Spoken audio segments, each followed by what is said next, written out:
sound of nada.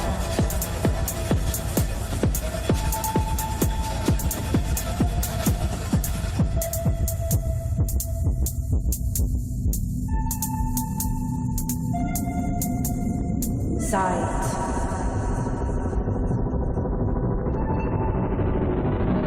Ritual.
I think it is about time that we kicked off the Berlin Major. We've got the 16 best teams from all around the world, from 16 different countries, from 4 different regions, fighting for $500,000 and a couple spots at the Six Invitational, as well as the Major Trophy. I'm Dev. Mandy, we're finally getting into it. It took us a hot minute to get started, but we've got a hell of a lot of games to get through. We have such a packed week, a total week of games every single day. Plenty of best of ones to follow. I'm so excited for the week. Our experience here at Berlin has been so lovely, and I can't wait to share it with all of you at home. That's it. We got group stage for 3 days. We're going to be playing so many games every single day. We've got 16 best of 1 matches spread across 2 streams. Whether you're tuning in here on Rainbow Six or the Rainbow Six Bravo channels, we'll take you through the pre-show and then we'll split up and start getting into the actual matches. But there is a lot of action to get through. Yeah. We've got a half the number of teams remaining before we get to those playoffs. It feels like it's been a long time coming for the major, but finally we are here. But let's take a look at the groups that we've got. The teams are split into 4 different groups with 1 team from each region. And the first group, Group A, has a lot of familiar faces. This has been donned the group of death. Every team has made it to the semis before. And NIP were even the 2021 Six Invitational champions. There's a big hype for every single one of these teams. One that I really want to point out is Rogue. They have had an incredible EUL brand new roster coming into it, and they have just put on the most amazing performance. Big hype for them to try and make it through to the playoffs. We're going to be playing best of ones, and every team plays every other team in their group twice. So we'll have a really good idea of who deserves to make it to the playoffs by the time we're done. But let's look at Group B. Group A you can watch on this A stream for the rest of the day. Group B is going to be on the B stream, and we've actually got a former Six Major champion here on FaZe Clan. FaZe Clan, of course, they were the champions at the Sweden Major. They seeded first in Copa Elite 6, and we're expecting them to make it out of this group. But that does not mean that the fight is not going to be tight between the other 3 teams. To push through to the playoffs in this team, once again, is very competitive, and there is going to be the most tight and intense battle for it. Yeah, there's no free games throughout the Six Major. You can catch these guys on the B stream. Group C, though, they will also be on the A stream. A lot of familiar faces in Group C, but also a major debut for a brand new team. The first ever time a team has come from Indonesia, Gaimin Gladiators. But, I mean, there are so many strong teams. Who's looking the best form here? Exactly. The Wolves, they've come into it every single EUL stage. They've improved their standings all the way from 9th through the 4th, now to 1st place. And now they finally get that chance to show us what they can do at an international stage. But while they're here, don't count out the rookies in Gaimin Gladiators. We come from APAC South. We've seen that they can make waves in this lobby. This is another very competitive group. Yeah, Double 7M and Oxygen as well. Insane within their own respective regions from Latin America and North America. And now our final group, we have a lot of teams with a lot of promise. Astralis from North America, Elevate from Thailand within the APAC region, M&M from Europe, and Furia, of course, from Brazil, from the Latin American region. It's hard to say who's favored in a lot of these groups, but I feel like for Astralis, they're the obvious ones here, right? They make it to top 4, they lock in Six Invitational for next year. Absolutely. If they can lock in that semi-final place, they are 100% going to invite. They made the Charlotte Major Grand Final, but we were heartbroken when they couldn't close it out. Now it's their chance to come back and take it all. Second world ranked team in the world right now. You guys can catch them on Stream B for the rest of today. But of course, let's take a look at the point system. Because we're playing best of ones and we can go to overtime, we want to reward the teams that play those tight, hard-fought matches. And so how it works is each group is going to be a double round-robin best of one, just like you've had for majors time and time again. Yeah. And just like the regular stage for all of these regions, you win in regulation, 3 points. You win in overtime, 2 points. You lose in overtime, you still get 1 commiseration point, but you lose in regulation, you get nothing. Yeah, absolutely. And what it means is that not just every game and every victory matters, but every single round matters. You do not want to be giving away those points to overtime losses. You do not want to be losing the chance to collect all 3 points to push for that playoffs place. And once again, these groups are so competitive. There's nothing to lose. Yeah, and there are a lot of games. Let's take a look at today's matches across the A and the B stream. We've got 16 games, 16 BO1s to get through. We are going to be here long into the wee hours of the morning. And as you can see, A stream, we're kicking it off with DWG KIA, Rogue, and on the B stream, kicking it off with Elevate versus M&M. But every team that's here is playing today. 2 matches, in fact. So are there any particulars that you're looking out for? Well, of course, we are starting off with a complete barn burner. DWG KIA and Rogue, you guys, you have to stick around for this. Whether you guys are just going to bed or it's early in the morning for you, we hope that you can join us for all of these games today. Jam-packed, so many hours of Siege to play for. Yeah, it's crazy just looking at the names, and there's like, you've got Wolves going up against Oxygen, you've got XSET coming in playing against Rogue. There's just, so many matches. I love Sonic's G2. Yes. Fun fan bases, a lot of stories, a lot of drama back there. And it has been a long time since many of these teams have made it to a major.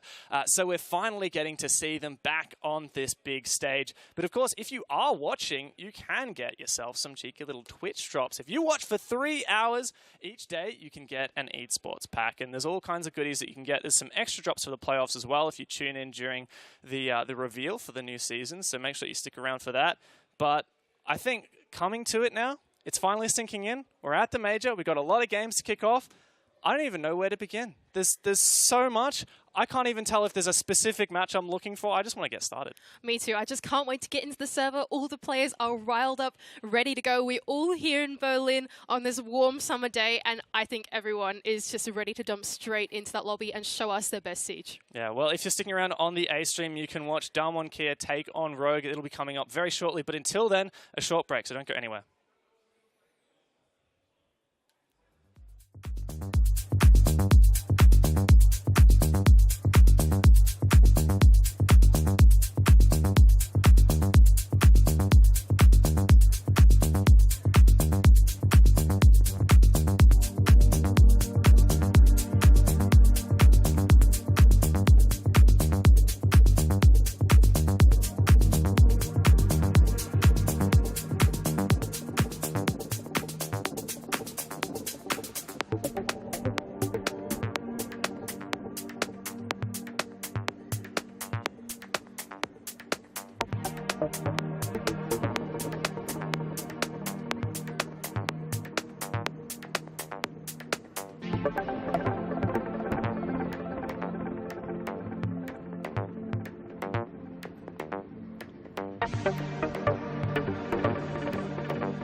Well, it's time to get into our first game. It is Damwon Kia from Korea versus Rogue from Europe. This should be a banging game. These two teams have never met each other in the server before, so this is a debut game for them.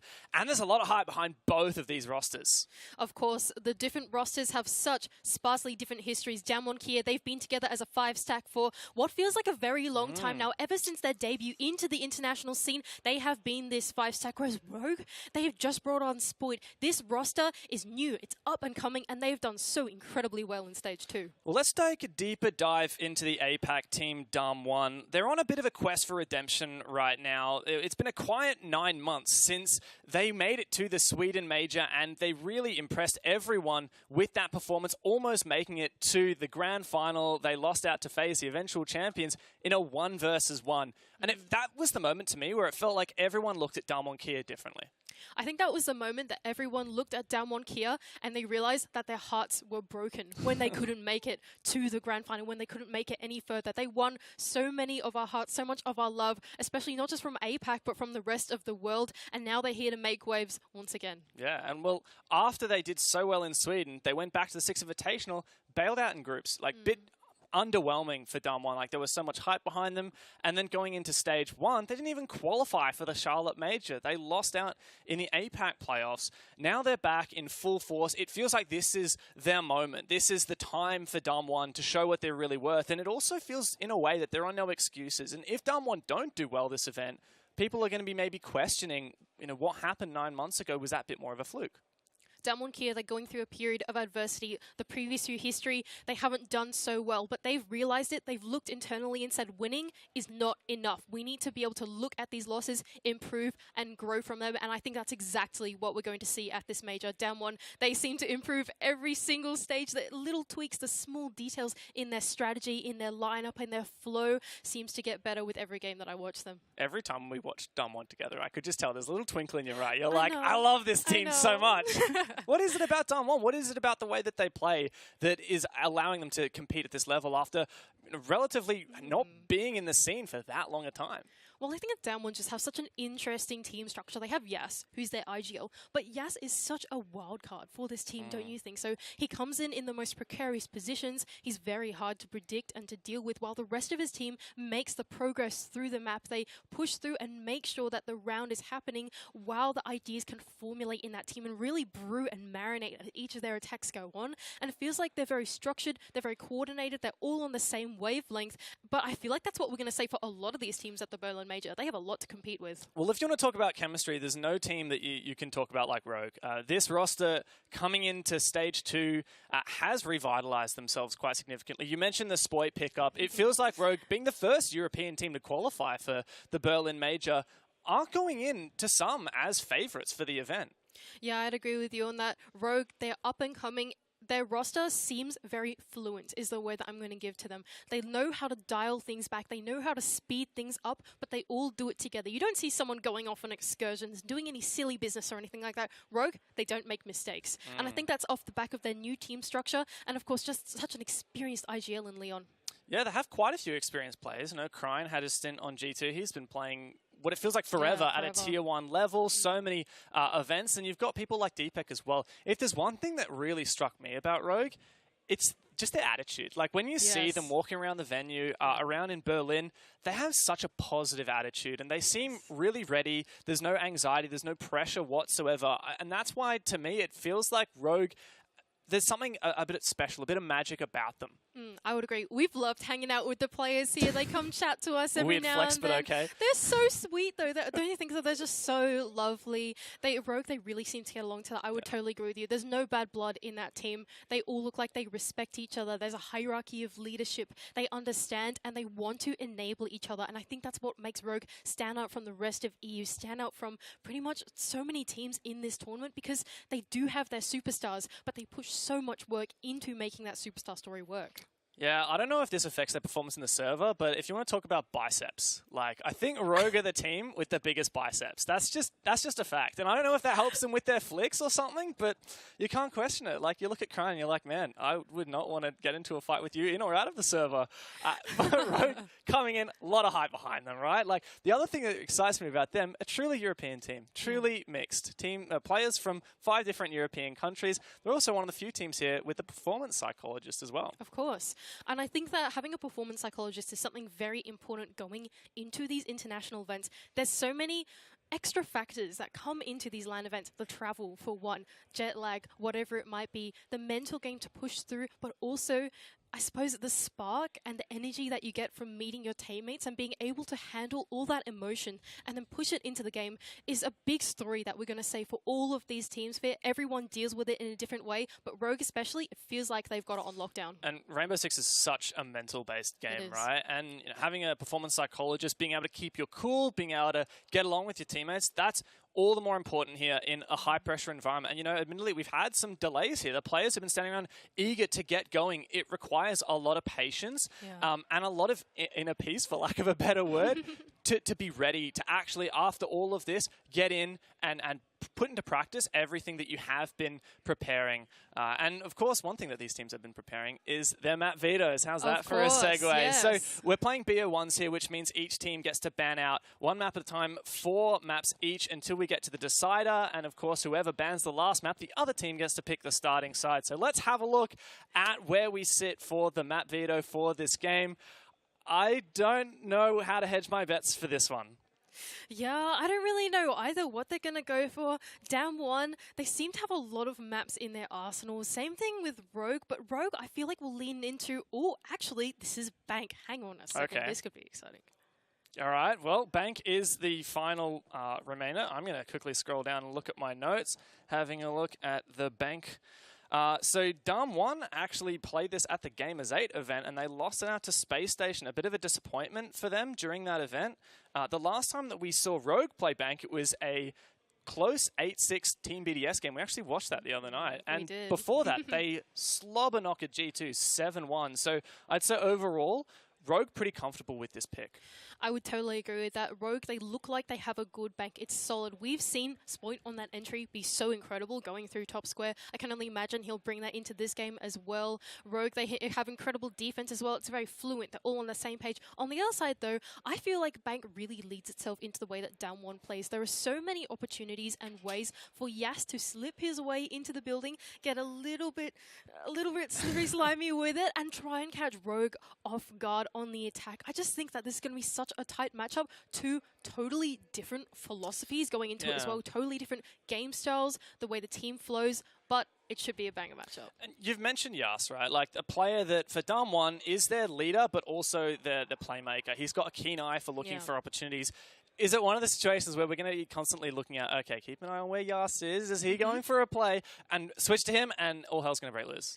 Well, I think the thing is, it's more up to Rogue in the server to figure out exactly what he's going for. The first few rounds, maybe they will be caught off guard. But if Rogue can start to figure out the formula, they can start to figure out Yas's patterns and playstyles, maybe it could be shut down early. Now, we don't know who's starting out on the attack. I do, actually. You do know That's who's why starting I out just on the looked attack. down at my device. It's Rogue starting first on attack. Okay. Dam1 do get attack, however, in overtime. Okay, interesting. So Rogue on that defense. Historically, though, a big thing we need to say is that Spoit has not been as good on the defense as he is on the attack.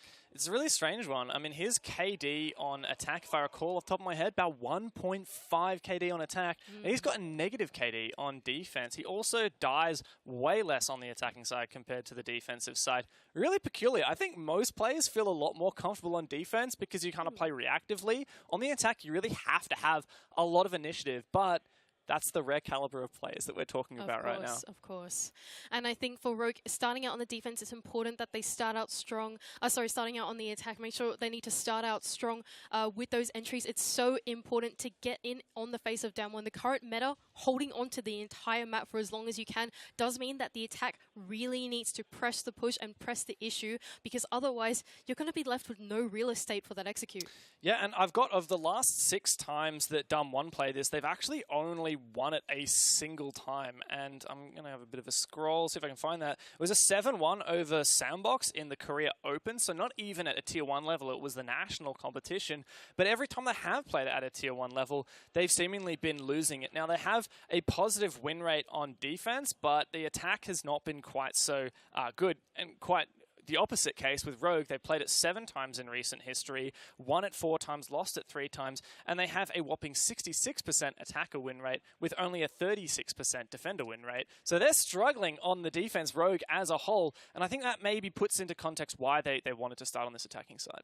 Absolutely. It does feel like, from what we've seen, that Rogue have come into this veto on top, I believe. I think that they've come out, they've gone to bank, we've seen their bank, it's good. We've seen Damwon's bank, it's not as good, it's not as solid, we don't see as much promise. But you know what? I'm willing to be proven wrong. It doesn't matter. No matter what, this matchup is going to be crazy. And you can see the players getting ready. Damwon on your left-hand side and Rogue on the right-hand side. Looks like the players are just making sure that their equipment is all set up and they're ready to get into the match. And we know it's bank, but we don't know how this one's going to go. I feel like I'm hedging my bets. I kind of want to sit on the fence for now. I know there's a lot of hype behind both of the teams. It feels like Rogue is probably the community favorites, but Damwon have won a lot of hearts. And so I wonder if that perhaps biases everyone's opinion because people want to see Damwon succeed. Like, of course. When Damwon went to the Sweden Major, people said, wow, with a performance like that, this is going to be the first team for APAC to ever win a championship at a world event. Because it's never happened for APAC. In fact, APAC's never even made it to a major final or a Six Invitational final. You know, we've had championships, world championships won by North America, by Europe, and by Latin America. Not by Europe in recent history, unfortunately. Sorry, Europe. But maybe Rogue can change that. I was going to say that. Talk about the team to possibly do it. It's definitely Rogue. Those guys have come out of EUL so strong. But like you said, DWG KIA, most people these days are saying they might be APAC's best hope at winning this event if they want to push it through to playoffs and all the way to the grand final. It's hard though because, well, there's that asterisk of stage 1. Like, what happened in stage 1? They did so well throughout the regular stage, throughout the round robin, went to playoffs, lost out to Cyclops and lost out to Chiefs, got eliminated from the bracket. That is a bit of a black smudge on the seemingly perfect Damwon record. And I was chatting a little bit with Summer Rain, who's the Korean caster, and he was telling me, look, yeah, Damwon do hold themselves to a high standard. He reckons that they're at the best point they've probably ever been. And the next thing they are gunning for is going to that grand final at a major. Is it possible? Part of me thinks it's a bit of wishful thinking. I'm not sure if I agree with that though, Dev, because Please. I think that every team needs to go through that period of adversity. They need to go through the struggle. They've had their honeymoon period down one. We love them. The whole world loves them. But now they have struggled. And them coming out of the struggle and whatever result they can pull today and through the major will show whether they've really matured as a team or whether they're still stuck in their old ways. And from their Siege interview that they had, it just seems like they're going to take that adversity and just absolutely fly with it, learn from it. And I can't wait to see it in the lobby.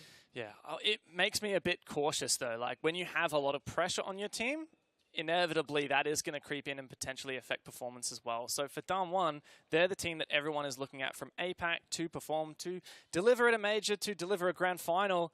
And that is mounting. Like, that pressure it just keeps, like, you know, super mounting. And I don't know, it does make me question, like, are they prepared for that level of pressure? You know, we do have a lot of history and experience on a lot of these teams, and to be fair, they do seem pretty cool and collected when they're hanging out around the venue. But I don't think it's going to be an easy task. And I think that's a big difference, once again, between Damwon and Rogue, right? Damwon, they're a roster of 5. They all came into Pro League together, so they don't have that veteran experience, the mentorship that Rogue might have, right? Rogue, they have their new players. They have Spoit. They added in Crine into their roster, that type of thing. But they still have the old guard of Leon, of Kanto, of all these old veterans that have been in the scene since the beginning of time and space, it feels like. And I think that mentorship has really pushed this team to success and made them so fluent. Whereas DWG KIA, they're going through the struggle together as young gunners. And I think that just makes such a different dynamic between these two teams. Yeah, and while you do have a lot of experience on a player like Katsung, who did formerly play for Sandbox or Cloud9 at the time, he's kind of not really viewed as much of the leadership figure as I'm aware, compared to Yas, who is like their leader. And while Yas has never won a major, no one from APAC has won a major. So I think it's getting to the point now where Damwon are as experienced as anyone from that region.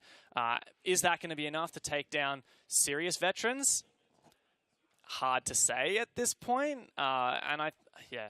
The other thing for me is that, like, with Rogue, how many times have Rogue gone to an event and underperformed? Like, they do have... Oh, I can't say that. I mean, I'm gonna be frank, because, like, they always have a lot of pressure on their shoulders. Sometimes they are viewed as the most favored EU team. I think this event, there is a lot of hype behind the scenes. I think at face value, Wolves probably a little bit more favored from their dominance throughout EUL. But Rogue, like, at the Sweden Major, went out in quarters, I believe, and that just... wasn't what they were hoping for. Like, they knew that they could go further than that, and we've had players on this roster that have gone further than that before, and so, you know, it does make me wonder if it's going to be another disappointment for Rogue. But I also think that there's a very well and good chance that these could be the two teams coming out of this group. You're such a Debbie Downer about Rogue. I tell you what, I love the way that Rogue plays, so don't talk to me, talk to the hand. I think that Rogue had just, their rejuvenated roster coming through the stage is so much better than what we've seen out of them before. Their history has been a bit up and down, but now I think they're at a stage where all of them are on an uphill trend. They're all doing very, very well, and they're continuing to do well. And I think that's the big difference between the Rogue of old and the Rogue of new. Now they have young gunners. Now they have a rejuvenation, a way to hop into this international event and say, yes, we've been to these international events before, but this is not like the last one. Yeah, I hope it's not, because, yeah, I mean, they've been proving themselves, I think. Spoyd also hasn't really ever had the opportunity like this before, which is kind of crazy to think. I wonder if he's feeling pressure, because he also seems very cool. He seems very chill. Maybe it's the team vibe. Maybe he's secretly nervous, but because everyone else in the team is just chilling out, he's like, okay, I'll absorb that energy. I heard someone say that they, like, take specific time to just, like, chill. I know that they went to a steakhouse the other night, and, like, Deepak said he ate, like, a 700-gram steak or something. That is insane. We were sharing, like, a 300-gram steak between the two of us, and then here he is having, like, more than double that just to himself. Explains the guns, I guess. I guess it does guns in and out of the server. I tell you what, that guy is crazy in the server as well. Yeah, well, Dam1 have a lot of pressure on their shoulders, as do Rogue, and I have no doubt that we'll be getting into this game as soon as possible. There are seemingly some delays, but we will be looking to fix those as fast as we can. Why don't we take a bit of a step back and just talk about, in general, the groups that we're looking at. So let's have a look through at the groups. This group as a whole also includes NIP and XSET. Ooh. To be frank, I just think Dam1 and Rogue are probably the most favored teams to come out of that. XSET has a little, I don't know, they have the benefit of going to the playoffs in Charlotte on their side, but also haven't seen them travel before. I don't know, do you reckon it's going to be Dam1 and Rogue out? I feel like it's way too hard to call for literally every group, but especially Group A. I think Group A has very tight contenders, depending on what we're going to see out of day one. Maybe teams will struggle with travel. XSET, they're XSET. They come into every single international event. They're very consistent at every international event. They appear. Same thing with NIP. They're consistently here and present, but it's about whether they can push through to the playoffs. It's for all four of these teams, I think. It's about the next step, pushing it out of the groups. Wouldn't you agree? Yeah, I think if neither of these teams make it to playoffs, they'll both be extremely disappointed. But I think if XSET or NIP didn't make it... Yeah, I would agree with you as well. The same thing, well, you know? The thing is, I feel like every team goes in with the attitude of we're going to try and meet what we achieved last event and exceed it.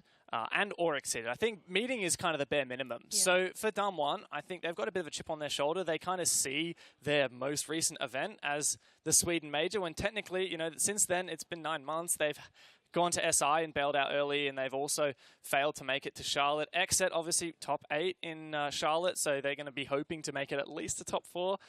Rogue, I'm sure that top 4 or better is their target. NIP, you know, they're just the former world champions. Yeah. Nothing to scope now, with a roster change, after how long it took them to make that roster change, yeah, it's, I mean, I guess that's the story of a major, right? You have to cut some teams loose. And it's so heartbreaking to it every single time. It is. I don't think so. Especially in this group where it feels like everyone is deserving of that spot in the semi or in the grand final even, right? I think for NIP, we often say when we look at NIP's history, they're very up and down. It's very coin flip. Sometimes they make it through the groups and they go out flying. They've won a major even, right? Yeah. Other times, they get grouped straight away. It just feels like there's a rhythm to this team where they go through a very cyclical type of rhythm, right? A period where sometimes they're doing really well, sometimes they're doing really terrible. What NIP are we going to see at this event? I wouldn't be able to tell you. I feel like every time NIP goes to an event, you flip that coin, and it's either like, look, out early or not qualifying, or it's like, they were second place in Sweden. They were first place at Six Invitational 2021. And then there's been, the ruts that they found themselves in, the frustrations, them talking about how the meta changes and recall changes have affected them, and then making a roster change and coming back and expecting better results. So it does make it all kinds of difficult. Let's talk a little bit about the B-Stream game that's going on. Well, I don't know if it's actually started yet, but Elevate, let me double check. I can't remember off the top of my head. Elevate and M&M. Is it M&M? M&M. All right, Elevate M&M. A bit biased about that one, but, Elevate, let's go. Well, if it were up to me, I feel like that would still be a very tight game. We don't really have, I have no idea if the B-Stream is going or not, but I can tell you the map vetoes. Can you? I can, but also I know sometimes people watching A-Stream might not want spoilers for B-Stream. Okay. If you don't care, I mean, it's just the map vetoes at this point. I can go and try and look at the stream, but you can do that at home as well. So it looks like M&M is going to be, and Elevate going to be playing Theme Park, and M&M start on defense. Off the top of my head, Elevate played Knights on Theme Park. Yes. I don't know about M&M. Yeah. I don't have my M&M notes up at the minute, but I feel like as a whole, M&M are a strong team, but they weren't necessarily, like they're by far and away not the best team from Europe, at least at the moment, or seemingly. Coming into the event, it might be a different story. I don't know. I feel like that's a very tight matchup between Elevate and M&M. Both of them are very closely matched. Both of them, that's a map that I don't mind either of them on, to be honest. Especially Elevate. It seems like a map that Elevate, as we know, have sort of recently added into their map pool in comparison. M&M, I don't know as much about how early they've added that into their map pool, but the way they play, it feels like it's very closely matched. Yeah. I don't want to call it yet for any game. No. But that's the story of what we've been saying the story of the major. for all of these. Let's go. Let's do some quick fire questions of who's going to make it out of each group. And the rule with this quick fire questions is no hedging bets, all right? Oh, I can't do that. You have to just make a decision, all right? You're not allowed to say, oh, well, whatever. We're all just guessing, right? But, we're just trying to fill time. So, Group A, Damwon, Kia, Rogue, NIP, XSET. You got 5 seconds. Bop, bop. You can't do this to me. Bop. Okay, Damwon, Kia, and Rogue. There Fine. you go. All right, Damwon, Kia, and Rogue to make it out of Group A. We're not determining Can we do the one results. for you? Yeah, okay. Do you want to choose Group B? Okay, Group B. Group B is FaZe, Sonic, Sandbox, and G2. Okay, ready? 1, FaZe. 2, 3. Sonics. FaZe and Sonics. I feel like I was more generous with my time. Yeah. What do you mean? Like I think you hyped it up better than I did. I think I was too relaxed. All right, but you're back in the hot seat, all right? Group 3. Great. Group C, rather. All right, ready? We got Wolves from Europe, W7M from Brazil, Oxygen from NA, and Gaimin Gladiators from Indonesia and APAC South. Wow. W7M and Oxygen. Oh, yeah, that was Right, fast. there we go. I think that one's fairly... wait, you don't think Wolves will make it? It is such a hard decision between Number Wolves one, and Oxygen. let me I know. show you. I know. This is the thing that really gets It's me so about hard to Wolves. choose. So firstly, you couldn't make me choose on the spot like there's this. a guy. Yeah, so I'm I probably did. getting slandered right now for not choosing Well, Wolves. you It's a know, I disaster. threw you under the bus. So You did. that's You threw me under that's the bus. the point. What am I going to do? So the thing with Wolves, right, is they were insane. They went 7-2 in their respective EUL, and all of those were regulation games, in fact. I think they were one of the first teams in the world to qualify. Oh, no, sorry, Rogue qualified before them. But having a look at the old Wolves, so on Playday 1 of EUL, Wolves were in 3rd place on the standings. And after that, they were in 1st place for every single Playday. From Playdays 2 to Playday 9, Wolves is were crazy, consistently Ryan. top. And you're telling me they're not going to make playoffs? Well, I don't know. I think that Wolves, this is the international event they're coming off the back of multiple EUL improvements, I suppose. They have never really been in this form before. Whereas I feel like Oxygen, they have that experience going into it. They're consistently at these international events and they're ready for that next step. Are they in the best form compared to Wolves? I don't think I would say so. I think Wolves at the moment are in incredibly hot form, but I'm not sure if other factors outside of it are going to make them feel comfortable playing in this environment and pushing through to that next step. Yeah, that's a fair point. All right. So we are going to get into Damwon, Kia versus Rogue, but first, because we have these technical delays, we're going to go to a short break. But don't go anywhere. We will start as soon as possible.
Sight.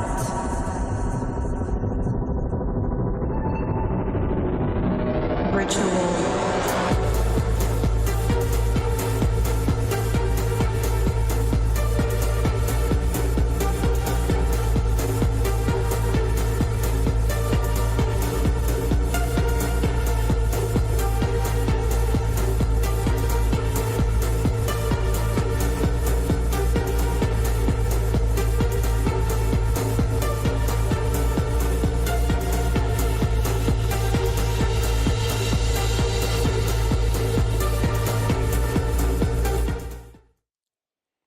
Welcome back, we're here, it's the Berlin Major, we're getting underway, believe it or not, we are finally back on. I'm Dev, and Mandy, how you feeling, you keen?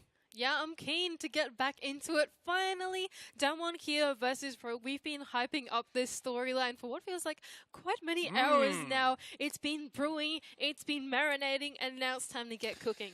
Oh, I love that from you. All right. Thank you. First up on the grill, DWG KIA. These two teams have never versed before, but DWG KIA from Korea. I love saying that. I love a bit of rhyming. 16th ranked in the world right now on 6 invitational standings, which means if they keep up their current form, they will just barely scrape into the 6 invitational. Now, they've made a name for themselves, this DWG roster. They made it to the semi-finals back at the Sweden Major. They were one single kill away from making it to the grand final, which would be a first for any APAC team, but unfortunately they lost it. And since then, it's been a bit of a downhill spiral for DWG. They haven't been able to make it so far to that grand final or even back to a major. They missed out on Charlotte. As you can see, we've got the map video. You might have already seen it if you came in before, but we are indeed going to Bank. And we've been trying to split these teams, but we're pretty hard-pressed to favor one or the other. It is very difficult to split these teams in result. I think when we talk about the characteristic of these teams, the identity they have, it's very set. DWG KIA have a completely different identity to Rogue. Rogue, they're a bit more structured, they're a bit more together, whereas DWG KIA, they're a lot more unique. They throw in that wild card, and I think that going to Bank, it's going to be a real test for whether the philosophies actually work against each other.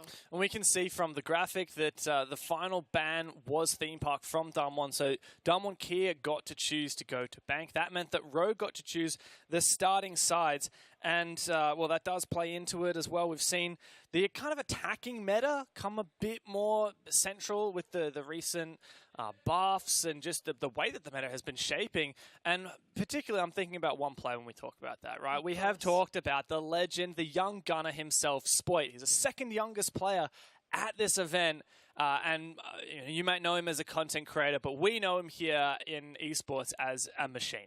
We absolutely do. Spoit, although what we're going to say is historically he's been very good on the attack. His rating on the attack is significantly higher on the defense. But what that means is that Rogue being able to choose the momentum that they bring into it to try and enable him is going to give them a huge advantage going into this best of one. Yeah, and I've got that Rogue Rogue starting on the attack. What was the stat off the top of my head? Something like Spoit 1.5 KD on attack and something like 0.5 deaths per round, which is incredibly low. Now, we talked a lot about kind of where DWG sit and that they're fighting for redemption. We know what they're capable of, but are they going to be able to deliver it after a bit of a spat? Now, back with Rogue, in a way, kind of similar. Like, they are looking for redemption as well. This roster has been all kinds of places. We've seen players like Leon, true veterans of the scene, make it win minors in the past. But a major is a very different thing. This is, to some people, the most favored EU team at this event. Is that too hard to say? I think it's very hard to divide Rogue to Wolves. Rogue and Wolves have a very similar identity coming into this major, but of course we saw Wolves, they actually ended up beating out Rogue and seeding higher. So you would think that the Wolves are just the better iteration of the EUL teams, but that is not to count out Rogue. These guys, they have not been together for nearly as long as those guys have, and they've come out with some flying results already. And they are 14th ranked in the world right now, so if Rogue keep up their form, they will be looking pretty solid for the 6 Invitational based on their points. If you get top 16, you make it to SI. But on top of that, Rogue did make it to the semi-finals back at the Sweden Major. They were knocked out early in the 6 Invitational in February, and then they missed out on Charlotte. So, in fact, that is a parallel. Both of these teams made semi-finals in Sweden. Both of these teams disappointed themselves at the 6 Invitational and then it missed out on Charlotte. So we kind of have the APAC and the EU sides of the same coin. I think I would agree with that as well. I think for Damwon, they've been pretty consistent coming to these international events ever since they made their debut, I suppose, as a big Tier 1 team. And they've stolen a lot of hearts. They're here all the time, but so is Rogue. And this is two teams of experience. They've traveled before, they've been places, they've seen the world, and they've played Siege across the globe as well. Yeah, it's also fun to see Rogue as a truly European team. 5 players from 5 different European countries. Let me see if I can get this all right. So you got Leon Giz from the UK. You got Krein from Germany. In fact, here you go. Here in his, I don't know if he's from Berlin, but you know, he is in his home country right now playing this event. You got Deepak from the Netherlands, Kantaraketi from Finland, a name that almost needs no introduction. If you're a bit of an OG, you watched the G2 era of Siege, Kanto made a name for himself there. World champion back in 2019. And of course, Spoit from Sweden, the young gunner. I believe he's also half Thai, so you've got his own ties, if you will, to the APAC region. But on the quite a contrast on the Damwon side, every player, every support staff, it's all South Korea. I love that from you, by the way. You've managed to pull in some crazy lines. When are you dropping your rap album? Nah, anyway. No, not happening. Sorry. No one wants to see that. No one wants to see the Dev rap album. Chat, can you tell us if you want to see a Dev rap album? I feel like that would kind of go... It would not. No? It would not go hard? If there's anyone in the talent team that's going to do it, it's like M or someone way cooler than me. I'm just not cool enough to qualify for that. Yeah. All right, so Bank we are going to head to, and having a look at the stats. Rogue have a positive win rate on Bank, and the last time they played it was beating out BDS 8-6. We had a bit of a watch of that game the other day. Did. Thoughts? Yeah, I feel like Rogue have a very, very solid bank. They know how to play it. They look fluent on it. Their strat book on it is very well thought out and detailed as well. And they're always on the same page and once again enabling their entries to go straight into that map and capitalize on the full map clear. They do it in a tempo and pace that is just unmatched in my opinion. Yeah, and well, BDS, a strong team in their own right, but they were bested by Rogue in that game. It was a close 8-6. But if you roll back the clock a little bit further in EWEL, Rogue also took down G2 at the very start of Stage 2, 7-1 on Bank. So hot form for Rogue on this map, demolishing G2 and getting a close win over BDS does put pretty strong stead for the Rogue side. Now, if you look at Damwon's recent history on this map, back in the start of August, wasn't that long ago, they went and played Sandbox Gaming at the Gamers 8 event, and they actually lost 7-4. Not kind of under-delivering, in my opinion. Like, Damwon was the only team going to that event that actually qualified for the major, and they bailed out early. Damwon, though, they've gone through a period of adversity, and I think it's okay for them. They have to go through that struggle to come out on top and go through that process of maturing as a team. And I think going into this is the perfect opportunity to show us that they have been through that arc indeed.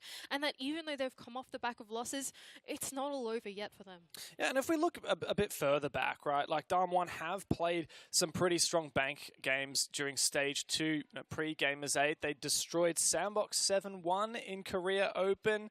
And they also beat Fnatic 7-4 at the start of APAC North. But we are ready to get into the game, I believe. So we are... No, maybe we're not. Let me just check that. All right, we're not quite ready. We have one player to get into the lobby. I can see he's in the lobby now. So as soon as we get that call, we will get in. But before we get into it, in summary, I need a prediction from you, Mandy. Prediction for me, I think we're leaning towards Rogue. We've said the veto goes in their favor. They look strong in it. We love their strat book for it. Damwon, they've gone through adversity. They haven't done so well on this map. I'm looking at Rogue to take them out for this best of one, but will they? I'm ready to be proven wrong. Well, let's get into the map. It's the first game of 6 Invitational here on the A stream. It has been a long time coming, but Damwon and Rogue are about to go head-to-head. It is the #1 seed out of APAC versus the #4 seed out of EU, or #2 seed out of EU. And Rogue will be fighting with the power of Europe and the home turf on their side here as Damwon try to make their way back to a major and to a semi-final where they have been before. Let's get into Bank.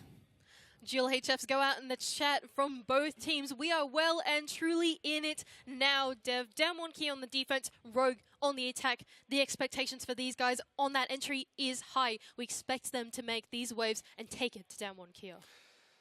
We're expecting a tight game between these teams, but let's jump in. We've prefaced everything we possibly can, and time to actually see the action. Now, the first bit of action that comes out is the operator video. Dam1 getting rid of the Ying. I don't remember seeing Rogue play a lot of Ying against BDS in the game we watched the other day. Also, the Monty ban from Rogue. So we're seeing all these little cheeky ones come out. And the Thatchers stayed in, the Hibanas stayed in. This is a bit unusual. Well, I don't mind this from DWG KIA. I feel like we've seen Kanto multiple times move off that entry role into now a more flexible role. So Ying is one of the operators in his arsenal, for example, that they have taken out. Now he's locked on what would be a regular operator like Sledge or typical secondary entries. On top of that, Monty going out, that does mean that Thatcher, Maverick, both of your hard breathers have been left in as well. So getting open those long lines of sights and hatches will be made much easier for the attack. I think this is genius from Rogue. I also love to see Leon calling out Dam1. When the Oryx ban comes through, he's like, okay, dude. Okay. The XD reply from Coded. Love that for DWG KIA. Getting rid of the Oryx. I mean, Oryx is pretty big threat on bank with all the hatches. Absolutely. These bans are so specialized to these teams. You can barely talk about how the map is going to play out. Everything is open to both of these teams except their favorites, except something that makes their playstyle them on this particular map. DWG KIA will be taking us straight into a curveball. They're going to be taking us to staff room and open area as the first bomb site, bringing out a castle strat. It's very dynamic across the map. We can see Boogeyman going down in the basement, Coated setting up an extension horizontally over into Tellers and Archives. It looks like a very comprehensive hold from DWG KIA. Indeed it does, and this open area staff room has proven to be the most defensible bomb site on this map. A lot of teams have been leaning on this to rack up their defense wins on an ever so evolving attacker-sided meta. Now, I've actually got globally right now between all of the regions in Tier 1 Siege at the moment, Bank is actually slipping over to the attacking side, 55%, and that puts a lot of pressure on Rogue right now. They're in the driving seat. Now, on top of that, Dev, something that we didn't get to talk about over the bans is that Finka has been left in. And that means Spoit will get access to that LMG to make waves going into this building. On top of that, Rogue, they came up with a lot of repicks going into this round as well. We see a lot more enabling vertical coming out from Leon rather than the extra hard breach to try and make that pressure going into staff room and open area. Rin with a prep C4. Will it connect? Just waiting patiently, Spoit taking top floor control, Woogieman to receive, but he starts to recede as the drone spots his position. He is caught out from the position on the skylight, crying to get the opening pick and the first kill of the series. And a perfect hammer and anvil push coming out from the entry of Spoit. He flushed him right into the line of sight of Cryin to take down the first pick of this series. Now they have full top floor control. They can start getting use of that skeleton key. Missed C4. C4s are going to fly out from DWG KIA, but they do not connect. This is a really good start here from Rogue, and you can see Dam1 feeling that pressure. Look at the three players mounting up together, trying to find a pick back. Spoit taken so low, but he survives. Lives to tell another day, and he's still got those fingerpoos, going to keep racking those up, but the peak comes through and cuts him! He can finish him off, Dam1, not letting him get away with it. Not before you could use any of those adrenal surges as well, but that's okay. That's your entry going down. There's still time on the board for Rogue. They are getting that vertical pressure, and now Coded is feeling it inside of Teller's Cryin. He's coming in for the push. Oh, look at this Is Leon going to spot it? But the info! Cryin using those concussion blasts to try and fall back, and Coded taken down. A great entry there from Rogue, once again getting that man advantage back on their side, but there's a whole minute left and still a lot to work with. 48 seconds left on the side of Rogue to press the attack. Now they have no hard breacher, but Yas has also just taken down Cryin. Things are starting to go sour for them. They have the two tin cans on D-Pack to try and get the quad wall open, but it's mute jammed out. It feels like the ways in for Rogue into this bomb site are slowly dwindling away. This quad wall is staying closed. I wonder what the push is going to be from them. It's going to need to be desperate, and Kanto can take down Yas. That's a big pick. Numbers advantage back on the Rogue side. They're going to need it. Because like you said, no hard breach available. No opportunity to make another entry into the site. But Dam1 leaning on Rin and Katsung in such strong positions. A double on the round for Katsung, but traded back immediately. Rin with a C4 goes over the top D-Pack, trying to find him, Rin! Rin! And just like that, he takes the clutch. Oh my goodness, I cannot believe what we just saw from Rin with the SMG-11 in a very, very cheeky spot just by the corner inside of Office. They hadn't gotten drones into the site. That late round push from Rogue was just too little, too late. No info as they tried to make it in, and Damwon Kia held on to that anchor position even through all the adversity in the early round. Well, you can see already this is going to be a back and forth matchup. Neither Attackers team need to letting locate and each defuse other bombs. get away with it. It's going to be a constant battle. Damwon Kia now taking us up to the top floor. Exec and CEO Office will be the second site of contest as they've brought out this first round win. Yes, on the Azami is one of my favorite things to see from this roster. He is so flexible with this operator. There is so much architecture that you can change in the map, and I'm so curious to see how this will change Damwon Kia's defense. Did you see the meme on Twitter that of Rin with the thing? I don't know whether he was trying to be the monster from the ring, but he was looking hella terrifying. It was. He was doing his Nook cosplay, and now Kryan has taken some inspiration from that and picked the Nook himself. That Attackers must makes locate for and a defuse the bomb. decent number of nades on this attacking side. Rogue though, they started out Kryan on this east side of the map, trying to make his way straight into Office with the Nook, seemingly unspotted thus far, able to sneak his way in. Will he be able to connect any grenades though? I wonder what the plan is. He is inside of Office already completely undetected, 2 nades in his hand and the hatch is open. I wonder what will come out of this. Oh, this may be perfect. Look at that positioning! That has got to be some insane VOD work from Rogue. They knew exactly where Yas was going to play, and they nade him into oblivion. Now Rogue with the 1-man advantage, but we saw them in this position before. In that last round, we saw the Spoit and Kryan combo to take down Boogeyman. This time, they have it once again, but can they convert it? Unable to convert the previous round. located by Damwon. attackers. Remember the way that they sprung into action. They desperately teamed up, looked for an opportunity to get the fight back on their side. Under the cover of the sound of the Selma, Spoit goes in. He's going to walk into a crossfire. They know where he is. There's an angle, but he lands the shot. Immediately traded. And Damwon going blow for blow.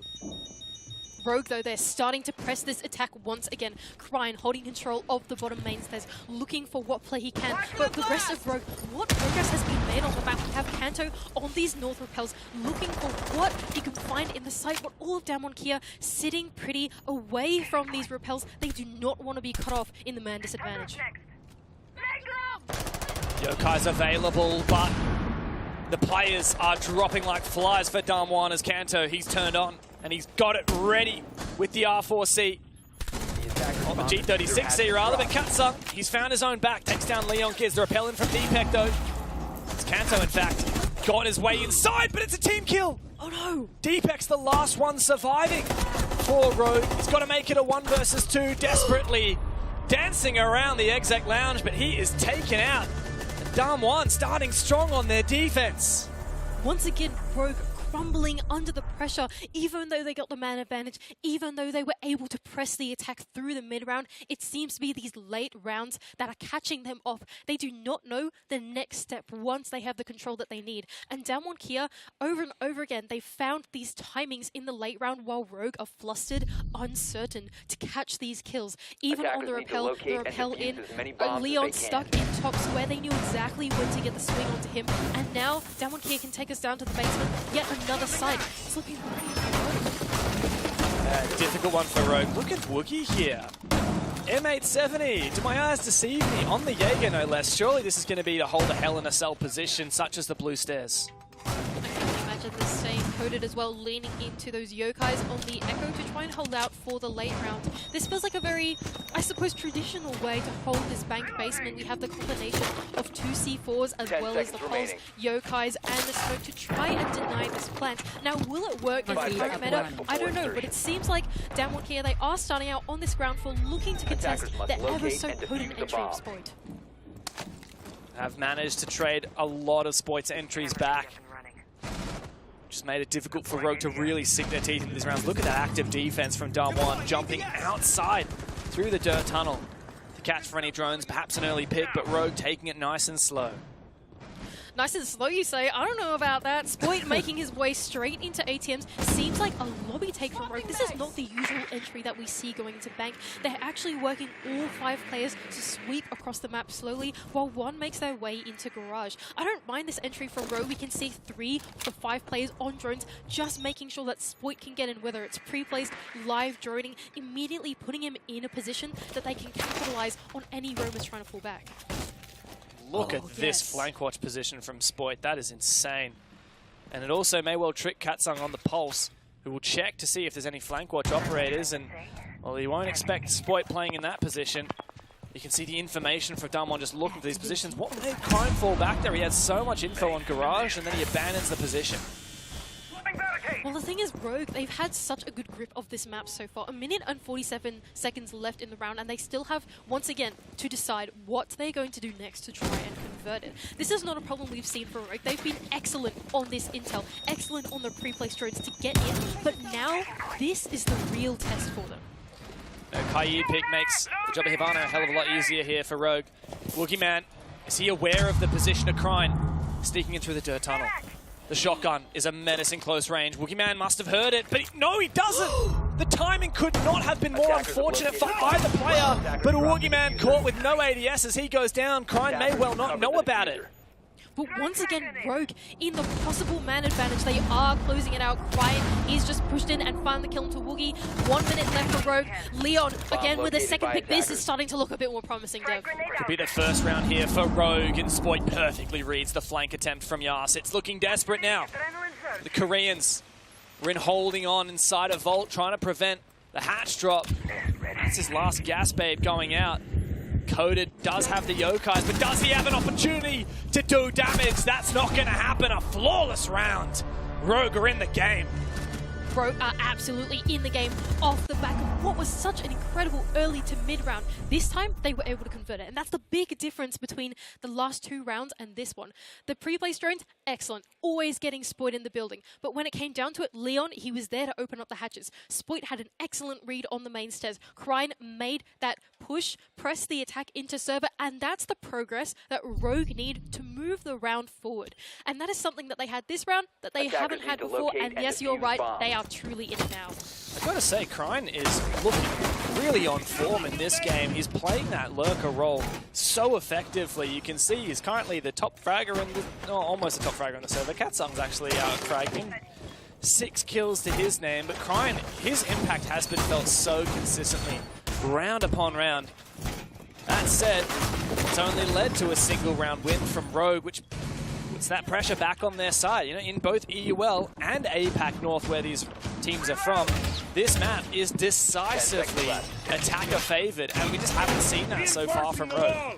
Well, I wouldn't call it too early. It is going to take a little while for this team to warm up to this game. I feel like we see that historically in the past, Rogue, they take a little while to get into the flow. But once the flow is there, it is pretty incredible.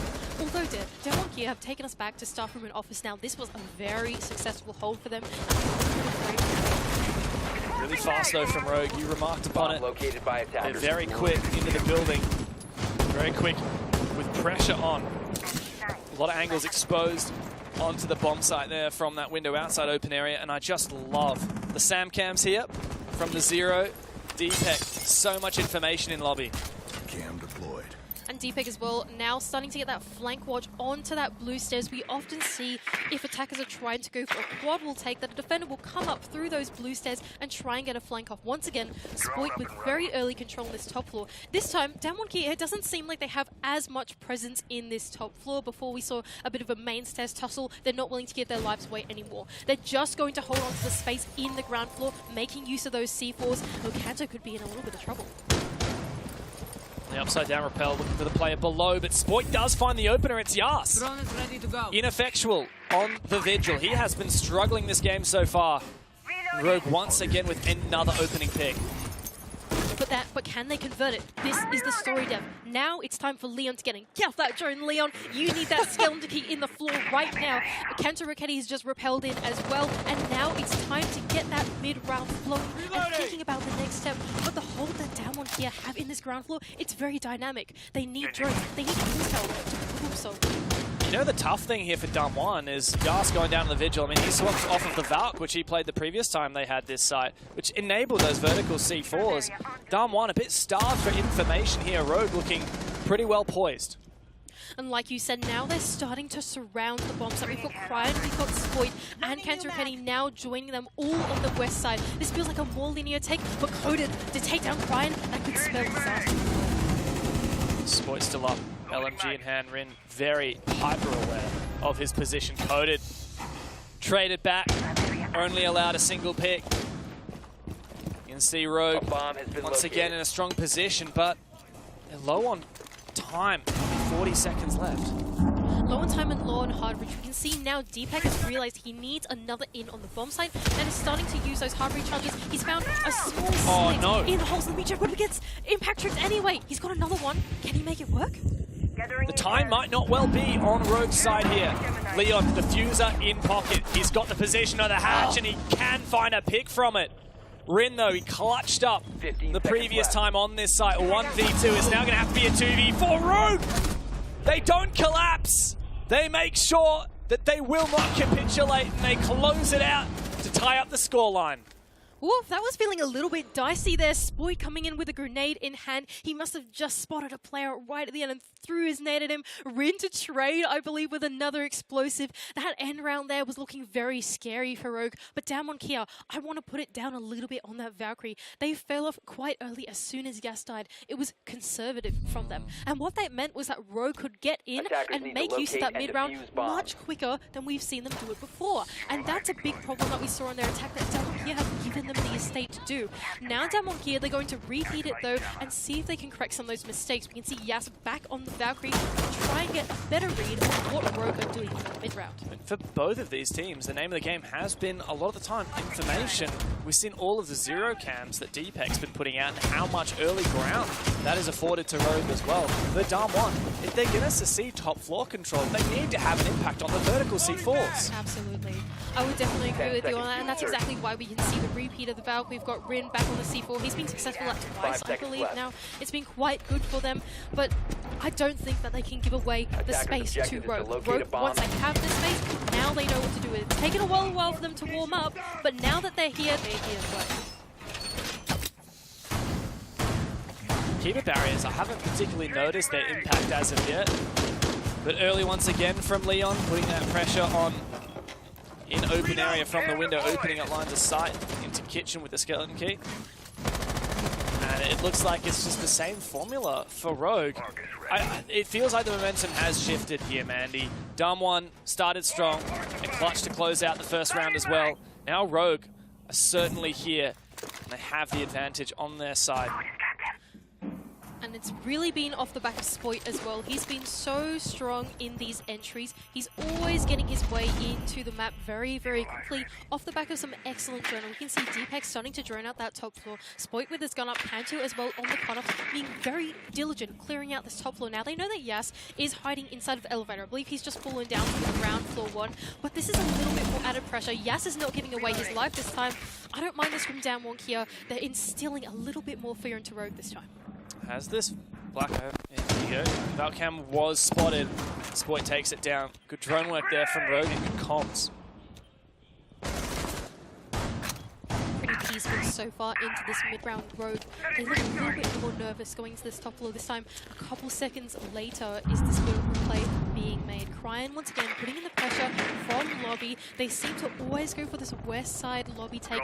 Waddle doesn't seem to be the play for these guys, but Dam1 are starting to get a read of it. We can see Coded, Woogieman, and Rin all combining in these positions, ready for the push through the hallway and Fratellas. It's a lot of map control that Dam1 have retained, but it seems to all be on this ground floor and the basement. It's given a lot of ground up to Rogue. Once again, not a lot of action in the first 2/3 of the round, but now the rotation comes back, and it looks like Spoit is going to help out DPEC, perhaps. Getting this quad wall open, a nade over the top could actually net a kill here. Katsung, you better be ready, he survives it, but just barely. 45 seconds left as well. A different take for Rogue this time. They've committed 2 players to the bottom of the square stairs. We haven't seen this, but yes, do they know that he's here? There's only 38 seconds. What are they going to go for? Just got to have an impact. Spoit on for the entry. Leon taken down elsewhere. Katsung He hasn't been spotted, but he does get turned on. Yas is the only player left. He's found his one, but he needs 3 more. Attackers have recovered And I just don't see this happening. You might have a C4, but what's that going to do other than open a castle, barricade an entrance? DPEC going to confirm that diffuser plant. There might be information on site, but I don't know if it's possible. And this close plan is looking so good for Rogue as well. They have so much info though. Damwon Kia, yes, is he going to be able to collect this kill? Taken low and finished off. There you go. Easy as you like from Rogue. Back-to-back attacks on that same site. They are looking so much more confident than the start of this game.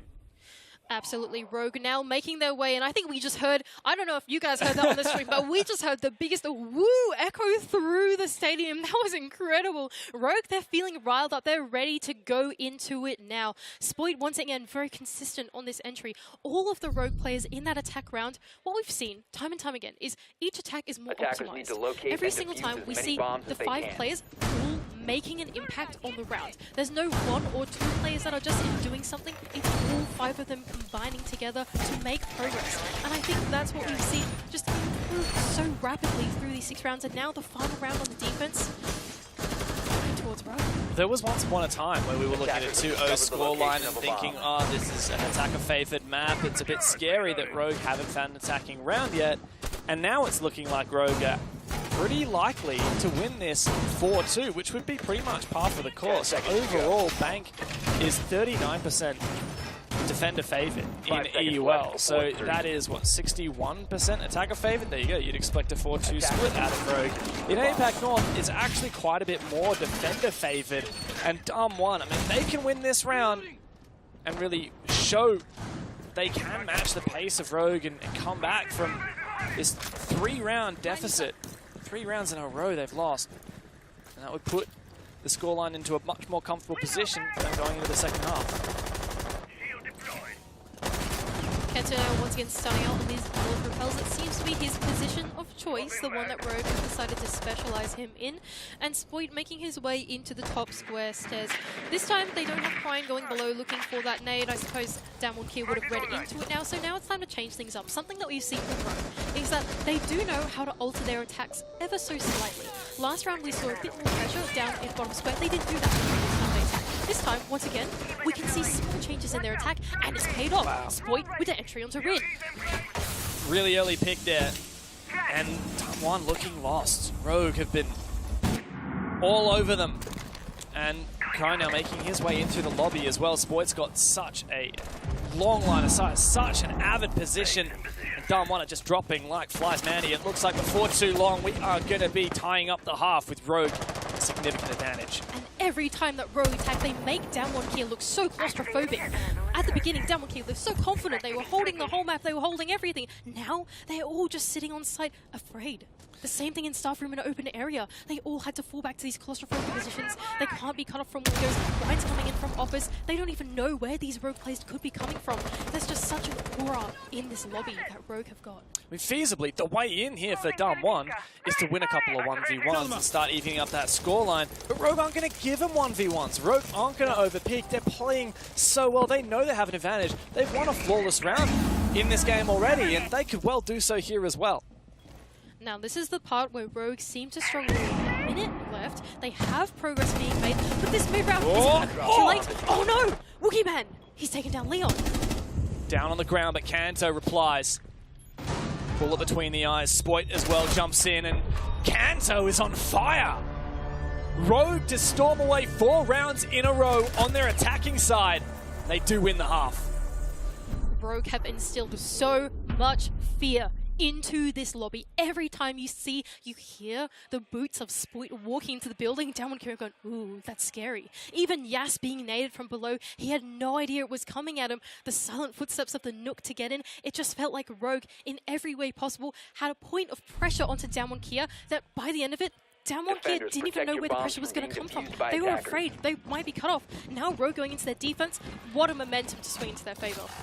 There's no doubt, but if there's anything going for Dam1, it's the fact that now they do switch onto the favored side in theory. Rogue, though, no doubt they have a lot of confidence going in here. There's so much information as well, which seems to be the name of the game. The strength of Rogue is based on their communication. And when you've got information, you can communicate all kinds of things. When you've got the Valkyrie and the Echo, it's just a non-stop flow of synchronized movement to do what they need to. And on top of that, we can see that Rogue are playing a very different philosophy to what DWG KIA played. DWG KIA, they really lent into that late round, holding onto those yokais, the double C4s, the smoke baits. No, we see none of that on the side of Rogue. This is a full roam hold, extended up all 3 floors with the combination of the castle. Now, we've seen them play this plenty of times in the well as well. And DWG KIA, this is a puzzle that they'll have to go through and solve, and it's a much more dynamic one than what they were bringing on their defending. Yeah, there's a lot of work ahead of Dam1 to eat through this map control. And even once they do, there's a very strong setup on site from Rogue, not to mention the late round plant denial from the Yokais and Echo.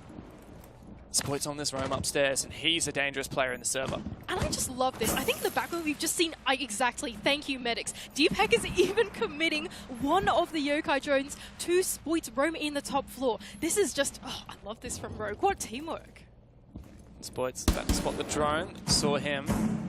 And now the call out from DPEC, player in the hallway. The C4's not quite it, but Spoit's going to go for the swing! The thermite of Woogieman goes down! What a devastating opening for Dam1. Rid desperately trying to reply, but Spoit!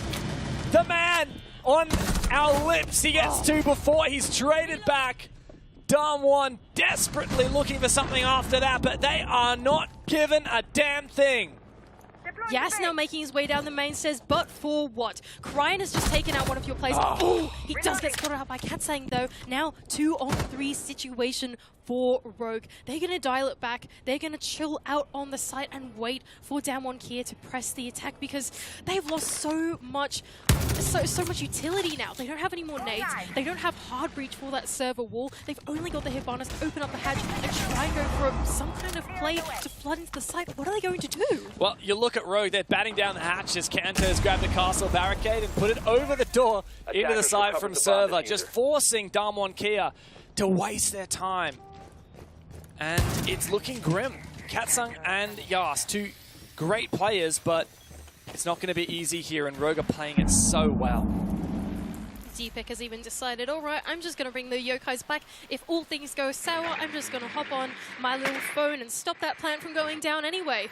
Every single bit of utility. Oh, hang on a second, the drone battles. This is intense. August. Hey, that's not one of my drones.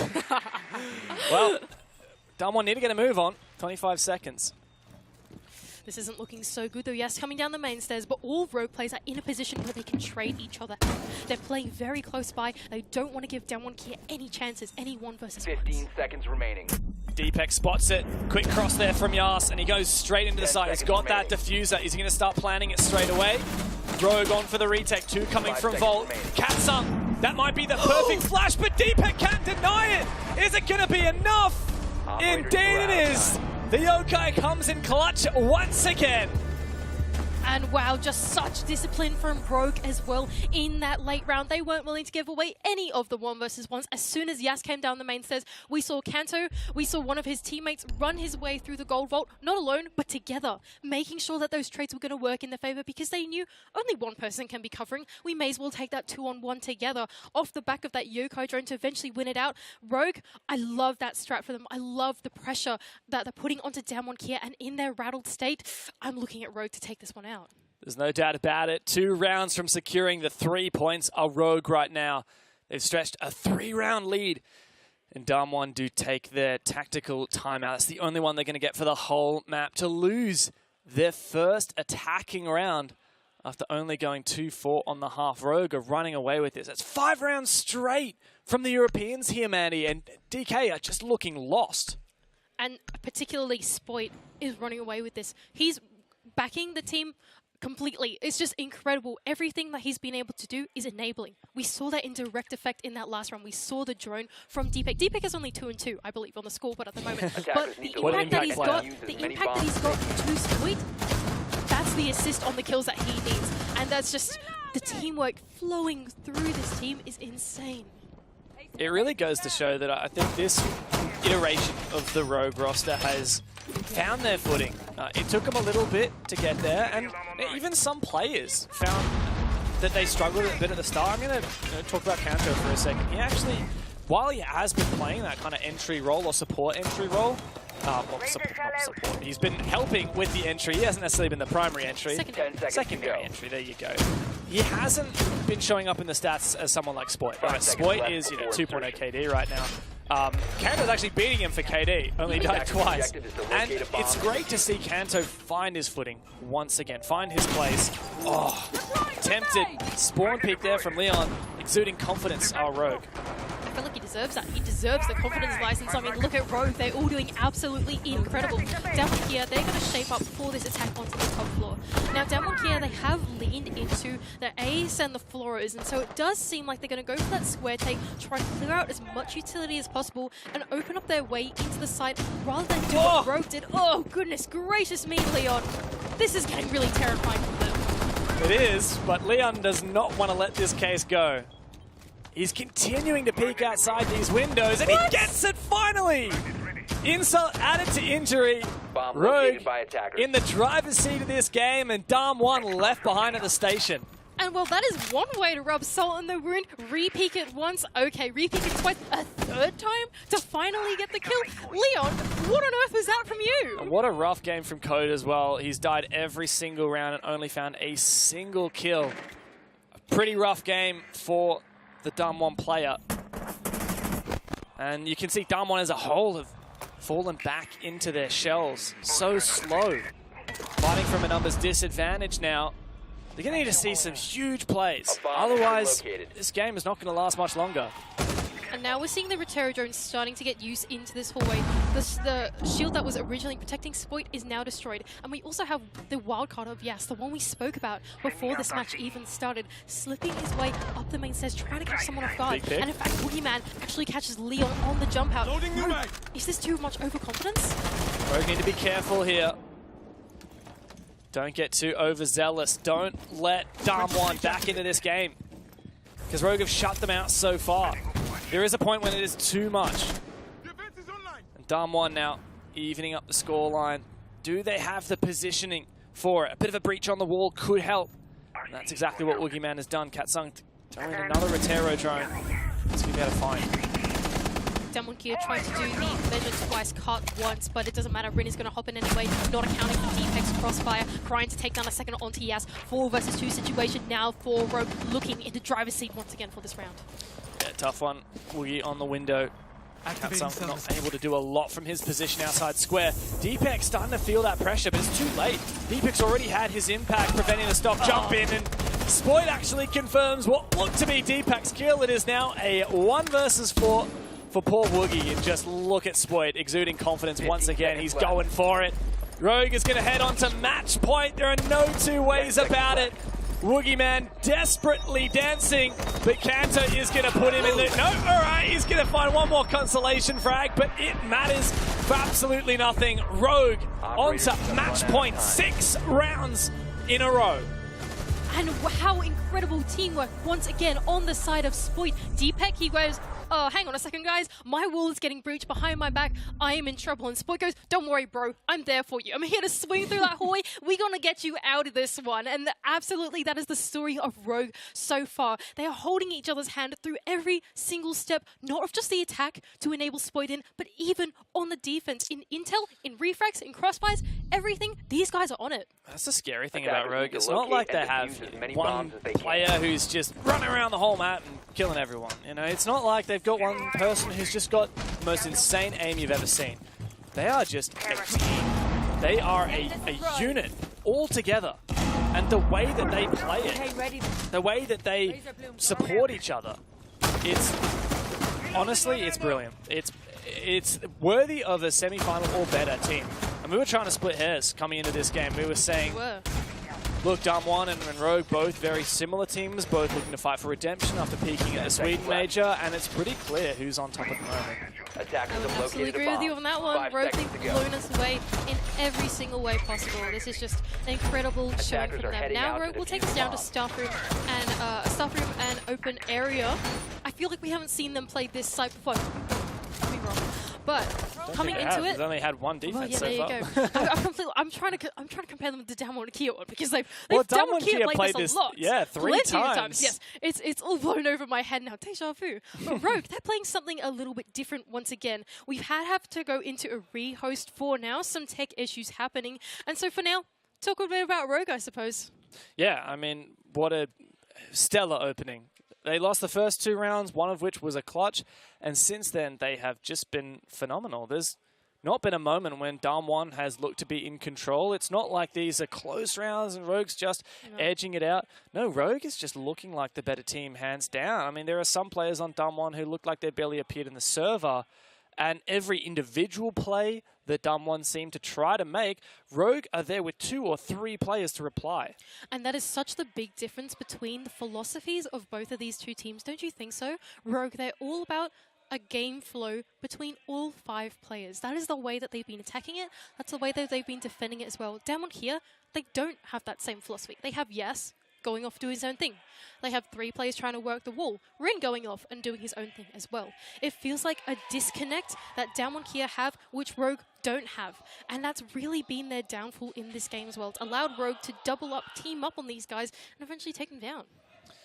Now for Dam1, they do have a moment while we go for this rehost to figure out what is the play from here. I mean, where do you go from here?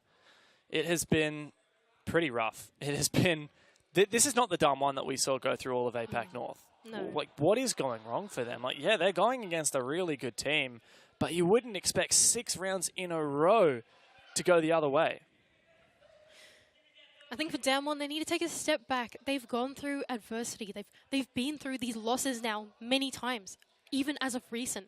Loss and being in a period of, I suppose, downtime, down in the scoreline. This is something that by now, surely they're used to. They've been in this position before, and it's a test to see whether they can come back from it, bring themselves back into it, whether it's mentally, also in the server as well, to try and take the fight back to Rogue, but that is so difficult with the form that Rogue are currently in. And what is the secret to Rogue's success? What is it that's made it different from Stage 1, where they failed to qualify for Charlotte? It's difficult to point to one thing, but if you were... I mean, the roster change, Spoit, right? I mean, it's such an obvious one. It's not like Spoit is just the most insane player we've ever seen and he's completely changing the game. He is top fragging currently, but is that... I feel like that's just as much the rest of Rogue as it is Spoit. Well, there's one more thing that we do know about Rogue from chatting to them, and that is that they've really worked hard on their mental game in these last few weeks. Especially with together as a team and being able to respect and enable each other. That's a big thing in this team. They have incredible team culture. They have sort of rituals that they do, the fist pumps every single time to make sure that they're all in it mentally. Yeah, and I think it's such a big difference in this roster. I think it was Dez that said that during, I think it was the Rogue Heroic game, Rogue Heroic were up by a huge margin. And they were kind of mocking the camera by doing those fist pumps that Rogue loves to do on the online cameras. And then Rogue went and managed to do a comeback. Like, that is the Rogue that has taken themselves up to the next level in Stage 2. They have put themselves back on the map. And that is the Rogue of New, and turning it into this lobby, the Rogue of New seems to be shining very bright. Now this staff room open area hub, we can see only 3 players on the side, Cryan and Spoit holding onto that top floor, and Spoit being so aggressive inside of stock. Oh, I love this. Is he just going to go for it? He doesn't seem to have info. Cryan is trying to bait for info for him. Yes. This is perfect. Rin is in such an exposed position. Is Spoit just going to send it? Oh no, but maybe it's a little bit too late. Rin's already made his entry. He opens up the barricade, puts some pressure. Doesn't find anything. Now he might be cut off. Oh, it doesn't matter though! Spoit once again steps up. Big shoes that he had to fill for Rogue, and he has more than run miles in them. DWG KIA now 4v5. What could be the final round of this game. It could well be 7 rounds in a row for Rogue to make this comeback. There's still roamers on the top floor. Yas and Katsung spotting them as they retreat, but no one on the skyline to punish them as they go back. And I thought that was so good from Downward. I thought that was a three-way pinch that was coming in through the top floor, but Rogue just sneaked their way. Perfect timing to go down the main stairs, not give away their life. Rogue, they've made so little mistakes in this matchup, and that's a perfect showing of it. Although Spoit, oh, he is sitting inside the elevator, still waiting for that main stairs push, protected by the castle barricade. He's got info. They're going to go for it. And there you go. Kryne says, I see and I do. Spots him out on the Valcam and immediately goes for it. This is... To be honest, this is embarrassing for Dam1. Rogue has stepped up massively. They are playing their best game, and they are showing that EU is not to be trifled with. Absolutely not. Now, Katsang starting to get his work into that top floor, but I feel it is too little too late to whip out that skeleton key and try and make use of this roam clear on the bomb site. I mean, the bomb site itself is barely vertical. You cannot play that much vertical into the bomb site. The entire kitchen, hard floor on the top. And so that skeleton key, you can only get so much out of it. This horizontal pressure from Coded is where it has to be at if they want to press the attack, but with only 35 seconds left to go, if it's feeling impossible, it's feeling dire for the Tamil King. Kanto is feeling a bit of pressure there, so he falls back. Woogieman worried about a bulletproof camera. Time is of the essence, but there's not much time left. Spoit surely finds it here. Immediate headshot onto Katsang. It looks like this game may well be overcoded. Desperately trying to move away, but Spoit there once again, a 3K on for the round. It was over a long time ago, and that was just the final nail in the coffin. 7 rounds in a row. An easy game for Rogue. And what an incredible way to start your run through the Berlin Major. A 7-2 dominant win for Rogue, pushing themselves all the way to victory. They look so ecstatic in the player cams right now. Hugs going out all around. Wow, what an incredible win. Unreal showing from Rogue. What a performance. It's all smiles, it's all happy, and I mean, just look at that. They are having a fantastic time. I certainly didn't expect it to go that way. No, I didn't either. I thought this one was going to be close. I thought it was going to be back and forth, but Rogue, they have clearly voted this. They had something up their sleeves that we had never seen before, and that is just, wow, what an incredible showing from them. Well, DWG KIA have a lot of thinking to do after that game, but Rogue should well celebrate. We'll be back for the pre-show after a short break.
game perhaps went a little bit quicker than we expected. It started and it looked pretty good for Dam 1, and then it really didn't look good for them. Rogue made the most of that opportunity 7 rounds in a row, something you very rarely see.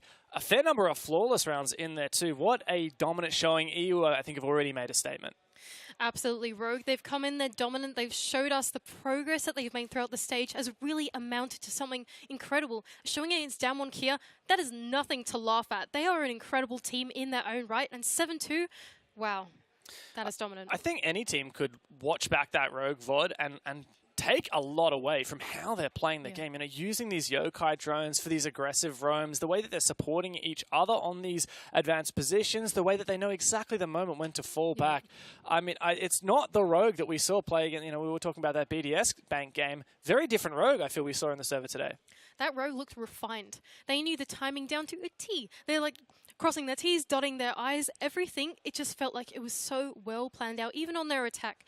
The Rogue aura that they instilled in that lobby was just so immense. It just permeated throughout the entire thing. And just like, that's terrifying if you're down one kid. That is terrifying. And if you're on match point, I think it was, when Leon was spawn peeking and just, he wasn't giving up. Yeah, They're peeking those CEO windows. Coded, poor guy outside with a DMR, just wants to try and find that punishment. And Leon is continually peeking, continually getting aggressive. He even ended up jumping out a window to his demise. But that shows the amount of confidence that Rogue had built up throughout that game. Let's go and have a look at the match summary. Oh, actually, I think we have groups.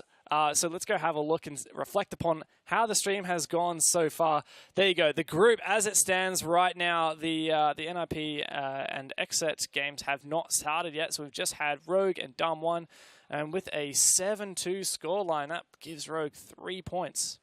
And points and regulation are so important in this major, as we've spoken about. The point system, meaning that if you go to overtime, you're not going to pick up all 3, does put Rogue immediately in that pole position to make their way into the playoffs.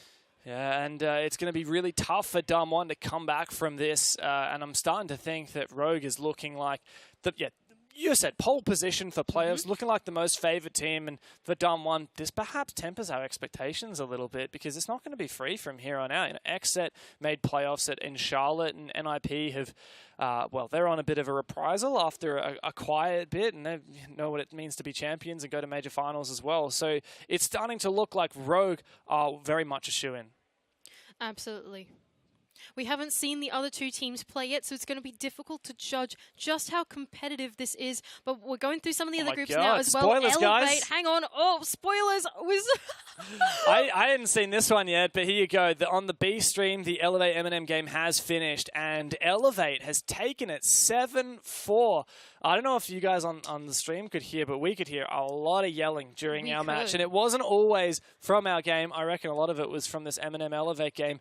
But wow, that's a really excellent start for Elevate. So it's not all doom and gloom for APAC, I guess. It is not doom and gloom for APAC, especially for APAC South. We love our Elevate boys. Hashtag That's not where biased. we come from. Okay, you can't just say that to them. They're not allowed to hear that.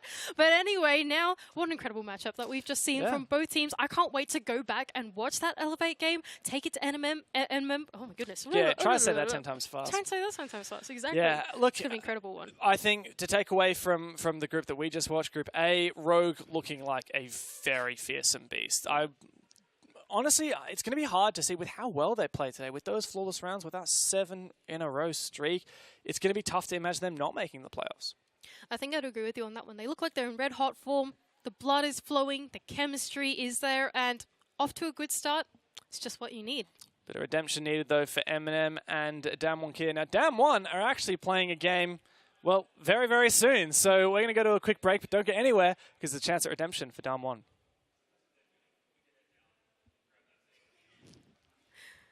Or not, or we can just chat here.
Down but not out.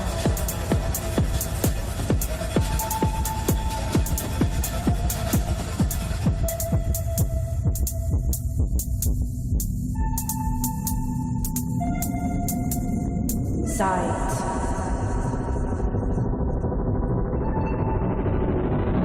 Ritual.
our second game on the A stream here. Damwon looking for a bit of redemption after a pretty rocky start in their first match, losing it to Rogue 7-2. And Damwon are going to be playing against the Brazilians. NIP, once world champions, but now they've made a roster change. It's out with Julio and in with Wizard. Wizard has come in and started to play as their flex and secondary support player for NIP, and it's brought a new rejuvenation to NIP. We saw them stagnate a little bit in their results. It felt like not much was changing, not much was improving, but in this stage, something's in the air about this team. Well, you seem to think that in the present they're looking a bit in better form, but if we cast our minds back, to me it feels like every single event with the Ninjas in Pyjamas, the gods flip a coin, and it's either they are winning it or runners up, or they're down bad in the bottom, going out early in groups. You look back, 6 Invitational, 21 champions. After that, Mexico out in groups. Sweden major, second place. SI out in groups. Charlotte didn't even qualify, so it's about time, I think, for them to go and win an event or something. The cycle of life it would be for NIP. Sometimes they're up there, sometimes they're down here, but it would trend that now they're going to have a good stage if the gods say so. Map bands just come out as well, and they will be taking us to Clubhouse. All right, let me do a bit of a sneaky. Have a look at me notes. All right, Clubhouse is a pretty even map for Damwon and a very, very strong map for NIP. In fact, well, with the exception of them actually losing it in the Copa Elite 6 to W7M, 6-8. It was when they got knocked out of the Copa Elite, so that was essentially NIP's seeding match to come into this. But at least for Damwon, it's not Bank. Because I think that going back to Bank after what we saw against Rogue is probably a good thing. Yeah, I think I'd agree with that as well. But like you said, Dev, NIP, they look not too bad on Clubhouse. They look like they know how to play it. They've got a history on it as well. And we said that about Rogue on Bank as well. We said that Rogue did very well in the veto. And once again, I'm starting to lean to the fact that maybe Damwon haven't prepared for this veto as well as we think that they have. Well, it's funny that because we had a bit of a comment, a bit of a chat with some of the other casters off air before this game started, talking about that Damwon Rogue game, reflecting upon it.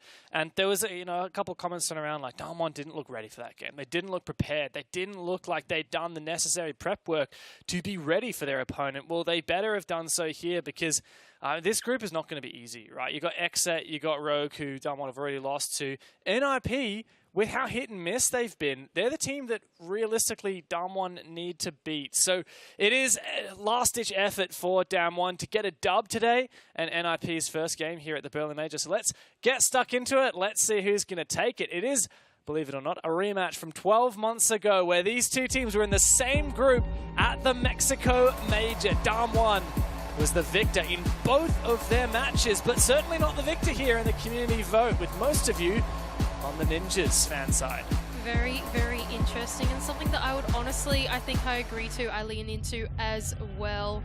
I think Damwon Kia, they look like they're not as up and about as they used to be. NIP, they look like they're on an upwards trend, as we've been speaking about.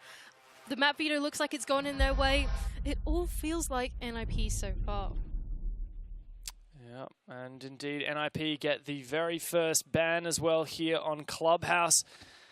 I don't feel like Clubhouse is really swaying to one side or the other, but I want to say that Damwon have their work cut out for them, right? NIP should be the favored team here.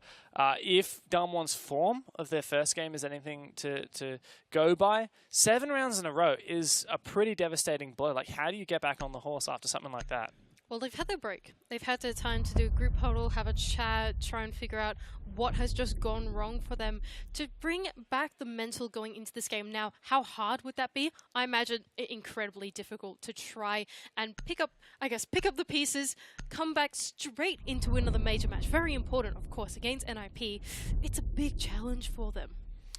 And look, I would love to read into the Glaz ban, but I got the feeling that this is not the legit ban. If you were reading the chat, you can see that these teams are, I don't know, having a bit of a yarn about the settings or what have you. But when we do eventually get into Clubhouse and we see the operator bans come through, I'm going to be looking at Ninjas. You know, they won Clubhouse against FaZe, a very, very strong team, 8-7 in the Copa Elite. And it was the only map that they won against FaZe in that match. I feel like NIP come from such a competitive region, right? There are so many strong teams down in Latin America. You're a bit of a Latin America fangirl yourself. I have heard thoughts on Clubhouse and how the meta has evolved down there. Ooh, I feel like this is a tough one to call. I think in general, the meta has been very hold absolutely everything, everywhere. And so you can't rely on those anchor holds in the basement anymore. It's just gone very much out of fashion, you know? And so I think for NIP, it really leans into the way that they play. I suppose that upcoming and the rejuvenation in the roster. But DWG KIA, something we saw on Bank that they just played was that they didn't really lean into that total map control, total dominance, as much as I thought that they would, and it makes me feel a little nervous going to Clubhouse as well. Yeah, it was a bit strange to see Damwon, usually such a confident and dominant team, and on Bank against Rogue, they were forfeiting so much ground. In contrast, going into this game against NIP, they really need to come out of the gate swinging. If Damwon have like they've had a bad first game, all right, that's in the past. If they have a bad first day, how much worse is that? To me, it feels like that is a hell of a lot worse. If Damwon lose to NIP here, the only team in their group they're yet to verse is XSET. And I just, like, if Damwon lose this, it's pretty hard to imagine them making it through to playoffs. That's kind of where we boil down to. I think I'd agree with you on that one as well. At the beginning, we had them as the contenders to make it through, and now we're really starting to cast these doubts onto DWG KIA. On the side of NIP, though, I really like this team. I think as I've watched these guys over Latin America, I really appreciate the flow that they have going. Their team comms in the Brazilian league, we do get to hear a little bit of their team comms, and now I can't understand a word that they're saying, I will not lie, but the way they conduct themselves, there's no overlap, there's no overcomming, it feels very clean. Even in positions that might be intense, they take the time to problem solve very well. And so going into this matchup, got some high hopes for them.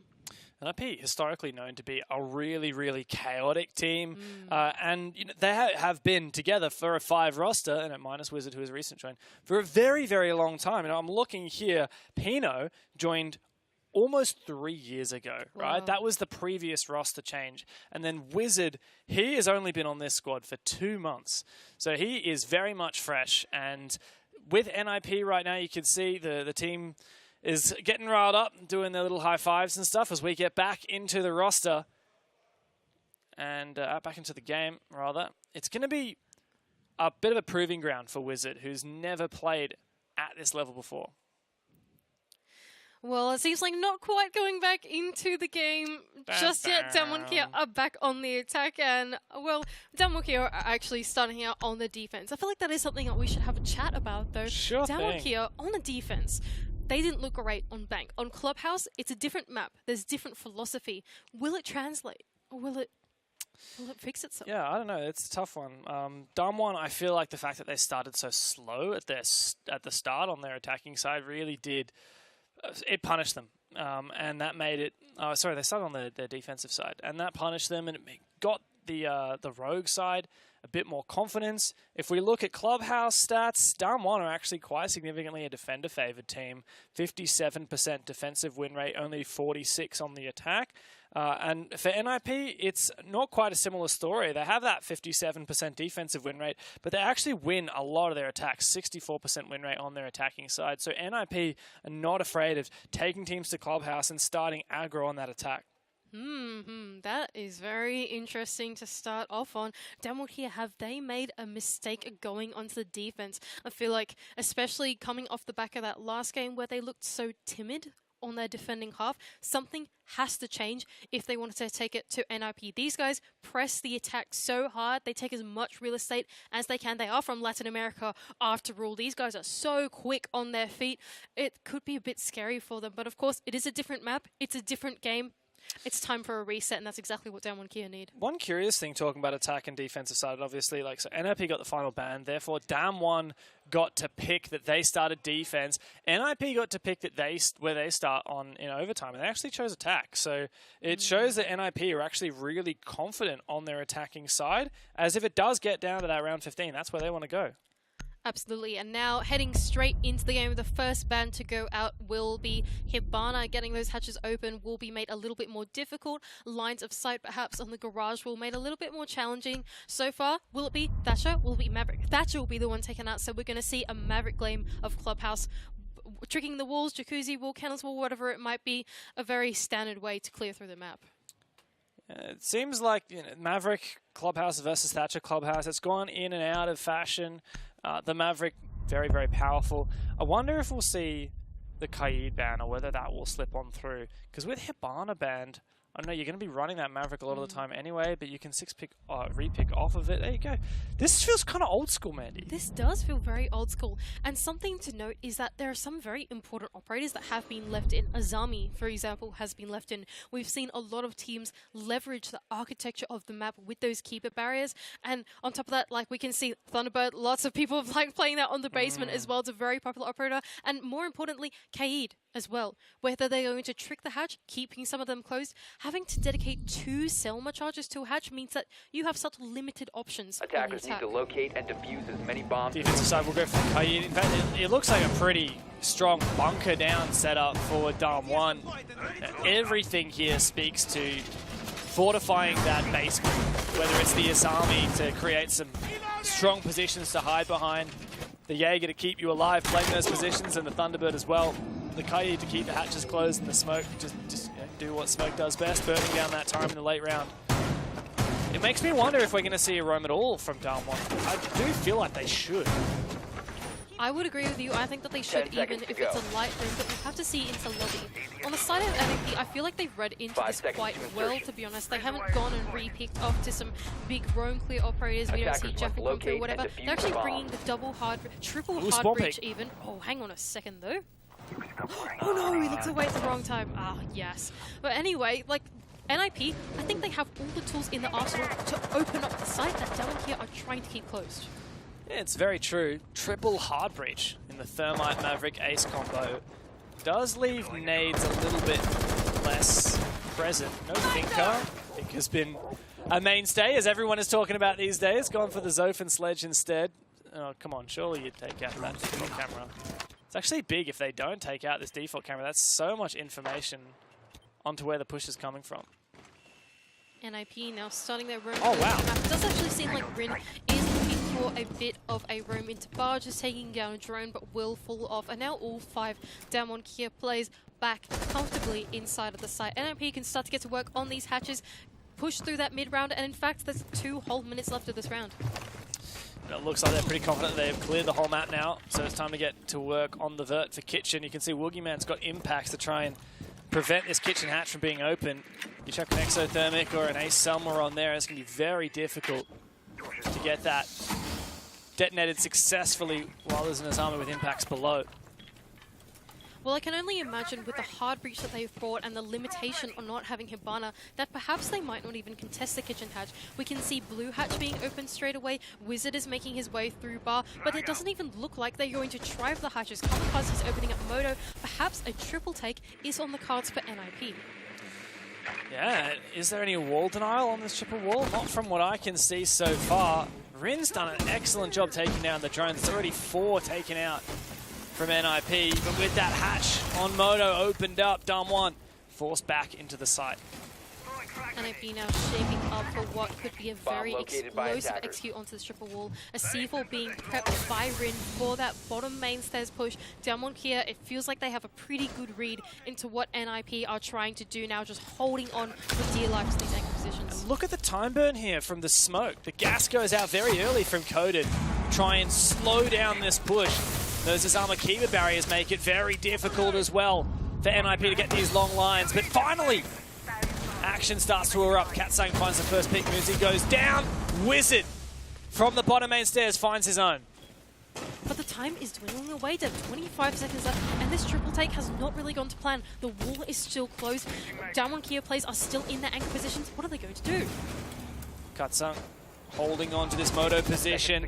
Woogieman is the player to step up though.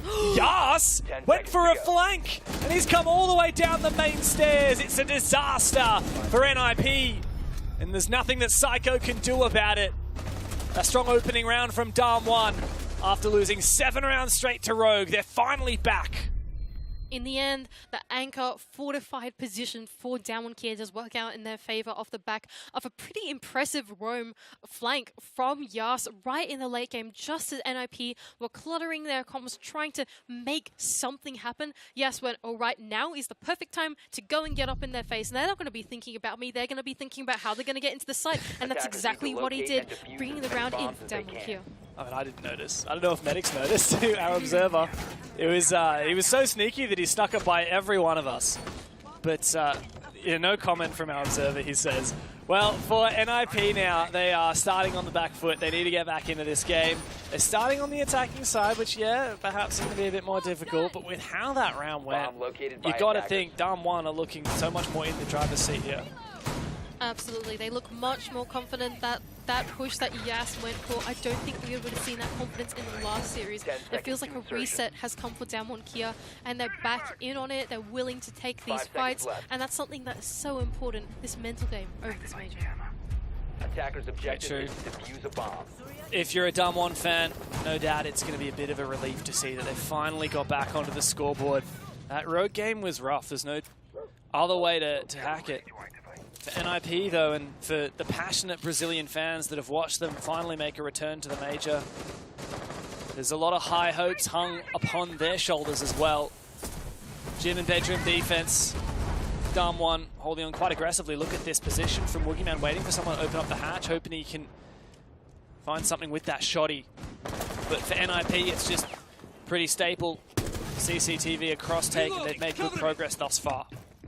I like this from Downward Kia. Cash and CCTV seems to be a side that's gone out of favor nowadays. It's starting to become more attacker-sided, so they've gone up. We're just going to leave it to Gym Bedroom instead. Oh, the shotgun shot almost connecting onto Pino, but he's in and out just like that with the sledgehammer, not risking his life. Downward Kia actually deciding to reinforce off the rotate going into Logi, making the push from NIP just a little bit more claustrophobic and holding on to that anchor position for as much as they can. Now the only thing they need to worry about is that hatch drop. They don't even need to worry about the sweep.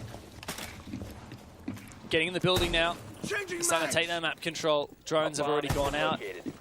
Kamikaze has moved his way forward. Taking cash control. Still a bit worried about Con. Dam1 Kia below. Ooh, have a look at this one from Pino. Tempts fate. Go with the nade. Yas, I think, reads into it and tries to block up that position. But Rin's actually downstairs and he's looking for a fight. NIP, though, they've made their progress inside of Connor. Selma charge to reopen up that rotate, going to construction and on the left side of the wall as well, so you can get a little bit of a deeper line of sight even from the windows into this particular position. Katsung will try to go for the impact trick. I think it is successful. It's another Selma charge to go down. Does they have another impact? Ooh, it doesn't seem like it. And now the Selma charge will go down. A rotate has been made, going to Logi, mounting for this execute. NIP, where is the execute that we couldn't see in the last round? A lot of work to be done before that. Yas survives that nade, not quite cooked enough. Rin is also below with the C4, and great use of the Kiba barriers once again, delaying time, but Pino says that's not going to delay me much at all. Yas says, here, have another one. Kamikaze, though, he's just found the first pick for NIP onto Kota. That's one of your anchors going down. You see Rooney going down. Although the wall's only just getting open. There's only 30 seconds left, but the onslaught is starting to come through from NIP. The entry on through Logistic Office, and you blink and you miss it. NIP everywhere, all at once, all of the time. And they do get the first round. Wow, I just cannot believe how that round went down. Downward Kia, they looked very conservative in every single way. They reinforced off the rotate very early. They were sitting in these anchor positions behind reinforcements, behind shields and Kiba barriers, very, very quietly and conservatively, but somehow NIP are able to find these cutoffs. We saw the Maverick hole on Jacuzzi wall to cut off mainstairs. We saw the pressure from the window from Pino. Everything, the pressure started to mount into Downward Kia, and tiny positional mistakes opened up the round for NIP. Dam1, though, they're not going to dwell too much on that gym bedroom defense. They're going to rotate now. Go to bar. Bomb site has started to come into a bit of favor. The jury's still out for me on this bomb site. I don't know if you have any specific thoughts, Mandy. I love the idea, but the execution's not always perfect. Well, what DWG KIA seems to be looking for here is they've lent into the Echo with those 2 Yokais. And I imagine the Echo is probably going to be hiding somewhere with pesky. It's going to be hard to take down. As NIP try to problem solve and dissect the map, they're going to leave it too late. We can jump on those Yokais, deny the plant, that type of thing. It seems to be the formula for DWG KIA is this anchor-centric hold that they seem to be doing on every single side that we've seen them play today. Is that the right play when you're going against a team like NIP that are just, they're seemingly playing quite methodically, to be honest. Like, it's a lot of droning, it's a lot of slow pushing. They're not quite as fast as Rogue were, but it does make me wonder, maybe if Damwon got a little bit more in NIP's face, it would slow them down even further. I think I'd have to agree on you on that, but that's not the way, that's not the DWG KIA that we are seeing in this lobby currently. NIP is starting to get their way into the map. The logistics hatch being opened up first, and it seems like a roam through the top floor will be on the cards for DWG KIA and will be the first point of contest for NIP if they want that full control. There is the opener, it's Yas on the Oryx, upstairs, finds Muzi, takes a bit of damage for his trouble, but not taken out as of yet. Really pushed low by Pino on this con window, but he does manage to survive. Rin's upstairs as well, as in fact 4 players up here at the minute. No one's gone down as of yet, making it so difficult for NIP to sink their teeth in. Oh, and a jump out as well! Coded to take down Pino. That's one of your 2 hard breaches going off the board, and really NIP have not managed to get that much control to the top floor. We can see Wizard and Kamikaze now making their way in, but to find what these DWG KIA plays, they're comfortable on the other side of the map. Wow, look at that aggressive yokai usage from Katsung, using that to get a bit of extra information. Mujammer goes down, that enables the breach on the external con wall. Kamikaze has made his way right up and close to the site. Bit of a Surya gate to deal with and a lot of lines of sight, but this is a strong position as NIP want to get that wall open. And there's only a minute left as well, and not enough players to deal with Katsang on the basement. Yas even knows, okay, the next step, the win condition is that yokai drone. If they go for the plant, I'm going to go protect Katsang. That's exactly what he's doing now. Ooh, Psycho almost connecting the shots, but it feels like DWG KIA, they're a step ahead of NIP. 2 players ahead as well. Looks like it's going to go their way. Coda's position's been revealed, and now he's stuck between a rock and a hard place. Perfect crossfire from NIP. And they start to bring this round back from the dead. You're right though, keep these yokai drones in mind. As the execute goes through from NIP, it's Kamikaze. Starts to plant. What is the play from Damwon? This is when they need to get into it, but the bait is perfect. It now comes down to Yas, who is also shut out of the round. NIP have made Damwon work for it. From a 3v5 to a 3v1. This is just unreal from NIP. I cannot believe the way that they managed to bait out the yokai drone. Katsang now 1 versus 3, rounding the corner. Ooh. Oh, he does take down the first Osa shield, but another one to follow. Difficult position for him to be in now. The 1-on-2, and Psycho knows he doesn't need to peek it here. Psycho loses the fight! It's a 1v1! How has Katsung made this possible? Wizard to cover from above, but there is no chance that Katsung wins this. The perfect bait, and Wizard knows that he has won it. He might be the newbie on the roster, but he knows exactly how to play that position. And a good round from NIP. Bring it back from the depths of defeat. That was just the most ingenious possible way to come back into that round, don't you think so? They knew, okay, we don't have the resources to clear our top floor. Let's not do that. Let's press the attack onto the site. Okay, we know the yokais are about to hit us. Let's deal with that. Let's put down the Osa shield, go for the plant, bait it out, shoot that yokai drone. Wizard went, all right, that means they're going to go for the retake. I'm going to cut it off with my Nomad. I'm going to be in the right position and hold on to that top floor. He did that perfectly. Everything, when I thought that DWG KIA were a step ahead, actually it was Nip that had the read on top of that to, I guess, deny the retake that DWG KIA were trying to go for. Picture perfect for NIP, and that starts to cast a bit of doubt into down one. We've seen this before. They might start strong. They got to make sure that they can stay composed when they start losing these rounds, losing the ones that they probably shouldn't have lost. I'd count that round among them. They're not going to dwell on that side though. A failed gym defense, a failed bar defense. Funnily enough though, Church Arsenal down in the basement, that's on lock now. Damwon, instead of going back to it, they're going to try a 4th different bomb site. feel like that's okay from them. They want to give us the world tour, Dev. I don't mind from that. I like to see all of the bomb sites being played, and once again, down one, leaning into quite a strong anchor hold. We actually have Wookiee Man on the Clash. I wonder how that's going to be used in this round. Well, it's a round of shields, it seems. You got Clash, you got Ossa, and you got Monte. Oh, goodness. Not every day you get to see 2 shields in the round, let alone 3. So this is going to be a pretty hectic one. Surprised to see NIP didn't pick off of some of these shields, particularly the Monty, when they saw that Clash. Oh, and this is really fascinating from DWG KIA. They're actually playing Wookiee Man and Coded inside of Rafters as their Rafters duo. I don't think I've seen anything quite like this. This is very unique. Dev, I don't really know what to expect coming out of it. The wall's only just getting open. Drones haven't gone through yet. NIP, I wonder what they're going to think when they see this. This is a very peculiar setup, but NIP have made good progress. That's the bottom of Garage breached, and the main wall should be breached very shortly as well. There you go, indeed. The Maverick removed the reinforcement from the wall. Won't take much to get rid of the rest. It's going to be Pino to rotate over and try and take out that soft wall with his sledgehammer. NIP in a pretty strong position, but like you said, a bit of an X-Factor setup.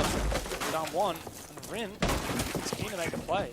Uh-oh, Muzi has just seen the player at the top of Rafters, the Clash, starting to ping out these players on this Kennel's balcony. And Osa shield once again, NIP are leaning into. It's very stagnant right now. Oh, a standoff, but it actually takes out both Osa shields with one C4. Oh dear, NIP, miscalculation perhaps. Yeah, and with the Monty losing a lot of HP there as well, the shields that NIP have brought are looking to be somewhat ineffectual. Wookiee Man has now rotated. He is going to harass Psycho on that Montaigne. NIP looking a bit lost now. This is a very tough round for them to come back in. Well, they completely pivoted their push to the other. Oh, goodness gracious me. Challenging it all the way from spawn. Lizzie has a 2x, though, and Wizard will actually take someone down as well. NIP, they've changed their push. They're going for a con side instead because this breach is so heavily contested, and it might work out for them. Oh, but Wizard punishes Rin. Dom 1, you didn't need to do anything, and now you've given away 2 picks. Psycho's losing a lot of HP, though, but Wizard might be able to bring this game back. Clutched out the last one. His nade doesn't quite find what's needed. Wookiee Man taken down so low by his teammates. Gas, the wall bank from Muzi. NIP is taking it by storm. And only a 2 versus 5 situation as well. Yas is able to collect up 1, but Muzi to collect the second. Wizard, the man of the hour, to close it out for NIP. 3 rounds up now. What a game this has been for the Ninjas. Even when they're looking rough, they bring it back. They do. Dam 1 let the Ninjas back into that round, and NIP said, we will take every opportunity you give us. What a good start from the Brazilians. And you can hear them, you can see them. They are one of the most animated rosters in Rainbow Six. They know exactly how to rile themselves up, and they use that energy as rocket fuel. And I'm a big fan of the way that NIP are playing with DWG KIA. Don't you think so? Every time they do an attack, DWG KIA feel like they have a read. They feel like they have a grip onto it. They go to contest NIP, and then you have a bunch of their plays go off, rotate somewhere else, put the pressure on a place that they're expecting DWG KIA to be rotating through, and they get just distracted by their teammates, really. And they're playing with their food. It's incredible. How about that position from, I believe it was Muzi on the Ossa, all the way back in the kennel spawn on those rafters. What a long angle for him to play. Unusual position. And just have a look at that scoreline. You wouldn't think it after the rounds that we've had and how close they have been. NIP is actually up 3-1. Down 1. What's going on today? Just feels like DWG KIA, they're getting a little bit in their heads. They're getting a little bit greedy, trying to stop the push from NIP and not realizing that someone else is there to punish them. This NIP attack is so multifaceted that DWG KIA just can't think that many steps ahead. Now, though, they are going to take us back to the Church and Arsenal bomb site. They held this one pretty successfully. Yeah, despite there being not much of a roam until Yasta's very late flank, I do wonder if NIP is going to be able to read into Dam 1 as this game goes on, because they certainly read into them in that previous round, punished the aggression, the late round from Dam 1. Yas is just on for the drone hunt at the moment. NIP have managed to keep 4 of their 5 alive for now. You can see a lot of operator switch-ups as well. The Ying coming in, no more Thermite. Ooh, This could be interesting. Perhaps they realize we don't need as much hard breach to go on that triple wall. We've already got the Maverick for the hatches. We've got the Selma charges for the wall, whatever. Let's just bring in the X factor of the Ying. Damwon Kia once again leaning into this Anchor-centric hold with just 1 or 2 roamers going off on their own, and NIP up for the map clear. Luzi on to enter Garage. As the drone goes out, there is indeed a roam. It's Yas on the top floor. And he is ready to go with the Thunderbird, spear in hand. He's right around the corner from that Maverick. What a pick this would be to take down the Maverick when the Electric Claws are still on the hatches. If Yas only knew how close he was. He's got support as well from the secret stairs, but if he loses this fight, it's devastation for Damwon. And NIP once again kick things off. It's just gone from bad to worse as Rin has been down and out. NIP have taken full charge. And last time we watched this site, it was Yas that was the playmaker to go for that flank and bring that around from Damwon Kia. Now you've got 3 sitting ducks on the site. You've got the sledgehammer in the hands of Pino to try and choke them out, get that triple wall open. There are so many options for them to choke out this defense. And this Claymore here, don't underestimate it. That will stop a flank up that garage ladder. Dead in its tracks. And in fact, Muzi punishes some aggression from Katsung on the blue stairs. Damwon can't help themselves. They know that if they don't make a play, they are doomed. But it's a doomed if you do, doomed if you do, doomed if you don't scenario. 2v5 now, and NIP, patience of a saint. Boogeyman looking to repeat the same sentiment as his teammate as he goes for the main stairs push, but Wizard is just way too aware. Now Coded in the 1 versus 5. Not looking good for Damwon, but he's able to collect 1, he's able to collect 2. Coded, he could bring this one back. Attackers have located a bomb. NIP have to play this perfectly. Muzi's inside. Oh, sprays him down, and that's all that's needed. NIP, 4 rounds in a row. Damwon shut out of the game. The Ninjas are fired up. This feels very reminiscent of the last series that we just casted. Damwon, they started out strong as well in the last series. They set the tempo, but as the game went on, they crawled into their shells. NIP really playing with Damwon Kia at the moment, punishing them for the real estate that they're giving them. It's not working out in their favor. Makes me wonder, sometimes the Damwon just have to cut their losses, right? I think Damwon have this mentality, oh, okay, we lost 2 players early, and now it's a 3v5. We have to make a play.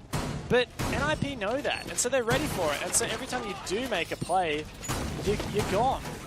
It makes me wonder, did Damwon just have to sometimes cut their losses and say, all right, we have to play this as a 3v5, let's do it. Don't keep making aggressive plays, just have faith that in the late round we'll be able to capitalize. Well, it's a hard balance to find, don't you think? So, yes, you do need to make that hero play at 1 point, because in the end, yes, you are going to get traded out if you sit there. But what it is about finding the timing, the right timing to do it. Now, we saw Yas do it, but we haven't seen any other Damwon Kia play be able to find that timing as successfully. And as a result, it just ends up being them running to someone that's cutting off their line of sight or something like that. Now they're going to go to Gym and Bedroom. This is a repeat. NIP, they had a pretty explosive execute onto the site. All the cutoffs worked out in their favor, and, well, it worked out for them in the end. This time, though, Damwon Kia, they're pressing the roam a little bit harder on the other side of the map. Yeah, in fact, it looks like a bit of a bandit juggle from Rin. I quite like that. If NIP don't drone it, they might lose some of their valuable hard breach early on. Wizard's not going to chuck any Selmas on down. Kamikaze is droning. He sees this wall on Jacuzzi is free real estate. He's just going to chuck that on. Detonate nears the exothermic. Boogeyman aggressively peeking. What? A bomb How? has been located. Medics, if you can tell me where that was, you get a gold star.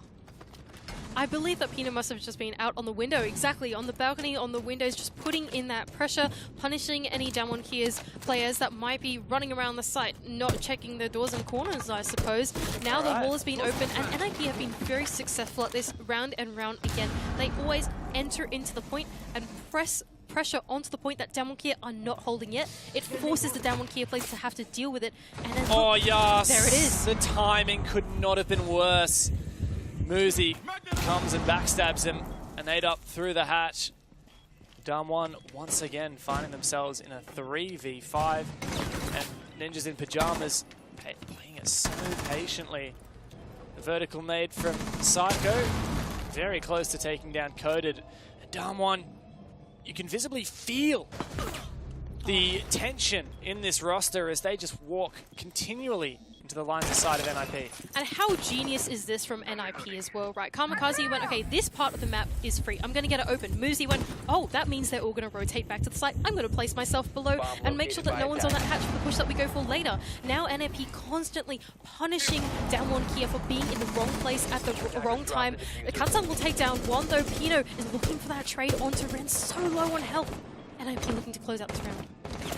But Rin's got to do some damage here. He's on site, low HP. Katsang from the windows, but he's punished for it. Rin can get that diffuser cold on the ground, taking down Kamikaze. It's going to have to be a 1v4, and it's not happening. NIP are absolutely running away with this. That's 5 rounds in a row on the attack. And I'll tell you what, Wizard, the new boy on the block, has been doing absolutely incredible in this matchup. 10 kills, I think, in his favor. And every single time that we've seen him in this kill cam, in this feed, he's just been on point with his game sense. Not only once or twice, but I believe 3 times now we've seen him turn on someone looking for a pick, looking for a flank onto him or something like that. He just has such incredible game sense and knowledge to know that Downone Kia are going to look for that hero play and punish them. Yeah, I didn't realize this, but you said it. 10 kills, 2 deaths for Wizard. What an insane start that he's had so far. The newbie on the roster breathed new life into this this NIP that has been so inconsistent in the past. And they've certainly been consistent 5 rounds in a row, giving it to Damwon. It just seems like a matter of time before we find NIP match point and GG. Absolutely, and going 5-1 on your attacking half is nothing to scoff at as well. Clubhouse, historically, has been very hard to attack. In the recent meta, perhaps a little bit easier, but 5-1, wow, that is nothing to laugh at. What an incredible result. Pressure's on now, Damwon. What have you got for us? We haven't seen a lot from you. 3 rounds that they have won all up today. And, well, they got swept by Rogue. It may well happen here against NIP. Looking to break the spell that Wizard has placed on them. That's not too bad from you. Rin starting to drone himself into the ground floor. Boogeyman as well. Seems like the roam clear is on for Downone Kia, but there's still a lot of intel that needs to be collected for them before they even enter into the building. They're actually going to be leaning into the fuse as well to try and clear off any utility that is protecting this kitchen hatch. It seems interesting. NIP, they're not even going for this roam either. It's very anchor-centric. They're holding on to as much as they can. Question for me about this Fuse pick. 2 C4s on the NIP side. Uh-oh. Fuse is very vulnerable while placing down his gadget. Psycho's pre-ripped to C4. Looking for something. Coded's going in. Surely he's a dead man. Psycho is right above him. And there you go. Perfect. That is just so beautiful from Psycho. I have no idea how he's able to read that, but Fuse, like you said, so vulnerable. And there we go. Kaitlaw just goes straight back on the hatch again. Easy as you do it. That hatch is staying closed. Looks like NIP have voted Damwon and know exactly what to expect. Katsung opening up the moto hatch, so at least that's something they don't have to worry about the electricals for. But now Downone here, they are low on options. They only have Boogeyman with his Maverick torches to open up the remaining hatches. We've got one open in blue, also in kitchen as well, and a thermite charge which could be used on the triple wall. One has already been used on the hatch though, so if that gets impact tricked, that's done for. It just feels like the options are running a bit low for Downone Kia. They can't get the drones into the side because the mute jammers, they look lost. And even if it does come down to moving into the meat grinder, NIP has such a strong setup. All these Kiba barriers, all these strong defensible positions. That shield dealt with now. Wizard forced back a little bit, but easy as you like. He puts down a Kiba barrier and he's got another position to hold. That being said, NIP have given Downone Kia a lot of real estate. There are 3 players that are stuck inside of Church and Arsenal, and Downone Kia have realized that, okay, hang on, we've just been given blue for free. Maybe let's try and make use of this space. Damwon, what are you going to go for? It's going to have to be blue, but Pino shuts down Rin. On for the retake. Yas looking to try and refrag, but Pino doubles down. Woogie is out. Yas and Katsung to 2v5. Yas can find one, but not before taking down a hell of a lot of HP. Pino for the triple and Pino for the quad kill. Wow. NIP match point, and it has looked like a breeze. NIP with such a strong anchor hold right at the end there off the back of the C4 from Psycho. Perfectly read from him, knowing that they were going to enter straight into kitchen. They weren't going for a roam game, so they knew that they'd forfeited the map to Damwon Kia, but they were still ready for that ground floor entry in the form of that C4. And that all compounded in the end. They couldn't get the hatch open, so they couldn't go for their plan A. That was to go for a kitchen hatch drop. Plan B was to maybe go for a triple take, but that's also mute jammed off. Go for blue, okay, that's given to you, but the crossfires are perfect. NIP, they had their number. They had everything ready.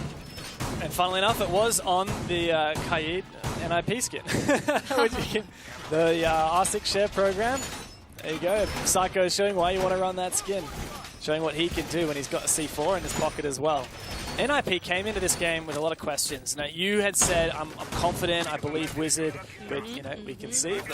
Yes, sir. Yeah, yes, I did. Good reason to believe that, but knowing that NIP have been so inconsistent, knowing that they failed to make the Charlotte Major, knowing that time and time again it's either out in groups or making it into the top 2, we were wondering which one's shown up. And right now, I mean, they're looking very, very hot. This is looking to be a very competitive group. NIP, 6 rounds straight against Damwon, looking to make it 7, looking to repeat what Rogue did earlier today. And for the possible final round, NIP taking us over to CCTV and Cash leaning into that Azami to hold on the rafters position, make some of that architecture a little more unique for Damwon Kia to clear. They have left this construction single wall open though, however, and that gives a way in for Damwon Kia. Pino though, here's a C4 ripped. He seems to have an inkling that someone might be going for this logistics hatch. Could be an early C4 pick, which we are no strangers to here with Damwon. Coded, that is so unfortunate. The mute jammer above, actually, the radius of it prevents that drone from being usable for the rest of the round until that mute jammer is taken down. Damwon Kia, though, they've made some pretty good progress into the building so far. The kennels wall has already been open, logistics hatch has been open, drones are going through now, and this seems like a very two-pronged clear to go into the bomb site. Of course, Jacuzzi wall now open, the entry to follow through soon. Mute jammers seems to be stopping their way, but not for too long. Swapping map! So a lot of map to clear here, and Damwon are looking relatively slow. Where is the hard breach game coming? There we go. Main wall open. Are they going to go for con? It's unclear to me at this point whether they're going to go for a garage take. Is the garage wall breached as well? Or are they... No breach on the garage wall yet. Must be saving that for the con side. There's a lot of map to clear before they can do that, and Pino stands in their way.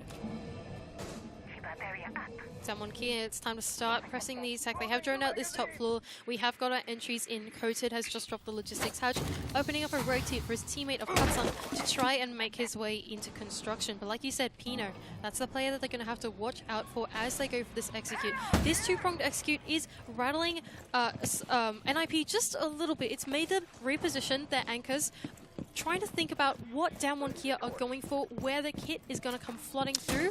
Oh, that was a bit dangerous, Boogeyman, but I don't mind this too much from Damwon Kia. It just depends if they have enough time to do it. Well, he's going to nade off this mute jammer from below. Great usage there, but that calls out his position. A Wizard's going to aggress in through stock. Meanwhile, Psycho goes for the aggro play out of the site, and both of those plays net kills. NIP having a laugh right now. 5v3. On match point, and Pino's hungry for another one. C4 in pocket, he might not even need it. Damwon got to get on their bikes because this game is not going to last much longer.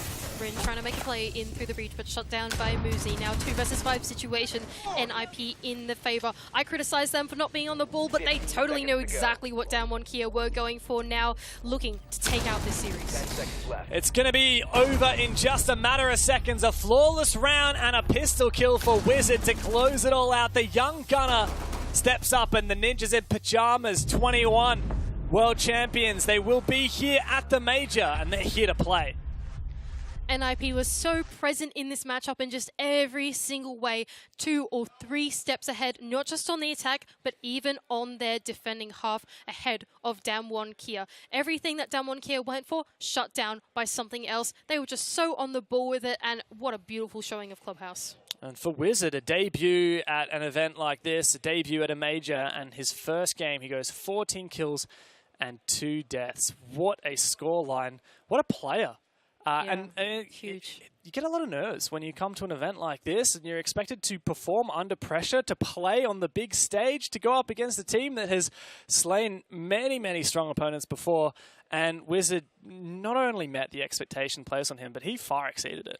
Absolutely. This pickup has been so great for NIP. It's rejuvenated them. It's given them new life, a second wind, new blood. And I think that's exactly what they needed in this matchup against Damwon Kia. Well, NIP are going to be playing more later today, but for Damwon, that's it for Playday 1. But they got a lot of work to do before Playday 2. We'll break this more down after a short break.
And they're putting their best foot forward, and that foot is called Wizard. He's cast a spell on Damwon, he's cast a spell on all of us, and 14-2 is an insane scoreline to take that. Bit of a shame though. Let's take a minute. Commiserations for Damwon. That's a pretty rough start to their 6 major campaign. 7-2 against Rogue, loss, and then a 1-7 against NIP. That is not the way that you want to begin out your major story, but for NIP, what a huge beginning. 7-1 is a dominant scoreline, nothing to laugh at. That is incredible showing of Clubhouse, a beautiful performance. I love their problem-solving skills. It was just, chef's kiss. I mean, how do we break it down? I think you look at that from a rudimentary perspective and you're like, oh, Wizard just killed everyone. But there's a lot more to it than that. Yeah, I'd agree with that. I think that the way that NIP played against Damwon, it was more them playing with Damwon Kia than them trying to battle them in and doing it. It just felt like they knew the ebb and flow that Damwon Kia had. They knew that Damwon Kia, maybe they get a little bit over-aggressive. Maybe they get a little bit greedy once they see a push is happening. And so they knew to rotate a player over and punish any mistakes in rotation, any mistakes in position on the anchors. And they knew that that was the weak point of Damwon Kia. It just felt like they were so prepared for their identity. The consistency as well. You lose one round and you win 7 in a row. Let's reflect back on that game with the match summary, really break it down. You'll see all the stats. And for Wizard, the stats were nuts. What a game from him. What a game from NIP to kick it off. 100% cost from Wizard. What? That is insane from him. Not only that, but he was playing on the secondary support role as well. It's not like he was an entry fragger. It's not like he was big on those cutoffs or anything. A lot of his skills were just being in the right place at the right time, having great game sense and game knowledge to know that Damwon Kia were going to come run up at him as he was starting to get the execute ready for the site. And that's just a perfect play from him and well read into the patterns of Damwon Kia. And with that game done and dusted, we've had 2 matches in Group A. Let's have a look at and see how Group A has shaped up so far. And I'll give you a hint, it's looking great for teams like NIP and Rogue. 7-2 for Rogue and Ninjas as well, tied up on 3 points. Both teams having a regulation win. Dam 1 all the way down at the bottom of the standings. XSET yet to play, but it's clear XSET, you know, we're going to have a chance to play their matches. Dam 1 have to sit it out for the rest of the day. This certainly is not how I expected it to kick off. Absolutely not. I mean, to be honest, it is so difficult to predict this group in general. Every single one of them were leading into it I thought was competitive. At the end of day 1, I thought at least maybe a point or something. I thought these games were going to be close. They're going to be back and forth, but Rogue and NIP, they just had such a read on Damwon Kia that they couldn't even get an inch in. That's it. It's going to be a scary day, I reckon, for Damwon Kia. They got a lot of thinking to do at the end of this one. Obviously, big dubs for both Rogue and NIP, but the job is not over yet. This is clearly a very competitive group. Those 2 teams will have to play each other and XSET as well before we then go and reset the round robin where each team plays each other again. Damwon will have a chance for revenge, but bit of spoilers. If anyone doesn't want to know what's going on in the B stream, maybe mute us and don't look right now, but we're going to show you the results for, I believe it's Group D. And how that has panned out so far as well. There is a match going on right now on the B stream, and it is Elevate on the top of the standings. They've already taken down M&M 7-4, but the game right now on the B stream is Elevate taking on Astralis, and get this, Mandy. Elevate are on match point against Astralis. Parker was telling us last night, Astralis easily best team in NA, and he put them as favourites to win the whole event. Elevate is up 6-2 against them. I'm about to top the group with 6 points. That is an incredible run from them. Astralis, what is happening? I can't wait to go back and watch that VOD. I don't know about you, but I really got to go back and tune into some of these games because Elevate is not a team that we expected them to be up there in Play Day 1. First 2 games, wow, that is huge momentum going into it. What on earth? Yeah, well, I guess where one APAC team flourishes, another one doesn't, and that's the story so far. Dam 1 had a really tough day, and Elevate is stepping up. It's the same for the 2 EU teams that have played so far. M&M really struggled, and Rogue flourished, and now Astralis is doing their best to fight for NA. They will get more games later today as well. Of course, every team gets to play 2 matches today. So by the end of it, we'll have a pretty strong idea of the standings. But that said, so many more games to go as well. Summarizing, though, what are we thinking? If right now Rogue and NIP were to play each other, who do you reckon would take it? Oh, I feel like that's a very tough one. From the back of that game, it feels like the prep work going into it was really the backbone for both Rogue and for NIP. It felt like they both had such a strong read into Damwon Kia as their first match of the day going into it.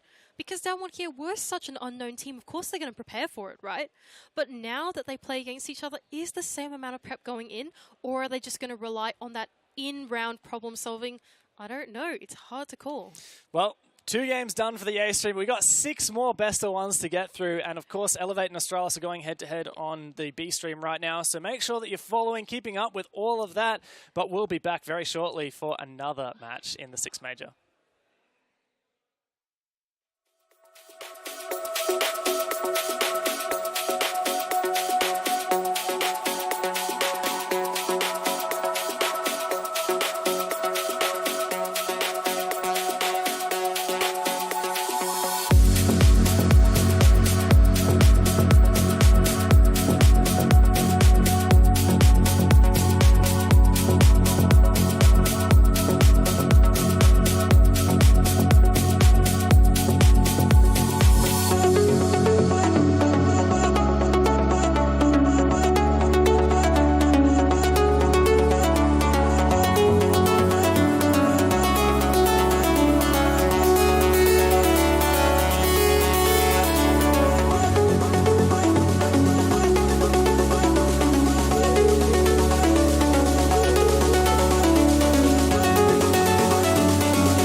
Welcome back, everybody. It's time for Wolves versus Gaimin Gladiators.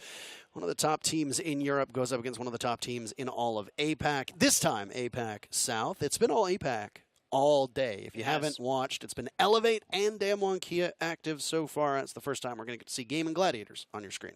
And it's been some interesting results so far because what you might think was going to happen didn't quite happen today. In case you guys didn't know, we got some spoilers, ...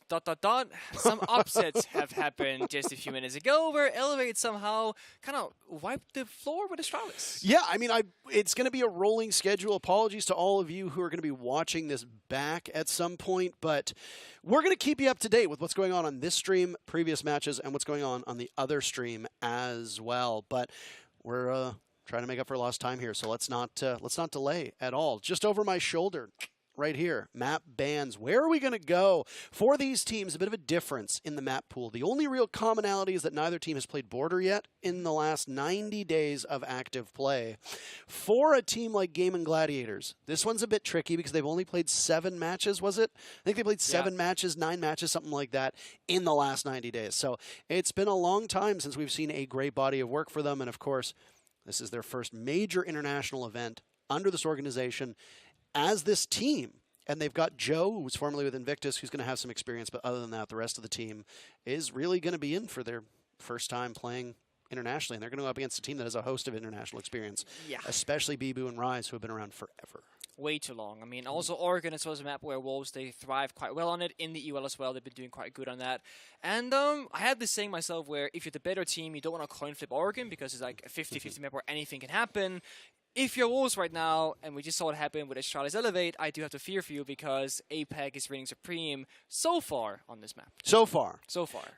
When we did some prep work at dinner last night. We were all talking about how the first day of groups is almost always a bracket buster for the teams because you set things up and you say, okay, let's take a look. Let's look at that Astralis Elevate game as a perfect example of this. Astralis, such a good team on Oregon, coming in as the back-to-back first-place finishers in both Stage 1 and Stage 2 of the North American League. They were finalists at the Charlotte Major, and they got smoked on Oregon against Elevate, a team that honestly looked okay at the 6 Invitational, but certainly didn't look like world beaters, and certainly didn't look like a team that could mop the floor against the second-place finishers at the last major. Also, we've noted that Astralis have not lost Oregon at all in the last 12 months. They have a 6-year win streak on it. That is now 6-1, of course. So, if you look at the statistics, it seemed like such a risk for Elevates, but it paid off. Wasn't the stat that the 2 teams with the most active streaks on maps were both from North America? Yes. OXG is, 7-0 on Theme Park? Yep. Astralis was 6-0 on Oregon. So Correct. Coming in, you've got a long, proven history of doing well. But there was an old adage on Oregon prior to the rework, Nick, which is Oregon was the team where Oregon was the map where good teams go to die. Yeah. Because it was such a chaotic map, and it would often bring out the worst aspects of some form of strategy. Teams would play unpredictably. It'd be very frag-heavy. And in a frag-heavy meta, which is what we see right now, it really does make for some impressive Oregon matches. When you look at a team like Elevate, they are so potent when they are allowed to play their game and engage in these gunfights, and they proved it against Astralis. In this matchup in particular, you've got good gunners on both sides of this battle, but I do need to give a little bit of a nod to Wolves in terms of gunplay, especially when you've got Mowgli playing as well as he has over the last 6 months. I do agree with you. And I think when you look at a team like Wolves and we look at a team like Rogue from EOL, they both have like Spoiled on Rogue and Mowgli on Wolves, right? They just they walk in, they get 2 kills, rounds over, right? Yeah. Done deal. But looking at Gaimin Gladiators, they actually don't have like an outstanding individual player like most teams. They're pretty even as a whole squad. Yes. So you can almost say that they do have that advantage where every single member is valuable. If one person were to fall early, the other 4 members are equally valuable to get that round for them. The highest rating, if I recall correctly, on Gaimin Gladiators is only like a 1.07, which isn't particularly good for your top performer, I think, when compared to Wolves. I think Wolves was at like 1.2 or 1.18 or something like that, which makes a massive difference. And of course, when you look at the rating, you take into consideration things like entry kills. You take into consideration things like clutches, operators that are played, survivability rate, cost being a big one. That's a huge one. Plants, diffuses, etc. So when you look at this rating, you got to kind of wonder what's going on with Gaimin Gladiators. Why are they so even? Because this is a team that finished second in APAC South. They made it in fair and square, but I honestly feel like of all the teams that are at this event, they might be the team that's getting slept on the most. I always think there's such a big unknown factor, right? Yes. And also this is where some teams might underestimate them, not do the full research, not do all that VOD reviewing, and then go into the game and be like, okay, these are the real deal gunners, and as you mentioned, aggressive meta. We're playing Oregon, where anything can happen. This is not a circumstance where a team like Wolves should ever underestimate their opponent, even if they're called Gaimin Gladiators and you haven't seen them before at the international stage. Absolutely. There's a lot of depth on both of these teams, but when you look at a team like Gaimin Gladiators, they come into an event with very limited experience, almost no experience on an international stage whatsoever. But this is something that APAC has had to deal with for 5 years now. Always. There's been this, with the exception of when Nora Rengo and Fnatic were like the 2 dominant teams from this region. And then you kind of had that Mantis, Cloud9, now Sandbox Gaming Korean team there as the number 3 often in APAC. You would have every now and then a team that would come in, experience a match or 2, maybe a couple matches in groups, not perform really all that well, and then go back to APAC, and hopefully have taken some lessons with them.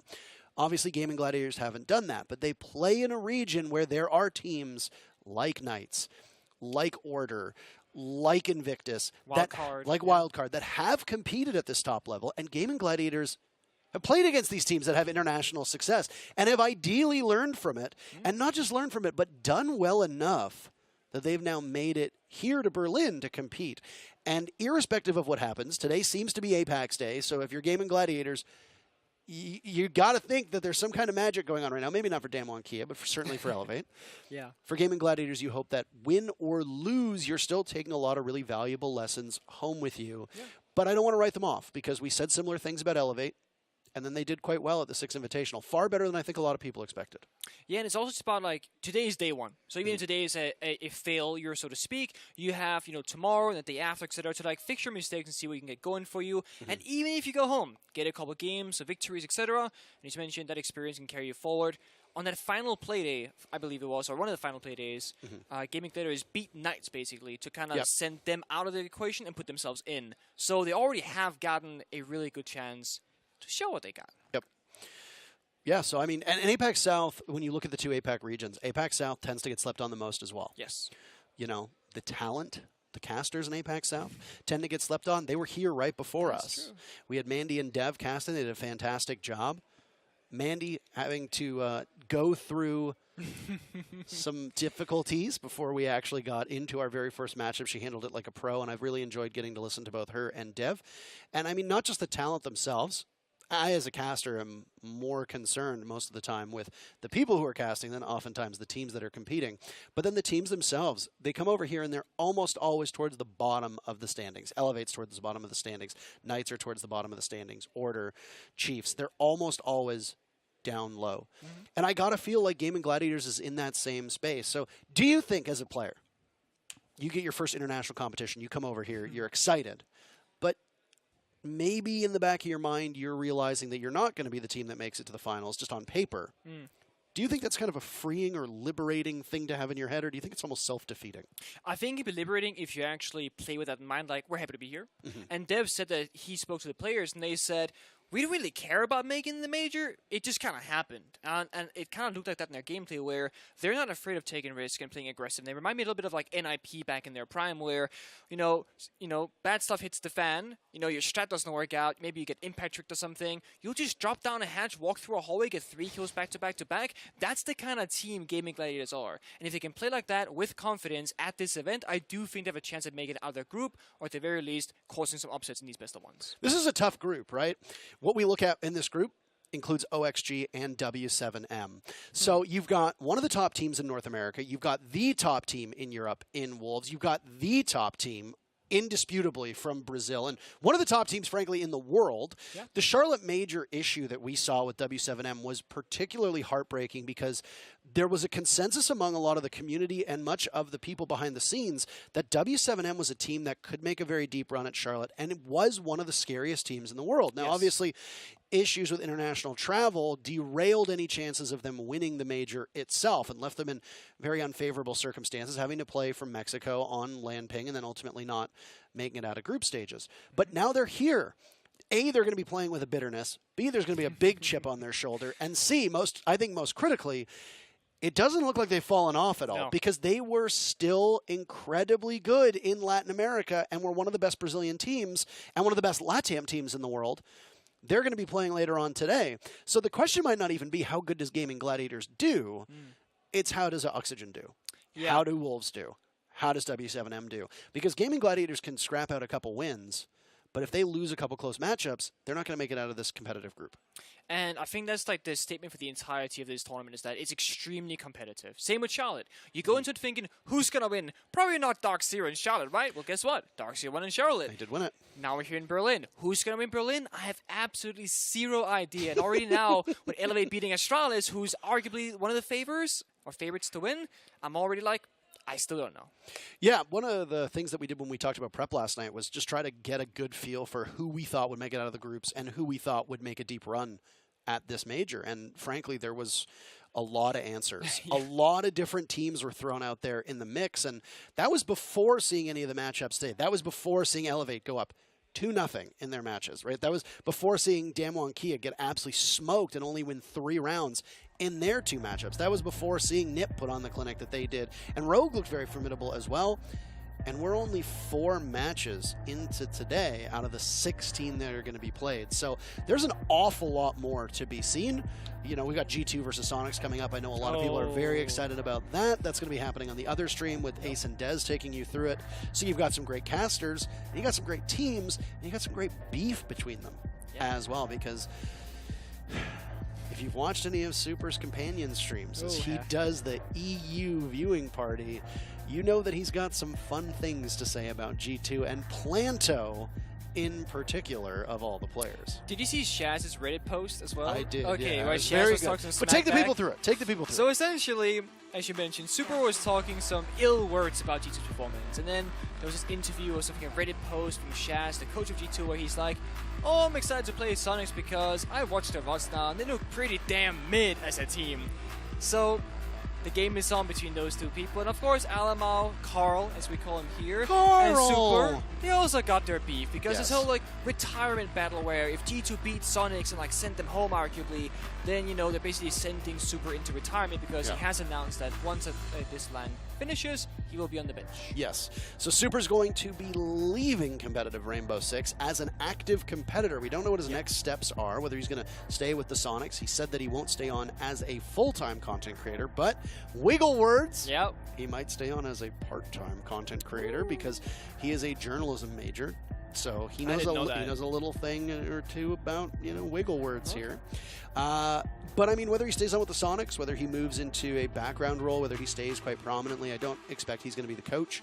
Goddess seems to have that job nailed down with Joe helping with analysis. But Ali Mao actually tweeted out, "I'm going to retire Super." Which I think is a very ambitious plan to have, given the way that G2 has played over much of this year. But I will say, G2 needed to go on a miracle run to get to this event. There were jokes going around because the theater that we are in is literally steps away from the G2 head office. Yep. And it would be like, imagine getting shut out of an event that you could crawl from your office to. That was almost the possibility that G2 faced, but instead, they put on that incredible run. They needed what? They needed like, out of the 16 remaining points or something like that, or out of the 18 remaining points, they needed like 14, and they got them. Yep. And they got more than enough. And a big part of that was actually helped by their opponents. Now on your screen, as we are still waiting to get into this matchup, on the left-hand side, you have Wolves. On the right-hand side, you have Gaimin Gladiators. Settled into their booths. We'll have information on what map we're going to be playing on and when we will be getting into the game as quick as it's available to us. Don't worry, we'll update you, I promise. We got the map at least covered. We got Oregon, and it looks like we're just gonna wait for the players in the lobby. So if you take a second, as well as of course they're huddling up, cheering and saying 1, 2, 3, wahoo, yuha, whichever. And then we should be going shortly. Some form of ceremonial cheer, I'm sure. Cheer. Just trying to get into the mood. And that's one of the cool things about being back at LAN is that, you know, we can see it. When you and I cast the North American League, we can see it on our screen. There it is. I don't know if you can hear it or not. I don't know if it's getting picked up on our microphones. We can hear it. I hope it is. Again, I always reference the times where it's like, wow, can you hear that? And then the crowd's not mic'd or the people around us aren't mic'd and you don't actually end up hearing it. It's like we look like a bunch of knobs. But one of the cool things is that when we watch them play in Las Vegas, we're in Los Angeles. We can't physically hear these teams. And for some of the teams, like some that are at this event, OXG, Astralis, Beast Coast who aren't here, they love to talk. They love to talk. Every single time that they win a round, their jaws are jabbering at each other. We don't get to hear that on the broadcast. They're mic'd up, the comms don't come through. But when we're at live events, you do get to hear it. And I honestly feel like the teams sitting within arm's reach of each other, being able to feed off of that energy, being able to fist bump in person and cheer and celebrate and feel their own emotions, it really does help a team settle in, dispense of some of those nerves, and get far more comfortable with the actual matchup. Absolutely. I mean, it's so easy online to be distant from one another, right? Because you just don't talk as much. No one can see your facial expressions, your body language. But when you're in person, if I look to my left and you're looking a little bit sad and you got, you know, your 0-5 on the score, but I'm like, yo, come on, we got this. Fist bump, next round, boom. We're in it, right? Positive energy, etc. That's correct. Same thing whether you're huddling up before the game, after the game, whether you're losing or winning. Make sure that you're in a good mental space because there are more games to come. It's the first game, not the last game. Yeah, and for some of these teams, you have your blocks that you play in, and then you're off, right? So if you look at Gaimin Gladiators, they're going to play right now, and then they're off for like 4 games until they're back in action against W7M many hours from now. So you can't let that mental affect you in the in-between time. For a team like Wolves, who's the other team that's competing in this matchup, they don't have much downtime. Gaimin Gladiators plays their matchup. They got like 3 hours off. They come back against W7M. They can go, they can get refreshed, they can relax if they want, maybe because it's so hot, maybe take a cold shower. I don't know what they're going to do between these matchups. Wolves don't have that luxury. Wolves finish this matchup, and they go up against OXG right away. So you have to keep that mental composure there. And the thing that we always refer to is mental fortitude. Yes. If a team does not have mental fortitude, it is very easy for you to get smoked or lose your first game in however fashion. Maybe it's a closely fought battle, maybe you get blown out, and just keep that momentum going in the wrong direction, feeling defeated, and never really logging in for your second matchup. And I honestly think that might have been what happened with DWG KIA. Damwon getting blown out in their first match against Rogue, giving an even worse performance against NIP in their second matchup. Why? They had literally no time between these matches to really settle in, and now that's it. You know, DWG KIA have a disappointing first day. That said, the matchup is ready. I promised. I said that when it was ready, we would let you know. Yeah. It's here. We'll let you know. We are ready to go. Wolves versus Gaimin Gladiators, and would you look at that? Oh, would you look at that? We're going to Oregon. We asked the community, how did they do? Who do you think's going to win? Wolves or Gaimin Gladiators? And you said Wolves by a commanding margin, 82% of you. That's pretty lopsided. I mean, I think it's expectable because, again, like we do have like a very known team against a lesser known team, and of course, it's day one. It's the first game between these two teams here, so we don't know what to expect. So, fair game to Wolves, but still some fans there for Gaimin Gladiators showing up in decent form, I would say, so to speak. We'll get into the server right now. Loading on in, all the have funds coming across the board. For those of you that have not been, how do I say this? The most in tune with APAC South. I was trying to say it in a nice way. They've got the players that are going to be playing for Gaimin Gladiators. Their top performer is Ape, whose name looks like ape. So if you're wondering, no, ape is not how you pronounce their name. It's Ape. Highest rating on the team, 1.09, compared to Mowgli over on Wolves with a 1.18. Now, it doesn't seem like there's a huge difference between that, but when you look at round by round, that can actually make a pretty large difference. In terms of utility players on Wolves, you've got Shinka with 12 plants and Rix with 8. In terms of clutch potential, on Wolves, you've got a number of performers who all have multiple 1vx's. I think 4 players on the team. I think the only person who didn't have multiple 1vx's was Rise. Yeah, he's dead usually first. Because, Rise unfortunately is dead first most of the time. Mowgli very near a 1 KDR as well, which is a very hard feat at this level. If you can trade yourself off and get a single kill every round, your team is always going to be in good position, providing that they're able to play around that. As for Gaimin Gladiators, their most clutches are on Joe, the former member of Invictus. I'm not sure what's going on, but we are getting a pause right off of the rip as Rise has asked for some extra time, providing that they don't change the bomb site at the last second. Laundry Supply is where the teams will go to first. Wolves will ride out defense. Do you want to break down the operator bans for us, Nick? Yes, I shall. So we are starting off pretty basic here with the Maverick ban, of course, from the side of Wolves. This is just a pretty standard cookie cutter operator ban. It means that you gotta bring other hobbies to the table, the Hibana, the Ace, and the Thermite. And then Wolves also, towards the end of the ban phase, banned out the Kaid, which is one of those operators that when Maverick is not available, you don't necessarily want to deal with the Kaid always. But of course, as you see here, the Thatcher is open. So the Kaid could have been on the table, wouldn't have changed that much. In other words, what this means is that the Kaid ban is kind of pointless because the Thatcher is available. You can just play it. But of course, it is going to limit your operator pool more on the attacking side. Valkyrie and Flores, again, cookie cut operators, information, and of course those Terror drones doing so much explosive damage. Really good at countering Asami, dealing with shields, even verticality, etc. Nothing quite out of the ordinary. I don't think the bomb sets are going to be affected much by this. Basement is still relatively strong. Top floor kids' bedroom is still relatively strong. And of course you got those tertiary bomb sites, which are just massive coin flips that you have to go to eventually if you find success on the defensive side in your first 2 rounds. Not sure why we're paused, but hopefully we get some information soon so that we can relay it to you. Should be on our way shortly. We are missing one operator from Bibu, so perhaps he is the person in question that has something going on right now. But we see Smoke, Thorn, Mira, and Melusi, which of course makes sense given that we're looking at the laundry supply room basement bomb site of all things, because that's kind of where Mira thrives. It's the only bomb site where she's typically brought out on Oregon.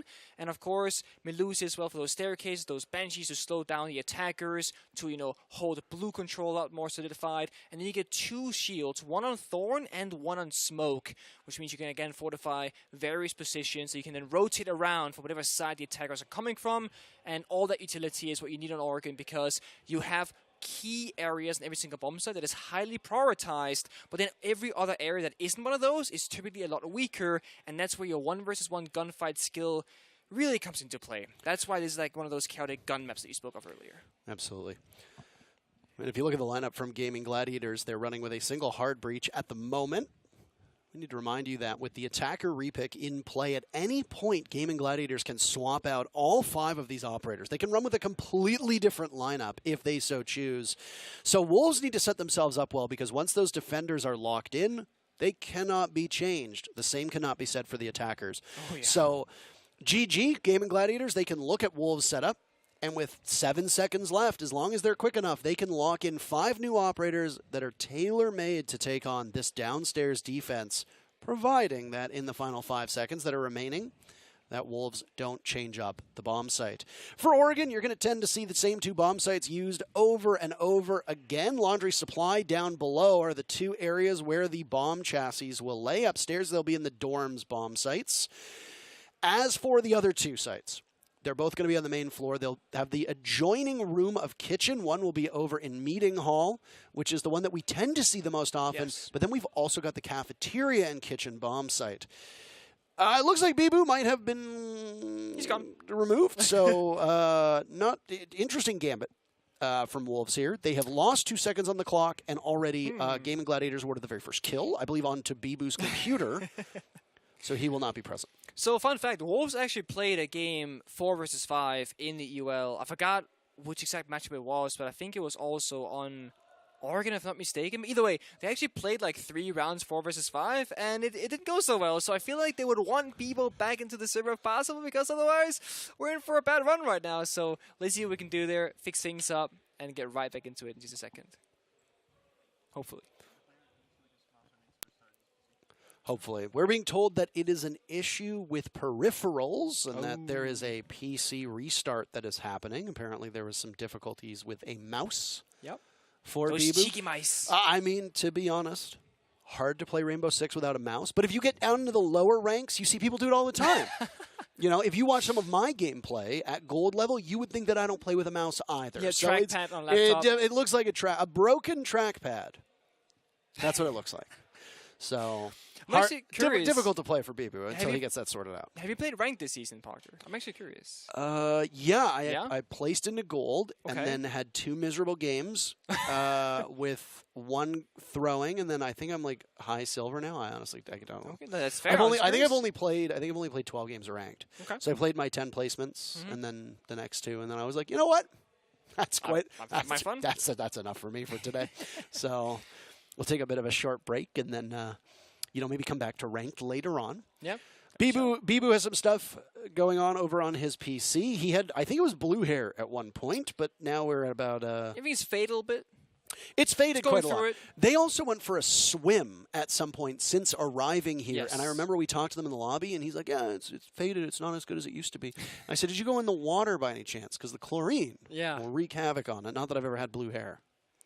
See, I feel like you would be the kind of person that would like dye their hair like a crazy color for no reason, but I've never seen it. So have you ever done that, Parker? No, I've never dyed my hair at all, actually. Never? Fun fact. No. Never dyed And I think that's because growing up, my mother was so struck by the color of my hair that she would constantly compliment your beautiful auburn hair. Oh. And I mean, whatever. It's fine hair, I guess. But it's like, just for me, I don't have the complexion for darker hair, I feel.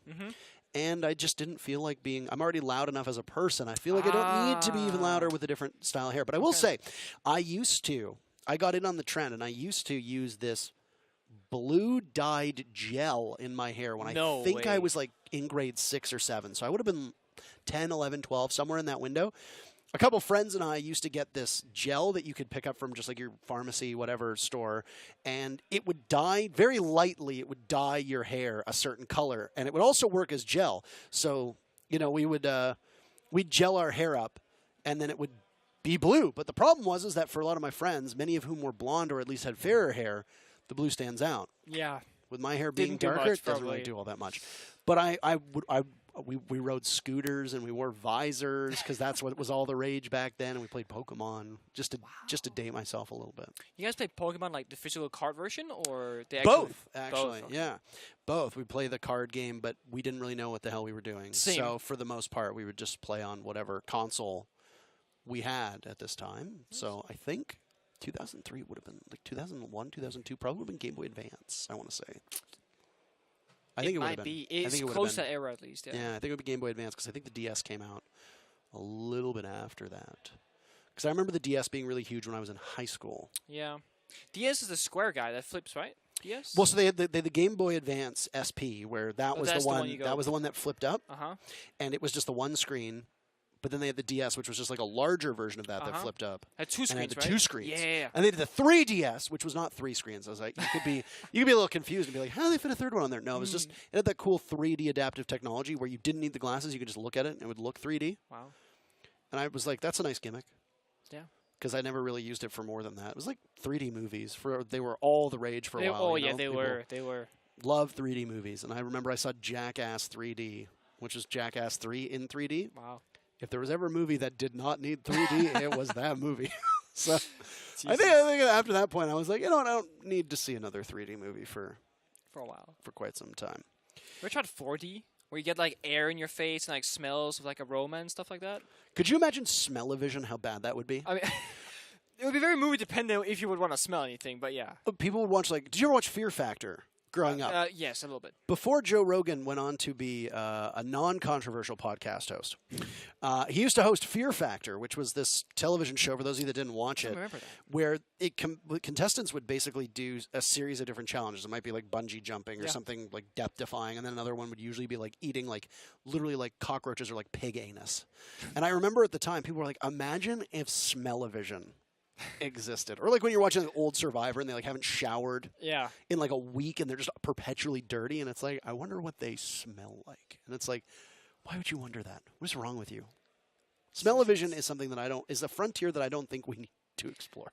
So I went to Disney World and I went on the Avatar ride. World or land? World or land, yes. World or land? Were you in Florida or were you in California? I was in Florida. Okay, so you went to Disney World? Yeah, Disney World.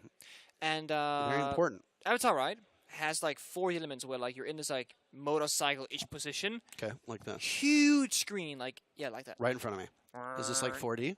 Yes, They but blow air in my face? yeah, exactly.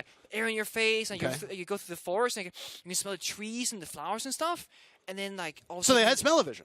Yeah, kind of. Did they like spray like scents at you? No, it's like more like a light aroma in the room, so to speak. It wasn't like super strong. It was a light aroma. It's a light aroma. Yeah. Okay. So a light smell-o-vision. Okay, just light smell-o-vision. And how was the ride? It was. I cried You cried. both times. I did twice. I cried Like both you times. cried because it was scary, or you yeah, cried because it was so beautiful? So the first time, I cried because I was scared, super scared. I was like holding on for my dear life, thinking I was gonna die. And then I was like, I gotta go again, and like actually open because my eyes closed the entire time. Right. And I was like, okay, next time I'll do it with my eyes open. And I was like, oh, it's so beautiful. I just cried. It was really good. I would recommend anyone. I waited in line for 3 hours. I was going to ask. Yeah. I was going to ask because a friend of mine shared a photo. They live in Florida and they wanted to go on like the King Kong ride. Oh yeah. It was like 600 minutes. Yeah. Sounds It's like- accurate. It's half Oh, the it's time like 10 is in hours. line. Yeah. How the hell are you going to spend 10 hours in line or something like that? I just looked at it and I was like, oh no, it was 6 hours. So whatever 6 hours works out to be, 360 minutes. Yes. It's just like, it was 6 hours. It's like, I could not imagine queuing up for 6 hours to ride a single ride. That lasts like, what, 3-4 minutes? Yeah, but at most. At most, yeah. Like, that's a flight. That is actually a flight You across could the fly world. like from Florida to Europe in that time. You could. And That's it's like, crazy. it's like I could get on a plane and be like, okay, the moment that you get in the line, and then I'll be like, all right, let's see who gets there first. And you're like at the front of the line, you're like, oh, this is awesome. And I'm in like Madrid. Yeah. And I'm like, You're on summer sweet, man. vacation. Yeah, sweet. Glad you're having fun there. That is a good point. Like when you put it into perspective like that, it's ridiculous. It is. But when If you're you're not there, paying with your money, you're paying with your time.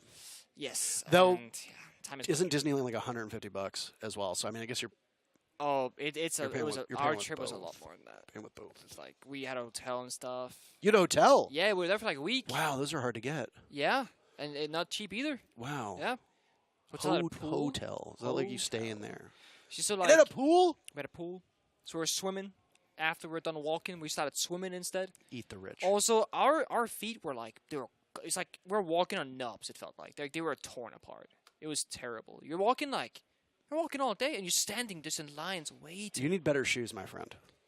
What if I told you that there were entire... You have no shoes on. I cast barefoot. Of course I do. What am I going to be doing? Connected to the ground. What am I doing wearing shoes when I'm on here? I don't have a wiki feet. I think I don't. I'm assuming I don't have... That's it. My shoes I'm are coming off. assuming I don't have a wiki feet. I have never checked, and I do not need confirmation from any of you whether I do or don't have it, because I think that is weird as hell. Why are you standing on your tippy toes? I feel like I lost a lot of height with my shoes on. I'm not gonna lie to you. I feel like I was up here before. Now I'm all the way down here. Those are nice shoes. You just said I don't have nice shoes, and I need new shoes, and now you say I have nice shoes. No, that's not what I said. I said you need better shoes. If you're So going to be they're walking... nice, but they're not better. in a prior life, before esports, Okay. I was a server and a bartender. yes, and you guess were. what you do in that job? You stand a You lot. stand and you walk a lot. There would be days where I'd clock 18,000 steps. And guess what? Your feet are a little bit tired, but you need comfortable shoes. The problem is that if you're going to be going walking for a long period of time, most people are going to think fashion over form. And So you my need to do the Yeezys opposite. weren't the greatest choice for Disney, is what you're saying. Probably not. I would say maybe go with some comfortable walking shoes. Not sure. Anyway. Oh? Hey, guess I what? think- We are done stalling for time. Everything is good to go. We are in the game. They've locked in their defensive operators. We waited a long time for Bibu to lock Azami. What a shocker that is. Keep in mind, as we said, Gaimin Gladiators can completely change up this lineup. They've already done so to a certain extent. Down goes the flank watch of Zero. In comes the Twitch. And the Hibana gets juggled over to Rix. Not a surprise at all, given that Rix is going to be the one shepherding the diffuser into the bomb site. Again, 8 plants for Rix. Worth noting that Sami is actually a really strong operator in this particular matchup because Flores is banned out by Gaimin Gladiators, and Flores is one of the main counters to people on the assignment because you get 5 keeper barriers, about a min 45 seconds left in the round, so halfway through roughly, and that's like 5 grenades or 5 ash charges, right? But Flores has 4 Terror drones, and sometimes you can get multiple keeper barriers with a single drone because the explosive radius being so large. That being gone, that being said, that means that Asami, high-value operator, Mowgli, under a little bit of pressure here, Sledge opens up that wall, but Hoven not getting too aggressive, waiting for that information, waiting for the drone. P4 actually still reinforcing a hatch until 30 seconds into the round, but now the backup is here. And they're up on this top floor right now. Loading new mag. Wasting an awful lot of time. Down goes Joe. Very first casualty comes in for Wolves on the roam. It's Rise to do just that. Rise had that infamous start to stage 2. Nice shot from Rix. Mowgli decides to go for an ego peek. Over by back tower. Doesn't work out the way that they thought. Gives an easy and free kill to the Hibana. That top floor hold that we saw from Wolves goes unchecked as P4 is up at the top of the tower. Ape no more. Hoven now inside of Attic. Try and chase down P4, who will have to head back to the bottom of tower. He's got Rise next for assistance. Gaimin Gladiators trying to make quick work of this entry. Just a minute and 20 seconds into the round, but they've been rebuffed by Wolves so far. This is a tough position to be in if you're Gaimin Gladiators because you have limited information, limited drones, you don't know where Wolves are. Now you gotta slow down, re-drone everything again as you see now, and with Rix waiting on that construction wall the entirety of the round, now they know that in fact Wolves, they have dropped off because the hatch meeting was soft, and of course Rix didn't catch any further members, which means that there is no chance of any roamers staying around.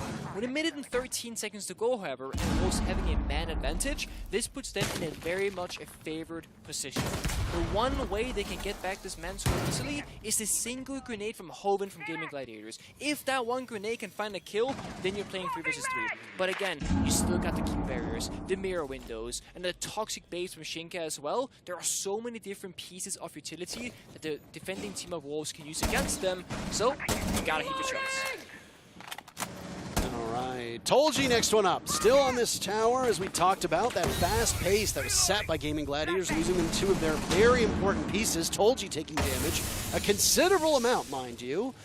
Toxic canister goes off. Tolji still with a good firepower of the F2 in hands. Can do some serious damage even on limited HP, but has to make quick work of the final 20 seconds. Rise will be the first impediment. Rix is inside of the bomb site with Diffuser, gets a freebie onto P4 and fires away. His position is known now. The rest of the team will have to cover as it'll be a 2v3. Remember, Tolji's so low on HP. Bibu will be the one in line of fire. Swung on as Wolves collapses. They find 3 kills in a row. Each member of the team collecting 1 to their name. And the first round goes to the EU team. You could quite literally see a 3-2-1 countdown there from the set of Wolves because Rise is in the hole the entire time and could have just swung if he wanted to, but he waited for his teammates, right? Shinka pushed the bomb aside, teammate came through the door, and then you had Rise in the hallway itself. 3, 2, 1. 1 goes hallway, 1 swings the planter, 1 swings the cover. They win all those 3 gunfights. That's the round over. First round goes in favor of Wolves. Basement is now locked in and loaded. That means that Kid's bedroom is next because that is that secondary bombs that almost every single team tends to go to. And a little bit of a change here as we see the Goyo being brought out, and no smoke, but a mute is on that board. That is going to mean that the walls themselves can be covered with those jammers. That's going to force out either the Twitch drones or a grenade and some utility. When you look at the side of Gaimin Gladiators, they got 2 grenades on the Hogan on Sledge, 2 on Joe on the Finger, and 2 on Appy on the Nuke as well. So you have so many different pieces of these vertical grenades, or up-nades as the European talent calls them, that they can use at their disposal to try and find some kills. And it's also why Wolves are going for these aggressive setups where they got actually an open line of rotation inside the master bedroom closet with not a rotation in it, but a soft and triangle that basically gives them an aggressive way in towards master bedroom. Then they got the mirror to set up downstairs, I believe. Yep, instead of servers that helps them hold kitchen, which gives them bomb site control with those C4s below. So a very dynamic setup.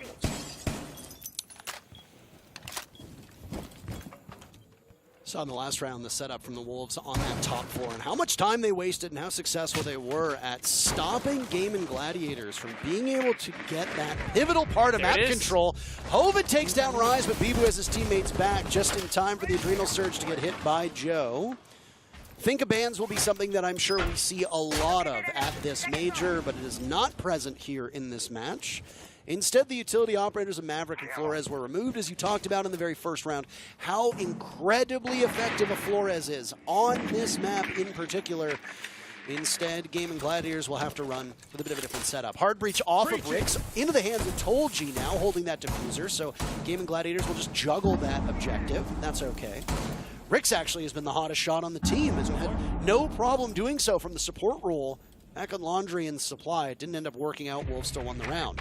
But the gap will now increase as Op-A takes down Bibu, the only player from Wolves who had gotten a kill thus far. So a split attack here, both breaching the master bedroom walls and attic, as we saw earlier from Rix. That means that there's multiple areas of congestion, but there is C Op-A getting a free kill once again to Moke the middle of that bomb site, leaving Shinka and P4 in a clutch situation. 2v4 with a ton of time left in the clock. It's weird to see a Nook on Repel, by the way. Down goes Tolji, but so does P4, and then Joe walks right in. 2 kills with the LMG in hand. And the top floor is not enough for the defenders. They'll have another attempt at it. But it's instead Gaimin Gladiators who run over Wolves in round 2. Worth noting that Gaimin Gladiators, looking at their VODs when they play in APAC, seems to be that when they find the opening kills and they gain some ground by the enemy that peeking them or just winning those gunfights, that's when they thrive the most. When they're on the receiving end, like in the first round basement where they are in a man disadvantage, that's often where they fall short. They don't seem to be the most structured teams or team at isolating enemy players and finding those kills back, but when they have the momentum, that's where they shine. They keep going forward, they have manpower, they have aggression, of course, they just keep throwing bodies at you. And as you saw in that 1 versus 3 from Shinka, there was just too many members of Gaimin Gladiators ready to trade if any of those kills were to go through. And that's why they got that round. Tied up 1-1, and we are going to go to a tertiary bomb site now as Wolves are changing things up. And there will be, as you mentioned earlier, that meeting preference here rather than dining. And it's going to trigger a couple of attacker repicks here. 4, in fact, so far. Typically, we do see an offsite being picked up on this particular bomb site. Not the case right now. It's going to be a thermal top breach, Nomad for flank watch, and then some soft destruction of Joe and Abi, both to Finga and to Sophia. I find it interesting that they've decided to forego the more favorable bomb site upstairs, but Full scented. I mean, why not? You got to keep things fresh. A lot of teams don't like going back to the same bomb site right away. They like that brief pause in between, so maybe Wolves can catch Gaimin Gladiators off guard. This is not a well-played map. Over all of the matches played in APAC South, Gaimin Gladiators did not go to Oregon once. Wolves 3 times, and they're up 3-0 in those matches. Looking to go 4-0 in their run on Oregon, and with that kill onto Hoven to get things started. You talked about how incredibly important it is for Gaimin Gladiators to get that first pick. They're not going to get it this round. Now I'm going to see what they will do to try and get back into the league here in this particular round, because this is where they struggle the most. Hoven is the sledge player, the only vertical destruction, because Joe has spent all 3 soft breaching charges on the Sophia downstairs. This means now you're limited to a horizontal attack on a vertical bomb site, because Wolves, guess what? They're playing up above, inside our kid's bedroom. They're playing above an attic. They're playing above master areas where Mote got that first kill. If you push through this hallway right now with Tolji and Joe, nothing's good gonna come out of that. So you go up the wide stairs instead. Keep a barrier, blocks your line of sight. One-way angle for Rise on the staircase. Well, can't do that. Go back downstairs, but again, now you gotta worry about the vertical play. So Gaimin Gladiators right now, in a really hard place, need to make up their mind on how they want to get in, where they want to do it, and just commit to that one single element. But no matter what they choose, it's going to be very difficult. There's the Finga to burst in. 2 kills for Gaimin Gladiators, answered by 1 from Wolves. A second will be found as Op-A goes down. Joe in the midst of the site, trying for something in kitchen, can't accomplish it. It's Rix in a 1v3. Target acquired. Oh, a nice flick on over to Rise. Another body to his right, but he drops through the hatch. Bad timing, but the good news, he's still got a minute to go. Get back to the bomb site. Bibu and P4 have likely heard the drop through the hatch as well, unless comms were particularly bad. The default cam being up in back tower has at least given away the information that the thermite laid down below. 45 seconds. Creeping around waiting, because again, we have time to work with. Has the one exo thermite charge, but odds are, it's not gonna matter. Mute gem on the wall, can't get it open up. Has to sneak and creep around this hallway and just hope to find one kill, get that 1 versus 1, and then maybe potentially set himself up the clutch. Both members of Wolves far from one another. He can isolate either member. Just gotta choose one. This position given away as the ADS will burn through the flash, and then a slow peek around the door as it's P4 up on the counter to get the final kill for Wolves and give Wolves the lead again. 2-1. Cheeky angle as well there on top of the fridge inside of kitchen. And surely that means we go back to the laundry basement room, because it is indeed the strongest bomb site for the defenders. Typically, the basement is just like a bunker bomb site where you can sit in corners, in strong positions, and it's so hard to problem solve for the attackers.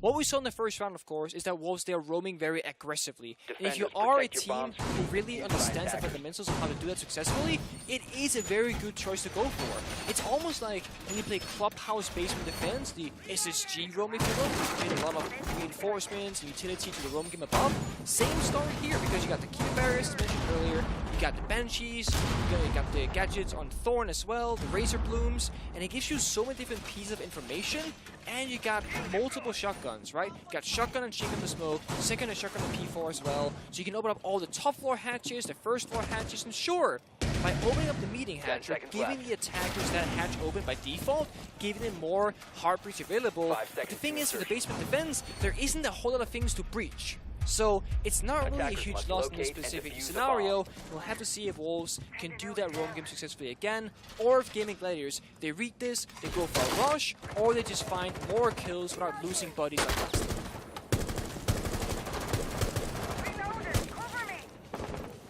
You gotta love the sound of the LMG, don't you, Nick? It doesn't stop. It keeps going. Keeps I mean, I will say there's only one LMG in the hands of Gaming Gladiators so far. They had a Zofia in the previous round to go with the Finka. It's Ape to run the Finka this time around. No typical Finka players will Ape. Yes. Just to let you know. Just like there is a Finka player on every single team. Abe, of course, being the highest rated player on Gaming Gladiators in APAC South. didn't see him. Did not. That sidearm going off. Both P4 and Hoven have access to the ITA sidearm, which in a pinch can do some damage. Rix is making incredible shots, and they will continue. Mowgli tries for one of his own. Not able to do it. That's actually Mowgli, by the way, in the camera, not Bibu, so I don't... That's not... Nope. Wrong. That's okay. That's okay. They're shapeshifters today. They are. Back tower stairs, Mowgli will hold down the fort. We're about to hit the halfway mark. He hears the drone, but doesn't know the exact location of it. Again, with this laundry supply defense, Wolves like playing off-site. Force Gaming Gladiators to commit to the utility you've used elsewhere, and then try to push onto the bomb site. They did last time around. They were even numbered. Remember, the push came? It was a 3v3. Wolves ended up winning 3v0. Down goes P4. This was the one player who's isolated by back tower stairs, and that's the power of the LMG as Abe picks up 2 kills. Full control off-site now for Gaming Gladiators. The final 2 players of Wolves staring down a flawless from Gaming Gladiators. Well, you got a minute left to hope and pray that GG doesn't continue to find you and punish you for it. And it's the Ape special, by the way. Just walks down a staircase somewhere and finds multiple kills here. But now we're slowing down his Gaming Gladiators. We're not going to throw this lead right now. We're going to join at the bomb site, give ourselves a countdown. 3, 2, 1, drop, flashbang comes out, and then we got to execute together. And more flashbangs to go down. Those Kiba barriers doing some work. Bibu no more. Shinka will need to clutch. Not going to happen. A flawless round from Gaimin Gladiators as they equalize. It is the day of APAC, it seems. As, like it or not, for Wolves, they cannot shake their opponents who haven't played this map in a long, long, long time. And it all comes back to the opening kill and who gets to have that early advantage. Because when Wolves find the opening kill, Gaming Gladiators, they struggle so much getting into the building. But when Gaming Gladiators finds 1 kill, usually a second or third follows in very short fashion, just like in that round. Ape found 2 back-to-back. Before that, Riggs found the opening. It was all over from that point forward. Wolves, they're playing very aggressive with 3 members and then very passive with 2 members. in this particular instance, it might be worth it if Wolves they bring up all 5 members to play that trade game, because you can't hold the bombs in a 2 versus 5. It's just not gonna happen. So you might as well put all 5 members on that sort of roam or that aggressive fashion and see if you can make the round end essentially in the first half of the round rather than the last half. That's just like a meta difference between APAC, LATAM, EU, and North America, where you play the game very differently. And it's very clear to me, at least so far, that Gaimin Gladiators, they win or lose the round in the first minute and 30 seconds. Whereas typically in Europe, where Wolves are from, it's all about the last minute and a half. So a bit of a change of pace, if you will. It'll be curious to see how Wolves they adapt as we go through these couple of rounds, or maybe if Gaimin Gladiators themselves they figure out how to get through that first minute and a half without losing bodies constantly, by perhaps slowing down a little bit. They have changed the operators. Hoven now Nook instead. He was on sledge for a couple of rounds and didn't have the most success being the injured player inside of Master Bedroom. So now instead gets a bit of a more free roll here. We can creep around and try and backstep instead. Keep in mind, the Nook did come out the last time that we saw Gaimin Gladiators attack this upstairs dorm's bomb site. On the rappel. But it wasn't the typical way that we see a Nook go in. You don't see a Nook go in the basement and then try to take back tower. You don't see a Nook go in and maybe try to flush out somebody playing over by Freezer or playing over by security that you might expect a team to have on the roam. Instead, you had them on rappel outside, which seems like an odd stylistic choice, given the way that Nook as an operator functions, but it worked. It did work. That is absolutely correct. And I know that a lot of people will argue it's not stupid if it works. I would beg to differ, but I'm not a pro player and I'm not the one competing at this level. Both can openers go off on the back of Attic, opening up a small area on in. And immediately Bibu responds with a Kiba barrier, and then it'll be punched away. There's a Goyo tank there as well to deal with whoever might push on through. Mowgli swats down Tolji, down goes Joe as well. It's a double kill from Mowgli in this position. Ape decides to take matters into his own hands. Up he goes, chips away at Mowgli, but will now have to confront the Kiba barrier. If you hop on over, you will be very exposed. But it's a nice shot from Ape on Nabibu to keep these numbers close with just a little over a minute to go. The 2 kills that Mowgli found are so huge because it's the entire pressure from Master Bedroom side of things that opens up the entire defense and walls, because the pressure now is one-dimensional. That's going to force a rotate from Riggs to go into that satellite window. And of course, Nook on Hoven is down below, but he's not really finding anything right now. He's sitting in the corner waiting for walls to come to him, but he has to make the first move. Well, he dodged just that, gets the gun to P4, that's huge. Where did I say the Nook should have gone? A lot of times creeping through the basement, go over towards Freezer, go over towards security. They don't put Hoven on rappel. Instead, that's Ape who's going to be playing the rappel game, and Ape 7-2. Again, keeping up with being the top performer on his team. Both will trade out in a 2v2 with 30 seconds to go. Rix and Ape versus Shinka and Mowgli, but look at Mowgli's HP. Not a lot left. Still can frag if you've got even a portion of HP, and Mowgli will get 4 kills for his trouble. Reflexively from the bedroom over towards Attic. Wolves salvage the round, and they regain the lead on this seesaw of a matchup. We did speak about Mowgli and how Wolves sometimes kind of crutch on him where he will just find kills out of nowhere. And I said, normally Mowgli will just walk somewhere and find 2 kills. Well, that last round, he quite literally walked into Master Bedroom with the SMG-11, got 2 kills in a single magazine, both headshots. Boom. Okay, he calms down for a bit. Later on, at the tail end there, finds 2 kills, both headshots again with 1 HP. That is 4 to his in a single round. He has 5 in total. That's a pretty good job well done there, Mowgli. And it's going to go back to basement now to see if we can go 4-2 or tie it up 3-3 on both sides. And of course, Oregon, we can talk about numbers in different regions and like defender win rate, attacker preference. I really think for this major, I honestly feel like those kind of stats don't tell the whole story anymore. Because the game right now is such a conflict with different playstyles and preferences and operator bans and whatnot. These rounds can be a flawless for the attackers, or it can be a flawless for the defenders. The first time we saw Basement, Wolves had a very convincing round into. The second round we saw, or second time rather we saw Basement, was a literal flawless round from Gaimin Gladiators. Now we see Basement the third time, and I bet you it's going to be a third outcome, where it's like super close, 1 versus 1, whatever, or something like that. So it really speaks to the level of play at this Berlin Major and how many different ways teams they have to approach this map. For example, Hoban and Amaru might just fly in tier 3 and might just get taken out because guess what? Piece 4 is sitting in this corner. There's no way that's gonna work, and it doesn't because Hoban now is in the grave. They didn't drone tier 3, and that's gonna cost you advantage for Wolves. Again, they didn't drone tier 3. Again, Nick. This is the second time that we have seen off-site play from Wolves go unchecked, and now Gaimin Gladiators, after losing Hoban. 2 and 5 on the Amaru pick, which is already a bit of an odd choice for a lot of teams, even though we do tend to see Amaru on Oregon now and then. Yep. What ends up happening? You've got to repurpose your drones. You've got to repurpose your push. And this utility, these 6 flashes, those sets of nades have to go in and might have to dispatch somebody playing on the tower. P4 still exists, even though Mowgli's been taken down. So Wolves have lost 1 player. But this Mira is still here. Now Rix is up next. And P4 is just out-dueling them all. Nearly missing out on a 3rd kill. Gets swung on in by Ape.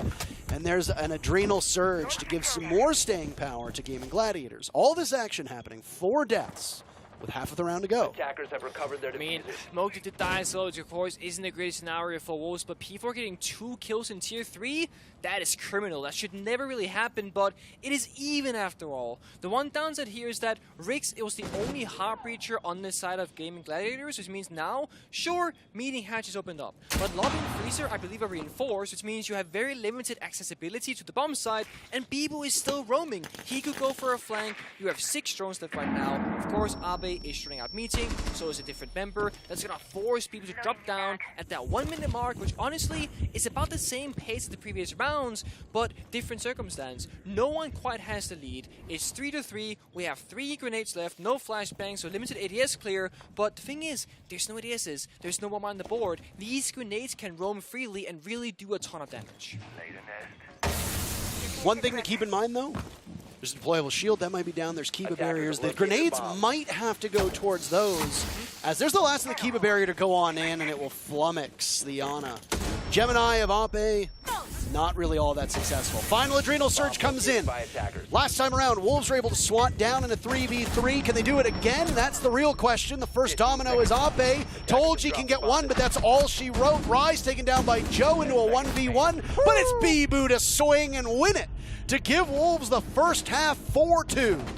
4-2. I mean, looking at how this went down round-to-round basis, I think Wolves could be very happy with that outcome in that scenario because they need these rounds and they're so close. And I actually called it, Parker. I said this round would get down to a 1 versus 1 that's super close on time. It was 9 seconds left in a 1 versus 1. So we had a one-sided for defenders, a flawless for attackers, and the third time a 1 versus 1 sub 10 seconds. That is how different 3 different basement defenses can go, and 3 different basement attacks can go. And we're going to see another one because Gaimin Gladiators are going to start the exact same position. Let's see how they will do it because their operator lineup is a lot more passive than Wolves, right? You got the Mute Jammer, which typically goes below to deny Flourish drones or regular drones. In this case, with Flourish being banned, probably going to go upstairs as we see now, right now from Ape. It makes more sense. But you got both Mai and Jaeger, which speaks to the bomb side defense of anything. So we'll see just how aggressive they're going to get. It seems to be a more passive setup, but still with a roaming presence, of course. As one should have. It'll be in stark contrast to Wolves, who had all of those players up above. Holding out over towards tower, holding out on the main floor. You can get away with the turtle setup on Laundry Supply Room. You can have 1 player over by elbow, which is that portion of blue that we just saw, which is where Joe is reinforcing. See, the shield is there, the ADSs are there. I suspect that there will be somebody playing off of that. You can also keep somebody by Laundry, you can keep somebody by Freezer, you can keep somebody by Pillar, you can keep somebody nestled in the middle of the bomb site. There you go. All 5 of your defenders are very secure down below. But again, it really depends on the style that you want to play. And new additions in terms of operators, Azami being one of them, Sens being the other on attack, can really open things up and change it. Since Azami came into the meta, you see what is being unveiled in front of you, which is a complex setup on the main floor to waste time and to waste explosives. And Mowgli just tosses out a grenade and doesn't expect an ADS to catch it. Over by Freezer stairs. There's a player from Gaimin Gladiators there. They know it. The Gemini sacrificed. Wolves have that premonition and they get confirmation on it. Now you got a problem solve, right? Because you can't just walk in, you gotta make it up your mind. Do we get a drone? Do we get a grenade? Do we get some sort of utility here? So ADS clear from the P4. Nate follows off, falls that member back down the staircase because they read the situation. Told you, falls off. Success. I told you we'll decide to re-engage, and at such close range that shotgun will overpower almost anybody on attack. Wolves not doing their due diligence to drone it out. They've sacrificed 90% or 90 seconds of the round halfway through, and they've lost their Finka, the sharpest of the spears, I guess you could say, in the arsenal of the attackers. And look at this, P4 still struggling at the top of Freezer. Hasn't been able to accomplish all that much, and the clock will continue to tick down against him. It's gonna be difficult here. Bibo again has P4 for a trade here, but Toxic Babes comes out. Gonna slow you down even further. You gotta either sprint through the smoke or wait it out. Sprint it is. Gonna try and take that ground now, but we fall back. We take the man count. We take the time. We've burned so many flashbangs. We're in a great spot right now for Gaimin Gladiators. Tolji has played those Freezer stairs so well, but has gotten a little bit of an assist from poor drone work and poor juggling of utility by Wolves. What can Wolves pull off? Looking to increase the lead that they built up in that first half. Oregon does tend to be more favorable to the defenders, but they can swap when we come to these live events. Just depends on the way that the teams want to play it, and of course you have those differences from region to region. Right now, the focus from Wolves upstairs on that main floor. Open up some of the hatches. P4 has inched his way down Freezer. He's got a long line of sight towards Laundry, but where is the rest of the team to assist him? Bomb located by Diffuser in the hands of Shinka. Wolves all spread out. They'll have to pick their targets carefully. Last of the utility from the smoke coming out now. No more toxic canisters remaining for Tolji. So instead, you have to take matters into your own hands. Nate goes out. It's an out duel from Joe, and another as he immediately takes on Bibu. Bites off more than he can chew, but he's got the rest of the team there as the final kill is technically a down, as Joe picks up 3 kills, and Gaimin Gladiators win their very first defense. Huge win for Joe right there. Just pretty much single-handedly secured that round for his team. But before that, it was actually Tolji on that Freezer stairs. It did so much damage to the opposing side, together with Hoven inside of server itself. They burned 2 Toxic Babes in defense, sure, but they also burned out 3 flashbangs, 2 grenades, a Gone 6, and they got the kill onto Finga. That is massive value. So once again, these rounds in Oregon, they're quite defined in that first minute and a half on the roam clear, and Wolves, they could not really beat the crossfire. Once they thought they had to beat, well, there was a shock on the staircase, and you can't beat that up close. That means that Gaimin Gladiators, they found success early on, and looks to be a very aggressive setup here. ADS is inside of master bedroom door. Closet rotate, jammer on it as well. Gonna be holding Joe over here with the Aruni laser gates too, which means again, early aggression. We're gonna contest the Wolves on the entry points. I'm curious to see if they have a different approach now on the attacking side, because it looks like Gaimin Gladiators wanna contest you downstairs, upstairs, and everywhere really. We've got 2 members of Wolves spawning on the tower side. That's going to be Rise and Beeple. This is quite nice because you get flashbangs and grenades for addicts. You can go ADS here and then grenade something. And you get the other 3 members likely spawning either on the master side or, of course, Junkyard. So a split out attack here from Wolves. 2 on Junkyard, 1 main lobby door, and 2 big tower. This could be a try to take down here that P4 is droning, to do some grenades from below perhaps. Very possible. We'll see what they opt for. But right now it's Rise entering that big tower that we were droning for him, putting down a flank, and then we can start breaching open those walls. First crack at dorms went in favor of the attackers in the first half. That was Gaimin Gladiators who came out ahead against Wolves. Followed up Gaimin Gladiators' second round in a row in round 4, which was flawlessly done on Laundry. But since then, Laundry has been in favor of the defense. What will Dorms do? It's only been played twice, and it's a 50-50 at the moment. One of the issues that Wolves had in the previous round was drone work. They've got some good scouting that's been done, and they've figured out the location of Gaimin Gladiators, but that's only half the battle. The other half is actually killing them, and there was some difficulties from Wolves as well. Ape finally taken down after a bit of confusion. Ring around the Rosie, oh my days. The table blocking both lines of sight. Wolves come out on top, but it's not pretty. P4 gets that kill, locks it in, and that's going to mean the downstairs of Kitchen is now sacrificed, or rather given up from the defenders, and Wolves now getting a lot of map control out of nothing here. P4 has 2 in his pocket, can use them to do some vertical destructional damage here, see if Rix can survive or not. 50-50 Camel's nose, nades from below. They're going to be tossed out without information, so it's a guessing game at Hoven on this flank. Does Rise hear it? doesn't seem to be the case. Join this too. Oh, they have no idea. Oh my goodness, so close to blows. Hoven has the angle right now. Rise will need to play quickly as the nade goes out. Cooked a little bit too less than it needs to be. Joe has his teammates back though. Down goes Mowgli, so the Wolves will lose their very first player. Suddenly, it's a 4v4. It is.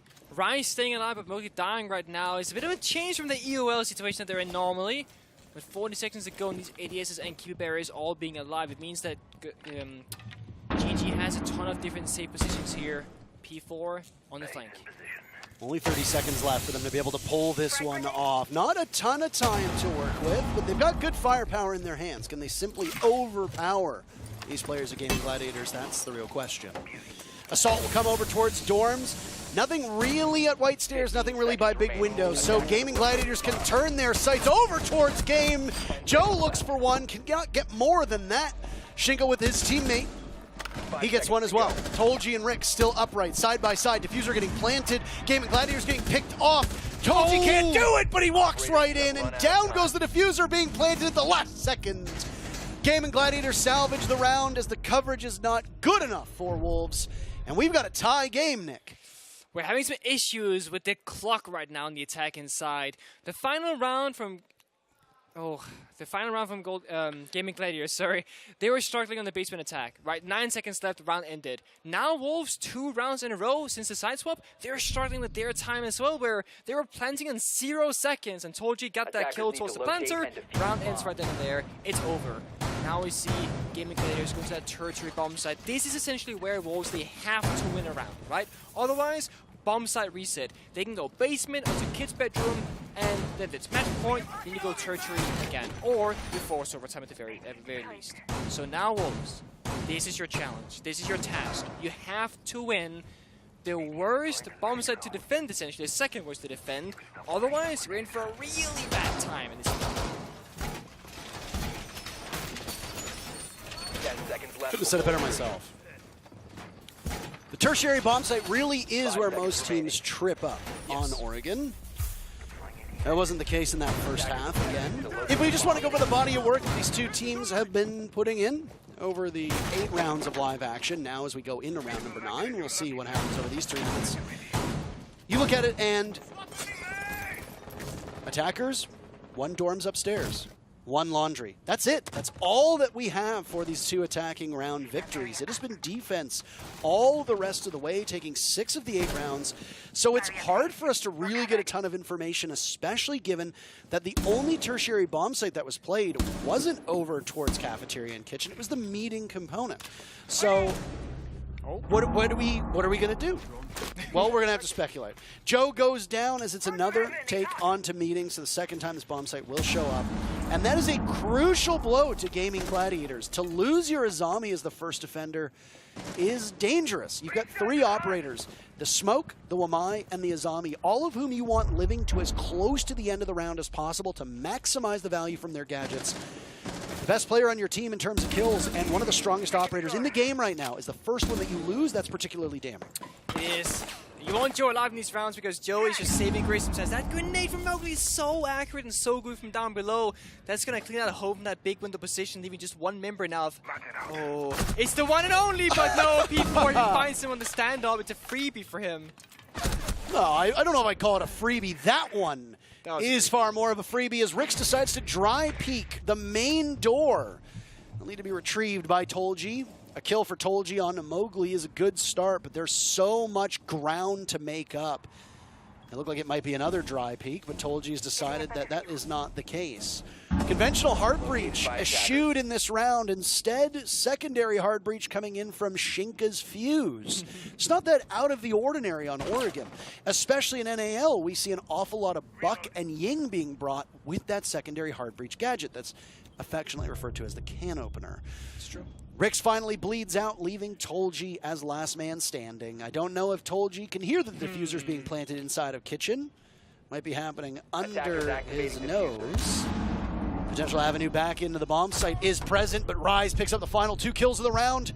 And after that streak from Gaimin Gladiators ties the game, it's again Wolves to take the lead. Gaimin Gladiators have not led so far in this match.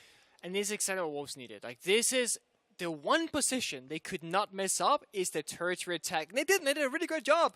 They just found the kills again, and that's where Gaming Gladiators kind of fall apart when they lose that man count. But it was a very swift frenzy of 4 kills for Wolves, and that was it. Told you, last man on site. Could not do anything, had 1 HP left, Attackers and need of to course, locate and Bombs defuse peak bombs. to the countdown successfully as well.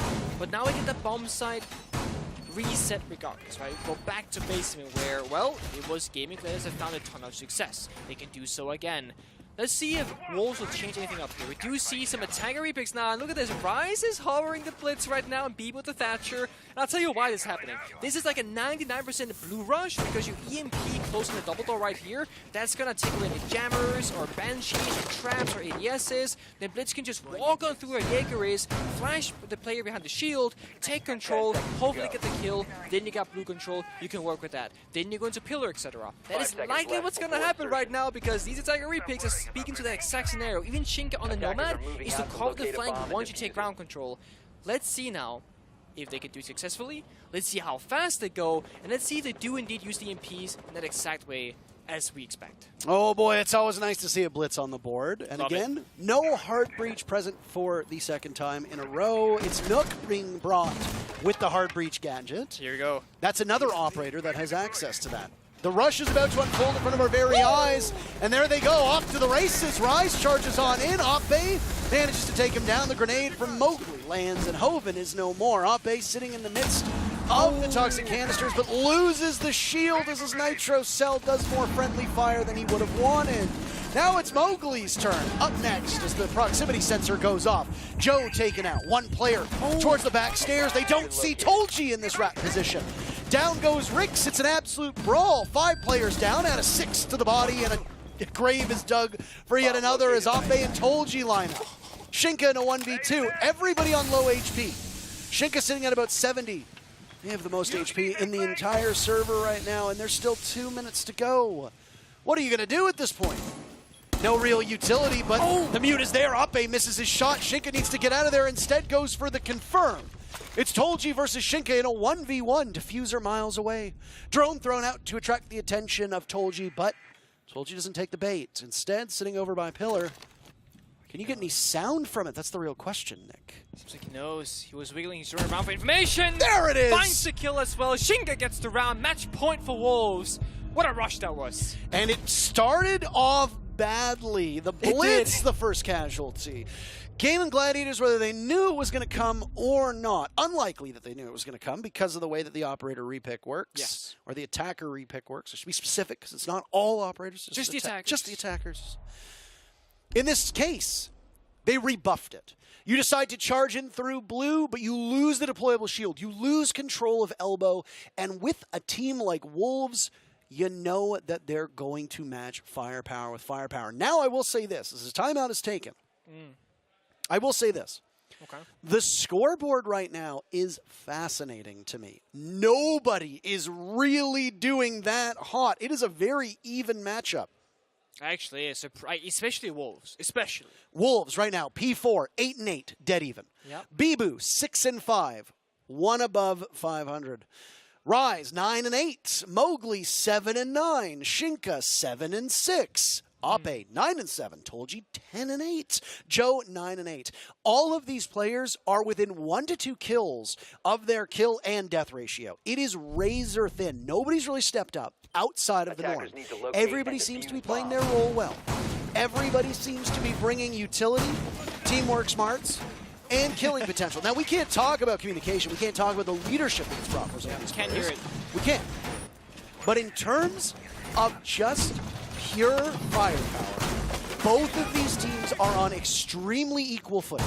The only real standout I will say, and I don't want to have to point it out, is Hoven is 3-7. That's really the only bad, quote-unquote, performer right now. But we don't know what Hoven is doing behind the scenes to help the team, if anything at all.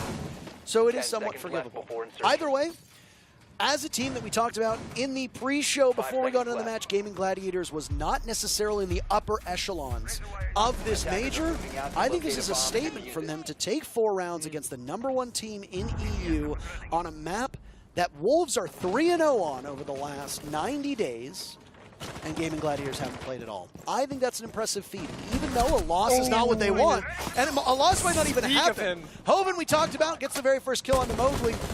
Even if it's a loss for Gaimin Gladiators, I think they can be very happy with the performance that they put in here in this matchup. Either way, the Wolves, if they want to win, they're going to have to do it from behind in numbers, as it's a 4v5 with pretty much the entire round to go.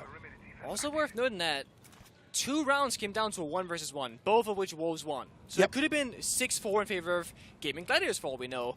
So it really has been a really tight match so far.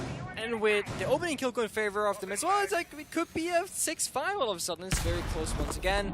Of course, right now, right here, it is match point for Wolves, 6-4 in their favor. Toji holding down this feature staircase last time, trying to do it one more time again. Has that ADS, has that barbed wire, and P4 this time, respecting the distance, because last time, got a little bit too cute, walked up a little bit too close, and got taken off. Has to wait for Shinka to rotate that Hibana for the hard breach, get open that hatch above Toji, and then apply a bit of pressure. But right now, Shinka is droning, putting down that flank drone, etc. This means that Wolves are going to be pretty low on time, because the first hatch is not going to get opened up until about 1 minute 25 into the round. This is a little bit slower pace than what we typically want to see in the attacking side. Plus, you're missing Mowgli. It's going to be a close one. 2 nades off the board, Adrenal Surges off the board. And I know that we don't focus on it as much, but you can't play with the same level of recklessness because there are no Adrenal Surges. Teams will take more fights. They will take more engagements where they know I might take some damage from a toxic canister, but I'll push through it and get the kill because I can get topped back up at least 1 or 2 times by the Finka. That's not a possibility now. So you will see a bit more reluctance from Wolves and from other attacking teams when a Finka goes down first. That's a good point. It's also Mowgli, one of your crazy aggressive players, normally entries for you as well. That's not going to be available to you right now. And with 45 seconds left, you need speed, you need entry players because time is running out. And Rise, no one does a good job at this, but he's all alone in blue with 3 members in meeting. And it's mainly a big tower hatch drop for Wolves. All 3 explosions of fire in front of the eyes of Wolves. And what do? You got to wait it out. Listen to the cacophony of explosions and flashbangs going off. The debris in front of their eyes. P4, the first kill from Wolves. Inside of Electrical, but Ape's on the flank. Shut down by Shinka. Now it's Joe on Pillar with a double kill of his own. Rick's with 1. And the last one standing is Bibu, but he's not standing for long. Rick's the final 2 kills. Gaimin Gladiators aren't going away easy at all. We're going to need 12 rounds to settle this between these 2 teams. They're gonna fight. They're gonna fight hard. They're gonna fight it rough. And opening kill really is the story right now because that seems to have a very clear favor of who gets to win that round. The thing is now, basement bomb site is locked. It's match point. Gaimin Gladiators, they need this to go into overtime, and they gotta do it in Kid Storm defense, which really is one of those 50-50 bomb sites where it can go really great for you, or it can just fall apart. We've seen Kid Storms be brought out once before. 2nd round on this half so far in the side swap, and it was Gaimin Gladiators coming out victorious. So last time it was out in their favor, but it was again the Wolves running out of time. Remember, they were planting on 0 seconds, totally flanked the attic rotate, killed the planter, time ran out, and boom, they get the round. It was a close 2 versus 2 essentially. No clear winner. Now, we're gonna see an Oryx being brought out. A good weapon, the T5 with the 1.5x scope, we'll call it the fastest arbiter in the game of Oryx, can jump up hatches and all this crazy stuff. So it does seem like Gaimin Gladiators are speaking to again, playing for those kills, because shields are not gonna matter if you lose the gunfights, Goyo canister is not gonna matter if you lose the gunfights. You need to try and get that advantage and roll with that. That's also why Wolves, 4 members close to each other, making sure that if anything happens, we can trade and get a refrag. Yeah, you cannot sacrifice that very first kill like we saw in the previous round. Mowgli has been the main focus through EUL for Wolves. By far and away their best performer. But, well, Bibu was there too. Bibu went plus 28, by the way, which is an incredible thing. Especially for somebody who's been around as long as he has. You could very easily see Bibu adopt that old mentor, veteran style, maybe even journeyman, go from team to team and bring that experience with him. But no, he still can hang with the kids, it seems. But as for Mowgli, 7 and 10 on A entry. bomb has been located. Not usually going to cut it against the better teams. And I don't mean better teams in terms of skill. I mean the better teams in terms of the opponents who will punish you. I think with their lack of experience, Gaimin Gladiators are not a team that can punish you as effectively for that, which is what has allowed Wolves to stay in this matchup. I've been more impressed with what I've seen from Gaimin Gladiators so far in this game than I have from Wolves. And I mean, the scoreline doesn't show Gaimin Gladiators as the better team right now. It shows Wolves ahead. But still, you'd be happy with the takeaways, as I talked about in the previous couple rounds. Halfway point, and they've opened up from closet into games. Kiba barriers being confronted. Down goes Joe, and Mowgli, as we talk about him, this caster's curse again. With the kill, closing in on going even in this matchup. He'll need a couple more if Wolves end up winning this round, lest he end up in the negatives. It's going to be a shootout and a brawl because Gaimin Gladiators ain't got many ways to win this round. 2 toxic babes, no C4, but they have guns and they have to use them. Of course, no smoke grenades on Shinka, has those flashbangs, so they have to walk in now. Wolves trying to find a plant somewhere. Told you he's down below, but again, as I said, no C4 available. Don't have those operators available to you. Hoven has 2 impacts, that's all you gotta work with. A minute left, Wolves are slowing down. Droning every corner, every avenue, making sure that nothing bad happens, no flanks happen. Of course, still got some grenades to work with. 2 on Rise, 2 on Bebo, 1 on Mowgli as well. Instead of being used now, big window open up, applies pressure, and forces Riggs into a corner right. It's a toxic canister to go out. 1 more remains in the pocket of Rix. Hoven under fire. He's gone. Rise tries for a second. Cannot get it. Oppe can. 2 big kills on his end. Another could have been found. It's Rix to get in on the fun. Down goes Mowgli, and suddenly it's P4 in a 1v3. The legs of Rix, not good enough.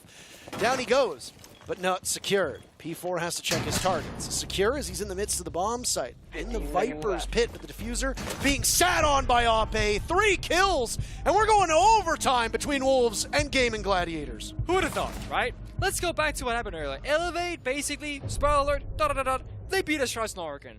Now we see Wolves take Gaimin Gladiators, another APAC team, that same similar map, and sure, they haven't done it yet. But going to overtime alone is a victory in itself in so many ways for APAC and for Gaimin Gladiators in particular. And I'm going to keep saying, I'm going to keep praising this into existence. If you are, quote-unquote, on paper, the better team, I do not understand why you want to go to Oregon willingly, because it is a coin flip map. But I don't want that to be taken, or I don't want that to take anything away from Gaimin Gladiators, because it's only a coin flip map if you know how to play it. And right now, we're seeing some really good Oregon being played out. The crossfires that are established, setting up that 1 versus 2, the crossfire, etc. Good job so far. And now you gotta win 2 of the next 3 rounds, if you're Gaimin Gladiators, or if you're Wolf for that matter, to try and win it out. We can go all the way to 15, we can also just use the 14, but either way, it's going to be close given how this is playing out so far between both of these teams. It's the basement first for Gaimin Gladiators on their defensive side. They're going to get 2 turns on defense if they go there. Wolves, they get 2 attacks. Attackers must locate. All right, well, I don't want to take you away from the other channel because the matchup also just ended. But if you're watching on anything that has multiple screens or the ability to watch multiple browsers at the same time, we do have the B stream running right now. The matchup that just concluded was G2 versus Sandbox Gaming, the Koreans versus the Europeans. Okay. It was another EU APAC matchup. I'm not going to tell you the score. You can go find it out yourself. But anyway, the matchup is over. What do you mean, I'm sure you know what the I actually don't know what this is crazy. Well, you can Google it when this matchup is done. I'm sure you have the capabilities of doing that. Either way, do make sure to stop by both streams. Yes, please. We touched on the Azami play and how her prevalence in the meta allows teams to defend on this main floor very differently and expand past that turtle setup downstairs. We are seeing another perfect example of that. But it appears Wolves have carved right through it. Wasting no time. Hoven's in trouble, but has the hatch to drop through as a nade goes off, explosives used, and there's that adrenal surge that we talked about that can top up the players and put Wolves all back at full HP. I like that play, right? The Cube barrier saves him because you can call that vertical sledge hole, then drop down the hatch, and now you're alive. If that was any other operator playing inside a server, you had to like take the gunfight, take the 50-50 gamble, or try to fight your way out of it. But because it's a Sami, because you had a spare Cube barrier in your pocket, you get out scot-free. It's basically a free second life, and Abe surely heard that prone sound, has the C4, goes to swing instead. It's a freebie onto Rise, of course, does take a bunch of damage, but that kill right there is massive. Nades off the board, vertical gone, injured player off the table as well, and Abe went up to tier 3 of tower. They have no idea this is happening. Even if they do, they gotta now make a choice. Do we take out Abe upstairs on tier 3? Do we leave him to roam? We don't know. There's not that much time. Opening picks have been almost dead even between these teams. Wolves have one more opening pick through these 13 rounds. 7-6. That's literally it, as close as it can get. Abe is still up there. Bibu possibly able to capitalize. And he gets it, but he pulls the ripcord first. They both fall. It's mutually assured destruction. An advantage for Gaimin Gladiators still, as you've taken Bibu or P4 out of that fight. Not exactly where you want to be. And if Abe's the only casualty that you find, that is A-okay. Now to drones, Wolves will go towards bunker. Do they have clearance towards pillar? Yes, they do. Shinka loses his opportunity onto a kill as the Kiva barrier goes up in front of him. And look, yet another to slow him down towards Freezer. Bibu with one, Mowgli another, narrowing the numbers on Gaimin Gladiators, leaving Rix and Tolji, but Tolji with the shotgun. He's playing Ring Around the Rosie. 3 huge kills. Gaimin Gladiators on match point. Phenomenal. The snap, the flick, the kill, secures it, leaves the shotguns down to Tolji. 2 huge members right now. Abe and Tolji in that round. 2v5 essentially. Found all the kills and all the value. And now, Gaimin Gladiators for the first time are in the lead in this matchup, and Wolves, they got everything to fight for. It's going to be a tactical timeout from Wolves. Gaimin Gladiators taking their tactical timeout all the way back at the tail end of round number 10 when it went to match point in favor of Wolves. Since then, they've won 3 consecutive rounds. Every round since taking that timeout has broken in favor of Gaimin Gladiators. This is the time where you have to cauterize the wound. And Liloon standing behind Wolves, well, they're going to have to sort something out. I don't know what you can really talk through at this point. I don't know what you can do to bring the team back in it. This is a defender-sided Oregon. Yes. On each team's respective defensive halves, the defenders won 4 of the 6 rounds. Wolves now go on to defense. So they have the favorable side. But that's the only attempt that they have at it. Because past that, it's Gaimin Gladiators to go back in round number 15 to defense themselves.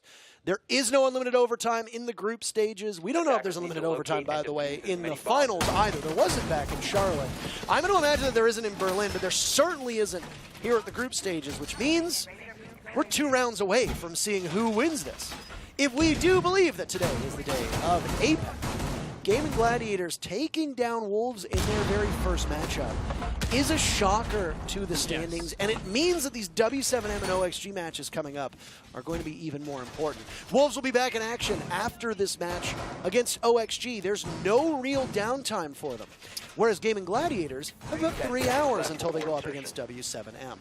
And what a feat that would be to take down the #1 team in Europe and then try to take down one of the best teams in all of LATAM in the same day. Attackers are moving out to locate a bomb. I would say for Wolves, if they don't win this particular round, or this matchup in general, you gotta reset fast because you got a game coming up. But first, let's talk about this round right now.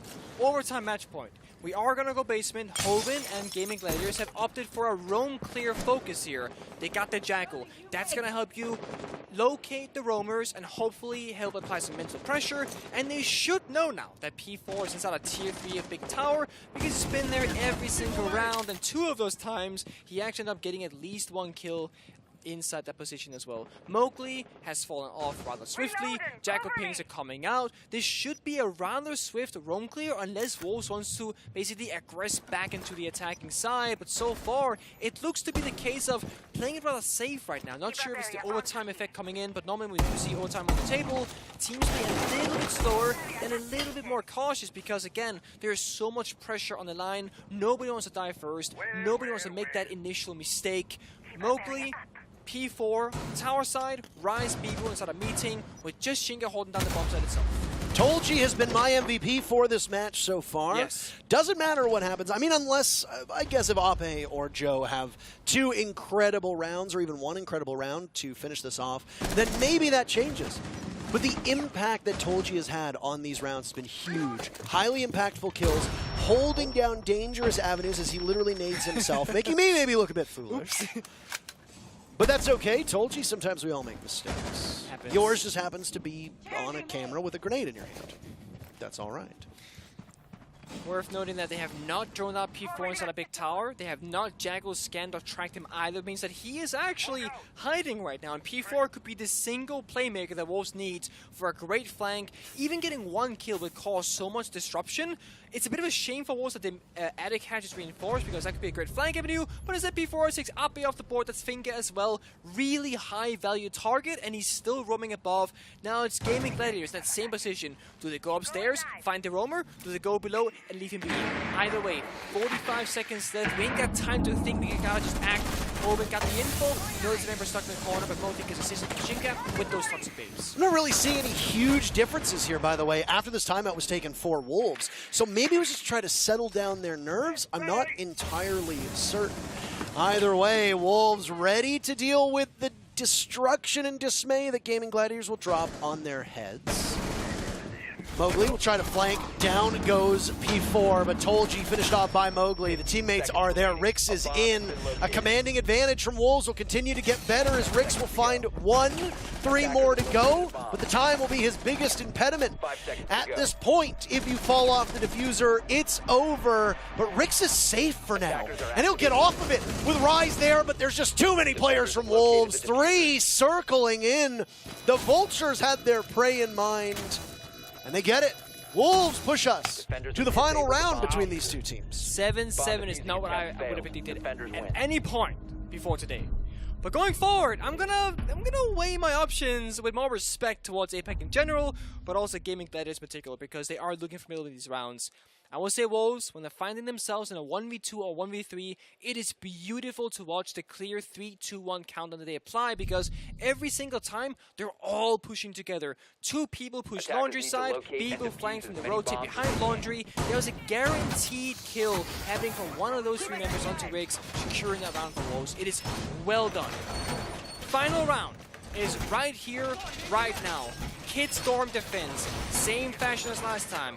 Ape on the Oryx, on that aggressive gun. Last time, he got 3 kills instead of Attic, despite being in a 4 versus 5 situation from losing member early on. That gave Gaimin Gladiators the round that they needed to bring it all the way to overtime. Now, they gotta do a similar thing to basically get the entire match victory against Wolves, and if not, they will falter, and Wolves hit it instead. This is for all the marbles. In what is going to be a very competitive group, need I remind you. It doesn't matter what your pedigree is. You need these victories. All of these teams are coming in with very good performances in their respective regions. On paper, the weakest team should, in theory, be OXG. But even then, there's still a team that can finish in the top of a major. They finished top 4 at Charlotte. They finished top 4 consistently in the NAL for many stages. So there are no real slouches here. On paper, again, a lot of people would have said, oh, well, it's got to be Gaimin Gladiators. They have the least experience. You know, their stats are not that impressive on their own. They don't play in the most competitive region. But they've now pushed the #1 team in Europe to the 15th and final round on a map that is played by Wolves, who are 3-0 on Oregon. Gaimin Gladiators doesn't play Oregon. And here we are. So you cannot be sleeping on this team. You cannot be disrespecting Gaimin Gladiators at all. They have earned this praise. I am fascinated to see what this team does against W7M later today. You and I will be casting that, so we get to see it firsthand. But honestly, I said when it was 6-4 in favor of Wolves, I said win or lose. I'm impressed with Gaimin Gladiators. And now they are only 5 kills away from securing yet another victory for APAC today. They are. And we can almost see the pressure building up right now. No one's taking any gunfights. No one's taking any risk. We're droning, waiting, and seeing if anything comes our way. Mowgli now, aggressive angle. P4 droning out the bomb site. We're going to start seeing this piece of utility. The grenades, the flashbangs going out. Last time, Wolves rotated 1 member towards that big window as well to apply pressure from both sides. They haven't done that yet. So Wolves is clearly waiting right now, trying to spend all their seconds and all their drones available. Mowgli finds that aggressive angle to Joe again, just like the last time around. That means that we're in a similar position, 4 versus 5. Last time Ape, he saved the round. Well, there's a lot of damage done that's negated very quickly by that Adrenal Surge. Again, you can play a bit more freely. Hoven with one, Tolji another, but that's it for Rix. The kill feed looking very orange now. It's Tolji down, and Mowgli picks up 2 huge kills. It was over before it even started that round. Wolves take it in overtime by a score of 8-7, but it was a nail biter. And that is an exceptionally hard-fought victory for the #1 team in Europe.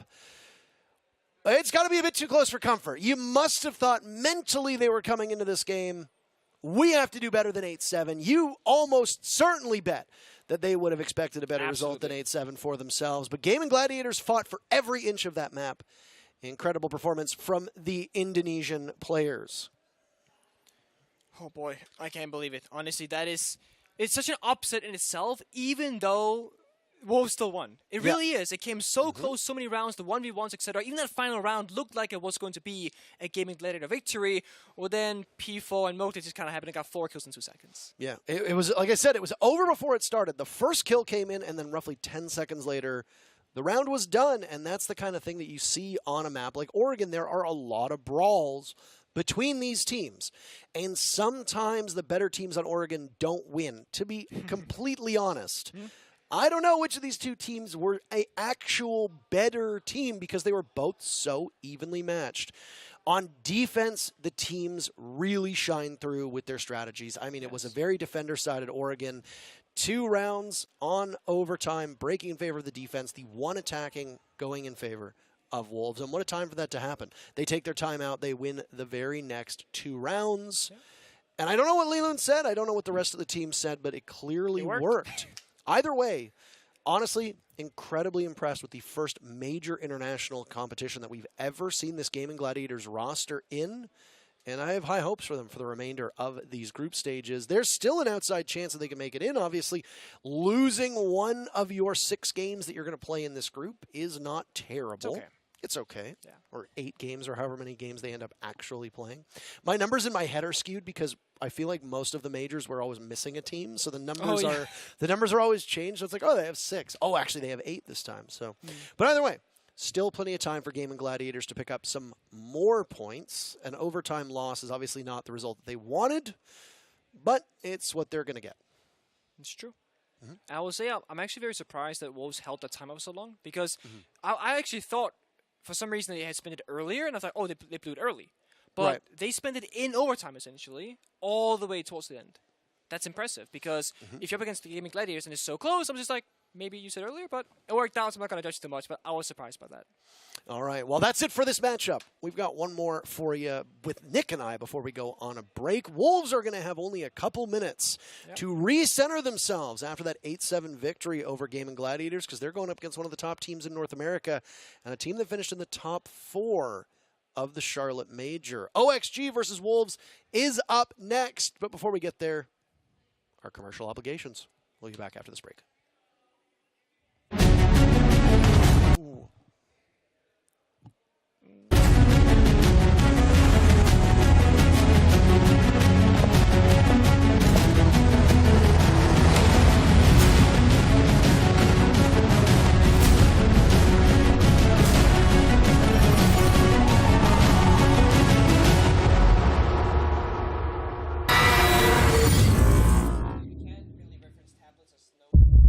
This is so impractical.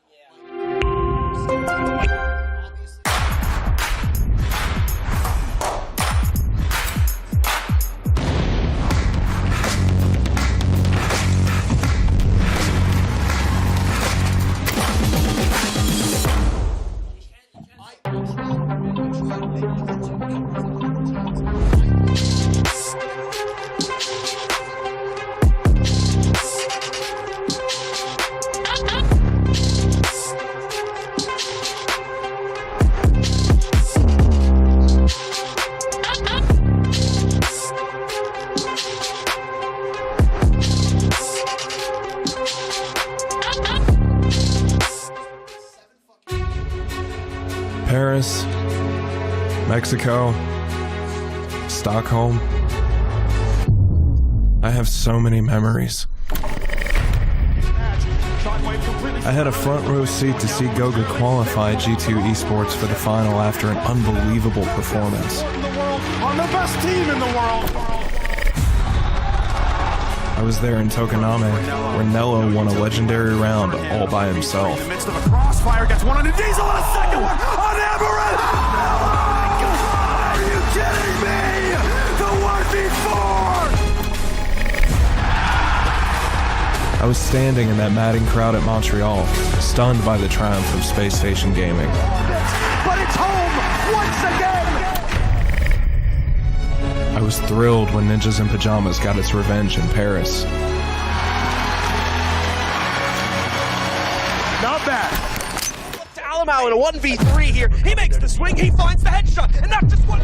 I witnessed LMAO's demonstration in Mexico when he led Team 1 to a consecration against all odds. I was fortunate to see Damwon Kia making history in front of me in Yavle. First Korean team who are progressing to the semifinals. But did I tell you I even saw as a nobody TSM FTX became the new world champions in Stockholm?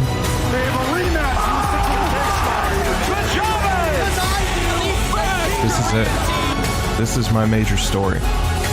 And as an official hardware partner of Rainbow Six Esports, I feel blessed to witness them for such a long time.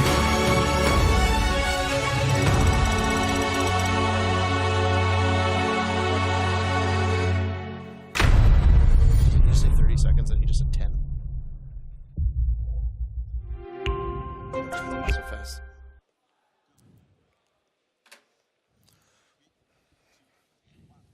All right, welcome back, everybody.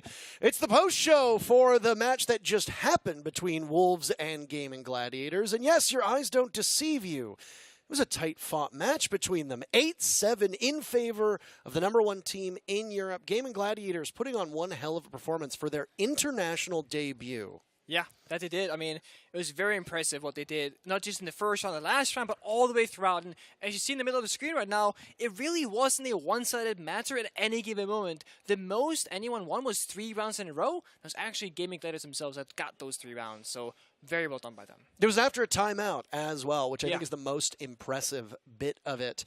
When APAC teams come in, the conversation is always filled with doubt because as a region, they are the only region that has not won an international event so far. But you have a new team that comes in with one player with experience. That's about it. And they have to guide the team forward. And they put on this, a 7-8 loss. But still a really impressive showing. Tolji, to me, was the MVP of that matchup. Very high impact kills, especially on that smoke on defense. Running those SAS operators. Shutting down very crucial avenues that Wolves struggled to take hold of. And with Tolji's clutches on the board, multiple clutches for the record, it won very crucial rounds. You might be wondering what's going on. What's the landscape here? And we'll throw up the group results for you. This is the only matchup for this group that's been played thus far. But let's take a look at all the groups, I guess. We'll start with Group A, in case you haven't been paying attention. NIP winning their very first matchup over Damwon Kia, and Rogue doing the same. I'm talking a lot about APAC today. Yeah, there we are. Gaimin Gladiators put in a good performance. Damwon Kia not really showing up. As you can see, only 3 rounds. Out of 17. That's a rough start for them. Yeah, that it is. That's Group 8, and that's pretty much what happened so far over there. Let's take a look at the next one if possible. Throw up Group B if we can. And there's only been one game that's been played so far. And yes, I told you this. You had to look it up. Yep. G2 Esports toppling the Korean team of Sandbox Gaming by a score of 7-3. We need to remind you that G2 scraped their way into the major on the last possible minute. Not only did they need to get a certain amount of points, but they needed their opponents to lose at the right times. And, well, maybe it's a little bit of German magic because we are only steps away from the G2 HQ. And the very final play day, G2 makes it in, and they start off with a victory. They'll be in action later today against the Sonics. Let's take a look at Group D as well, or we'll go to Group C first. This is what just transpired. Wolves taking down Gaimin Gladiators. They pick up 2 points because it went to overtime. It was the only overtime matchup that we've seen so far today. And as you can see, in this group with Wolves, Gaming Gladiators, W7M, and OXG, every single point matters so much. So this 1 point difference between OT and regulation is going to be possibly, at least, a huge factor for these teams. So Gaming getting 1, Wolves getting 2. Let's see what happens later on. And finally, we have Group D in front of you. Look at Elevate. Look what's going on right there. Look at what's going on right there. What is happening? Some dubs. Well, Elevate apparently up 6-0. Again, we only had the one overtime matchup of the day so far. Remains to be seen with all of the games still to go. We're not even halfway through the day yet, but it remains to be seen whether we'll see overtime again. But Elevate, the Thai team, really putting in a good showing. They surprised a lot of people by finishing as high as they did at the Six Invitational back in Stockholm in February.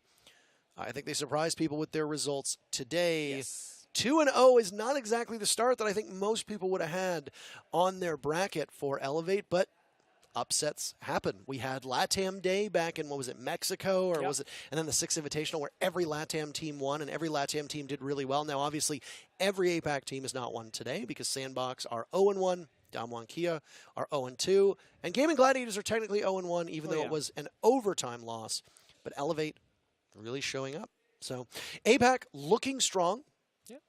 We'll see Sandbox later today as well. I don't know exactly what their result will be in their next matchup, but it's very clear that both Damwon and Sandbox have some work to be done. I think Gaming Gladiators do too, but W7M will be a handful later today. It will. I mean, W7M, kind of messy, or a bit of a handful, I think, matchup-wise. And we're going to see Wolves and OXG play very soon, which I think as well. Very, very important matchup. You know, top teams from both NA and Europe. And when how you saw Wolves play, I'm not sure if it's going to be like a landslide for OXG or going to be another close series. But either way, super excited to watch it. We'll be casting it. So we will. Super excited for that as well. I will say about the Wolves and Gaming Gladiators game as we wrap up now before we toss to a break, is it wasn't as frag heavy as I thought it would be. It was actually a much more structured game between the two of them. And one of the things that I noticed most about Gaming Gladiators when we were rewatching some of those VODs from APAC South is that they do tend to kind of play by the seat of their pants in a lot of these matches. They just fly in and they get very aggressive. They take gunfights needlessly and oftentimes recklessly. There was much more restraint from Gaming Gladiators this time around.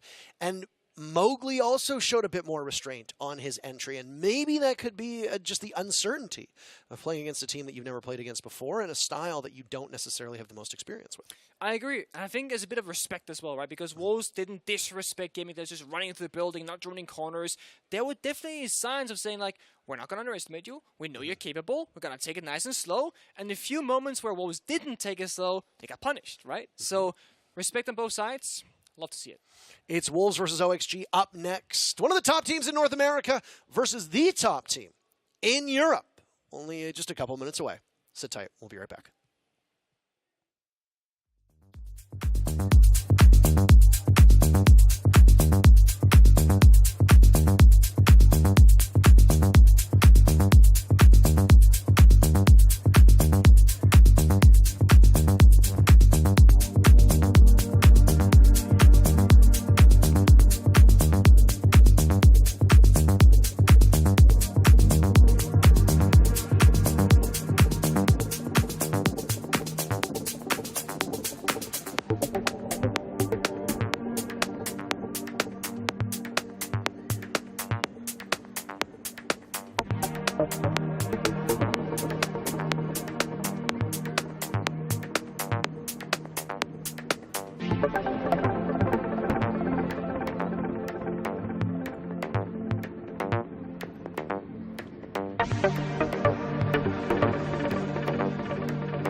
Sight.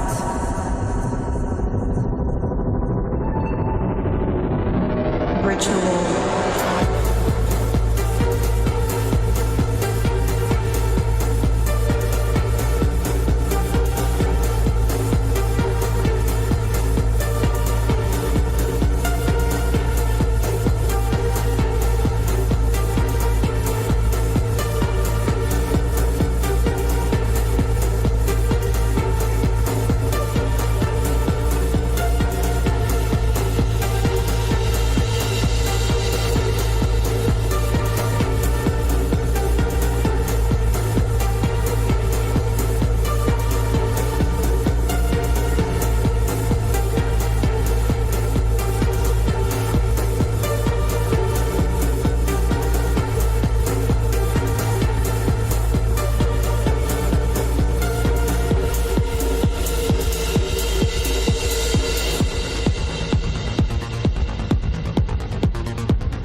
everybody? It's time for our fourth matchup here on the A stream.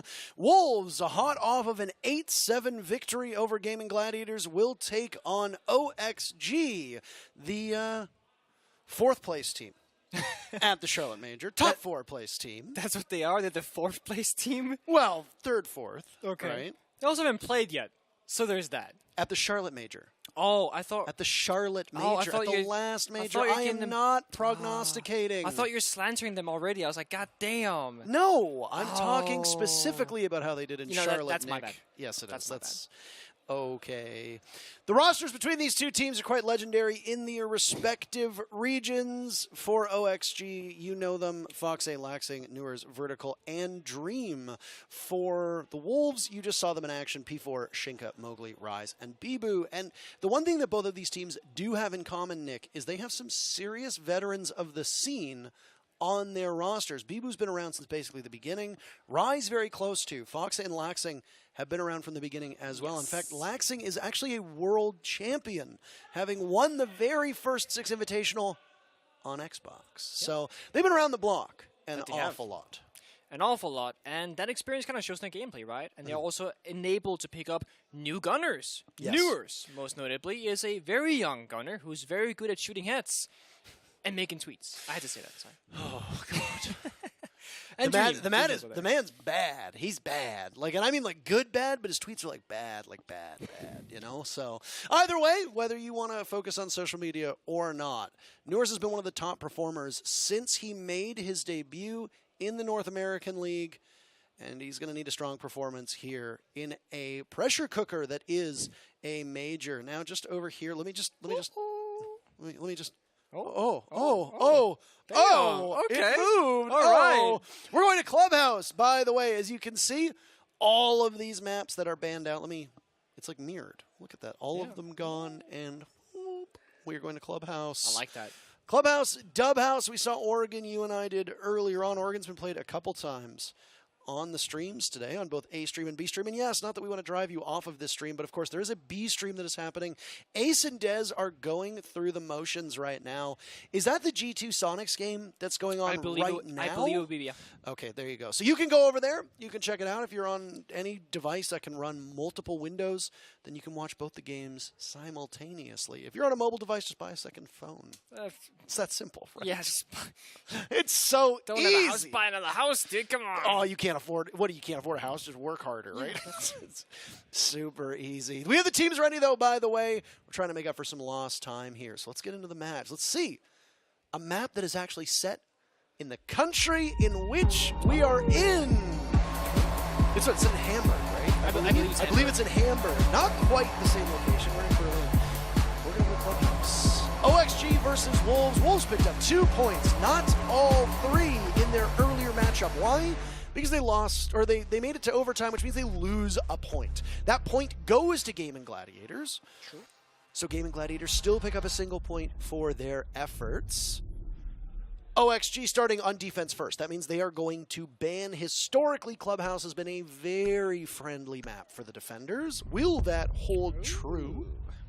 All right, so starting off with that Hibana ban, that's going to mean that the basement bomb set now is a lot more impactful, easier to play, because Hibana is such a troublesome operator because she can open up all those hedges with ease. And actually, Wolves matching a Harbridge ban on Maverick as well, that's going to make defending CCTV and German a lot easier, so we might actually see a defender-sided Clubhouse of all things. Wolves bans out the mirror, that's pretty stable, happens all the time. Some teams played, some teams do not, and that leaves a final defending ban, probably going to be the Isami, Wamai, or the Valkyrie. I could see a Kaid ban too, but no, it's going to be Valkyrie here. That means that for Hard Breach, unless you bring the secondary Hard Breach gadget, which is entirely possible, if teams want to run a Buck or a Fuse, for example, yes, maybe even a Ying, you're going to see Ace and Thermite quite regularly. And while the attackers can repick their full lineup for the prep phase, it's an Ace and Thermite being locked in right off the rip. Right off the rip, indeed, and into the game we go. It's gonna put us in the basement first, which, again, not a huge surprise given the Hibana ban being on the table. It really opens up the capabilities of this bomb side.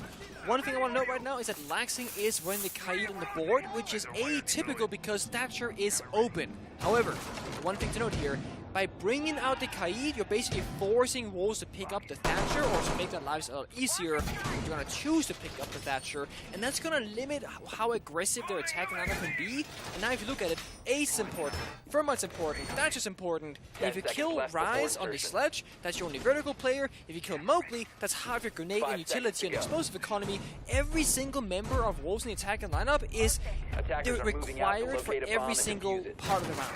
That means that if OXG gets a spawn peak on aggressive pick, high value across the board. And if you know OXG, if you know Newers, they're gonna look for those picks as the spawn peak is happening, but nobody will get picked off guard because Wolves are playing it safe, playing up with safety. They'll just open up the CC wall as they're gonna clear out the roamers from OXG very on. Very quick action as there's the Kaid.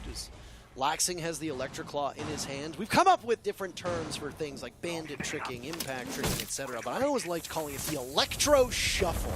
And I don't, it never caught on. You know, I gotta say, I might be alone in this one, but I always liked calling it the Electro Shuffle. I like that. We should make that. It never stuck, right? They're just like, oh, they're Kaid tricking, and it's like, look, you can't just call everything tricking. It doesn't really work that way. You have to change it up from time to time.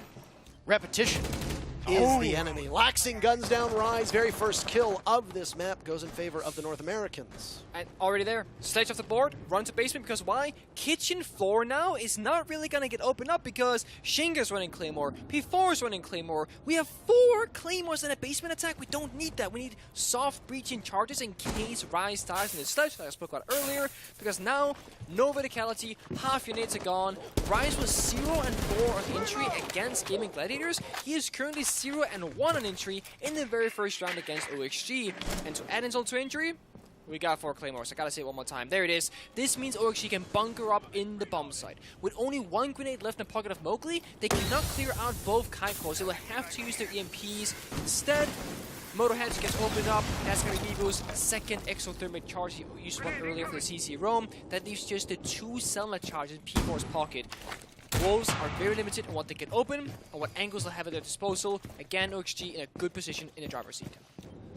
Mowgli will likely stay on this Finca for the entirety of it. That's not Mowgli down in the camera, that's Dream. So, I mean, maybe they're just shapeshifting. Could he be a traitor? Betraying his own team? I believe there is an imposter among us. That looked like it might have been Shinka getting the kill, but no, it was Mowgli to go down to vertical. OXG continues to add to their numbers now, and final kill, or first kill rather, for Wolves. Finally, they're able to get one vertical, no more. Azami at this point with 30 seconds left should have gotten most of those Kiba barriers out, and now it's all up to the 2 remaining members of Wolves as P4 is off of the board. Laxing's second kill with just 30 seconds remain means that both Bibu and Shinka have an awful lot of work to be done, and they are miles apart. Bibu over towards blue, Shinka over towards the church side, and it's Shinka first to be found. Bibu, an easy kill onto Dream, but answered back by Newers. That's Newers posted up inside a church. Is he a man of faith? Is he a man of prayer? Who knows? But either way, miracles do happen. And Newers, the beneficiary of 1 with his 2 kills. I will say, actually, as a non-mechanical player myself, I do really enjoy watching players like Bolo, like Newers, who are very mechanically gifted. It seems so easy for them to hit the headshots, whereas if I was in Newers' shoes, I probably would have gotten the kills as well, sure, but it wouldn't have been as clean, I would have spent way more bullets, and my movement as well wouldn't have been near as flawless. So I just want to do some praising there. It's really fun to watch mechanical players, because we ain't all that kind of player. But we can all use our drones, get callouts, make other teammates stronger by supporting them, etc. And you know what? That makes you an even better teammate than just playing for yourself. So I think the real winners are support players. Definitely. You'd say not all of us can be like that. Most of the people watching this are not going to be anywhere near as mechanically gifted as most of these players that are in this match, Nick. But I do appreciate the fact that you're willing to pump their tires. You know, unironically, I, as a former pro, I'm not that further ahead mechanically than like you, the average player. Like I specifically am not. Have you seen me play? I have. Trackpad, we spoke about earlier. Yeah, it's not pretty. Yeah. But like, we're actually not that far apart. If you look at like me and Newers and me and Bolo, it's like there's like miles apart. I'm just telling you. You and I are not so different, Parker. I believe that. You might. No, I don't believe it at all. That's fair. But Well, you know what? ORC believes in CCTV's secondary rotation. It's not going to be Jim. That's a big debate that pro players have right now, where which one do you prefer the most? With Maverick being banned, I actually do think that CC second is a really good choice, but if Maverick is open, I personally sway Jim to be more favored because the Maverick breach doesn't get as much value as the, Jacuzzi walls don't give you direct side access, whereas the CC wall, it indeed does. Wolves, they're going to go for a bit of a roam clear once again. Rise working at Jacuzzi wall, sees it, fake throws and a wallbang snooze it out the yellow ping even. Beautiful play from Rise. Big brain, old boomer man, captain of the team, gets the opening. Verticals next as they're just waltzing on into these off-site areas. Mowgli picks up Wolves' second kill, 1 minute off of the board, and 2 players from OXG off of the board. Azami and Malusi again going back to these operators that they get so much more value the longer that they stay around. Wamai is one of them. Smoke is another, Echo, Maestro, and Azami. Legion also in that mix too, though we don't see an awful lot of Legion at pro play anymore. But Azami keeps generating those Kiba barriers as she stays alive. Once you hit the 1 minute 30 mark or so, I think you've got all of them at that point. 145. 145 to be very specific. I was just ballparking it. That is okay. Thank you very much. The Electro Shuffle goes off on the wall, and another Claw juggled out from Laxing. It's Dream to sit on top of it. That means the Selma charges from Ace thrown over from Construction. Nowhere near successful. There's also a Mute Jammer for added measure. Dream missing an opportunity. Will the Nitro Cell do it? No, a grenade gets tossed in its stead, and gunfire will be exchanged from both of these players. Mowgli with the LMG versus Dream with the SMG. That is an unfair fight just based on munition, but he doesn't need a gun to do it. Nicely shot from Foxay as he patrols over towards the breach now after taking Mowgli down. Sees one on a wire, but can't capitalize. Laxing waits, but Bibu reads him like a book. And it leaves Foxay, that team captain, in a 1v4. The Sledge encroaching on his turf. Foxay heads for the safety of the stairs, but can't get it done as P4 is there before he gets to it. Wolves answer back, and they're tied 1 apiece. Completely different round from the first one on basement. Completely swayed in favor of Wolves there. And all started with Rise getting that wallbang kill onto Newers. And I just want to once again say how well Rise played the scenario. He basically droned out Newers in the corner, flicked his drone away from Newers, basically pretending he didn't see him. Then he drove further for about 3 seconds further. Basically, once again, giving Newers the illusion that he had no idea he was there, but Rise played it smart. He faked it all out, got a free wallbang, didn't even need that yellow ping, and that opened up the round. Mowgli jumped in construction window, took out the second member inside a master bedroom, and then right there, we're playing 5 versus 3 into a 4 versus 3 in massive favor of Wolves. And we're now going to swap the bomb side to the third option on the table, which is the Gym bomb side. And this is basically a similar position where you extend across the map like CCTV, was previously, but then you hold Gym as well. And this basically means that you have a stronger position because it's easier to hold CCTV with reinforcements than holding master bedroom bathroom like you saw Newers try with soft walls. So arguably, a very similar situation, but stronger on both ends of defenders. Attacker's objective is to locate a bomb and defuse. As we saw in the matchup that we just casted, Nick, the team will not go back to the same bomb set that they lost, even if it does tend to be quite strong in this case. We're going to go over to Gym and Bedroom, as was discussed, that tertiary bomb site. It's not uncommon now to see all 4 sites be played on Clubhouse, but Baron Stock, or Baron Stage as it's actually referred to now, it's hard getting used to the new terms. Especially when all the world's a stage.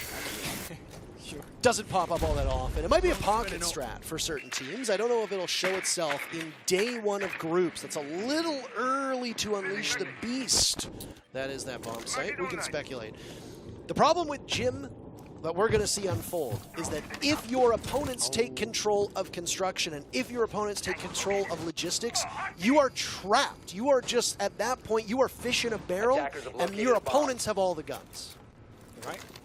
Worth noting, you saw people there repel on the CC wall. The reason for that is because the Mute Jammers with the change that happened about 6 months ago or so no longer reach the top of the reinforcement, so you can just repel on this breach in particular on Jacuzzi and the CC wall and avoid the jammer entirely. With this electric claw being put down below, it will force out not just 1 but 2 EMPs, maybe not all 3 in fact, but the wall will get opened up by Shinkan and Bigo. Aggressive. Full Mowgli walks in and down goes Laxing. Laxing getting the first pick. And look at this! Shinka's just in, exploiting a hole in the defense. It's Wolves to come out on top of that brawl. Dream's pulled off some clutches before. He's inside of the bathroom, but he's blinded, shot at, naded. Oh my goodness, everything. And the bathroom sink thrown at his direction. Wolves pick up 2 in a row. This is kind of like a Wolves classic if you've watched EL before. They do this on a handful of maps. And we actually saw them do it again against Gaimin Gladiators just about 20-30 minutes ago, where they did on Oregon, basement at Blue Rush with EMPs and Blitz into like the elbow position. Same story. All 3 EMPs go out. Sure, the first ones are for the wall, other ones are for anything else. Then Shinka just walks on in, gets the opening. And you're thinking, that's not enough. And you're right. Shinka drops the office hatch, Rise drops the office hatch, flanks as well, gets a second kill to side, and all of a sudden, Wolves, they're all over. They have the man advantage off the bat, then they trade 1-for-1 multiple times, and they end up with the round victory because they're in that leading position. So Wolves are very lethal once they get the opening pick because they play so tight together that if anything bad were to happen, someone's behind there. They get the trade time and time again. And OXG are going to break that streak. They will actually go back to the same bomb site again, which goes against the norm so far here in day 1 of groups. And I don't really blame them for it because what happened last round is not going to happen again. That's a one-off strat. You can do it one time in the match, maybe once now, maybe once in overtime at the most. So Wolves have to show a different set of cards. Like they're going to opt that roam clear and challenge the CCTV setup because I really doubt OXG that will happen twice. There's just... You just cursed it.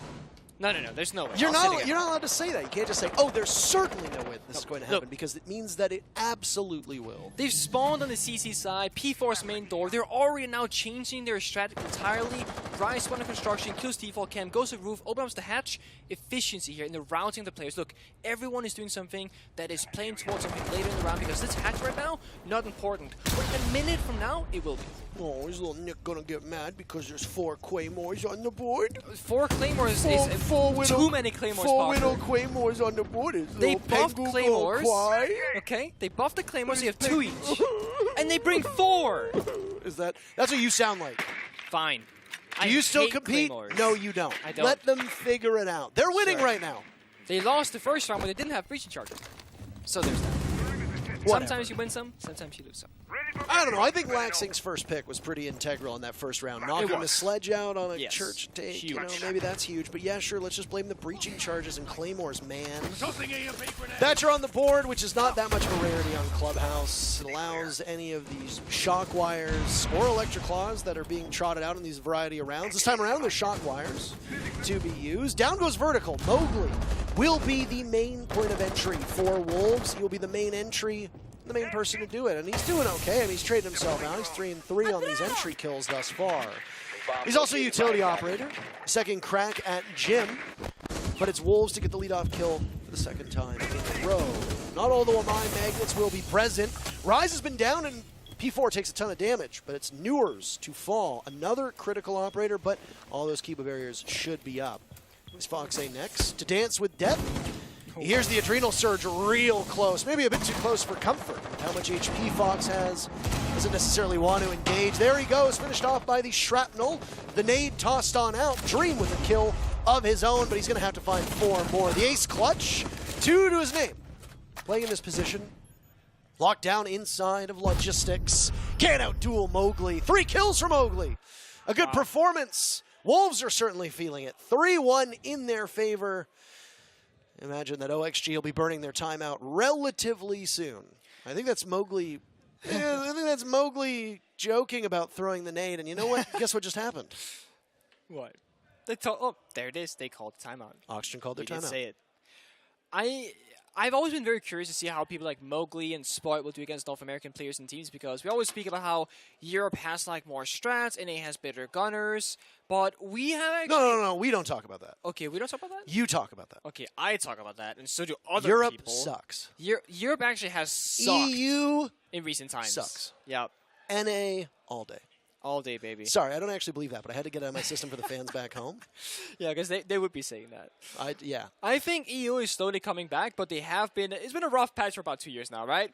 But with the new rising stars of people like Sport, like Mowgli, like P4 as well, actually this Wolf roster, Shinka too, they can actually fight NA pros 1-to-1 in gun skill and come out on top even. And Mowgli's uses of his grenades as well, getting 2 nade kills almost in that round just speaks to both the utility aspect, the brain power, and the individual gunplay in the 1v1 gunfights. And OXG seemingly are stuck in corners in really bad positions, forced to take fights they don't really want to take, rather than being proactively seeking out themselves when they're on the defensive side. And I don't know these arbiter bans just make an OXG think that, oh, defense is easy, just let them figure out the problems and then we'll take them on the bomb side. Because these days of how good teams are using their drones, yellow pings, grenades from below, etc., and also having significantly stronger guns on the attacking side, Fenge LMG, the AK-12 and Ace, etc., versus holoscope SMGs in defense, you can't just be like, oh, I'll just shoot their head. It just doesn't work that way, right? So I do think OXG, like in the first round when Lexington was roaming,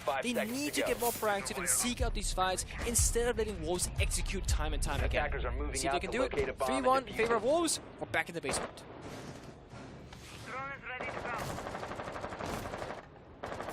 Side rotation so far, Church being defended the first time by OXG.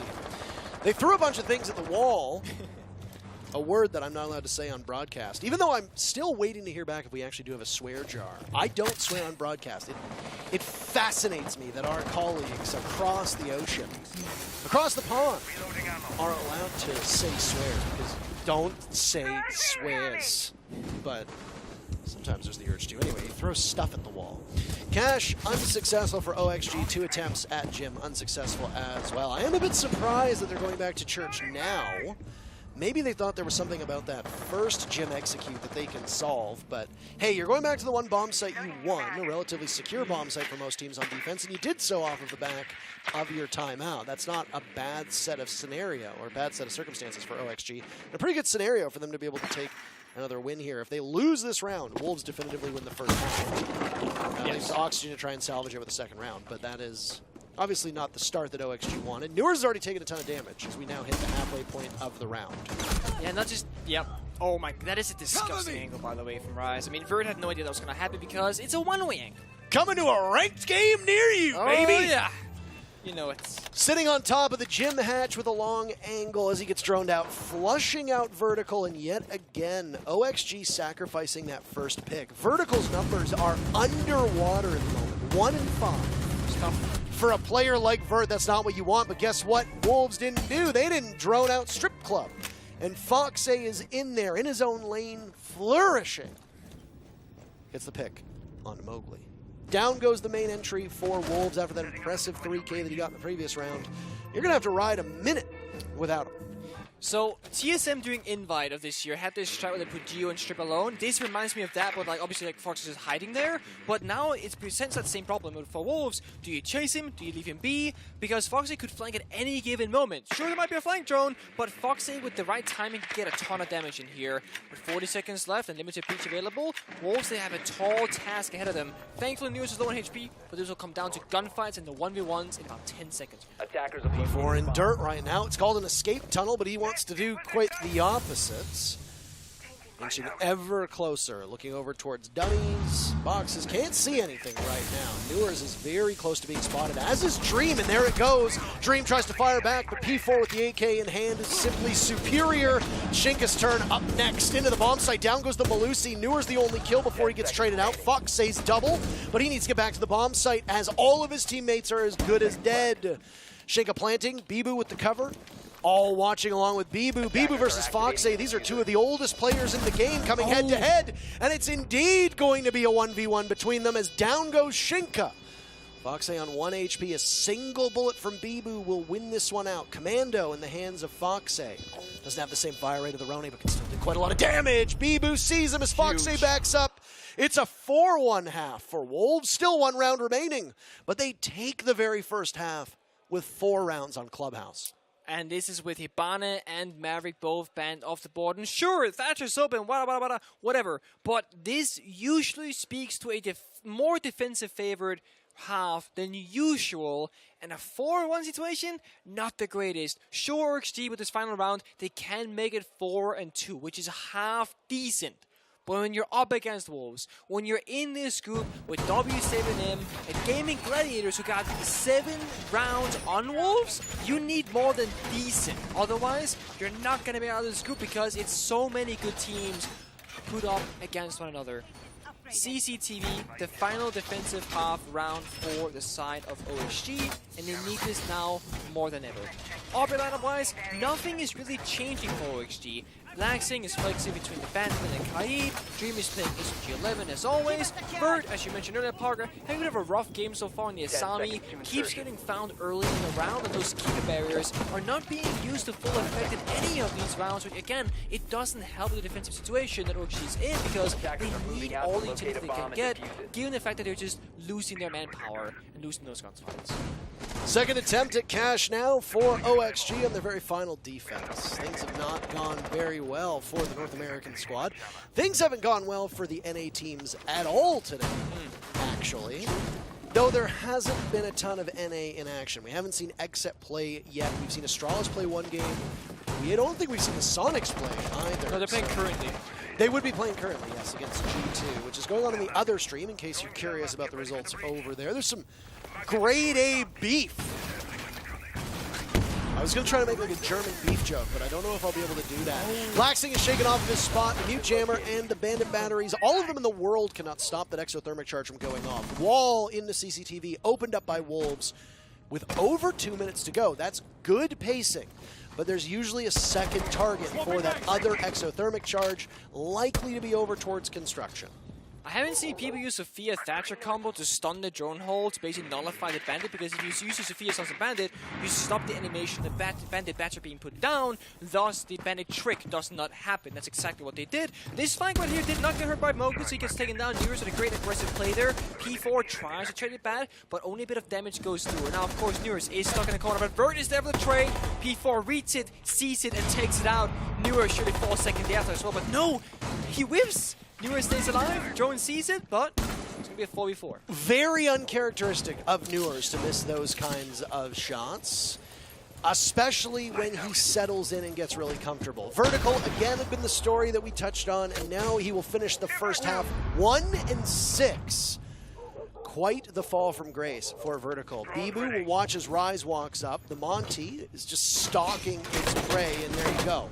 Distracting the Wamai, dropping its shield. But Bibu cannot get a long angle onto the Wamai right now. This is actually quite lucky for Foxay, and Foxay somehow, confoundingly, outduels Rise, and then P4 as well. On top of the catwalk, Foxay cannot be shaken off of this spot. Wolves had so many opportunities, they failed. Looks like they might have almost failed again. Shinka and Foxay will come to blows. That leaves Bibu as the only player on Wolves with full HP. Shinka surveying the damage onto the main breach. The Bandit Laxing is within striking distance.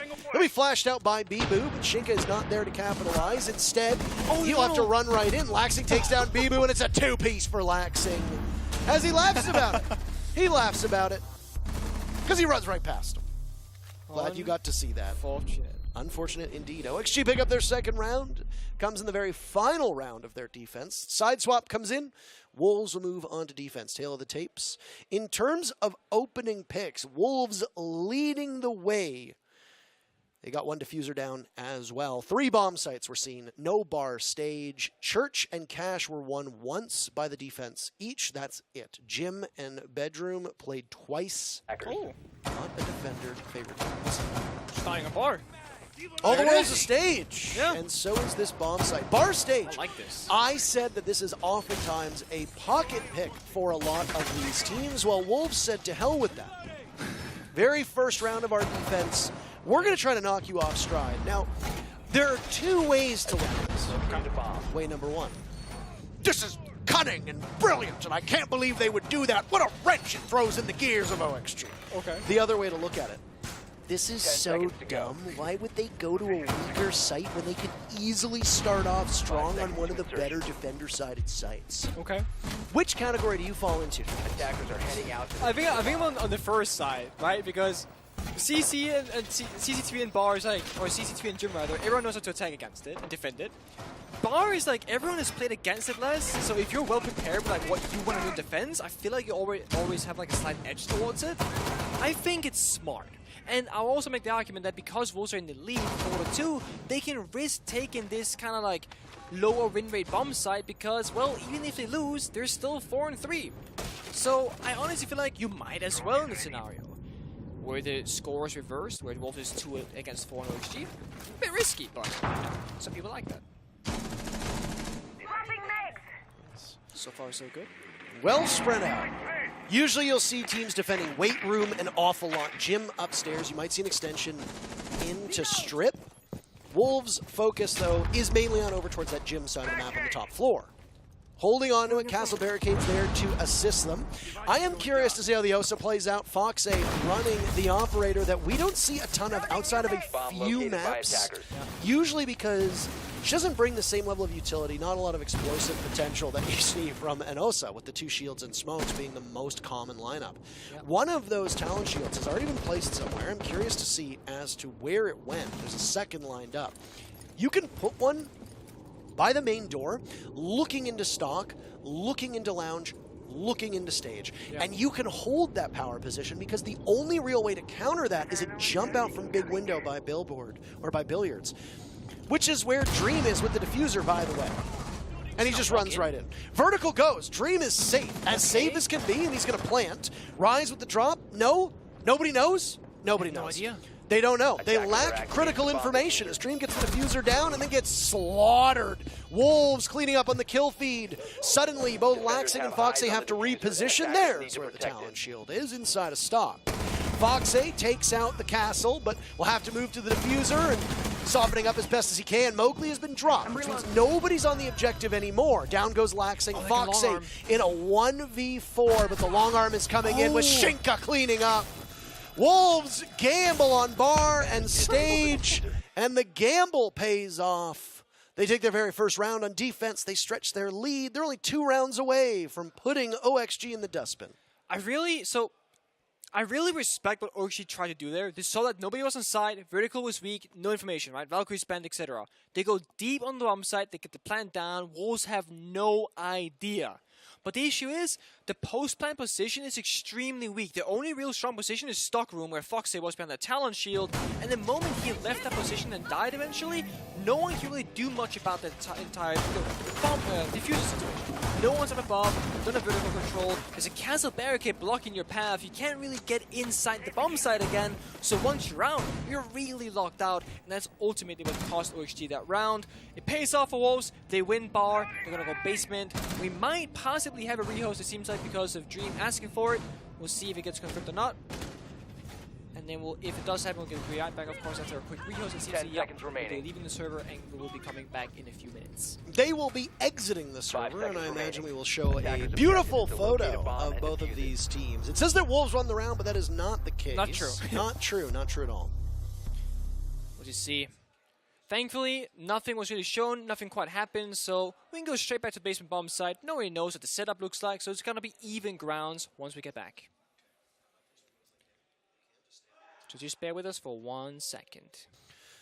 I'm glad that you finally learned that basements exist that are below the ground. Yes. I think that's very cool. So it's only taken you about a year or so. So I played in the North American Challenger League qualifiers last weekend. We got second place, or third place, right? So are you in Challenger League now? No, only top 2. So we didn't make it. You said you got second place. Then I created third. I was wrong.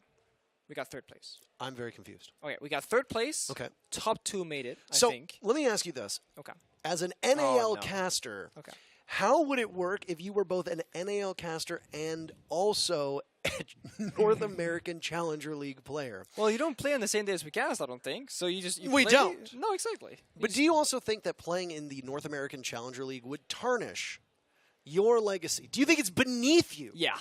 As a 2-time, back-to-back, reigning, defending world champion. You know when they said move to North America, you have to bring the goods here and save NA? Yeah, they didn't mean finishing third in NACL qualifiers. Okay, I'm sorry. I played with a mixed team with no strats. Okay, my point was, by the way, we played Cafe, and I said, let's do a basement direct attack. And they go, where's the basement? And oh, hold on a second. Oh, very cool. Thank you. Nice. Sweet. They've opened the blinds. I don't know. And now if we need to do them ourselves, I believe that was the voice of God. It sounded like the voice of God. Was that you? The blinds can be opened. Happy days. I don't know if you know this, but the blinds, they're open, baby. I lost my train of thought. Oh yeah, Reasonably so. I don't know how on earth. I have no clue. Fluke is standing by. Just, she's losing her mind right now. The look that she gave when that voice came over the speaker, Stunned. incredible stuff. Like, God, is that you? We're back in the game, by the way. Yeah, we are. Yeah, I played Cafe, and I say we should go for a basement attack, and they're like, there's no basement on Cafe. Attackers need to locate and defuse Oh, whatever. I haven't really learned. That was my point. But I'm learning still. This is a basement, however. So this is Clubhouse. It's going to be Wolves in defense. Ocean attack.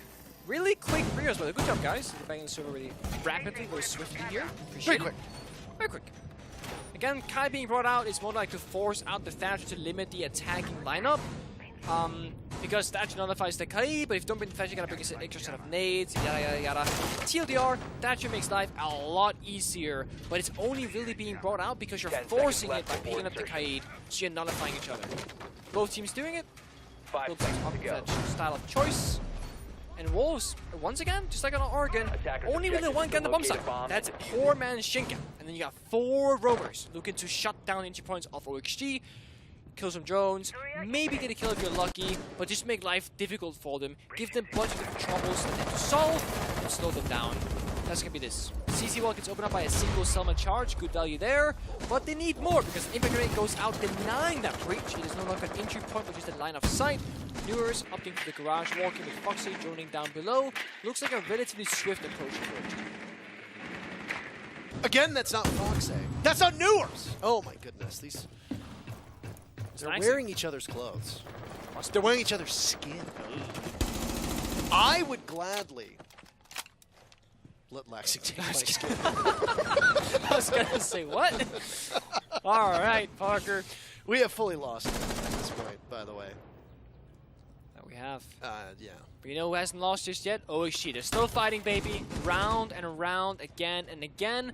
Wolves have fallen all the way back to the basement. All 5 members. Now we see 1, 2, 3, 4, and 5. That means that OXG, they might not know this, right? They still got to drone out the remainder of the map. They got to drone the strip area because Foxy himself was hiding there earlier. And they have only just entered the top floor. They're going to spend the next 20 or so seconds droning out the first one now. Bar, kitchen, strip, then start doing verticality, then start working on those hatches. Now, they have 2 Selma charges left in the Pocket of Dream. And then they're playing Buck with that secondary can open a hybrid schedule you see right now. Really good value. But what this does mean is that because Thermite's not on the table, they can't really open up the church walls if they wanted to. They're going to be limited to the hatches. This is likely going to be a kitchen attack or a blue attack. Given that this is the case for them right now, we'll have to wait and see. Buck going to town upstairs with the sledge not too far off. No nitro cell awaits them. BB's already used his, or maybe it's presets. P4 with 1 in hand. Well, if it's preset, you better hope that he pulled the trigger at some point. A little bit of damage, who knows? Newers with the very first kill, it's on the Bibu. That was the nitro cell that we talked about. Still one in the pocket of P4. Will that be prioritized for plant denial, or will it be used to try and disrupt whatever push is happening above them? Right now, your guess is as good as mine.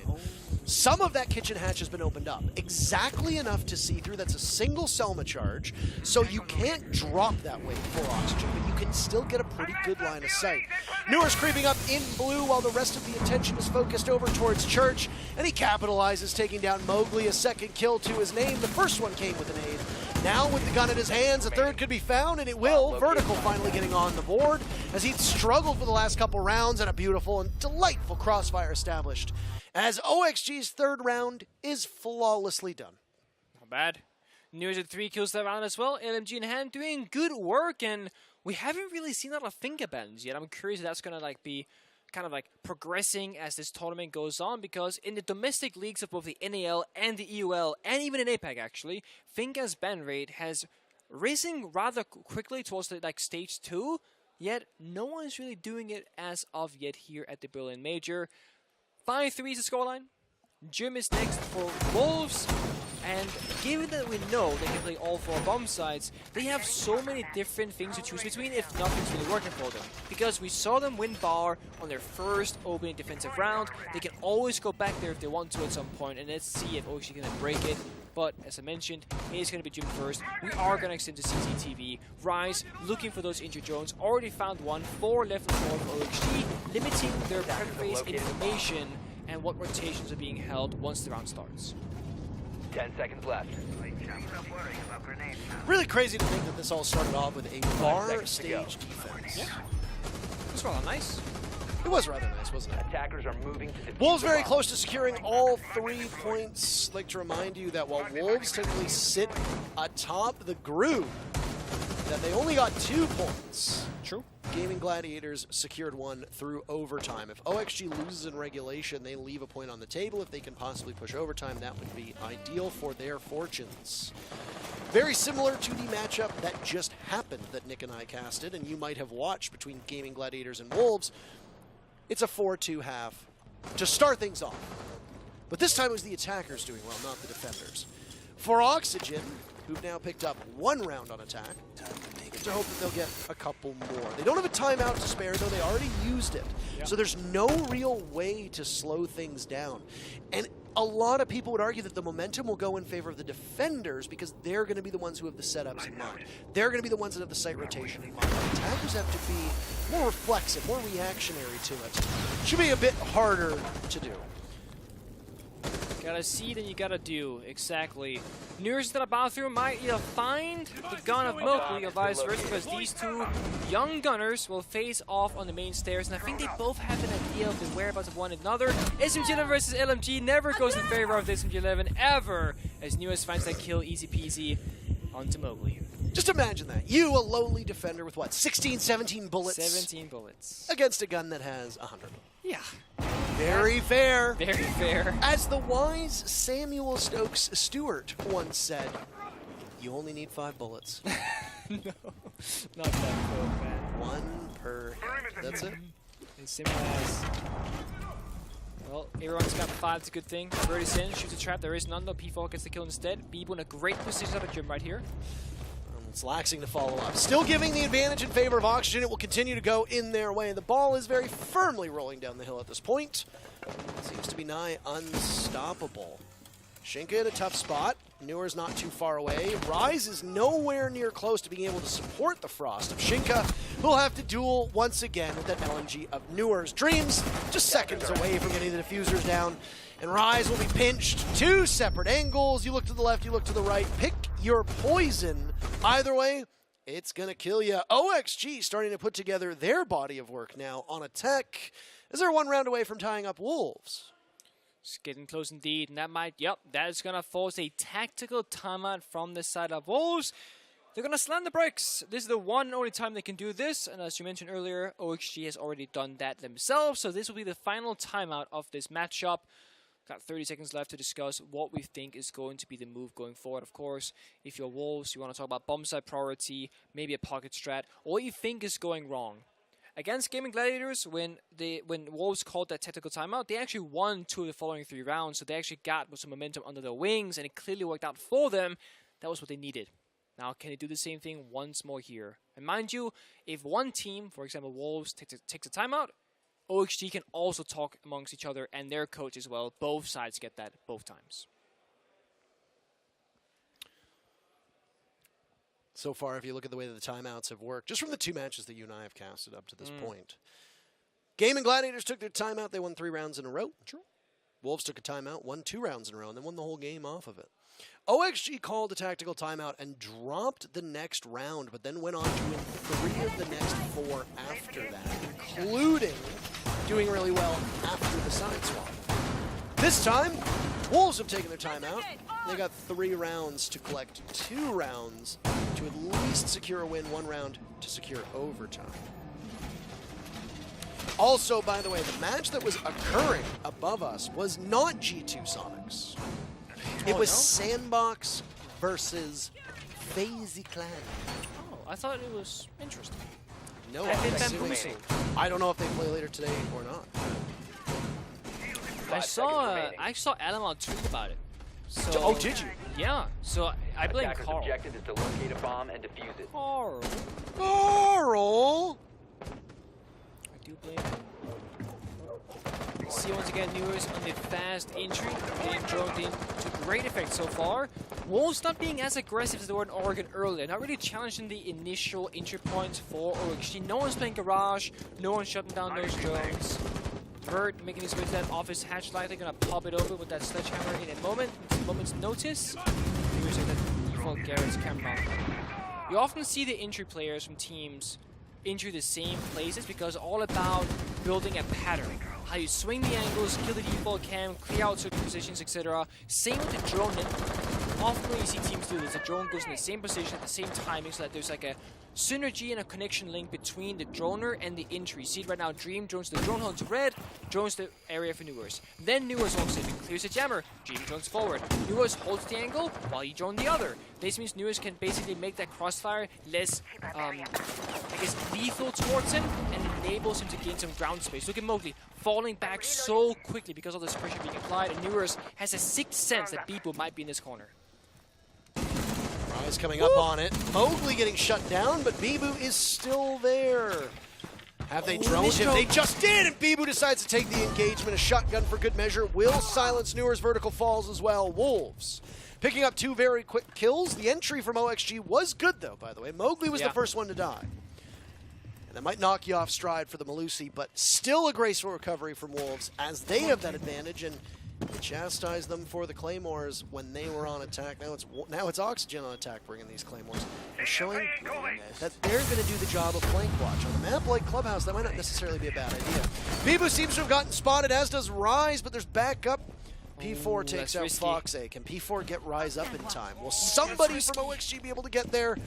Laxing is so close. So is Dream. Dream capitalizing off of Rise. There wasn't a ton left. A free fire towards the soft wall. He's trapped on stage. P4 in the bathroom. Laxing a long line of sight. He's bashful. We all get a little awkward in the bathroom from time to time. Patient too. He seems like he's quite bashful. Attackers have dropped the bomb diffuser. I don't blame him. Oh, the timing. I don't blame him, frankly. When you know, you can get kind of uncomfortable when people are watching you in the bathroom. You know? Performance art. Some would say you can't perform. You gotta go. I guess not. If somebody's around. It's Laxing in a 1v2, by the way. A very hopeless situation for Laxing to be in right now. He has no intel. He'll have to play instinctively off of these Wolves players who aren't giving him an inch. He gets stuck. Still takes down one, but added insurance says there's just simply 2 players to the 1 of you. That's match point in favor of Wolves. That it is. Again, Rome was successful, but it was mostly on a misplay from OXG's side, by not joining out the corner where people was in an office. That got you 1 kill, you fall back together, get a 2nd kill, and then OXG finds themselves on that back foot. It was close, and 2v1. I will say this, not that I'm a body languageologist. I'm not an expert on these kinds of things, but there is not a single positive look on any of the faces of Wolves. And when we came back to that camera, Mowgli was very incensed. He seemed to be quite pissed off. Now, I will say, Mowgli has not had the best results over the last couple rounds prior to the rehost, and then certainly not since the rehost as well, as he sits at 0-3. That could just be personal frustration spilling over. But if it's not personal frustration, maybe Mowgli is annoyed at the way that the team is not playing around him, or the way that he feels the team should be using him on entry, because we do need to remind people, when Mowgli attacks, he's on entry. When he plays on defense, he's often roaming, and he's often doing so in a way that is set up to support the team. If he's not being supported, many rounds he'll die for nothing. He doesn't get traded out, provides limited value for the team if you don't waste a lot of time or take down any drones with you. And that's where that personal frustration can bleed over to more of that interpersonal, team-related frustration. But of course, we don't know the ins and outs. We can't hear their comments. We can just speculate. It's a good point, though. Working on that vertical is very low HP here. Take a look. Take a look. Where are we? We are in the bar. We are where it started and where it might just end. It's in a book. The Reading Rainbow. And we are indeed bar and stage, Nicholas Mendes. Yeah, I called it stock. Amateur mistake right there. I mean, bar and stock is so commonplace. I still call cafe kitchen bakery, even though it's double kitchen. Yeah. It's just something that sticks. It does stick. It does indeed. So, Bar and stage, Newer's doing significantly better since coming back from this rehost. Vertical, I suppose, 2, though he's 1 and 6, 1 and 7, 2 and 7, something along those lines. Yeah. Still not the ideal result for him, but finding his stride as he's the only one who's taken damage on the side of OXG. Nobody taking any damage from Wolves. This bar and stock defense will again rely on OXG taking control of Jim and bedroom upstairs. The remainder of Vertical is found and met at the hands of the MP7 in P4's body. So down they will go. OXG losing that very first pick. And in terms of first blood, Wolves have been pretty okay with it, frankly. They've been doing an all-right job. Newers takes down Mowgli. Again, is this frustration that will spill over from Mowgli's performance? Will this be a team-related issue? Not entirely certain, but either way, teams sit at even strength 4v4. Bit of a peculiar summon charge from Dream. Very far up on the wall, can't quite get in there. So curious what that's about. So that's being taken from Vert. Might actually cost them because they can't quite open up these soft walls. What OXG is doing is they're taking half of top floor. CCTV, Garage, and Newers are holding down the hatch flank from above. The other 3 members are going to walk down below and try and get the plant down. The issue, no smokes on Foxy and Thermite, and no OSA this time. So these flashbangs that Foxy has chosen to ride with might cost them, or at the very least, make it more difficult than necessary for them to get down that diffuser. That's your entire plan for the strategy. Injure falls on the diffuser carrier, that leaves Newers alone. The SKS LMG, so many bullets, but not enough because Beeble gets to trade instead. Beeble up above as well. With no diffuser case in hand of Foxy, he's all alone in kitchen hallway. Foxy is the last man standing. Almost certain that Wolves will pick up all 3 points here, barring a miracle. We've seen miracles from OXG before, especially Foxy. Will he be able to accomplish it? Oh, he's got a lot of work to be done, and he gives his position away, all the gunfire. As he looks to the left, but there's an opening to the right. Just simply too many angles to cover. They dropped a point against Gaimin Gladiators, but they end their day with all 3 against OXG. Wolves, by a score of 7-4, send the North American team into the losers column. Does that mean that APAC is greater than North America, at least for now? I think so. I think so. Great game showing from both teams, of course. OG falling a bit short. Bit of a slow start from Vertical specifically, but there is definitely more that OG can do at this event than what we saw against them against Wolves and Clubhouse just now. They got more in them. Absolutely. Well, I mean, if you're Oxygen, you're going to be frustrated with that result, full stop. There's no way around it. It took you a little bit too long to find your footing, but again, just as we saw in the Gaimin Gladiators matchup, the Wolves are not confidently putting away their opponents. For teams like OXG, Gaimin Gladiators, and W7M, that's a good thing, because if the Wolves have an off day, there are points there for you to start to pick up. And as much as in the previous matchup, we kind of gave a little bit of slack to Wolves, we need to be very particular about the fact that Wolves are not playing up to their potential right now. They really aren't. They don't look as aggressive and as formidable as they do against EU teams. It's the first day. They might need some time to settle in.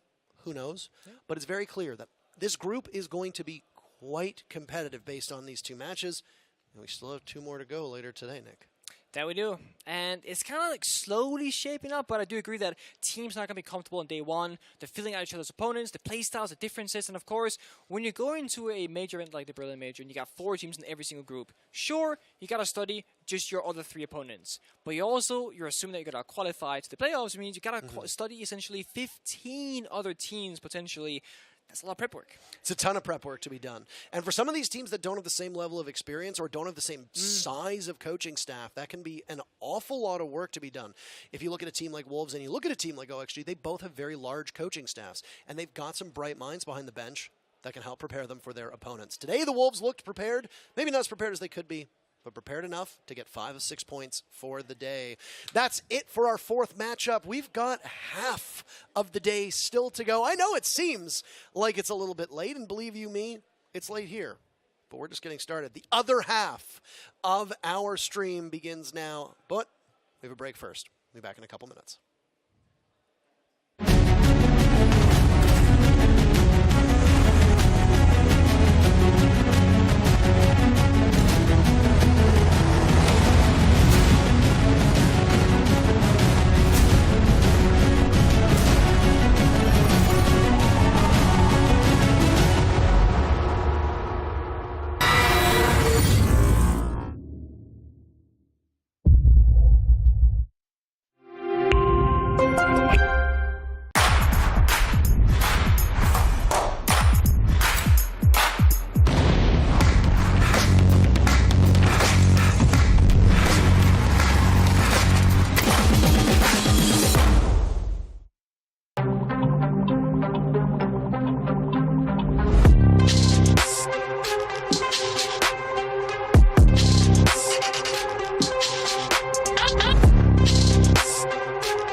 right to leave Rainbow.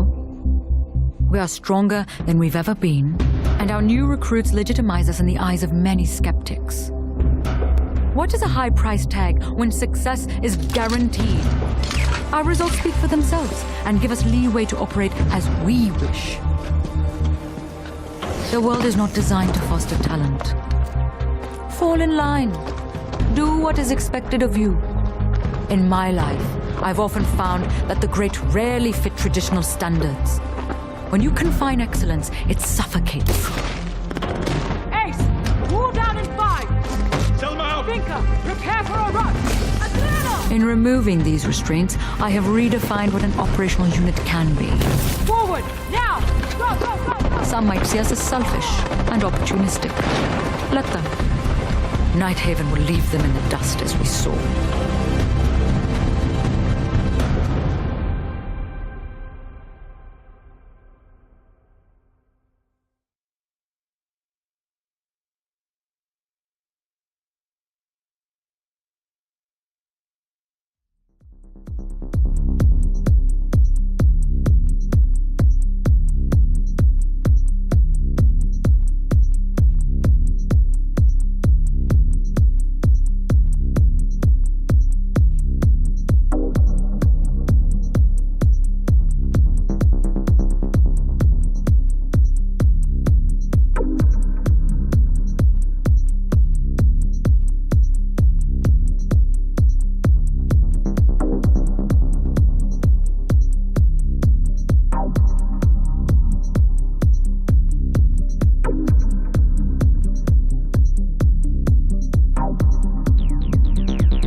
Welcome back to the 6th Major. We're here and we're getting through the day, aren't we, Mandy? It has been a long day of matches so far. We've seen some absolute bangers, but it's the first time XSET take to the stage. Your favourites from North America going up against Rogue, who've already had a chef's kiss match at the start of today. Rogue gave us an absolute showing on Bank. They taught us textbook how to play Bank perfectly, how to show us great teamwork, how to be fluent. It was just such an incredible match to start off the day. But now they go up against XSET, who we haven't seen yet. An element of the unknown might be something that Rogue need to throw them off. I mean, XSET are absolutely a bit of an unknown. These two teams have never versed each other before. In fact, XSET have never played any of the teams in their group. In fact, XSET as a team in its current form has kind of only been around for about 6 months. You cast your mind back, and in 2021, within the NAL, the XSET name was associated with being at the bottom of the standings. They had a really rough year in the NAL. They had to play through relegations, and then bada bim, bada boom, they go and they do this crazy Brazilian experiment. You got 3 Brazilians on the team. You got the Brazilian coach. You got a Canadian and American to round it off, and then bang. Top 8 at the Major in Charlotte. Bang, back here for the next Major. It's been a pretty wild ride. Exciting time to be an XSET fan. Absolutely. They seem to be on the ball at the moment. Their form continues to improve as the year goes on. And now this current iteration of the XSET roster, where they're moving between IGLs, figuring out the ins and outs of the leadership, just seems to flourish so well in the NAL. Will it flourish here in Berlin? I don't know, but I can't wait to see if it does. Well, a fun little fact that I've got for you about XSET, because I'm just full of fun facts. I love them so much. XSET, they have made their debut at a Major in Charlotte, but they actually only played against other American or other North American, Latin American or APAC teams. They are yet to play a European team ever. So this is a first for XSET, and they are going to go against Rogue, which we've seen, while they might not be the first seed out of Europe, they are looking so good right now. They are looking absolutely amazing. I wonder how the NA playstyle is going to fit against the EU playstyle, especially with the lack of experience that XSET have against this region so far. Of course, coming to Berlin, I can only imagine that they've gotten a few cheeky scrims in with some of the players in this region. But I just can't wait to get in the server, have them show us what they can do against Rogue, and really pair up and match those two different regions' playstyles and philosophies against each other. Well, we've already seen Rogue play Bank, and, well, they blew us away on it. Let's see what these teams have cooked up for the map veto for this match. XSET going in with a lot of expectations on their shoulders. They made it to playoffs last time. Can they do it again? So let's have a look. And it's XSET with the first ban. They're going to go to Sky. Well, they're going to ban out Skyscraper and Bibbidi Bum. Yeah, there's too many to list off. At the end, look at that from Rogue. A Bank ban. After destroying Damwon earlier today, they actually would rather go to Oregon.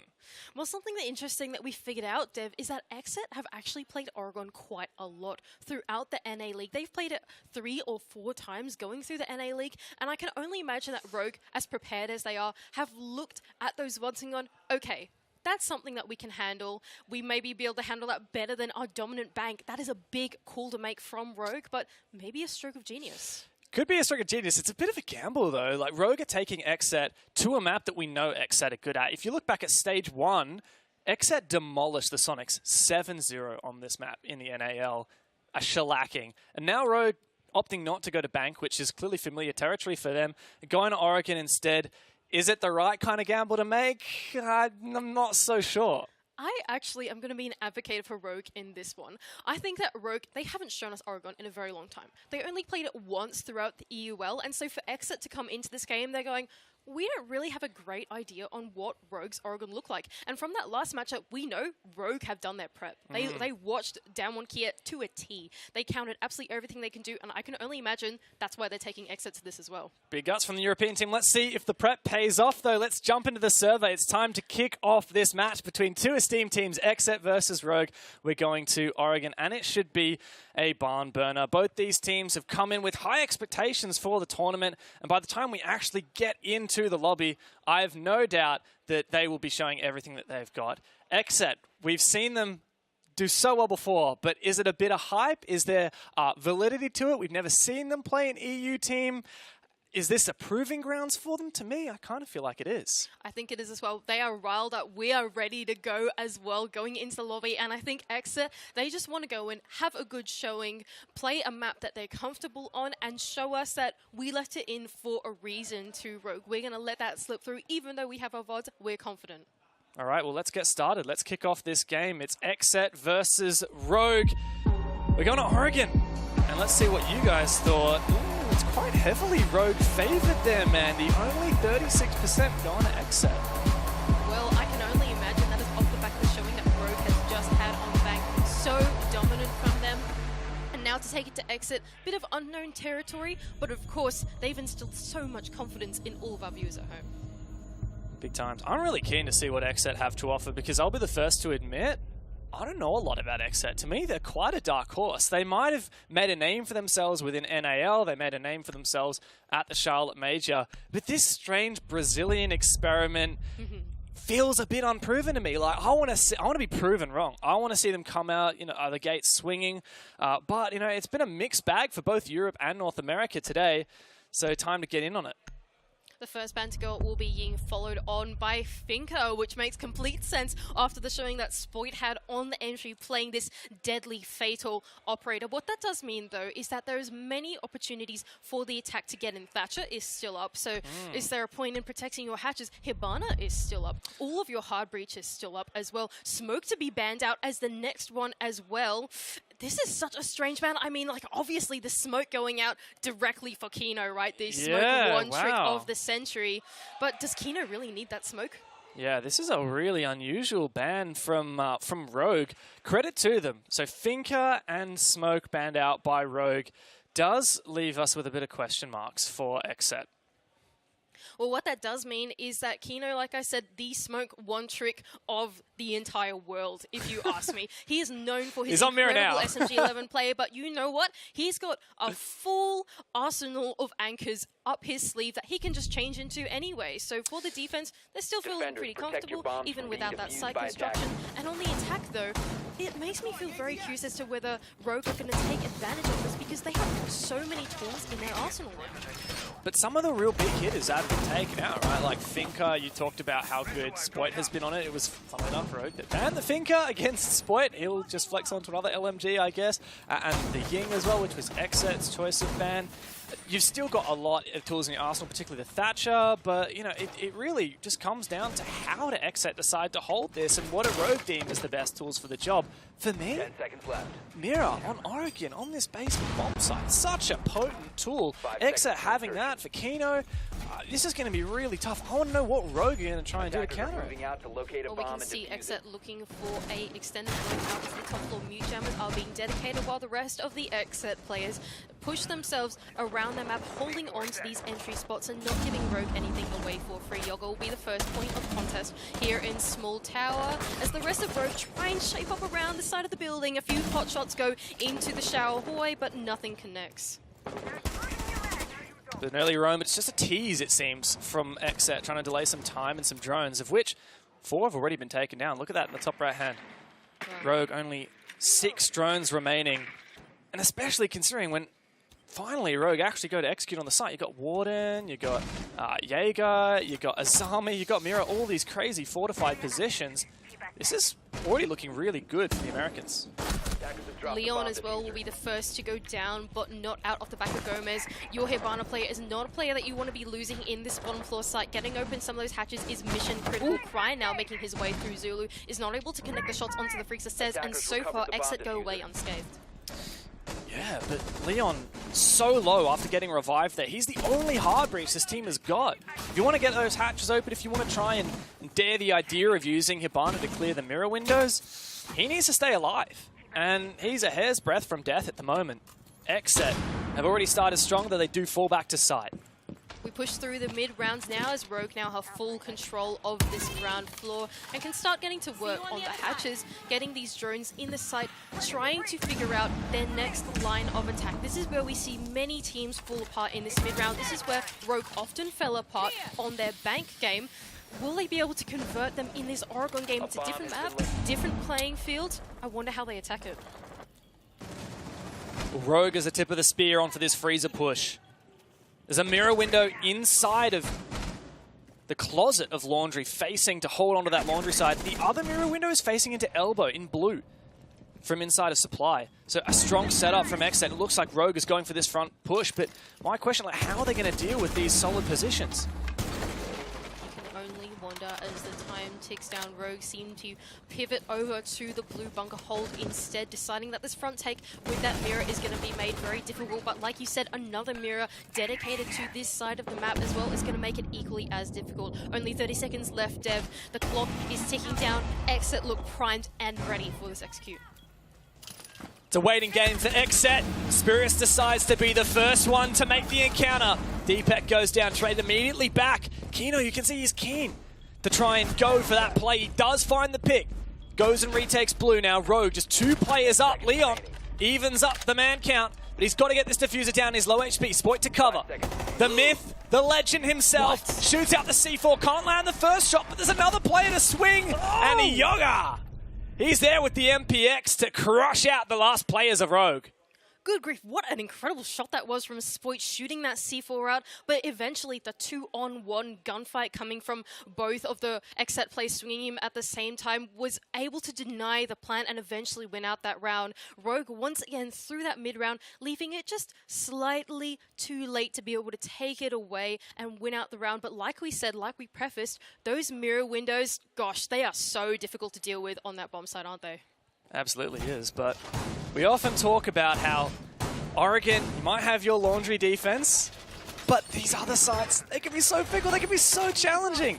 Dorms is such a headache. I don't know, but let me have a look, all right? So over in NAL, supply and laundry, the one we just saw, 70% defensive win rate, 71 in BR6. In EUL, let's have a look, 67%. So again, like really, 68%, really defensive favored, right? As soon as you go to kids' dorms, that drops immediately in NAL by 15%. This bomb site here, I mean, in some reasons, like APAC South and in the Copa Elite, this bomb site dorms was actually attacker-sided. So you might have that mirror window for downstairs, but you don't have your smoke here upstairs. It's going to be so much more difficult without that Wamai as well. It's just going to be, I think, the challenge here starts for XSET. Deepak already making his way straight into tower, looking for that added control, aided by the Amaru Gara hook.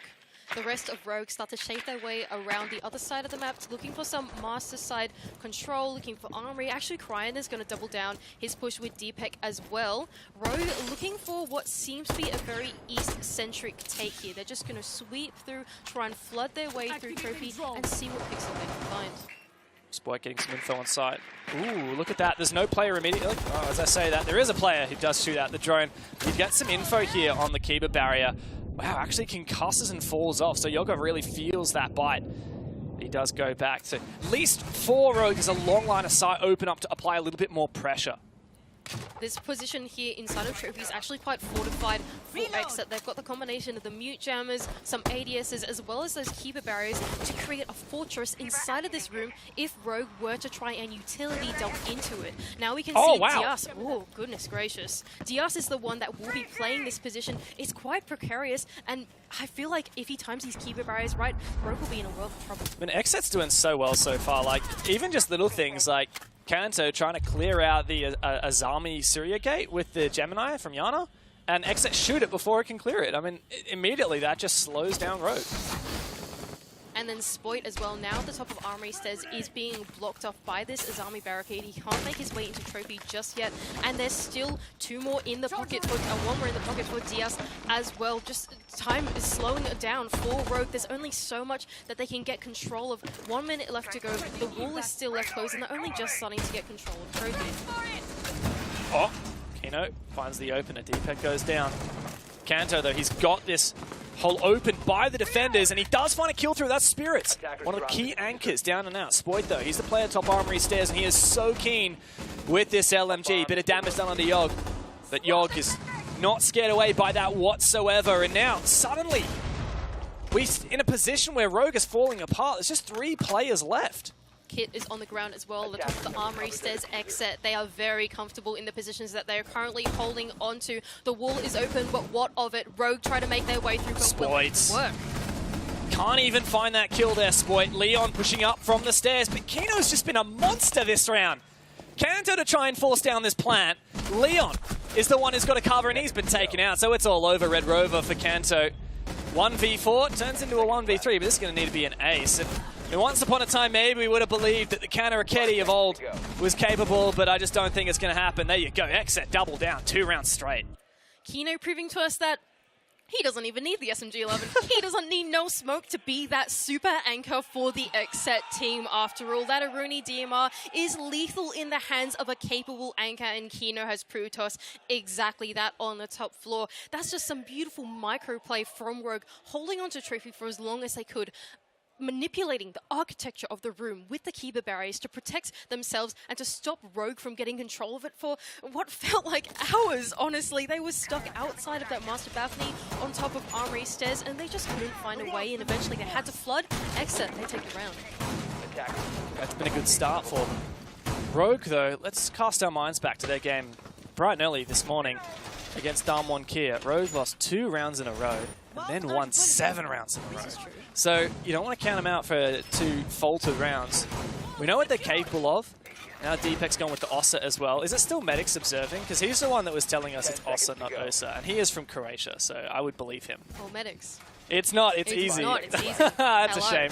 So how do we say it's, I mean, we got the Dutch operator as well for easy. So we got Yana. I assume we're saying that right. I never asked. Yeah, there you go. He said it's right.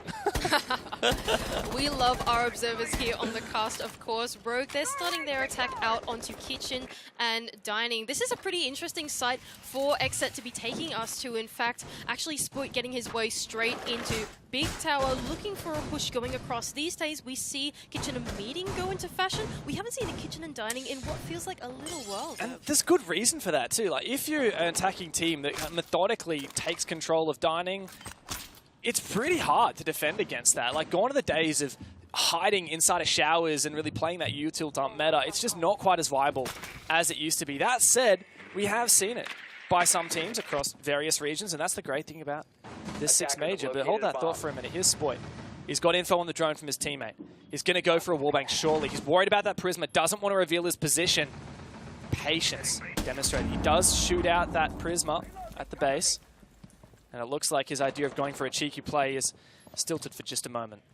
I like this approach from Rogue. What they're going for is they know that XSET have given up this side of the map, and they say, okay, let's take this real estate. We know it's given to us for free, and try and work off it. Of course, 2 XSET players still holding onto that top floor, aided by a mute jammer to prevent that wall being opened up for them. But Rogue are trying their best to make use of the space that has been given away. Leon as well on the Kids Repel will take down Gomez, and that is some of your top floor hold now taken apart.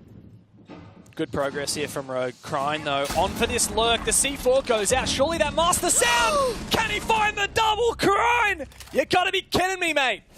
That has shut down XSET. Any hope of making this dining defense work has been dashed. Goodness gracious me, now XSET down in the man disadvantage. They haven't been in this position before. We've constantly praised this defense, but now Rogue, they seem to be on it. They have an approach that's going really well for them, but they're not getting overzealous about it. They still have a minute left. They know what Kino can do. Now making his way up the white stairs. Can he find anything? Oh, Leon, you're caught out, mate. What are you doing? Kino's there for it, and XSET is saying we're not going to lie down and let this happen. Kanzo, though, from above, through the vert. Leaves Yoga all in his lonesome. You can take down Krine, but immediately for the trade is Spoit. And there you have it for Rogue, finally getting around on the board.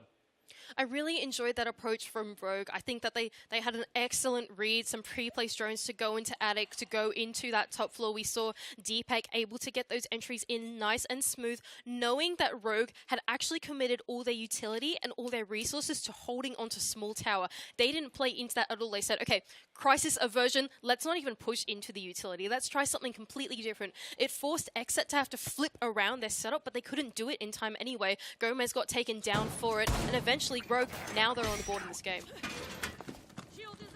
Excellent start for XSET, though, and that can't be discounted. And as they go back downstairs to Laundry Supply, we'll remind you this is by far the most defensive bomb site globally across every every region on this map. Everyone loves going downstairs in the basement. And when the mirror's up, it's so tempting as well. Yeah. The lack of smoke wasn't really felt, seemingly, on XSET's previous defense of this side. Rogue just didn't really have a way in. I mean, how are you meant to attack when those mirror windows are staring you at the face, especially when XSET did such a good job of delaying time on that roam?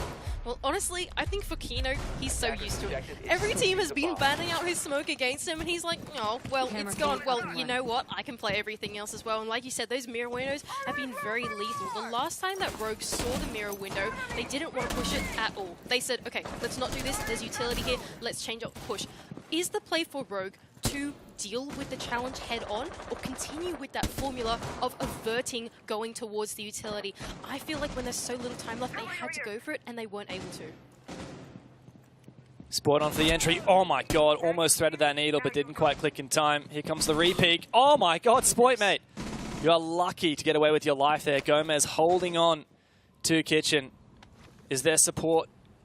Kanto's going to go and head out with the drone, but it looks like most of XSET have fallen back. Spirit's loitering in T1 of Tower for now, but surely he's going to fall back before long. Is Diaz actually... Goodness. Diaz is hiding in T2. That's interesting. Is Spirit's trying to bait for him? I feel like this is not a bad play from XSET Rogue. They have taken the time through the mid-round historically. We saw them last time they tried to attack this. Spoik, though, he is being droned into tower, and if he manages to catch out two players here, but he won't, the double down, double trouble for XSET will take down the entry of Spoik. And isn't that just phenomenal team play? You can see the way that Spirits on Jaeger was baiting out Rogue. It enabled Diaz to follow up and get that kill. Immediately XSET fall back to site. They know, look, we've got advantage here. Now worried about Valkyrie cameras. You can see Leon cautious. Yoga is on that operator. We don't quite know where all of those cams are.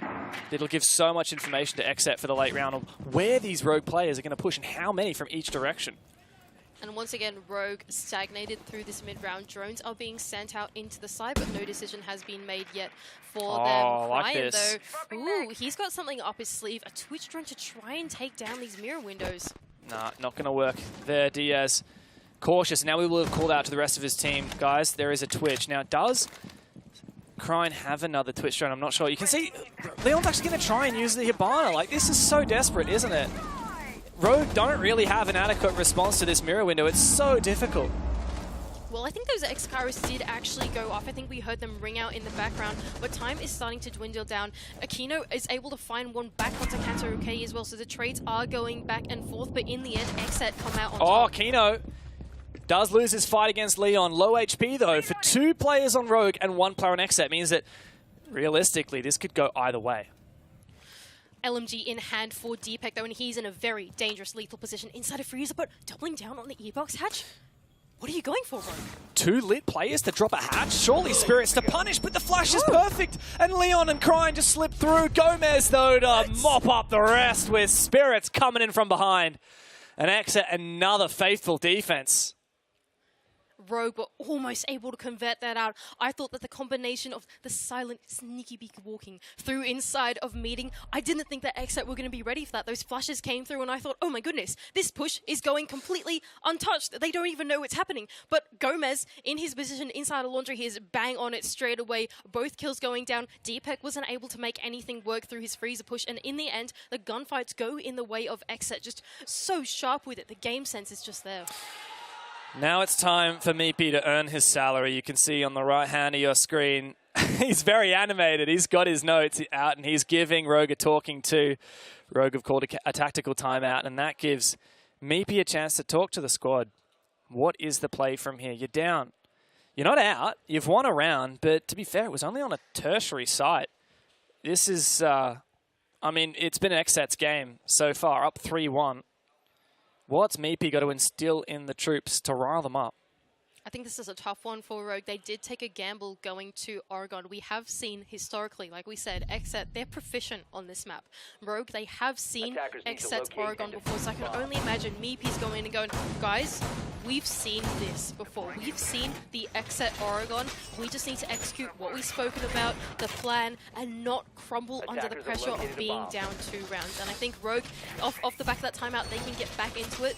It's a big game for them. And look, there's only 2 rounds left of the attack for Rogue, so in a way it's a bit of a gamble going for that tactical timeout, and for me the only way to split it is that Meepy and the rest of this Rogue roster know that they need to even up a 3-3 half here to have the advantage going in a second, because they won't have a tactical pause, and XSET will still have for their attacking side.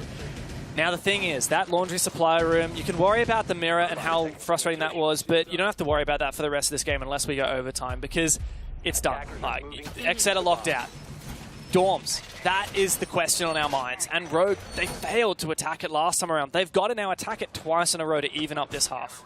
Well, the big story again, Kino. Not only has he put the mirror windows that have been so successful on the small Drake side, but he was the big heavy hitter on this bomb site as well, on that boost spot. Rogue have to come up with some other way of dealing with it, and now Cryan sneaking his way through the basement might be an answer to some of their problems. We saw him very proficient with those vertical nades last time the Nook was in his hands. But will he be able to sneak around XSET? That's my question. He's got to walk past his camera in Freezer, as well as the hatch above him. Now, of course, doesn't have to worry too much about the camera. Oh, it's actually Kanto to find the opener. Spoit counting the players as they cross and manages to finally do enough damage to finish off Gomez. Man advantage squarely on Rogue's favor, and they might be able to do this. And that was just such excellent flow on the side of Rogue. They knew that they had Cryan in the basement to put that pressure coming up the freezer stairs when they needed the right timing. Meanwhile, Spoit came in with the aid of some drones, Kanto with a nade to flush them out as well, directly into the line of sight on not one, but two Rogue players that had the opportunity to kill them. Now XSET, once again, down in this man advantage. Plenty of time for Rogue to figure it out, but this mid-round has been so deadly for them, and they have to convert. Oh, wow. A blind nade, no info. But Rogue take Kino very low. Diaz low as well, meaning that Yoga's the only full health player, and he's the one going for a flank.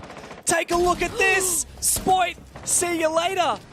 And he's just going to retreat straight back to side. XSET know that they're desperate, and they're making plays. Leon taken down, finished off. Kino goes for a bit of a jog, and he's back in the site, ready to go 3-on-3. And the danger in that is that now the kit is cold outside of that double window balcony. Rogue have to retrieve that with only 1 minute left to go. Still 2 plays to find, so it's not completely losable for Rogue. They are still in pole position to take this round, but they could easily capitulate it if they make the wrong decisions here. A single bullet from any of these guns will be enough to take down Kino and Diaz.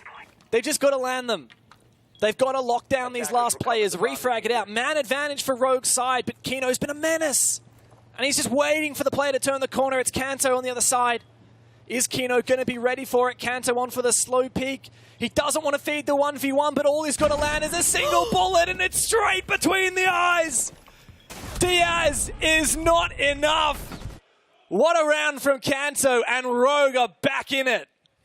Rogue are absolutely back in it, hot in form off the back of that tactical timeout. They looked a lot more composed in that round. There was flow in that team. There was teamwork. They were all on the same page with the same goal, clearing through this map of Oregon. And that's a big difference between this round and the last couple rounds that we've seen Rogue attack this bomb site. There's no more disconnect. They're back in their flow and ready to go into this final attack. And defuse bombs. Bit of a gamble here from XSET.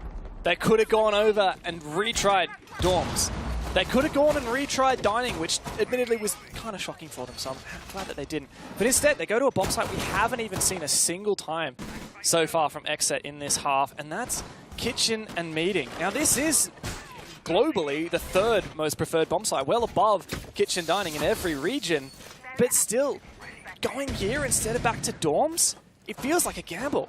Well, the thing is, Steph, I actually don't mind this from XSET. What they've realized is that Rogue have taken time off to think about what the next plan is, and they're going, okay, well, we're going to throw your plans out the window, give you a curveball, a new problem to solve.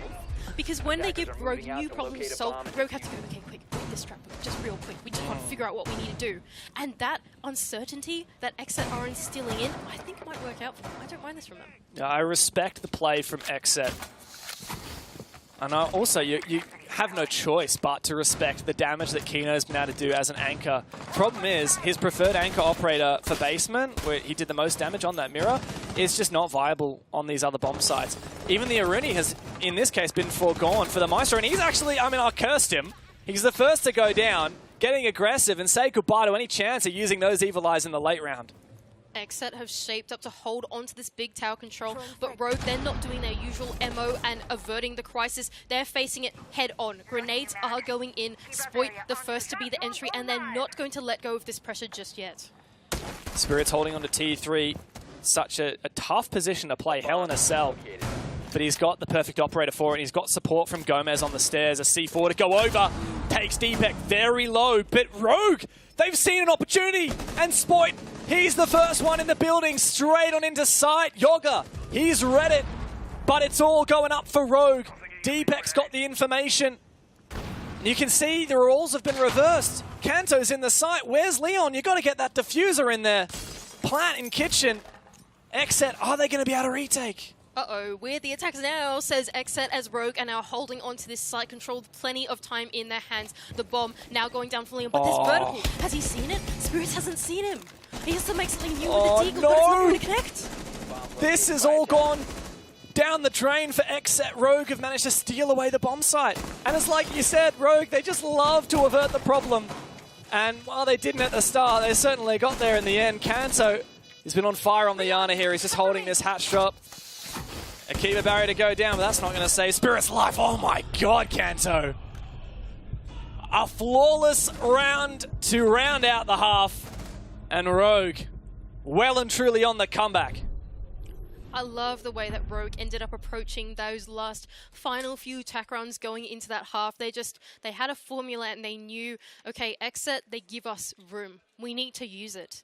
And that's exactly what I imagine they must have been talking about in that tactical timeout, because every single round after that, they followed that formula. Okay, let's go in where XSET are not there. We'll put on the pressure for a little bit, make them think that we're attacking here, but we're going to sneak in Spoit to inside of kitchen, open up the round for them, because XSET have given it away, and they didn't realize. Capitalizing on those mistakes, that's a sign of a mature team. And it feels like Rogue is the team that we always talk about for that. I don't know if I'm just missing something here, but it feels like that was the name of the game against Dalmon Kira as well. Like Rogue, yeah, sometimes they have a methodical plan, but as soon as it feels like it's just going to be it's a bit too difficult, we don't really want to go for that. It's like, all right, everyone go into hunting mode. If you can hunt a sneaky play, then we will all follow you to the grave or to victory. And more often than not, it's the latter for Rogue.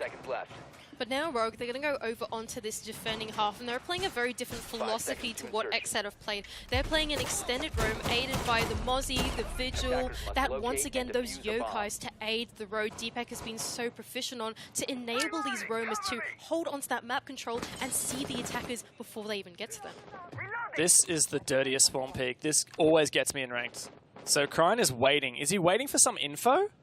Often what people do is they wait like about 10 seconds, or 5 seconds even sometimes, and then shoot a little hole in the barricade, go for a spawn peak. But it looks like Krine has instead now fallen off. He knows the chance has been wasted. Very heavy roam for Rogue as Spoit starts to fall back as well. Before he does a bit of damage on the Spirits with the C4. Kanto says, oh, up the hatch with you. And, well, it's very much a fight off-site. I'm such a big fan of this hold from Rogue. XSET, they don't even want to put their foot in the building yet. They're going, okay, we don't even know where it's safe. There's a Rogue player everywhere. They've rotated from the small tower side of the map to holding on to Master, to holding on to Lobby, where XSET are trying to enter in now. And every single step of the way that XSET are trying to get in, they're fighting a Rogue player. And that is just such a terrifying prospect. And look at that refrag as well. Kino does well to punish Leon Gids, but not before Spoit is able to trade it on back. That's mostly a hard breach gone. And just look at this, Rogue. They love their roaming yokai drones, but Spoit is stuck between a rock and a hard place, stuck between a Canadian and a Brazilian, and they are hunting for his lives. They take him out, and that still leaves Kanto roaming. Rogue are just relentless.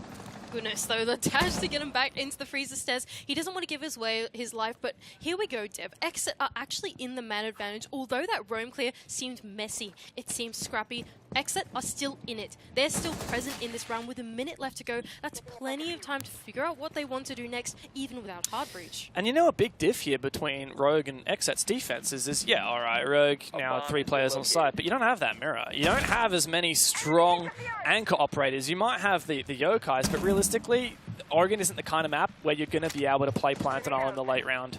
In my opinion, with the yokais, I mean, he's too likely to get rushed, Deepek is. So we have to see these Rogue players keep putting this fight to XSET.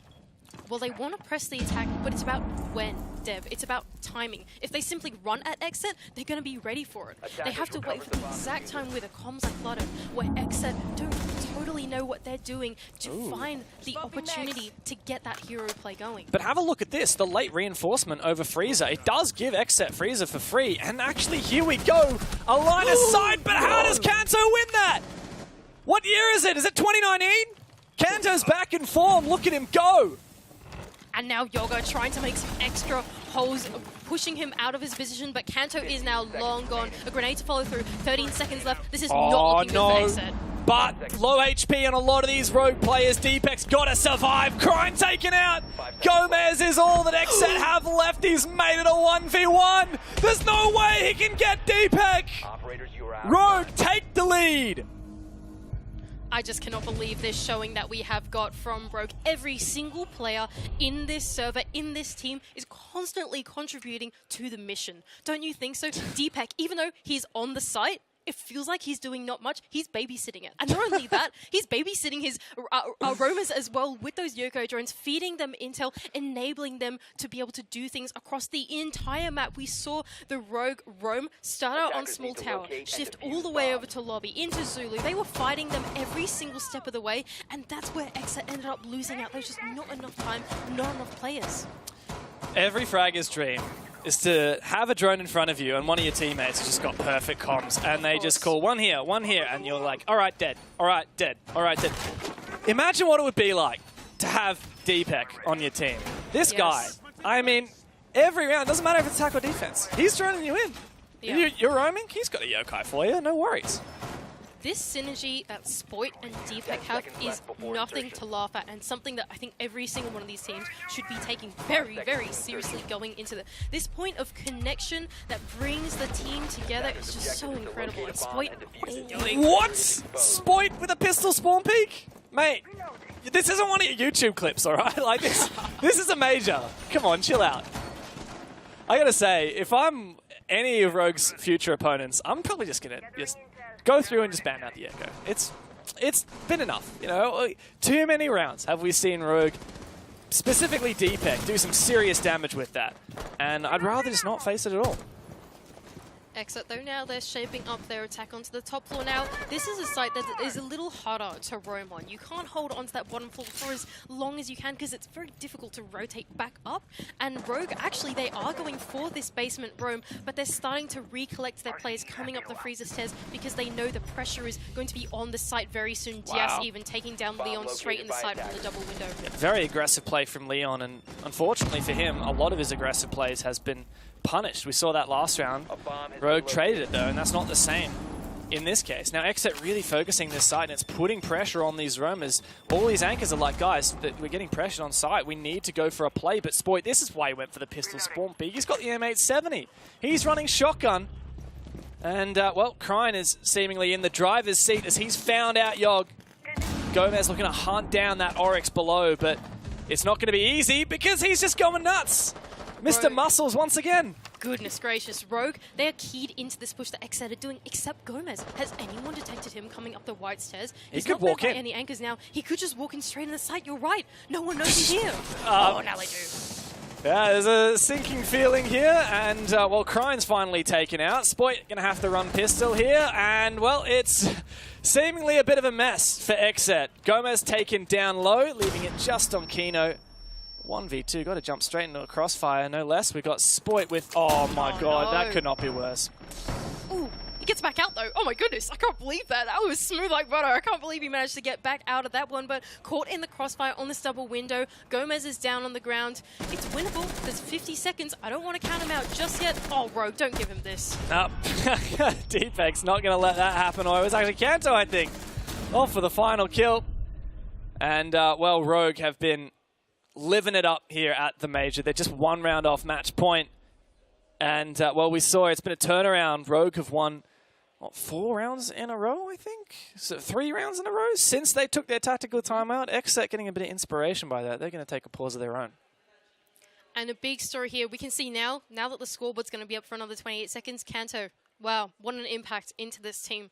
That's unreal. We did question him being on this roster. We were saying, he's old, he's washed up, he's veteran, you know, it's time to retire, but he's back here and he's like, no, you can't take down the old guard just yet. He's had such an impact in the server, in this team. He's always where he needs to be, in the right place at the right time. He plays like liquid. It's amazing. There he is. Oh my god, what is Krine saying? I'd love to just listen into these comms because, I mean, Rogue is so chill. They're just hanging out. And to go back to what you were saying about Kanto, I haven't seen him play this well in a damn long time. And, I mean, he's not just playing average or good average. He's playing phenomenal. Yeah. Like, I don't know the exact. I've got stats which I think are around or two behind right now. He was at one point 12-3 with 100% cost. What is that? 12-3. 14-3 now apparently. His EPS is 187, which is triple 2 players on the other team. And to bring this back into context, right? It's not like Kanto's been on form all of EUL. This stage, he's actually one of the lowest rated players that's attending the Berlin Major. And yet he comes here and he's like, nothing's ever happened. Kanto's back on land, I guess. He shows up where you need it to be, where you need it to be, exactly what he does, his role. He just does his role perfectly. He's the solid ground that Rogue need to make sure that they're making solid progress in each round. It's such a great addition to this team. Now XSET, they're on the attack. They have to press some kind of push, bring it back, and just do this Rogue defense. It feels very dynamic at the moment inside of Kitchen and Meeting. It's going to be a tough problem for XSET to solve. And I got to say, as we look back on how this game's gone so far, if you remember that XSET is the #4 ranked team in the world, and Rogue is all the way down in 14th, it puts into perspective how great this has been for Rogue. XSET not quite living up to the hype. Oh dear, those Spirits are starting to make his way through Small Tower. Rogue actually playing quite a similar hold to what XSET did when they were holding onto this top floor, pushing that pressure inside of the kids in the dorms, waiting for XSET to push the attack. It's Meeting. I didn't even realize that. Yes. My bad, I guess. Spoit here might find a grenade in the face. Oh, Gun 6 takes his cover away. Good man advantage for Rogue, who've just been, like you said, like Liquid. They've just been so fluid on for these defenses. Moving around back and forth. Kanto feeling a lot of pressure here in pit. His cover now taken down thanks to the X-Karis on the hard breach. Goes for a spray. He's been so good in his shot. Just barely misses that one. As XSET finally start to retaliate, trying to stave off match point, and they do take down the Golden Boy. Gomez has had a fantastic entry, and now the NA team are in the advantage. Rogue still holding on to the bomb site. Well, Yoga, with that sledgehammer, can start to make work through the mid-round, clearing out that vertical, making sure that Kitchen stays vacant for his teammates to be able to take on later. Spoiler's actually going to go down into the basement, looking for these verticals. Oh goodness, this is a way to challenge the vertical. 300 IQ, 3-floor angle there. This gun doesn't pack a punch, so ideally he would like to land a headshot. Decides to land an impact grenade, does about 2 points of damage to Yogg. But Leon's on for a flank. He's going to make sound when he drops, and Yogg hears it. Yogg peeks him. Leon wants to retreat back, but Yogg is not going to let that happen. And this is just so well played from XSET. They utilize that sledge to full potential, locking out the entire kitchen site. Now Kino's getting the bomb down. Deepak is stuck at this rotor. He knows there's vertical on him. What can he do? Yeah, C4 is too little too late.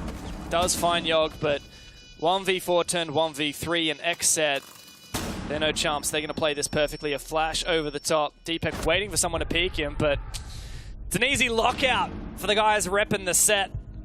And they're not going to let us go to match point just yet. Only 1 round trailing. That was a pretty clean attack as well from XSET through from the early round. An excellent entry from Gomez. It was in tandem with all the flashbangs, the utility that went through. It's a very similar hold to what they did upstairs. So of course, they know how to clear it. They know how to deal with it, the weak points in that setup. And what they realized was when they opened up that lower attic wall, it trapped Kanto in that position. And then they went, okay, we're going to fly a utility in, fly our entry in, and there we go. That's a perfect way to get top floor control. Rogue will now take us down to the basement, however, which has historically been very defender-sided. It could put them on match point. Yeah, it could well put them on match point. But it may well live and die on this roam game. Because unlike XSET, Rogue, they're not opting for this mirror. They have a completely different philosophy, ideology for this bomb site. And it's funny because Rogue really struggled to attack that anchor-centric bomb site that XSET played so well. And Rogue here, polar opposites. Like we've said time and time again, like Liquid, just fluid around the map. I mean, how many roamers are you going to have? You've got your Mozzie, your Vigil, your Oryx. They're going to be all over the map all at once.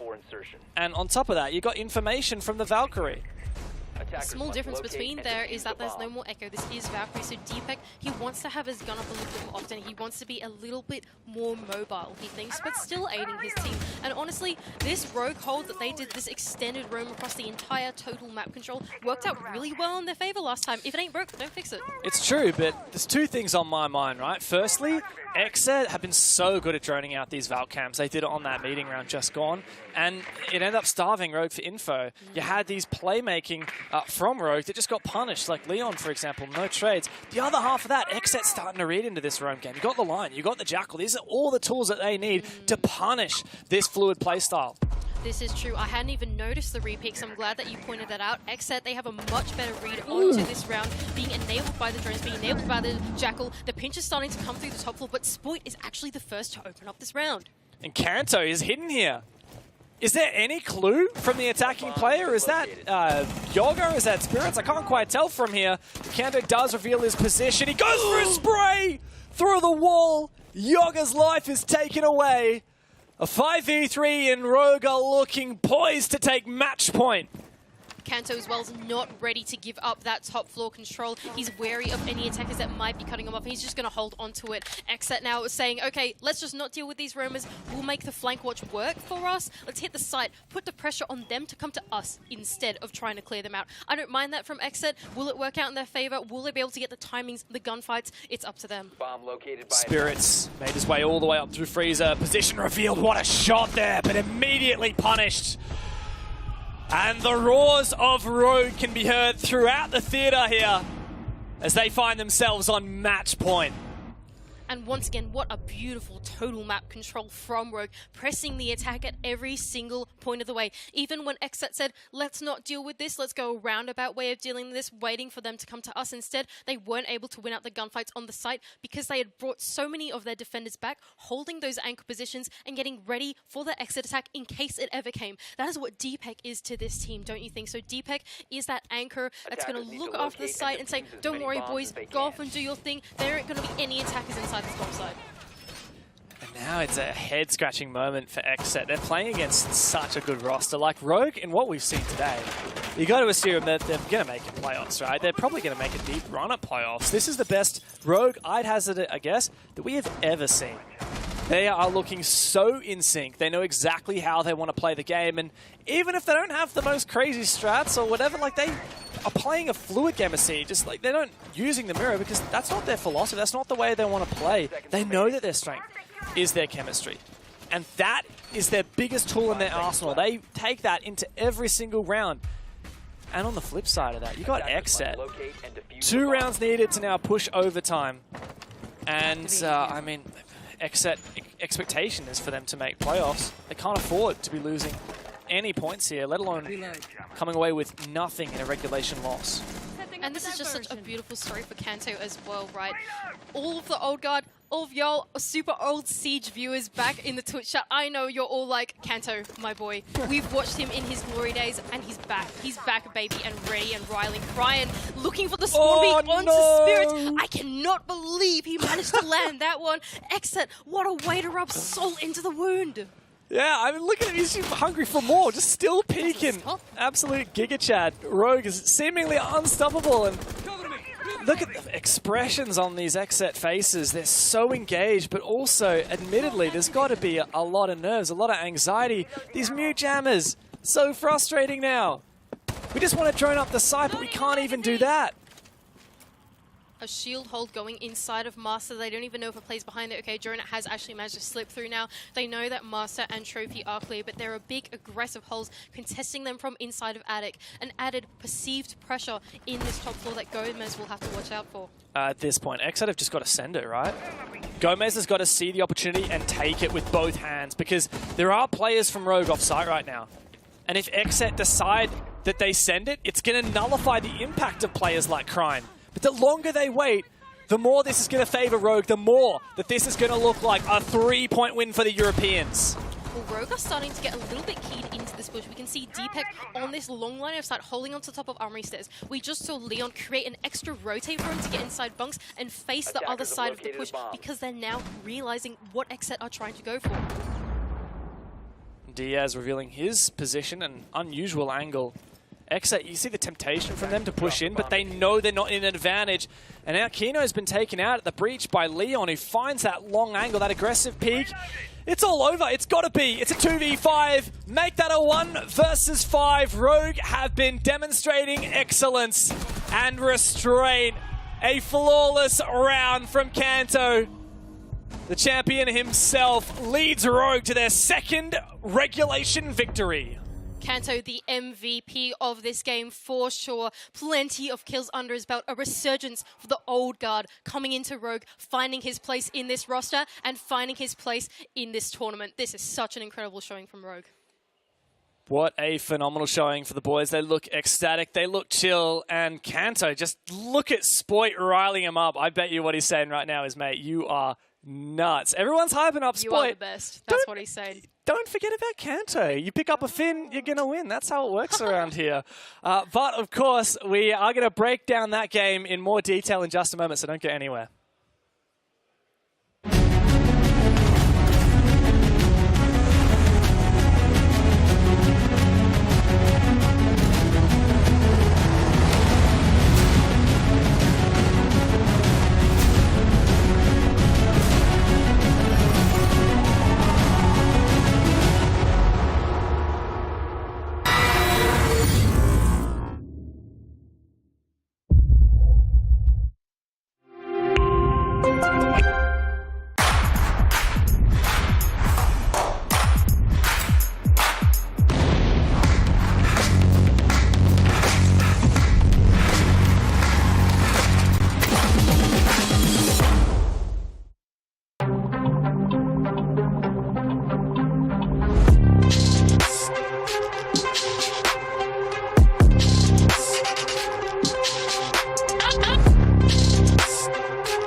What a game. What a match. And what a showing from Rogue. What a performance from Kanto. I feel like we would be calling Spoit the golden boy usually, but Kanto, the prodigal son, he has returned 16-4. He's just unreal.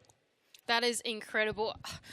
A 91% cost as well. He was there, so present in the server. So was the rest of Rogue. It never felt like a one-man show as much as we are hyping up Kanto. There was so much backing for him. There's so much support, enabling a workflow through this team that has been unmatched so far in their entire group. So well played from Rogue. And look, commiserations to XSET. It felt like they had a lot going for them. Their basement defenses in particular were very formidable. Rogue never managed to break that. But Rogue proving to be such a strong chemical team. They're all synchronized. But let's have a look at how that puts the context of our groups here. We've played it. Bloody lot of matches so far here in the major, and Rogue standing tall, undefeated within their group. They're all done for today. They can knock off, but they have a 2-0-0-0 record, 2 regulation wins, plus 8 round difference. They're standing tall, and they're looking so good for the rest of this group. XSET, they have one more chance to try and come back into the scoreline with their next matchup against NIP. So they will have one more chance to creep their way in. Meanwhile, NIP, they also look pretty strong as well and will try and match the position that Rogue are currently in. Yeah, and the elephant in the room, of course, is down at the bottom of the standings. Dumb1. Shocking right now. They'll have to redeem themselves tomorrow and on Playday 3 because they are done for the day and they'll be reflecting upon that. But let's have a look at the next group as well. If you've been following the action on the B stream, you might have seen a lot of these games going down. But of course, it's been a bit lackluster from Sandbox. We saw them start their game against G2 and there just wasn't much there.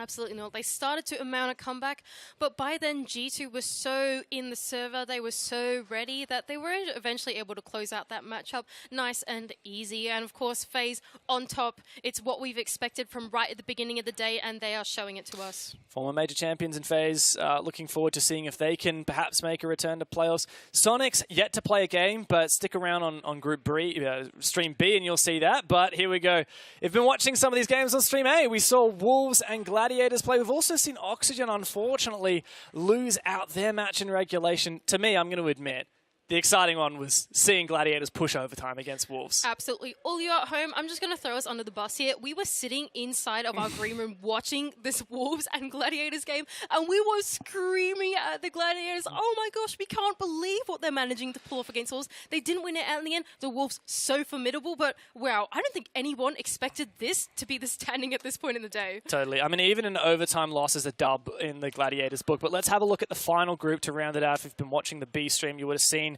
these teams go head-to-head, and oh my god, speaking about things that get us excited, hashtag not biased, Elevate, let's go, boys. APAC South repping it out with the 2-0, full 6 points. They're up there with teams like Rogue looking flawless today.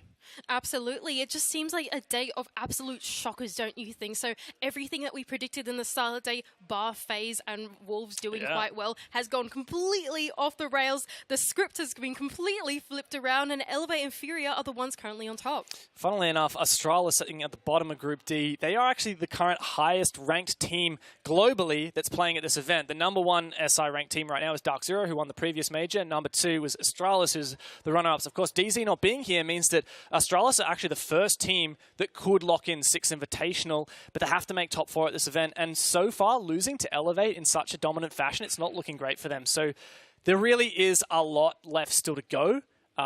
We've not even finished Playday 1. We've got 3 Playdays before we even eliminate half these teams. Any takeaways from any of the groups? What's your #1 highlight? I mean, my #1 highlight has got to be Elevate making it Hashtag through. not biased. APAC South, wow, they've just made such a push on this first day. Wolves, of course, they showed us why they're here. It's been incredible. FaZe, they took a very close theme park game against Sandbox, and just every single game today has been absolute bangers. I don't think I can just pick one. Well, I can pick one that's going to be my best game of the day. It is XSET versus NIP, and it's coming up in just a moment.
Back into it here. XSET looking for redemption after losing out to Rogue just, well, half an hour ago or less. NIP have had a little bit of a break since they slobber-knocked Dumb 1 earlier today. And we're going back, going head-to-head. These teams have never played each other before. Yeah, this is going to be a bit of a scary matchup, a bit of the unknown territory as we start to crawl through this. It's going to be a tight one, as I imagine. Both of these teams are in this group, and this group is very, very competitive already. And I just think that we need this game to figure out how the playstyles match up against each other. Yeah, for me, pressure is on for XSET, right? Like, NIP already have some points in the bag. XSET don't. If NIP win this, then they'll be up even points with Rogue. But if XSET lose this, they'll actually be all the way down with Dumb 1 Kia in that last place in the group. So a lot of pressure on them. Funny little thing here. Obviously, XSET is a North American team, right? You got 3 Brazilians on that roster. This is essentially a Brazil versus Brazil game, isn't it? Yeah, it is. I think you're right. XSET is a very Brazilian-inspired team, it seems like. And going into this matchup, I imagine that there's going to be some familiar faces, some banter in the chat that we're probably not even going to understand. But, I mean, the culture is definitely here in this series. Well, if there's any kind of thing I know about Brazilian esports culture is that they are so competitive. Okay, that's They true. are so competitive. They always want to win. They're always pushing for it. And, hey, Yoga and Kino, right? Like, they've been to these big events before back on Oxygen, and so they have that experience. But you want to talk about experience? How about 6 Invitational Champions from 2021? That's NIP. Yeah. And now buffed up with Wizard, who's been casting a spell on all of us. I'm going to try not to overuse that one, but I just can't help myself. No, it's so good. He's nuts. He's so good. He really is. And I think for NIP to be returning back into good form, we constantly say that NIP have this very cyclical trend. Sometimes they're amazing, sometimes they're terrible, and it goes back and forth. Right now, it's looking like one of these, you know. It's looking like they're doing pretty well, especially with the addition of Wizard. He's just made waves in the server. And that's the difference for me between these two teams. NIP, we know what they're capable of, but it's a question of like which NIP is going to show up. Yeah. For XSET, yeah, they made playoffs in Charlotte, but I think they're a great team, but they just haven't shown consistency over a long period of time. And that's, I mean, to be fair, NIP can't really say that they have done that either. You know, they've been runners-up at a major. They've won an SI. Maybe I should give them some more credit. But regardless, what we do know is that NIP win this, they'll be top of the standings. XSET loses, they'll be bottom of the standings in their group. So let's dive into the map, Vito. That's what we want to sink our teeth into. We want to know which team is going to be favored based on the maps. We've already seen XSET play Oregon and lose it to Rogue, and we saw NIP win Clubhouse against Dumb 1. So is it likely that we'll see those come through in the map, Vito, do you reckon?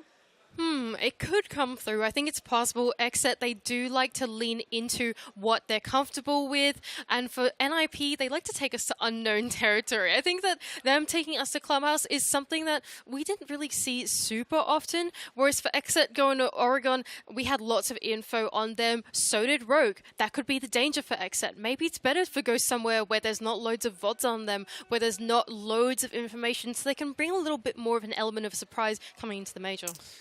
Yeah, I think regardless of map, which team are you vibing at the moment? Because it's pretty clear that obviously XSET have lost a game, NIP have won a game, but we've also never seen the matchup between these two teams before.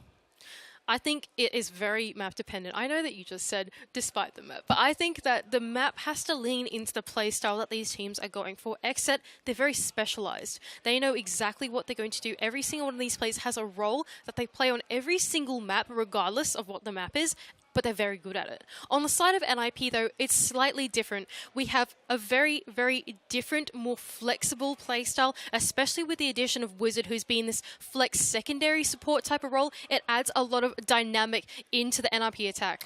We have confirmation that the map is border. So Yeah, pull up your socks, guys. This is going to be a hectic one. Border is a map like no other. And if you look through the history, neither team has actually played Border in Stage 2. So I feel like that sets the stage for, you were saying unpredictable, right? Was it XSET you were saying wants to go to unfamiliar territory? So, well, XSET, last time they played it was back in the Gamers Without Borders. I think they lost that. Can't remember who to. And then they played it in Stage 1. I know they played it in Charlotte Major. They actually beat Astralis in the Charlotte Major on this map. NIP haven't played it since the Copa de Brazil in Stage 1, where I believe they beat FaZe. But let's get into it. It's time to start this game. It is XSET versus NIP. We are going to Border, not Oregon. Don't be fooled by that Vita, by the fly-through.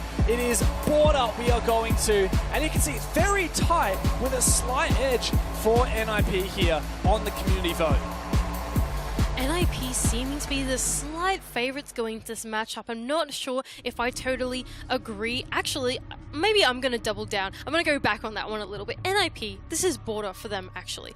The way that NIP structure their defense is very roam heavy. They really just have the one construction anchor in the side of Kamikaze to look after the site, while the rest of the roamers go off and do their own thing. And I think that taking the defense on Border, they've chosen the side, is actually leaning into their playstyle quite well. So I'm going to back on my point there. I think I agree with the community. Really? You're going to go for NIP? Yeah. I think so. I don't know. It is a weird one. It's not often that we see a team pick what some would say is the unfavored side. If you look overall, globally, this map is attacker-sided, as most people would expect. But if you specifically look with in APAC South, it's actually defender-sided, quite significantly, actually. So kind of a weird little anomaly, if you will. Most of the time, Border attacker-sided, but some exceptions. We are doing a quick rehearse just to fix some things. But as you can see, the teams are about to get into it. Border is the stage. You're favoring NIP. Mm-hmm. For me, one big question is, are we going to see a smoke ban against Kino? Because 4 of the 9 games that XSET played in Stage 2 of NAL, it was banned against Kino. People don't like letting him having the smoke. Well, the thing is, NIP also like playing the smoke. Kamikaze, he's a very, very capable SAS player, whether it is the mute or the smoke. He's just such a proficient anchor for this team, and really the only hard anchor of this team in comparison to the rest of their dynamic, right? And so I think that banning out the smoke, especially them starting out on their defense, could spell perhaps not the most calculated play, but if you just want to make Kino a little bit upset, a little bit angry, perhaps. Well, what we did see on Oregon when XSET lost it to Rogue is Smoke got banned, and Kino had a phenomenal start to the game, but he was playing Mirror and Aruni, right? And particularly the Mirror, I'm thinking, Oregon and Border, both maps where that Mirror can be quite relevant.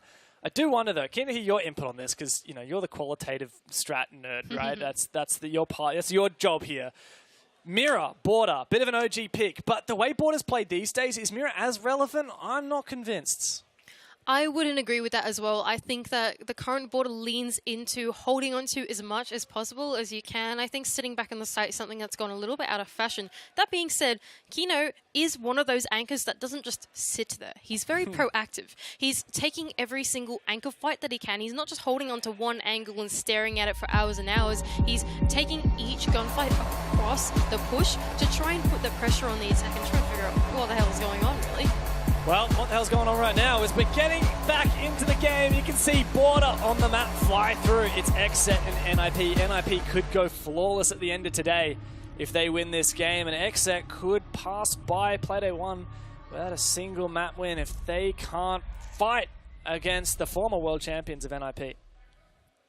NIP looking to match the standings of Rogue. They could go 6-0 here if they are able to take out XSET in regulation, but of course XSET will be no pushovers going into this matchup. That should be the first to ban out, opening up those walls made a little bit harder if some of that wall denial is kept in. Second ban to round out Ossa, all right. I seem to recall a decent amount of Ossa play from NIP earlier today. I remember Muzi, remember we went and played back at the Kennels Rafters and punished that aggression from DWG KIA. So, I mean, obviously, we've talked about this. Neither team has played Border in the entirety of Stage 2. So there's not a lot of like counter-vodding, counter-stratting you can do specifically for this map. That feels more of a playstyle thing. XSET just don't like playing against Ossa, and they know NIP will bring it. So get it out of there. Absolutely. I feel like I totally agree with this ban. Mira to go out and Valkyrie to go out. So here we go. Right. Smoke has been left in. Kino's celebrating. Yay, finally. But I mean, he's on the attack anyway, so he's not going to get to play it for just a little while. What this does mean, though, Deb, is all of the hard breach is left in. Yeah. We still have Kaid left in also, and no Thatcher to be able to deal with it. So if they're Kaid in a little bit of a pesky spot, it would be very difficult for the attack to deal with. We got the Twitch pick, and particularly on border, particularly on that Teller's bomb site downstairs, which we are not this round, but I'll quickly make my remark anyway. Twitch, I'm a big fan of. There's a little drone hole in the bathroom. You can sneak a Twitch drone into sight in the bathroom and take out that electrical that would usually be on the hatch that goes into office. So you can kind of get around the fact you don't have Thatcher if you can be a bit sneaky beaky-like with the Twitch drones. But you know, it's not Teller's right now. Thank you. There you go. Easy showed us that little drone hole for a sec. It's not that bomb site right now. And in fact, there is no wall denial aside from the mute, which is my guess, not used for wall denial, but for drone denial anyhow. So that Twitch, I don't know, what's it going to be used for? Well, this current setup from NIP is very spread out through this entire top floor. They've opened up many lines of sight. There's a rotate hole going into triple, holding onto that east stairs for dear life. A rotate hole even going into break room from that hallway. Recently, making this 90 hallway a power position has been a strat that has come into fashion throughout stage 2, and NIP are leaning into this as well with very proficient roamers on their side. The big hitter, anchor operator, or, I mean, she doesn't have to be an anchor. The big hitter, Hell in a Cell operator I'm looking at, construction operator, is this Azami. And it's Muzi to do it. You can create some insane positions with this new operator, the newest to make it into Rainbow Six. And, I mean, she has come in like a hot fire storm into this pro-level play. They know exactly how to use it to make those attacks difficult.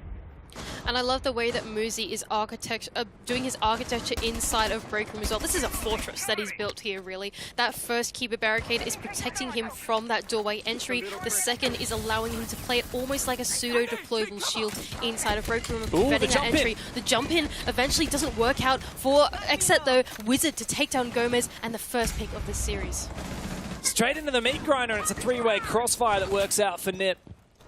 As they start to peel back the layers of this defense. They might have had a nice little setup with the Azami keeper barriers and break room, but they say, look, all good things must come to an end, and that includes our control of that part of the map. XSET can have it. We found the pick. And not only that, but they've also reinforced back up that triple wall rotate that they originally had. So NIP saying, okay, we've got our pick, let's dial it back. Let's not give XSET another in that they could potentially have and we might not be watching. Playing conservative, I think, is the way to go for this team. Oh, Yoga dealing with that goo mine from Legion. NIP playing quite patiently right now. We saw Muzi as well earlier, was downstairs looking through some vertical lines. Yog takes a hell of a lot of damage from Wizard. He's been such a phenomenal player, but he's naded out of the server. An attempt on a refrag might not be enough. And XSET look poised to send it, but Pino's got something to say.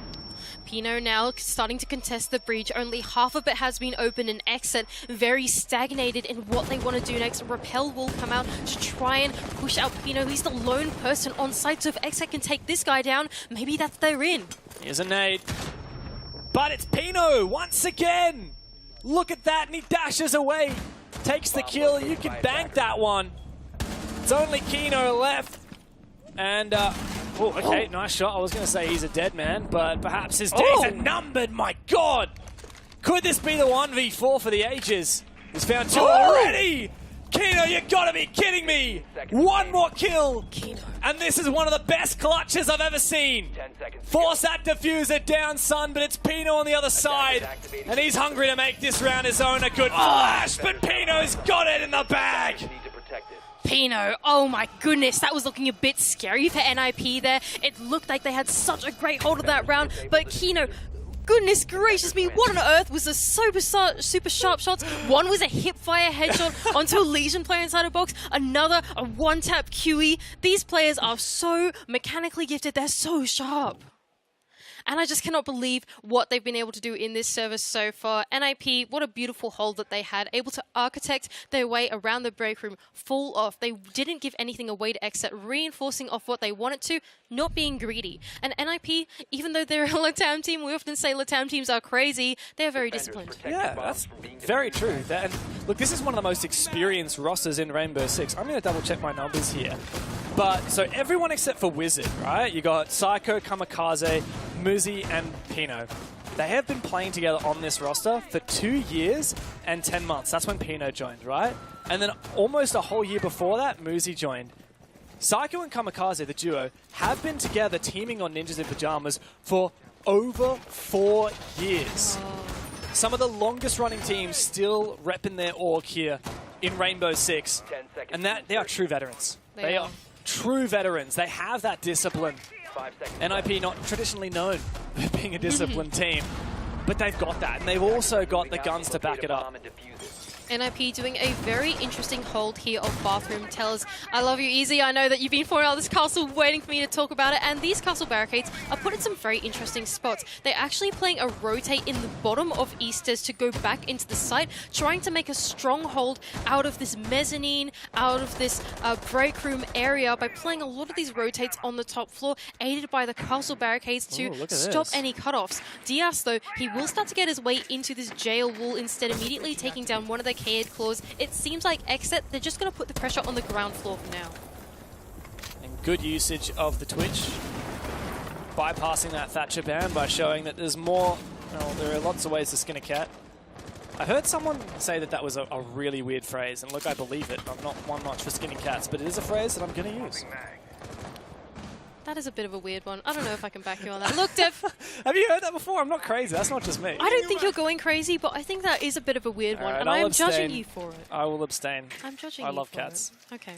Anyway, XSET now starting to get their way into customs. NIP seem to be somewhat keyed into this push. They're not going to walk into the lines of sight. Wizard is backing his castle barricade setup he's got here. There's one on the... Oh my God, no, hang on a second. He just threads the needle onto Kino. He's backed up by his castle barricade on his back on the workshop door. He knows that no one's going to come and backstab him. He can thread the needle and that tiny line of sight and will take down Kino. Dude's nuts. And that's Heartbreacher down as well. Kamikaze going to take down Spirits. And, well, it's not high spirits now for XSET. 3 on 5. They might have taken some early map control, but that defuse is cold on the ground. Yoga's got to try and retrieve it, but he's so worried about this crossfire he's about to walk into. NIP looking very comfy. Kamikaze lands enough shots to take Yoga within an inch of his life. And it's all favored for NIP right now. Finally, XSET gets something back. Something back again. Is this going to be enough? Oh. Hang on a second. What's XSET doing? They've managed to slip through this top floor. Gomez making his way on that Finker. Yoga also to take down one with a grenade. Oh, Psycho starts to be keyed in though. He's actually in a three-way pinch from the remaining XSET players, now leaving Wizard left in the 1-on-3. Oh, but it's Wizard. You can never count him out. There's a damn well reason that NIP dropped a player like Julio for a player like Wizard. And that's because they know what he's capable of on the 1v2 now. It's the duo of Gomez and Diaz, Brazilians themselves. Wizard's on for this flank. He's got the audio call, listen for it, but Diaz is there to punish. And he says, not today. Wizard, he tried to make his way through that top floor to eventually flank their way onto XSET, but the real hero of this round was Gomez. Being able to bring back what he could onto NIP. This time, NIP, they weren't as disciplined. They got those first few picks, but they still tried to hold on to the map control they could off the back of that castle barricade setup. They had such a dynamic hold that they didn't have enough reinforcements and time to rotate their way back and hold on to things on the site like they did in the previous strategy. They were forced to play where they could with that utility that was there. And as a result, it allowed Gomez to slip through some of the cracks that weren't being watched. And that's the danger of having such a dynamic strategy. You can really only be watching 5 angles at a time. There is 5 players. Yep. If an attack can slip through like that and find 2 or 3 kills, there's a little bit of a hole that they've managed to find. It's still early days for this game, though we are getting a sense that it's going to be a tight one, right? Round 1 came down to a 1 versus 1, nearly a 1v4 clutch from Kino. Round 2, XSET from a 3v5 to a 2v0. They took down all 5 NIP players for only losing a single one of their own. And, well, NIP, they're at least not going to dwell too much on the Teller's bathroom bomb site. They're going to mix it up and go customs and supply. Look, personally, I find this quite a tough bomb site to defend. You've got to make sure you have a really well thought out strategy to make this work. Well, NIP seem like they have it. Every single time they bring out this castle, along aided with some mute jams, to make it really difficult for XSET to pick apart. There's just almost only so much intel you can get, but once again, XSET immediately putting the pressure onto this jail wall. They've said, all right, we know the bomb site's here, let's just make them worried about something. Get this wall open, see what we can find next, because the rest of the map is a big puzzle, it's a big maze for them to work through, so just get step 1 down. Yeah, easier said than done. This jail wall can be a real nuisance. Spirits hears that mute jammer, and the Twitch drone once again.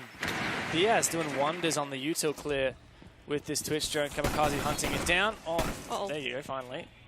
But still, 1 Twitch drone getting that wall open. I'd say that's worth it.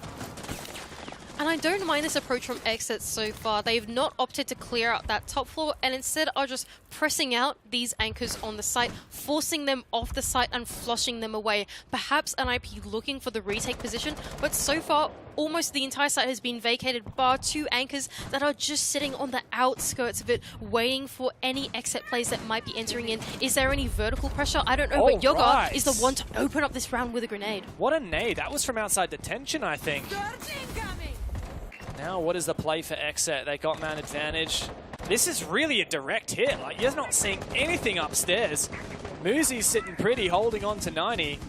It's putting some pressure on the players on site, but surely these roamers above are going to be able to have an impact. Well, it seems like XSET are stagnating outside the building at the moment. Perhaps they can't get the drones in. Maybe the intel is being denied so hard by that mute jammer. They're actually going to opt to take this top floor instead. Oop, nope, getting baited out by Yoga. A flood, perhaps, is the way that XSET are going to go for it. And in they go. Gomez once again the opener.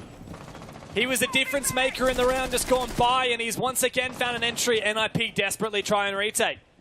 They don't have the numbers. They hear that plank going down, and Spirit's on for the long cross.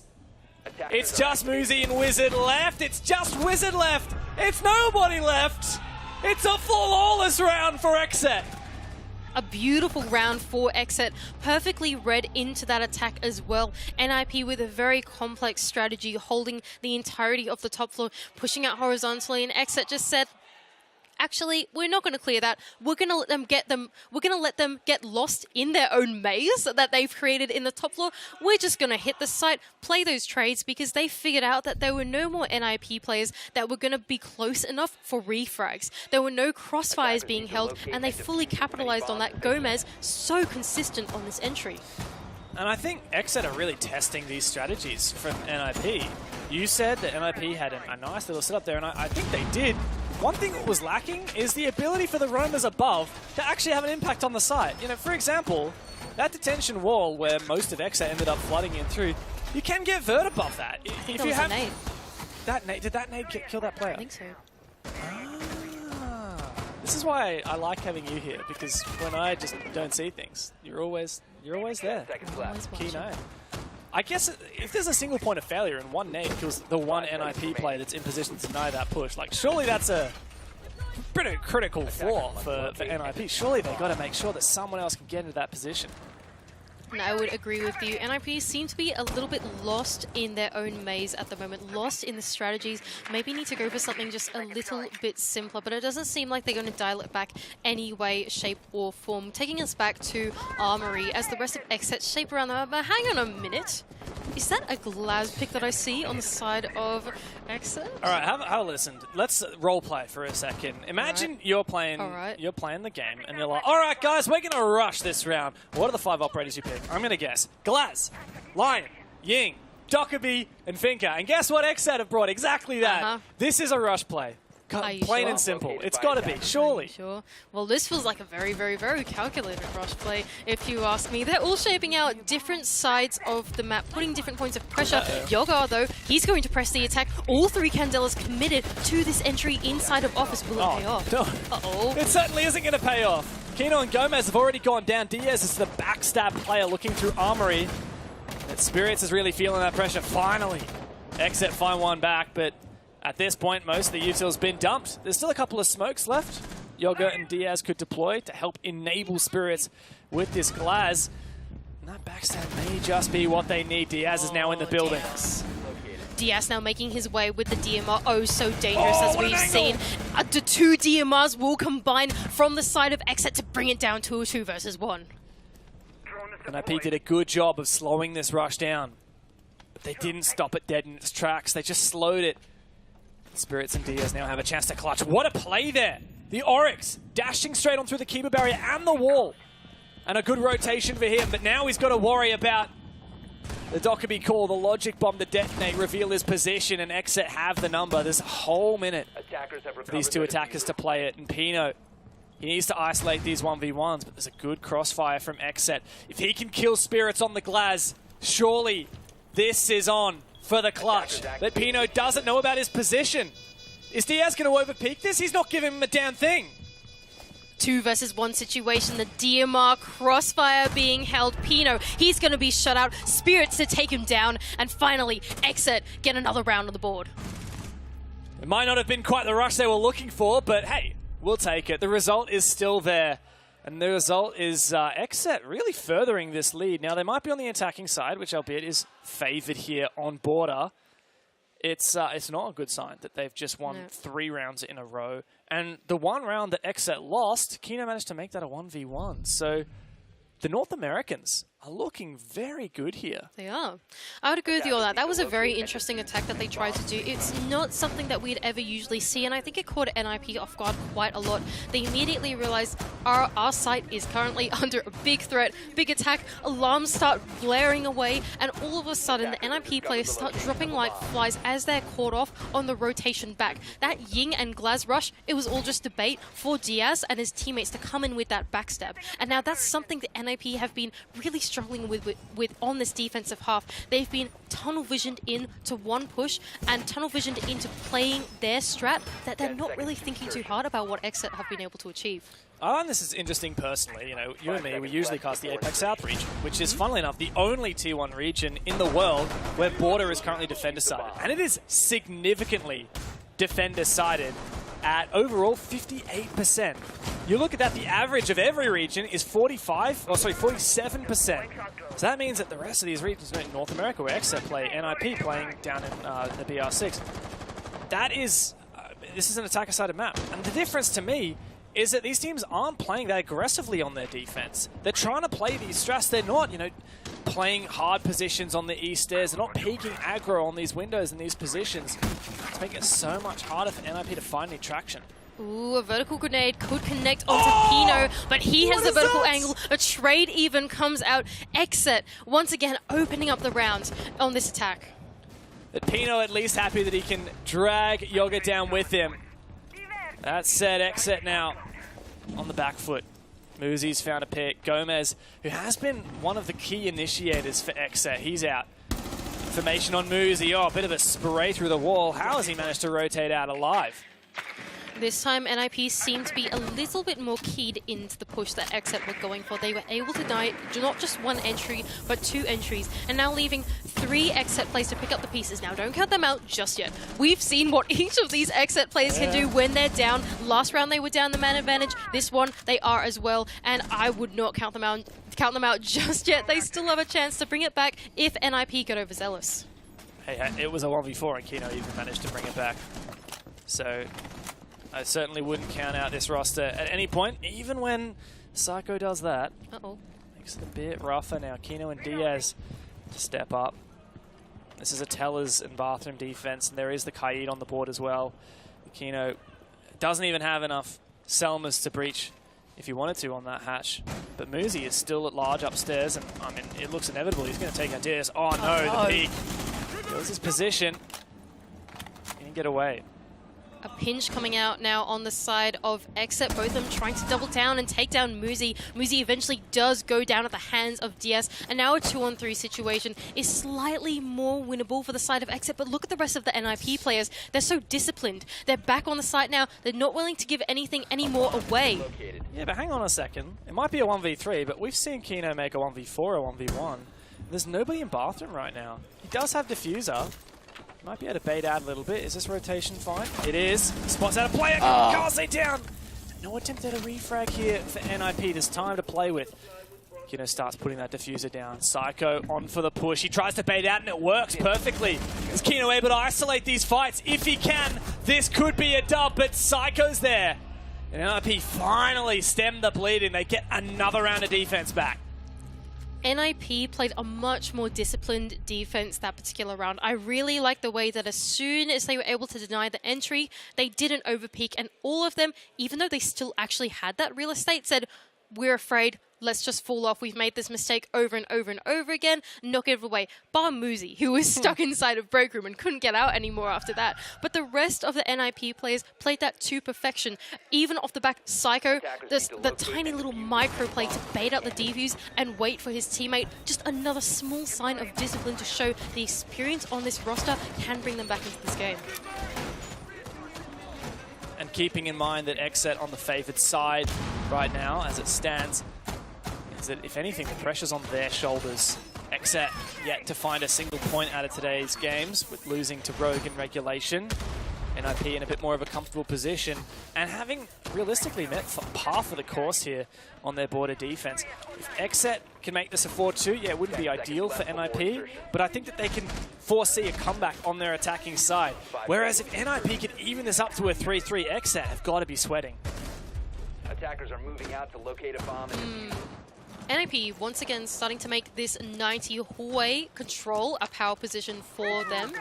Now last time XSET were able to attack this was because they did that very strange attack onto the archives with the lineup that they had. This time they're going for something a little bit more conventional, taking a little bit more time to get into the building because, well, NIP, they've gone back to discipline mode and they know that XSET's push is not going to work twice. Nice long angle from Spirits here.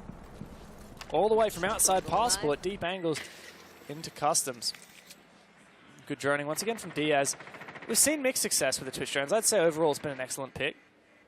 He's got another drone as well. He can check vents. I love this, Easy. Specking the drones. Give us support players some love. I saw Fresh made a tweet about DPEC, and I saw R6 Esports made a tweet in his honor as well. You got to respect the support players. You absolutely do, and XSET have plenty of very capable support players. Now they're starting to make their way into the building. They're looking for a bottom and up take, Dev. They're not going to hit the site like they did last time. They're going to take the real estate they can. Ooh, Psycho, that's a very dangerous fight to be taking onto Gomez. The shots don't completely connect though, and Psycho can get away with his life. So, I mean, I like this, right? XSET, they've got some good ground. But how are they actually going to convert this? How are they going to start pressuring NIP into a position where they're taking control of Armory? Spirits. There must have been info there because XSET turned on Pino all at once. The buck, Kino on the Hibana to deliver the final blow. Good job from XSET, numbers advantage. And the praise that I was giving to NIP for being so cautious and disciplined in that last round is starting to get thrown out of the window in this round. XSET taking a very different philosophy, just trying to take onto the map, control that they can. Wow, off the back of the drone, Spirits to find yet another kill in this particular round. It's not looking so good for NIP anymore. NIP, you've got to learn your lesson. We knew very well that Diaz's drone was over there in workshop, and that enabled that kill.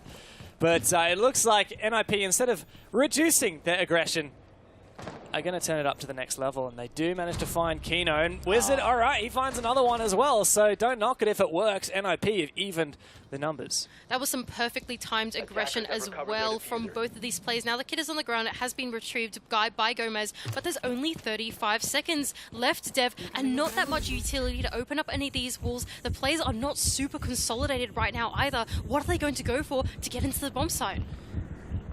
This is late. This is desperate. This is to win the half for XSET or for NIP to tie it up. Spirits, a flash in. He's on the AC balcony and has made his way into Archives, but Psycho's in the power position. He can take down Gomez, but the trades, they're back and forth, leaving Spirits the lone man alive. He can't even get his kill there onto Wizard. And NIP can tie up the half. They go even Stevens on their defense, 3 rounds apiece. And that was just so wonderfully played from the roamers of NIP. They knew they were down numbers. Yes, you do have to go for the hero play, but we keep saying time and time again, it's about the timing of it. You don't just want to go for the hero play for the sake of going for the hero play. You want to do it at exactly the moment where XSET are going, ooh, giddy, we've got the picks up, let's go and do something special. Oh no, hang on a second, we've just lost 2 of our teammates. That's a position that you want to put XSET in if you're on the side of NIP, to freak them out like that and make them change their plan when it's so late into the round. Perfect timing. So now a bit of a change of pace. We flip the switch and NIP go over onto the attacking side. After getting that momentum with rounding off the defense, I feel pretty good for NIP. And I think your prediction where you put NIP, you didn't necessarily say you think they're going to stomp XSET, but you think NIP's favored, right? I think so. Is it a big margin? I don't think so. Okay. Well, the scorer would agree with you. So I think you're going with a popular opinion right now. If I recall, the community vote was something along the lines of 60-40 in NIP's favour. And I'd probably back that in, especially with what we've seen so far in the first half. Keep in mind, XSET now maybe on the unfavoured side on defense, but they do have that tactical pause in the pocket. XSET are actually replicating quite a similar philosophy as well to what NIP brought when they were defending this particular bomb site. They are leaning into those keeper barriers to architect some parts of the map and hold onto them for as long as they possibly can. That being said though, this XSET roam is not as extensive as I think the NIP one was. Yes, there is a hole in 90 and they are holding onto break room and inside of cubby as well, but it doesn't feel quite as aggressive and I can't pin my finger down on why, but I'm very curious about this one for XSET. Sometimes you just gotta wait and see. Gotta wait and see. I think it's a good time to remark upon the fact that NIP got to choose a starting side, they chose defense, which is against the grain, which is uncommon. Most teams would favour the attacking sides, they want to start there. XSET in overtime chose to start attack, a lot more usual.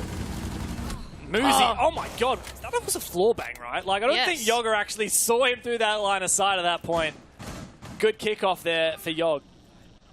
And that seems very well read on the side of XSET as well. They're making these vertical angles because they feel that there's not a lot of pressure coming in through break. So what are they going for? They're going for below. That's exactly what XSET did when they were attacking this as well, right? An excellent read to make some impromptu vertical lines. That's the strength of the Aruni, is able to take down Muzi. And yes, XSET, just incredible read. And Yoga, oh, wow, that was a beautiful play from him. Yeah, I mean, if you land a wallbang headshot, that's cool. If you land a floor bang headshot, it's even cooler. Another big setback for NIP. It's the Finker, right? You go low in any engagements, you're not getting that HP back. You're not getting Muzi's LMG back in his hands. He's got to sit on cams. That being said, that the Finker is not mission critical to any push that they're trying to do. That's just your entry going down. Okay, that's fine. They still have tools in their arsenal that they can use if they want to try something new. And it seems like that's exactly what they're going for. They've pivoted over onto this EST side of the map, instead trying to make their way into archives, into that triple wall, rather than taking below and going up. Information there from the zero. The SAM cam goes out, immediately taken down. Psycho's just got the one left. Very spread out push here from NIP, and Spirits once again punishing. XSET looking very confident on their defense. Is this going to be turned around? It certainly doesn't look like it. Kino's gone nuts as well. And all of these isolated 1v1s just showing XSET picking apart their prey. NIP now, 19 seconds left and a 2 versus 5 situation. This is nigh impossible for them to win. A run out, even so confident on the side of Yoga, but it doesn't connect. Right. Wizard though, he's able to connect one back. 3 seconds, 3 on 1, there's just no way that he can do it. XSET, they can take another round. Nice attempt at the end there, but it felt like the round was already over. XSET finding so many picks throughout that early and mid round. 3 isolated 1v1s. And that essentially spells death for any attempt at an attack on this map. Mandy, I'm starting to wonder, did NIP pick defense first because they're really confident in their defense, or because they're not very confident in their attack? I think that the way that NIP shape their team dynamic actually leans into the defense quite well, especially with how proficient their roamers are, especially their soft roamers just lurking adjacent to the bomb site. They're very good at that. They have 4 players that do that extremely well. And so playing on the defense, it makes sense. Now just watching that attack, it feels like NIP were a bit lost going into that attack now. They were on the same page. That's something that I'll give credit for them. But XSET seem to have a much better read on the architecture of the map than NIP do. With that, NIP have a chance to prove us wrong about these attacks. I mean, it was just one round ago we were talking about how, yeah, definitely 60-40, NIP's favored, la la la. And then when XSET come out with a defense as dominant as that, it starts to seed some doubt. We're seeing the Twitch pick from Psycho. We saw a lot of good Twitch from Diaz on XSET's own attacking side. Let's see if NIP can replicate. This is actually a Venson workshop defense, but as is typical for Border, as you've said, the meta these days, XSET holding onto as much of the map as humanly possible for as long as humanly possible. And you can really see that they're contesting every single possible point of entry. You have a player inside of Customs holding onto Jail. That's a possible point of entry. You had a player inside of Break Room holding onto that Break Room door. That's a possible point of entry. Even a long line of sight going out onto the balcony for the Armory entry. They're just holding onto everything they possibly have, bar Easters. There's only so much you can hold onto, of course. But this is such a great defense on the side of XSET to press that attack onto NIP, who are really struggling to get into the building so far. Yeah, all the drones going down. There's only been 55 seconds of this round, and NIP only have 3 drones left. Now, keep in mind, they have one less normal drone than usual because of Psycho playing the Twitch, and Twitch doesn't get an action phase normal drone. But that's, I mean, especially if this Twitch drone goes down before getting a lot of info, that's pretty poor from NIP, and that pattern seems to continue here, Mandy. I got to admit, I'm a bit concerned. XSET have the control here, and NIP are looking a bit lost. Ooh, though Wizard is able to trade one back on the cutoff from outside of Archives. It couldn't spell too much disaster dev. They still have a way into this game. Pino now making his way, sneaking his way through the mezzanine, could catch his Break Room player off guard. It just feels like NIP are choking out these players ever so slowly. Oh, little does Pino know, right around the corner, Spirits is there. He hears the player. Oh, it's a messy gunfight. Hello? Wait, where is Spirits going? He went for a jog outside. He finally comes back in through Passport. Yeah, you saw that right. That was a defender going for a jog outside. But elsewhere, XSET found a pick, so seemingly unpunished for their shenanigans, and Spirits managed to find a pick as well. So he goes for a jog outside, comes back in, finds a pick, and it's looking like XSET are going to lock out this round. Like I said, XSET, it just feels like their understanding of the architecture of this map is well and truly beyond what NIP have been able to do.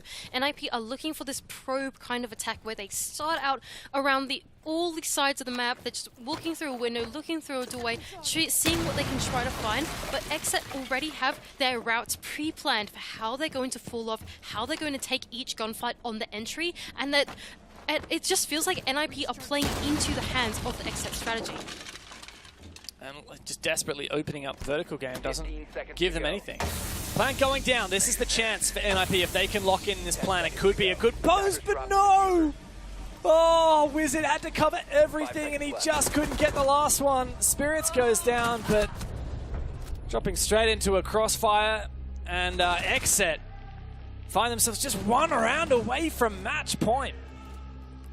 XSET looking good on their defense so far. They've shown us a strat book that is much more coherent, cohesive, and manageable compared to the NIP strat book, if you would ask me. The one that XSET are currently running, it feels very fluent. It feels like each part of the map that they're holding has an intention behind it that is very clear. When we saw the NIP strat, I know that someone could sit down and they could break down that strat for hours, and I'm sure that they would find something good out of it. But because it is so dynamic, it really is a maze for the defenders, and XSET was so good at capitalizing on it when they were attacking it. Now, in their defense, they're playing the architecture just much more masterfully. Yeah, and I mean, XSET here, after losing out to Rogue and getting 0 points for it, despite some really nice rounds, especially at the start of that game, they might be able to get some points on the board here. It looks like, I mean, if one more round and they guarantee at least 1 point on the board, but I'm backing in XSET now. I'm going to flip-flop. I know it's frowned upon. Flip-flop? It is frowned upon in our line of work, but I am going to do the old flippy flop.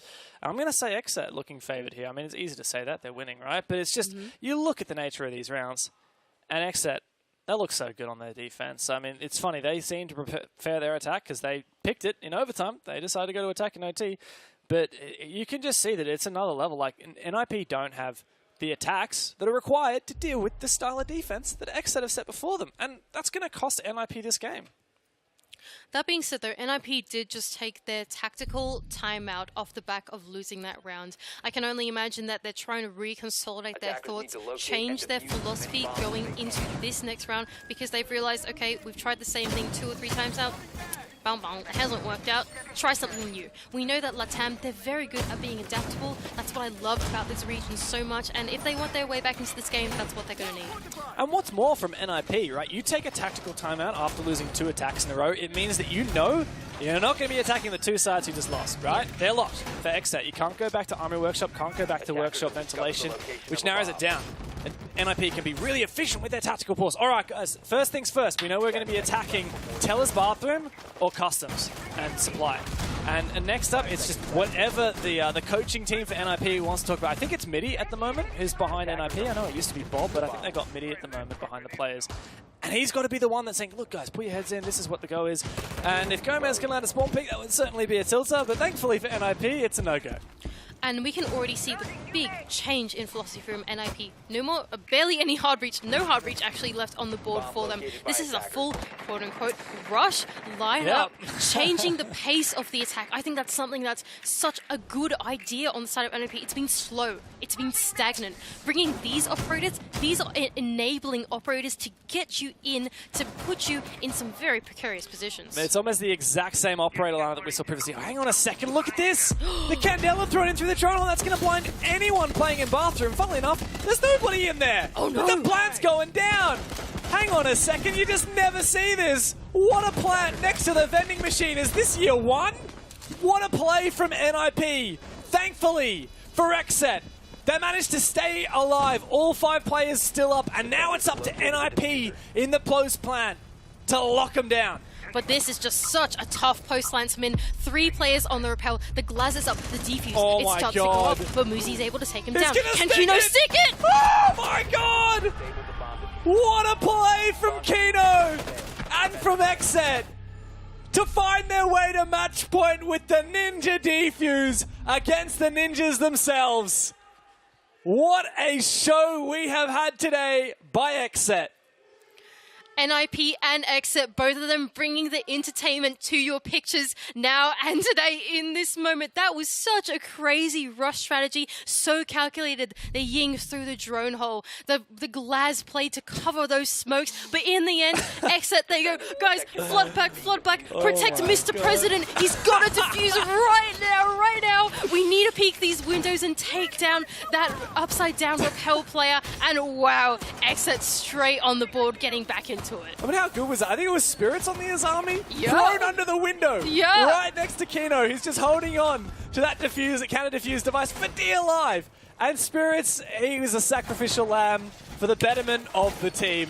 What a play. I mean, this is such a pleasure to watch. XSET bounce back after losing Oregon to Rogue.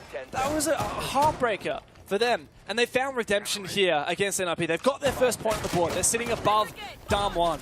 And there's a chance now to lock in 3 points and get this, rocket up into second place in the group, because they'll have the head-to-head over NIP with the same number of points as them. This is a huge game. Come down to Play Day 3, we might be trying to separate XSET and NIP to go to the playoffs, and every head-to-head result works so much in your favor. And that's just the danger of this point system, don't you think so? You want to win it in regulation so badly. Overtime losses, it's not going to cut it. Overtime wins even, if it comes down to it, is not going to cut it. Now NIP, they're once again going with this lineup, trying to change this pace and press the attack early on, and it seems to be working out for them so far. Muzi's in the building much earlier than we've seen NIP able to do before, but once again they're looking for this bottom-up attack, which hasn't worked out for them historically. I mean, none of these attacks have worked for NIP. That's 3 rounds in a row that XSET have won their defense, locked NIP out of the game. And now XSET goes straight back to a bomb site where they've won before. Pino might actually be able to find a pick through the vertical that was opened by Flores, but doesn't seem too wary at the moment. Be able to go for a vertical nade. Much needed now for NIP.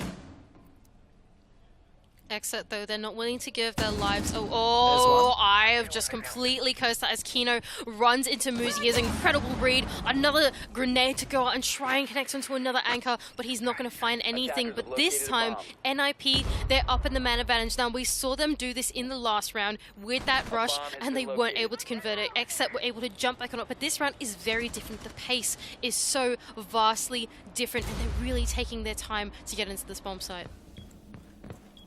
Pivotal player Kino's down and out as well. Uh-oh. Is this going to land? It could be the perfect timing. Oh my god, so low taken, but Gomez can trade it through the hatch. A C4 doesn't get any damage seemingly. On to Kamikaze on the other side. Gets a bit overzealous and Psycho will punish him. Numbers advantage back on it. The NIP side. As the Candelas go out, Muzi's on for a push. Spots out. Spirits just needs to land a single bullet to secure the kill. But he can't land the fatal shot, and Spirits still at large.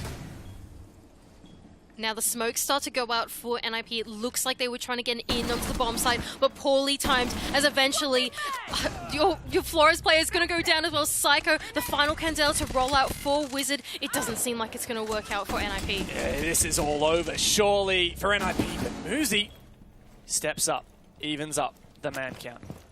Both teams have got a player low on HP. But you know what NIP are low on right now? It's time. 20 seconds left to trade. It's going to be a 1v1 and Spirits to clutch the game. XSET, regulation victory. The 3 points on the board. And it looks like the North American Brazilian experiment is beating Brazil. And such an incredible comeback from XSET. Such a disappointing loss that they had in the first series, but they show they can reset. They can get back into it. They have the mental game that brings them back into this major that they are never going to give up, not even against NIP, who have looked so good in their first series. What a game of border that we have just watched. A masterful one from XSET. Look at that bit of pride there. Is that Kino? I can't quite see from here. I love that bit of spray of the deodorant. I don't blame them. That was a pretty sweaty game. We're feeling that here. It's a hot day in Berlin, and the matches have been heating up as well. There you go. Egg on both of our faces. NIP didn't turn out so good. Really, things changed when they switched onto their attacking side. It just felt like XSET had such a grip on this entire map. Not just on particular sites, but they were able to maneuver their way around the map that NIP weren't able to catch off. NIP couldn't punish anything because XSET didn't make mistakes. They were so careful.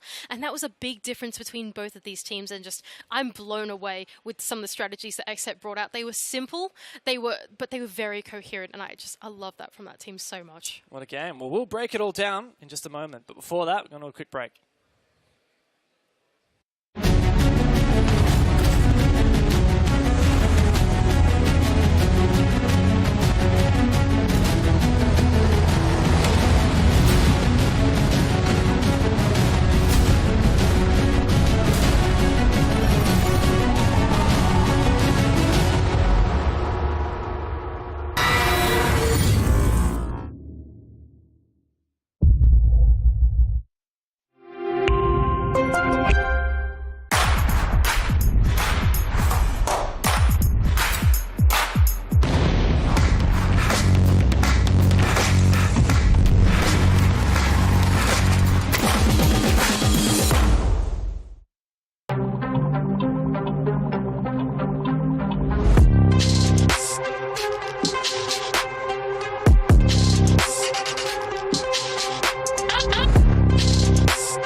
GG for XSET. What a great comeback. Flawless on their defensive side.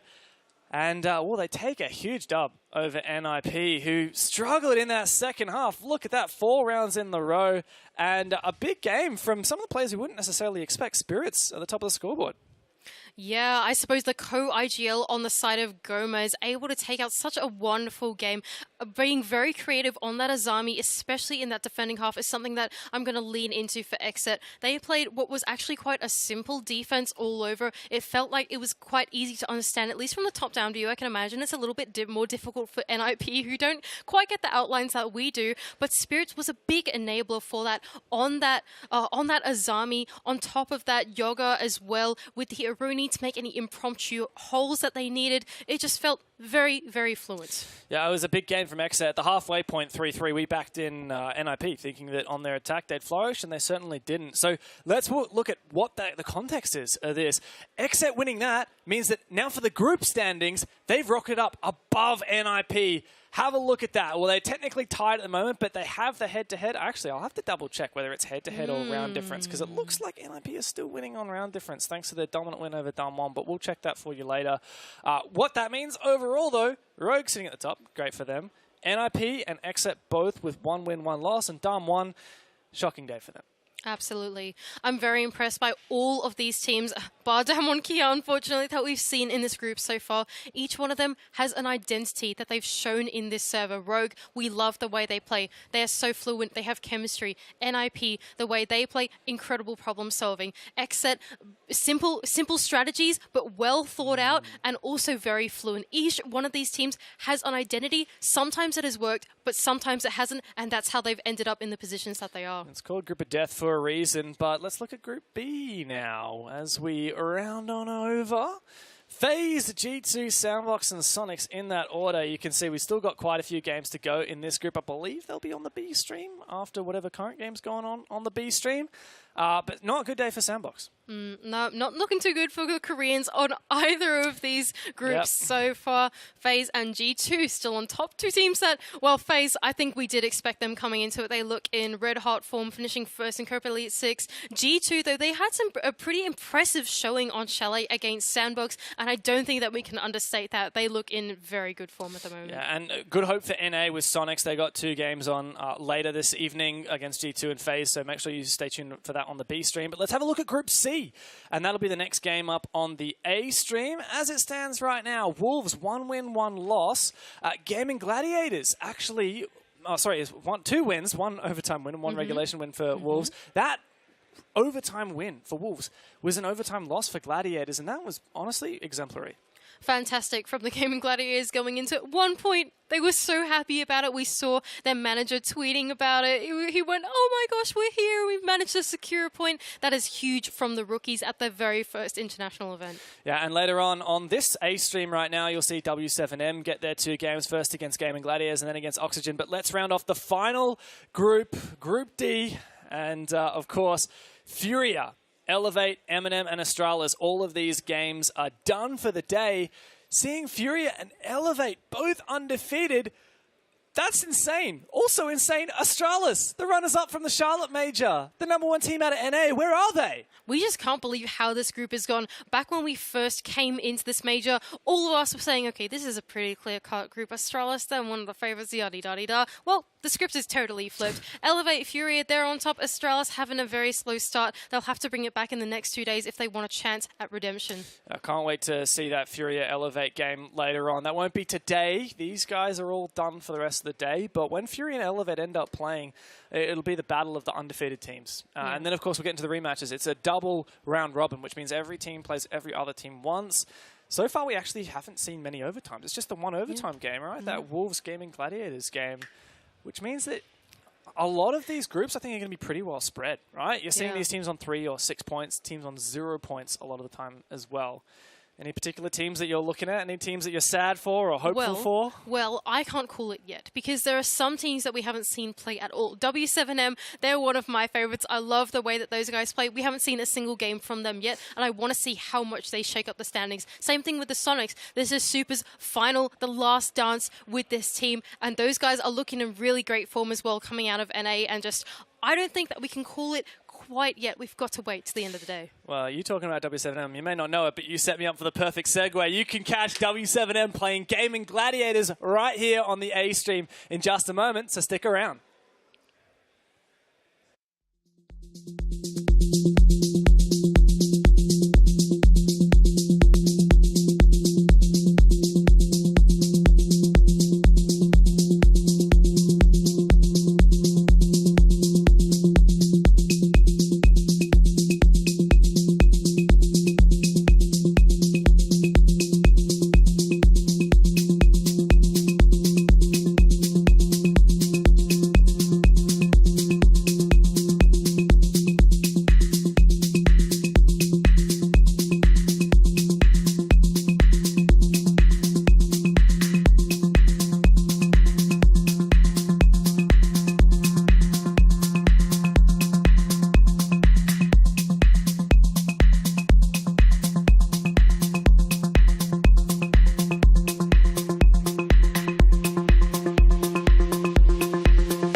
It's time for our next matchup of the day. W7 Esports, W7M Esports rather, and Gaming Gladiators going up against one another. It's the second time today that we're going to see Gaming Gladiators. The first time that W7M will be on your screen. They were the best team in Brazil during Stage 2.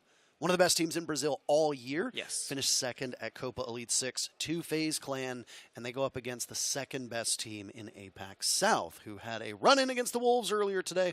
Unfortunately for the Gaming Gladiators, they did not come out ahead, but they did push to overtime. All 15 rounds needed, and a point picked up for Gaming Gladiators. They did. You can almost argue that this is actually W7M's first proper international LAN event because they didn't play LAN in Charlotte. They played in Mexico City, so bit of an online situation there, and I'm very curious to see how they're going to do because they looked extremely strong regardless of those situations they had previously in Charlotte, and now they're all here in full force. Yeah, it was a really unfortunate set of circumstances that they ran afoul of some visa problems, were not able to physically make it to Charlotte, but instead they competed in Mexico City. And none of those teams that were present in Mexico City seemed to have the best results. Though Team 1 did make it into the playoffs, and was it 3 of their players were successful in making it on time with visas to play in Charlotte. Still, they got bounced in the quarterfinals.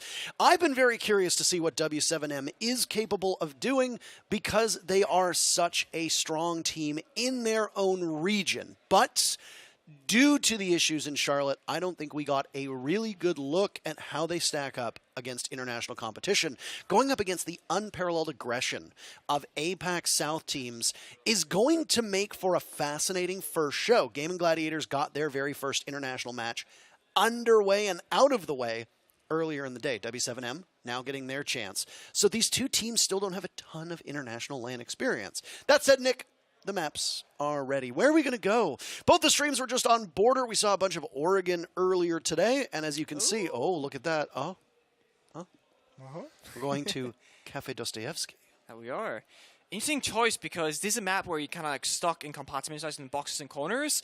And, well, W7M actually, despite being a Latin team, and yes, they are aggressive, they actually play very structured, right? They do like their strong areas, their corners, etc. They love maps like Oregon as well for that same reason. In Gaming Gladiators, I actually haven't seen them play Cafe much myself personally, so I haven't really prepped this particular map for them, so we could see how they're going to play it out, if they're going to be running towards W7M or sitting back like we expect them to be. Well, the good news, Nick, is that we don't have to wait too long because the matchup is ready. Love that. So again, we're making up for lost time. We appreciate all of your patience so far today. We're going to get underway with Cafe Dostoevsky in just 1 second. W7M will be playing 2 matches back-to-back on this stream. Once they are done with Gaming Gladiators, Oxygen awaits them. Let's get underway. We asked the poll, who do you think is going to win? And wow, okay. The community thinks that it's going to be Gaming Gladiators. 59%, Nick, said that Gaming Gladiators would win. I don't know. I don't know what you folks have been watching, but I gotta say, damn, W7M are probably the favorites. Starting on defense, Gaming Gladiators. In terms of map pool, you said, I haven't seen them play Cafe all that much. That's because they've only played it once in the last 3-4 months. That would make sense. And they lost it. So again, Gaming Gladiators are going to a map that they don't really know all that well. In their matchup against Wolves earlier today, Wolves took them to Oregon, or rather they took each other to Oregon, I suppose. Yeah. And Wolves did prevail by a score of 8-7. But we had not seen Gaming Gladiators go to Oregon at all in the last 3 months. Cafe, only one time. Operator bands coming in, and well, W7M doesn't like Finka being on the board, so they will say goodbye to the Russian operator on her home soil of Cafe Dostoevsky, who will join on defense. Mira, a very common ban here. Yeah, very hard operator to deal with when you're on the attacking side because all those long lines of sight, you can't quite deal with the mirror windows. Not at all, so you need smoke grenades, etc. It becomes messy. Valkyrie, same kind of story. Because of the verticality that Cafe offers on every single floor besides the first floor of the map, it's an operator that you really don't want to deal with because you can't quite play IQ throughout these rounds, as IQ doesn't bring any other utility but being able to find those Valkyrie cameras. So the finger ban finally happened. It's not something that we saw much of today, but we all kind of expected it. So Finger being target banned on Cafe of all maps is a bit surprising because it's one of the few maps where the Finger entry doesn't really affect the map that badly because everyone's kind of within the same couple of meters within each other on the attacking side because as we know, on a top 4 attacker we are right now, you gotta drop down the red hatches and all of a sudden you're in Cigar and you're all there. Whether you're Finger or not doesn't make a huge difference, but of course the LMG, the nades, the gun 6 and that heal with the Adrenal Surge is always going to be an annoyance when you're against it, so that is all good. But up top is where we start. It's going to be GG on defense and W7M on the attack. And already now we're seeing a very aggressive rotate be made from Freezer into Piano. And I'm curious if a Keeper Barrier will be put down on the couch, and it looked like it was at the last second. So I can deny that line of sight, and there it is. Basically a mobile castle barricade, if you will, while you also have rigs on the castle itself, further denying these angles, putting those castle barricades on both the Piano windows, the double door. So a big Piano hold here for GG. Which is unsurprising with the Azami, as was mentioned, right? Yes. Azami allows you to set up not just a mobile castle barricade, but almost like a mobile cover all over the map, anywhere you want. It is extremely flexible, and you will continue to generate those Kiba barriers as time goes on. It's not uncommon to see teams burrow down inside a Piano with both the castle barricades and the Kiba barriers as a way to soak up all that utility, to soak up those explosives, to make you waste time, and to also just be able to peek behind them, because while you might know that somebody is behind one of those Kiba barriers, you have to deal with them peeking first and having that same level of information. You do. Do you see a cocktail party with 3 members of WCM on the rappel right now? Bit of an unorthodox attack, actually, from what we see typically, but it seems to work out to great effect because of how heavy Piano presence is there from Gaimin Gladiators. Of course, no devs have fallen yet on this battlefield, but we got GD in here with the Terror drones. Can do a ton of damage because there's no mutant play around the skylight, so these drones can get on in. Oh, they get shut down though. Doesn't get anything for the first one. We got 3 more. Ape taking some damage is the real story at the moment, as that's really all that's happened. Explosion goes out. Nothing else is really found other than that grenade that gets dropped by Herds on the Nook. Again, this Nook play on Rappel is a bit interesting and a bit entertaining to say, because typically you want that Nook going into an area where, well, you'll take good use of that cloak. First kills goes to Kaze as down goes Tolji, and Rix goes for the jump out, but it's not properly advised. Kaze down below and tossing out a grenade. That's the last to go out. Still 2 remaining in the hands of Volps. So plenty of explosive potential. 2 picks, by the way, for W7M. Puts them in a very pretty spot with a minute left in the round. This is kind of a story of Gaimin Gladiators putting so much effort into one side of the map that the other half is so vulnerable. Hertz finds that 3rd kill, now the Rappel comes in, Skylight cover is there, we can start planning down that case, and no one from Gaimin Gladiators can really walk up and do anything because they got everything covered, there are 5 guns in your direction and a nade on the floor. That's going to be tough.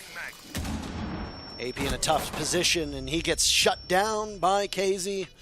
That leaves Hoven down below. Hoven was statistically the lowest rated performer for his team, but time to pad some stats, if not outright win the round. On White Stairs, 1 kill found thus far, but Hoven will dance around it. Time continuing to tick away at the halfway point. Soaking up some damage from JV, and that'll be all she wrote. W7M starts out with a very formidable beginning on round number 1. Good objective play and plenty of brutality. I mean, they read the situation so well. They saw how heavy the setup was. They said, you know what, why deal with Piano when we can just go cocktail? There's 1 castle barricade versus 3 castle barricades and 3 keeper barriers on Piano. It makes it so much easier. And the thing about W7M is that they have that LATAM explosiveness. They have really good gunplay, really good gun skill, but they play very slow-paced compared to teams like NIP, and they play much more structured. On their attacking side, they will evaluate what the issue is and then problem solve it. On the defensive side, they love playing much more like European teams where they like to find a very strong area of the map and then bunker up, play the Wamai, play the Jaeger, etc. So it's very fun to watch as a spectator, in my opinion, W7M, because they bring the LATAM explosiveness with the European North American strategy at a very high skill level. Also means, of course, they're quite flexible on Cafe because you can play Cafe both very aggressively and front-forward heavy, but also play quite passively and turtle around if that's what you want to do. So I do think this map for WCM makes a lot of sense given their playstyle. 5 seconds left. Gaimin Gladiators did not like the cocktail setup upstairs, so they're going to run down below and seek shelter inside of Reading. Gone is the Azami, so no mobile cover as you described it up above. Instead, It's going to be more of an easy to roam with setup, and that's going to be led off likely by Tolji's pick of Oryx. So up above, still playing inside a piano and cocktail. He's got AP with him at any point to help out. True.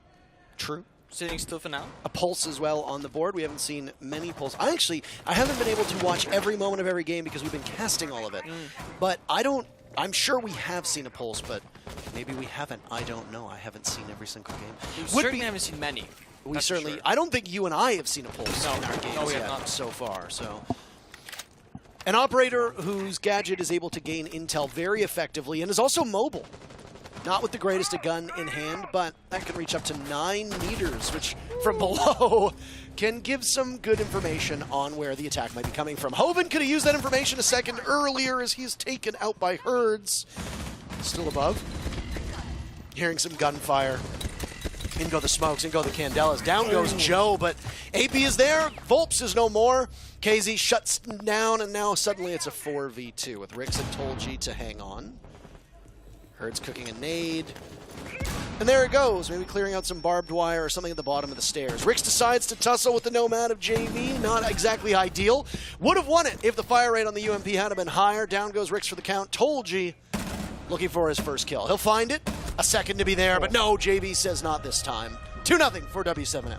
So, actually, Rix in that round at Pulse wasn't running a C4. He was running that piece of barbed wire instead, and the issue with playing that like a fail, not an issue, but one of the key factors that those staircases are so lethal for attackers to sneak up on, especially if you don't play the Melusi for the Banshees. So you're actually finding yourselves with a pulse below who can give information, but he can't quite act upon it as aggressively as he would like to because he's forced onto the barbed wire because no one else was bringing it in that round, and they thought they needed it so badly.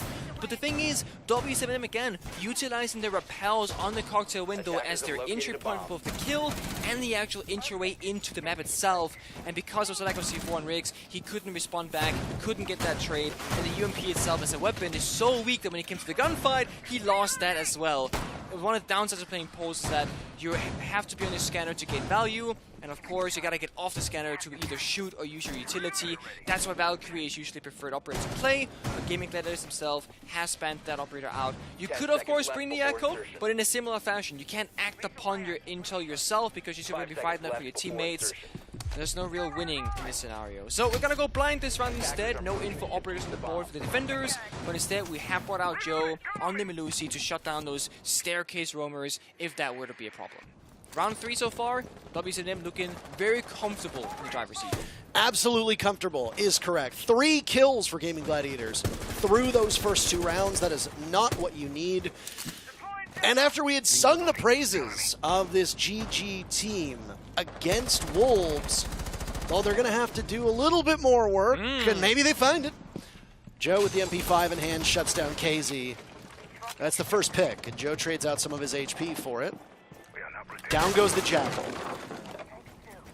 No smokes available for them now on attack at all. And also, if there's any off-site presence that you might be concerned with, your best operator to track them down is no more. On top of it also just being a good gun and a good player for W7M.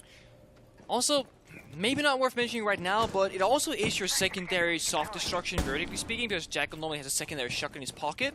So right now, with Jackal being gone, you just have Volps on the stage who's gonna hammering around. JDN on the ace does have the 3 soft breach charges, probably gonna get utilized as well, I imagine. So it's gonna slow you down a tiny bit on this vertical, but of course, just being 1 gun less is always the biggest part of the damage, because 1 less angle you can hold, 1 less gun to get kills, and 1 less player on the tail, because Casey now has to watch drones and has to watch the flanks, while you also have a Nomad to do the exact same job. That's why she was picked up.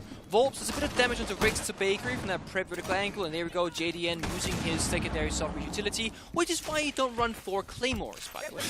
This for reference for earlier. This is lovely to see.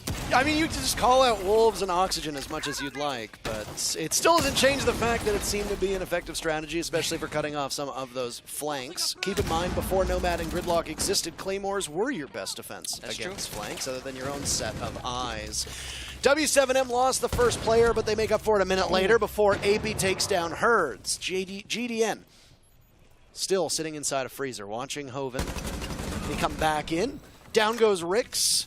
torn away at. Now it's GDN to find the Azami, but Hoven ends up winning that fight. Volps on brown stairs, sledgehammer out. Is Rix retrievable? Doesn't really matter. Even if Rix is retrievable, or is not retrievable, still an advantage for Gaimin Gladiators. They've all been damaged. So is Volps. So are we all. We're all a little bit damaged, aren't we, Nick? Oh my god. If you're Gaimin Gladiators, you've got intel. You got a kill on a JV92. It's Volps in a 1v3. First round for Gaimin Gladiators looking pretty good, pretty fine. Volps is trapped right now. Ping's coming in, 10 seconds left. Just delaying the inevitable, it would seem. Down goes Hoven. But Volps knows that's it. Nothing to be found. Gaimin Gladiators win on the time. Excellently well played, rebuffing the advances, getting the very first pick, and then after that, as W7M looked to drop into freezer, control that back part of the bomb site, they got flushed out by the Gladiators. It really came down to those 1 versus 1 positions, really, and Gaimin Gladiators winning those, and actually, despite winning that round, we're going to be going for a tactical timeout from Gaimin Gladiators themselves to say, we got to talk about this for a second.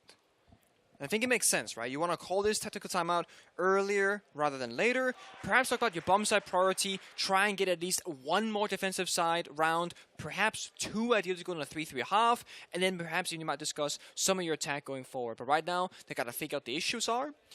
Talk about them and then hopefully try and fix them for the rounds to come, because you cannot only get a single defensive win on Cafe. That is not going to be good enough against W7M. No, absolutely correct.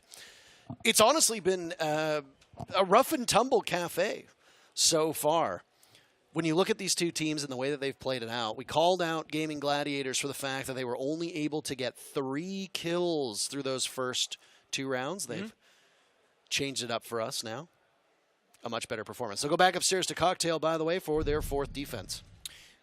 Bit of a change here, though. Both the Warden and the T-Bird coming out. Thunderbird on the board. Gonna get some healing for that poke damage you might suffer from the side of both the Terror Drones, the grenades, etc. And Warden, of course, in case there's a Ying or any smokes or flashbangs, because last time WCNM they had Flores on the Skylight just tossing down flashbangs left and right. The Warden now on Hoven can now be immune to that with the gadget, as those glasses make sure unable to be flashbanged, and you can see through smoke, so that was an issue as well.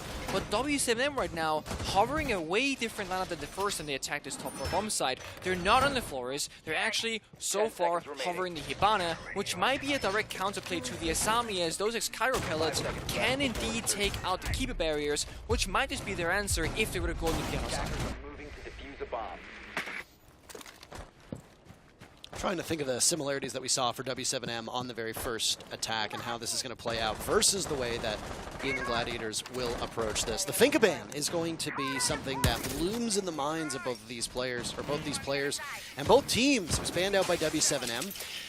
General consensus is that when you ban an operator on attack, it's because you know how to deal with it not being in play. When you go on to defense, the operator that you banned is also not going to be there, and you know how to deal with that. It's not like W7M are going to be hurt by the fact there's no Finka or Mira on the board. Those were their choices, so they came in expecting that. Tolji gets a little bit too close, and oh, KZ dodging the C4 as that gunfight erupts in front of our very eyes. That's a bit of a bold move for Tolji. Underneath the skylight, you could have very easily been picked off if somebody was up top looking down on you. He was legging it, and the T-Bird stations, now the Kona stations, if you will, they're going to heal Tolji back up to full HP. Nate goes out, holds a bit of damage as well, but these keeper barriers, they're falling, and they're falling fast. KZ still right now inside a cigar shop, inches away from the Humidor, and inches away from Joe, but Gaimin Gladiators with 2 big picks add another to the tally for Joe. Suddenly it's Herds and GDN in a 2v4. The timeout for the Gaimin Gladiators working out quite effectively. Oh, it's a nice shot from Tolji on the Herds. And it's GDN on the skylight. Does a death drop lay in GDN's future? That is the question. No, think about it a little bit. You got 90 seconds to go. You could effectively pause at this point, unless you think that a 1v4 is doable against this team. I'm going to be honest with you. I would argue that you could get my ranked stack in this server, and on Cafe, GDN would probably lose a 1v4 just because of the way that this map plays out and the way that you could be patient with these angles. See this lineup and this maze of the Kiba barriers in front. Oh, a nice shot from Tolji as he gets pinged through. And look at that. Through the soft wall. Excellent stuff. Gaimin Gladiators pick up their second round, and we got a tie game.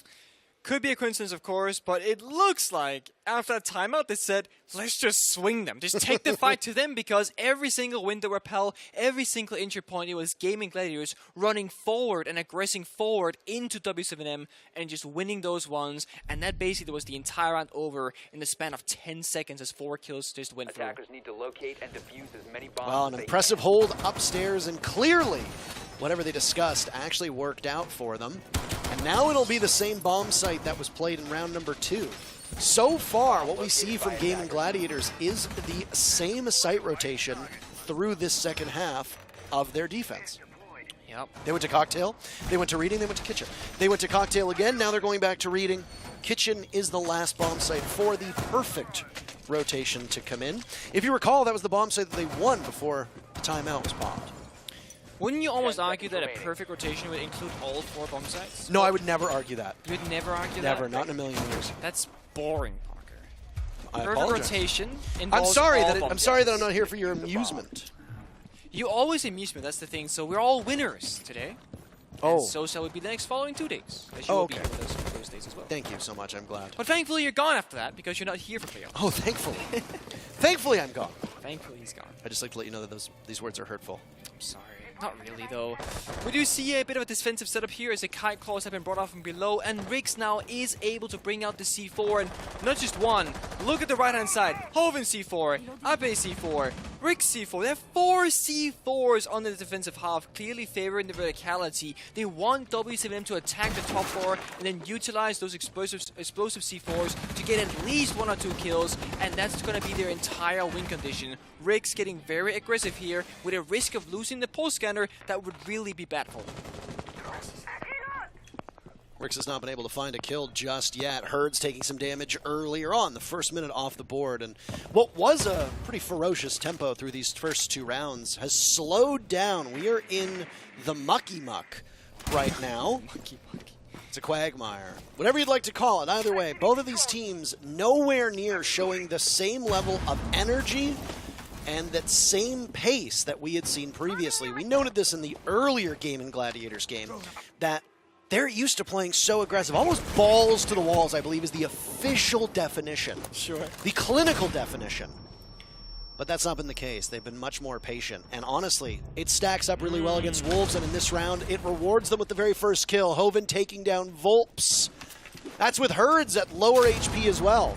JV just missing out on a Nitro Cell that goes off. Gets kill on Totolji as he rotates after finishing off what little was left with Herds. But Hoven was looking the wrong way, and KZ marches right in. Suddenly, W7M has flipped this round on its head, and they stand tall in a 3v2. 1 minute to go. Nitro Cell goes off. If AP pulls, he might be able to catch one of the players from W7M on the top floor. Have they surrendered control of the site yet? On the Gaimin Gladiator side, no, they haven't. But Rix was over by the fireplace, and he'll have a long sight over towards White Stairs where KZ is playing. Look at this angle.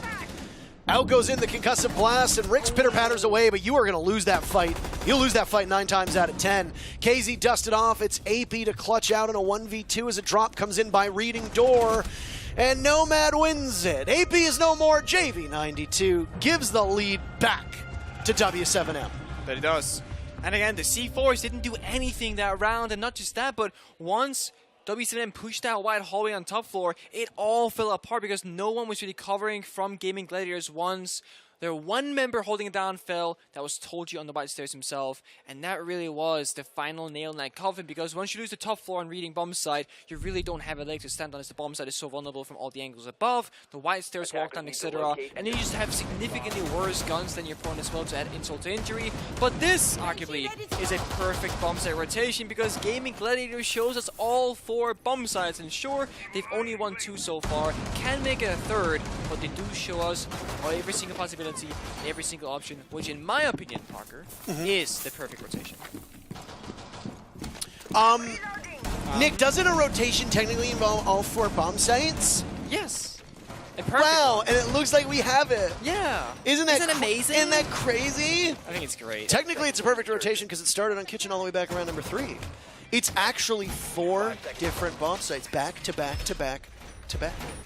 Wild Wow. stuff, isn't it? Wow. Locate a bomb and defuse. Wild stuff. Would you look at that? Mining and dining.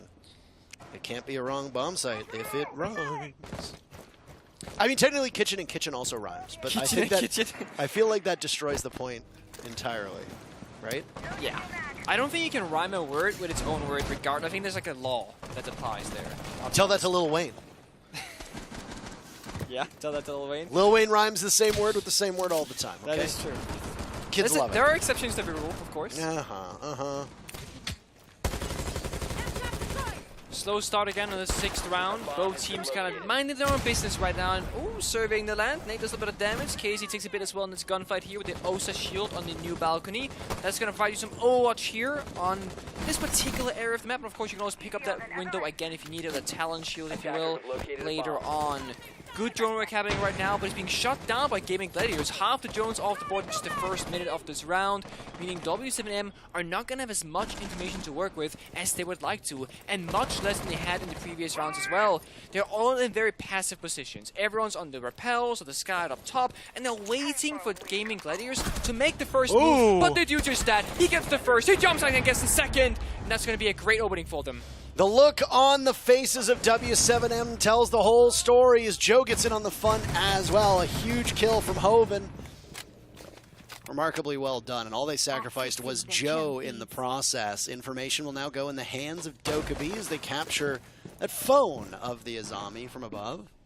Better shoot out your cams, as now that information is also W7M's. So W7M will trail 2v4. A little over a minute to go. They'll have to be very precise with this drone work, because while one of them is droning, you'll have 5 to 10 seconds at absolute most to work off of that information for your other teammate. Whether it's JV droning for GDN or GDN droning for JV, it doesn't matter. They have to be quick to the punch. Find these 4 remaining players of Gaimin Gladiators, and there you go. Ape is shut down by GDN. He doesn't even need to ADS. Both players from W7M shoulder to shoulder by reading. Hoven off site. Could he get back towards the bomb site a little bit faster? Undiscovered. Not undiscovered, not any longer. The jig is up. He does some damage to JV, who tries to fire back. Cannot be successful in that regard. So JV instead turns the attention to Rix, but the AA-12 flattens him out. GDN vaults in, and it's a double piece for the Maestro. And we have a tied first half. Gaimin Gladiators started a little slow. They used their timeout. Maybe it was worth it. Both teams take 3 rounds, as now W7M moves to defense and Gaimin Gladiators moves to attack. Honestly, I think it's worth it. Getting a 3-3 half rather than going down like, I don't know, like 5-1. Now you got room to work with. It's an even series. And of course, now you get the side swap, which means Gaimin Gladiators have to go on the attack. Normally, for most teams, this is where the trouble comes, because it is difficult to pick apart Cafe as a map because of how boxed in you are on the attacking side. On this top floor attack and reading attack as well in particular, once you drop the red hatch or rappel in a window, you're normally under fire or under pressure the entirety of the round until you either win the round or you lose the round. So I think it's very important that you access the map layout like W7M did, and they did that by utilizing their rappels and all their drones. They laid out exactly what they wanted to do, then they did just that. Because again, as I mentioned, once you're in Cigar, once you're in Piano, you don't have a lot of mental freedom to think clearly about the next step, as you're always under so much pressure. The attacker repick already now telling us a bit of a story. The Lion and the Ying are execution-based operators. This could be a Lion charge, Ying Candela, rush. This could be a way to try and compartmentalize the Piano room, where a guy stuck in a corner, pop the Lion scan, try and grenade him out. Couple of options here. Either way, you got tons of utility, smokes, flashbangs, and 6 grenades available to them. I like this lineup. I like this lineup quite a lot. It was tried all the way back.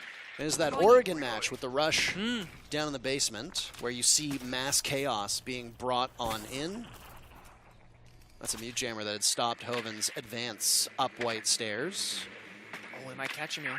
They might do so indeed. Look at this. There's some information and a capitalization, but not more than that. Volps swings on the White Stairs, and immediately Lion will use his scanner to shut down all of the defenders from moving on. Still a successful entry. I would say the mute is down, but Hoven, 7-5, top-rated player on his team right now. Had a bit of a lackluster performance against Wolves, has certainly shown up here. maybe trading out your statistical best performer for one of the worst performers on W7M, whose utility has already been put down, is not the most worthwhile of trades. It's not. He also had 2 nades in his pocket. We get to use those. This nade hour might do a little bit of damage. Does just that, about 30 off the top there of JV. Now we get smokes coming out, Candelas as well. Do they repel in the window or not? That's the question right now, because JV is in a decent position to shut this down if they do. I don't even think he got hit by a single one of those Candelas. No. Tossed on out, and then another EE1D used off. There's still one piece of Lion remaining. Just a small scan, that's all. You want that paralysis to be as effective as is humanly possible. So time it up with those Candelas, of which there are still 3 remaining from Tolji. In addition, there's 2 smokes, too, to cause maximum confusion. Down below, Ape tussles with JV92, who now moves away from one of the nades that's thrown towards his feet. The castle over on that new balcony referred to as heaven. Out goes the smokes, and a jump out is absolutely possible. GDN blinded by the light. Now it's JV's turn there. Do more Candelas follow? Instead, you have to watch multiple angles. Candelas go in perfectly. 2 go in. More bullets traded out, and the Lion will swing on in. JV sees a drop. Here's a drop. Maybe Joe the first kill. GDN fires back. There's JV in that rat corner, still putting in good work.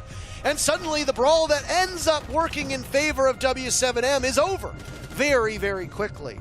They regain the lead yet again. GG. They've not been able to lead so far here on Cafe. And 2 things. JV from W7M played that beautifully. Never played too far forward, never played too passive. Always in position to do something once that execute came through. And most importantly, he stayed alive throughout the entirety of that round, despite being hit from the window, 2 grenades, verticality, etc. Second part is that Gaimin Gladiators didn't really have a clear way to deal with someone like JV in that rat's position in that corner, because they had no more nades below, they didn't have a buck or anything else to utilize. They had the Candela ashore, but they couldn't get into the building and couldn't clear out that particular player in that particular position. That is kind of a big difference from W7M's attack and Gaimin Gladiators. They execute and think through that process. Now, we're going to go through a different kind of approach. We're going from top all the way downstairs to kitchen and kitchen, and that's gonna force a different, very different in fact lineup from Gaimin Gladiators. Jackal, Sledge, Gridlock for a second, now Iana, Zero, and the Buck. Clearly, we're gonna go for roam clear, right? The Jackal, you're gonna go top floor, look for feetsies. Then you got the Buck and the Sledge verticality. You got the Zero with that secondary Heartbeats can opener for the hatches, and Iana is a great gun and great intel operator as well. So aggression, man advantage, roam clear is the name of the game, seemingly from this attacking lineup. Not to knock you off your point, but I really cannot tell you how much I hate that you say feetsies. It drives me insane. It's a cuter wordplay of feet. Feetsies. Feet are not cute. Feet are horrific. They are gross, and you do not need to make it sound cute. They look for footprints, not feet. None of these operators are barefoot. Not yet. I'm sure at some point we're gonna... Don't say that. I wouldn't have been surprised if they make a barefoot skin for Oryx. And Kavera, maybe. Like the sign up. Don't put that. No. You've just created a whole new subculture of fan fiction. We don't need that. I can already see Shibs, who's back on Twitter, by the way. Yeah, welcome back, Shibs. I can already see him sweating over a barefoot Yana skin. The content's right there, Shibs. If you want to go for it, oh my God, please do so. But seriously, welcome back. Either way, 1 minute off of the board. W7M have led or been tied, as we talked about at the tail end of the previous round. All the way down below. That's where Gaimin Gladiators needs to go, and they've got a couple layers to cut through first. Jackal was knocked off early for W7M when they attacked the kitchen bomb site before. You can now see what damage can be done by having the Spanish operator still available for the attackers as we hit the halfway point. It was a slow round, I will say, halfway point with no one there. I take it back, there we go. First falls, it's JV with trade back by Volts instantaneously, and another one from KC finds another. Looking for a third, he gets it as well. Now, that's not going to bode well for Gaimin Gladiators. There's 1 man left, is Hoven up above in a 1v4. He has no help, he has a lot of time, however, to make this work. I don't want to say unwinnable, but it's very close. Hoven's been the player we've been singing the praises of so far through this matchup on the side of Gaimin Gladiators, and for good reason, but these are all impactless kills unless he can turn the entire fortune of the round. W7M are used to playing a stifling, smothering style of defense.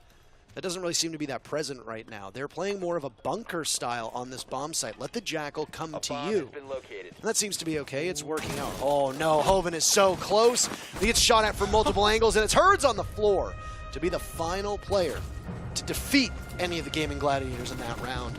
5-3, the scoreline. W7M is marching their way towards their first victory of the day. That they are. I like that little bit of a bait there for the Alibi in the corner where his teammates are shooting towards Hoven to like distract him from the whereabouts of the Alibi. Then you stand up, get that freebie as well. Small things that just are nice to watch when teammates they use their communication to help one another instead of just like taking that single-handed 1-versus-1 50-50 gunfight. Those small things of synergy is something that points out a team with great communication, great synergy in playing together, and good at finding, problem solving what can be a pretty normal situation, just to further even your odds of winning that situation even better. That's going to bring us to reading bomb side. We've seen this a couple of times, twice so far. It was successfully attacked by W7M. Both times it was shown when Gaming Gladiators was defending it, and now they get to defend it themselves to show if they can keep it a perfect win ratio for them, or if they will falter, just like Gaming Gladiators did themselves. Very passive hold upstairs, all 5 walls being reinforced here. 2 on Freezer, 2 on what we call Vodka and G2, and the single wall in between that as well. Jammers being put down, and we're again speaking to that verticality. We got 2 C4, 1 from Herds, 1 from GDN. Those can be used in that particular position. You got Mozzie denying the drones, you got the Mute denying the walls, so you really have everything you want to see here. And now once again, the attackers of Gaming Gladiators, they have to problem solve how they want to get past this line of defense, because they can't just walk on in with all these walls being reinforced around them with jammers to protect them. It's just not that simple. Nothing ever is it? Of course not. I want to know what's going on in the other match, by the way, because we keep hearing this. Yeah, it sounds very exciting. The players are screaming an awful lot, and there it is again. There it is again. Oh. Ooh, we have a score update for you, but you're going to have to go look for yourself, as it might be outdated. I think we're on a delay, so you'd have to go take a look all on your lonesome. Mozzie on the board, by the way, for W7M, the flex pick coming in for Herds.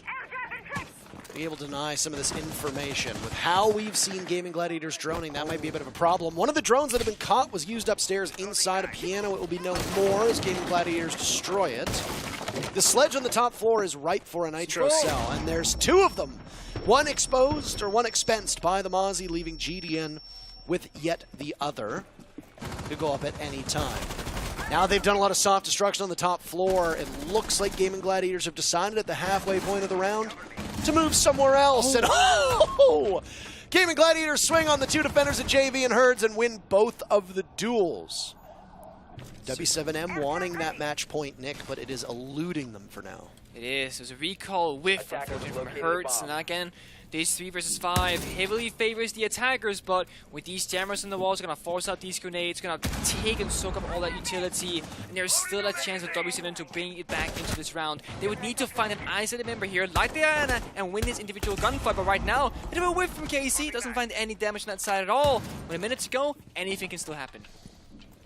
Ape down below, looking for something, and no! That wasn't him, though. That was Joe killing Rix. Those are huge mistakes, and it might even open the door for W7M, but Ape says no. On to KZ.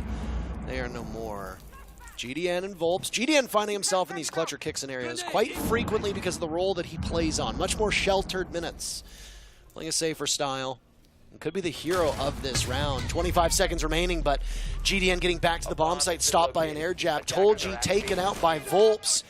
The dual SMG-11s will be so critical, and down goes Ape. Still sitting on the diffuser is Joe. A toxic canister goes out. GDN cannot duel against Joe, but the position inside of Dining has been given away. Volps has soft walls to straight through a miraculous shot onto Hoven. Joe will back away. Volps for match point if he can conceal himself and maybe go for the long arm, but he's just playing off of time right now. No real information. Assumes that he's near the wall, but this should be an easy clutch out for Joe, and it is indeed. Well played by Gaming Gladiators. Good patience and a near comeback for W7M that just falls short at the end. Very close indeed. Those SMG-11s are so lethal. I mean, the wallbang is coming through as well. It's ridiculous to almost close out that round, but it is Gaming Gladiators finding it in the end. 5-4 round 10. The good thing is with W7M, they can just go through these bomb sites and try out anything and see what sticks. They went to reading, did not work. Now they're going back to bar up above, and that worked well for them that last time around. As Gaimin Gladiators couldn't quite find the openings that they needed. They weren't utilizing those repels, arguably, in the right fashion, and they didn't have enough explosive economy like grenades and stuff from below to deal with those positions. W7M, of course, setting up for Piano because you have to. Piano is so hard to defend. You have to invest all this utility. Even if your opponent doesn't go there, it's one of those better safe than sorry, because if this area is naked, they will definitely go Piano, and it'll be impossible to hold as a defending team. 10 seconds to go. What's wrong if the area is naked? You gotta be covered up. 5 seconds. Are you a never nude? I'm a never nude. Are you a never nude? I'm a never You nude. even shower in your clothes? Is that the case? I always keep my socks on. Always. It's weird. It's weird behavior. You also clean them while also showering, so it's like it's a 2-for-1. It's like laundry and shower. You get clean, your clothes get clean. I hope you understand that regular soap that we use to clean our bodies is not the same soap that you should be using It's to clean not? your everyday clothes. No, you should be using detergent. Anywho. That doesn't sound healthy. Critical round for Gaimin Gladiators, who have been without their tactical timeout since round number 3. So any of this comeback that occurs will be done without the parachute, as we refer to it as, without that ability to slow themselves mid-fall. W7M were a single kill away from match point on the previous round. A hell of a comeback from both Volps and GDN, but it ultimately fell just short. W7M, as we talked about in the previous round, too, are very good on defense. They can be quite stifling and very aggressive, but they haven't been playing that same style. They're maneuvering around a lot, which is forcing Gaimin Gladiators to continue to drone non-stop. And drone not well enough for Hoven, by the way, who was the standout performer, very narrowly getting close to being 9-9. All of that KDR that he built up just disappearing. Not good. Not good. It is slowing a bit down here from Gaimin Gladiators. Not finding the kills at the moment. Retiero drone goes out. Going to do a little bit of destruction here on top of that shield, but the jammer says no. You're going to be stopped dead in your tracks. Shield stays alive. Tweet is there to protect it. And you see Gaimin Gladiators, they have to clear out this position. They got 6 flashbangs, so plenty of utility, but none being used yet. But here we go. 1, 2, 3, 4. Flashbangs are coming out in full force, but the shield stays alive for now. And this is what I mean. Once you drop into the cigar, you are always under pressure, always under fire. Look at KZ. Look at how aggressive he's going to get off of the shield, picking up 2 kills before Joe can stop him. Just like that, W7M have an advantage, but the numbers now continue to fall. It's a nice play by the Zolf of Joe. Doesn't have much intel. Again, we talked about how W7M have been very good at maneuvering. Not a real opportunity for the Gaimin Gladiators to find their footing with this drone work. Tolji sacrificing himself over the railing and will now need to get up one of the stairs, which is actually one of the toughest things to do on a vertical map like this, as you're usually going to have a defender posted up somewhere watching that. I think red stairs might be free and clear, but Herds has taken up position. The deployable shield inside a piano. Looking the wrong way. Oh no. Oh no, no, no, no, no, no! Herd's good enough for one. The second is there as well, but it might be a joint effort as Tolji twists over by Cigar. Takes out JV92, but Herds has the insurance policy, and it's match point for W7M. That it is. They're getting close. They can feel it. They can taste it. They got one more left in their pocket that they need to find now. Or we'll have to go all the way to overtime again, which again, we want to say and preface this, Gaimin Gladiators taking these teams to the distance, taking them potentially to overtime is a win in itself, and it's something that we did not expect. And there's a very realistic chance they could do the same here as they did against Wolves and cause a bit of an upset and stealing at least 1 point from their opponent, putting that into their own bank pocket instead. It's gonna be potentially the final round, and potentially that will be in the kitchen bomb side. Last time it was defended, W7M, they became a victor on this situation. They found the kills. They did good in that department. Successful roam game. Last time that happened, they were playing 3 people up above in reading and mining. It was Casey who found a triple kill to put himself in a great position for his team. And then the rest of the anchors could just sit back, relax, and play it safe. Echo on the board, of course, speaks that late round slow kind of play style. Shield as well on top to play safe. Also, with the timer ticking down further and further as these rounds are getting played slower and slower, those yokai drones get even higher value, as the lower the time is, the more appreciated the echo becomes. You can stop the planter and apply even more mental pressure onto your opponent's side. Seems like it's going to be a very passive roam this time. Just a little bit quick peek up the staircase. Maybe kill a drone or two, that's it. We're not going to extend ourselves too thin here. It's going to be a turtle basement for W7M. Again, not necessarily leaning into one of their greatest strengths as a team, but that also could just be the way the Cafe plays out. W7M could be celebrating like you might hear over our microphones as it's G2 versus Sonics right now, occurring on the other stream, still ongoing. Not a winner has been crowned. That match started before this one. Yep. We might actually catch up to the other stream, Nick, which would be a shocker given how far we were behind at one point with the B stream due to our length of games. Either way, kitchen defense, double kitchen defense down below, no longer kitchen bakeries. We discussed actually in the previous matchup of how we want to call it. W7M being very patient right now as a minute has gone off the clock.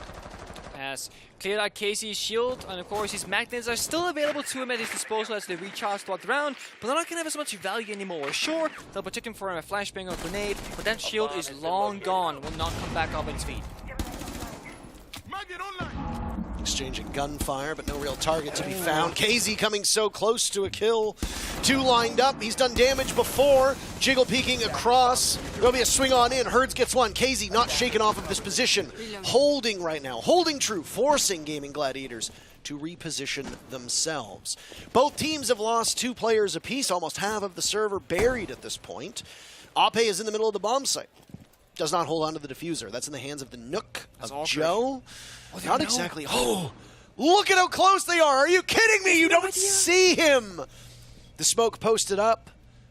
This is something that GDN does not know. This is not ideal. Ape, GDN, you're so close. Look at this. Incredible stuff. They'll find him right now. Out goes a toxic canister, an opening created, but guess who hasn't been moved off of this position? KZ hasn't. GDN finally felled by Ape inside a freezer. Diffuser will need to be retrieved. Ape could be the one to shut down KZ, but nobody can, apparently, leaving Rix to clutch out a 1v2 with the diffuser a mile away. The last 2 defenders need to be quite patient about this. Rix can bull rush his way into the bomb site and will do just that, but again, W7M are giving him tons of lane, but Herd sees the weakness, and Rix is no more. W7M take their first matchup here in Berlin, 7-4 over Gaimin Gladiators. And I will say, W7M's attacks on Cathay were very impressive, but Gaimin Gladiators, they found 4 rounds themselves and made them fight every single inch for it. It was not really a landslide in any direction. Well done to both teams. With W7M, they are your victor in Cathay. Well, the victory celebration might be short-lived because they do have another matchup coming up very quickly. Yeah. OXG will be looking for their first victory of the day. They will tussle against the Brazilian squad. Gaimin Gladiators all done. They managed a single point going to overtime earlier against Wolves. That's it for this matchup. We'll recap in just a couple minutes, but we've got a quick break for you. Sit tight. Don't go anywhere.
Paris, Mexico, Stockholm.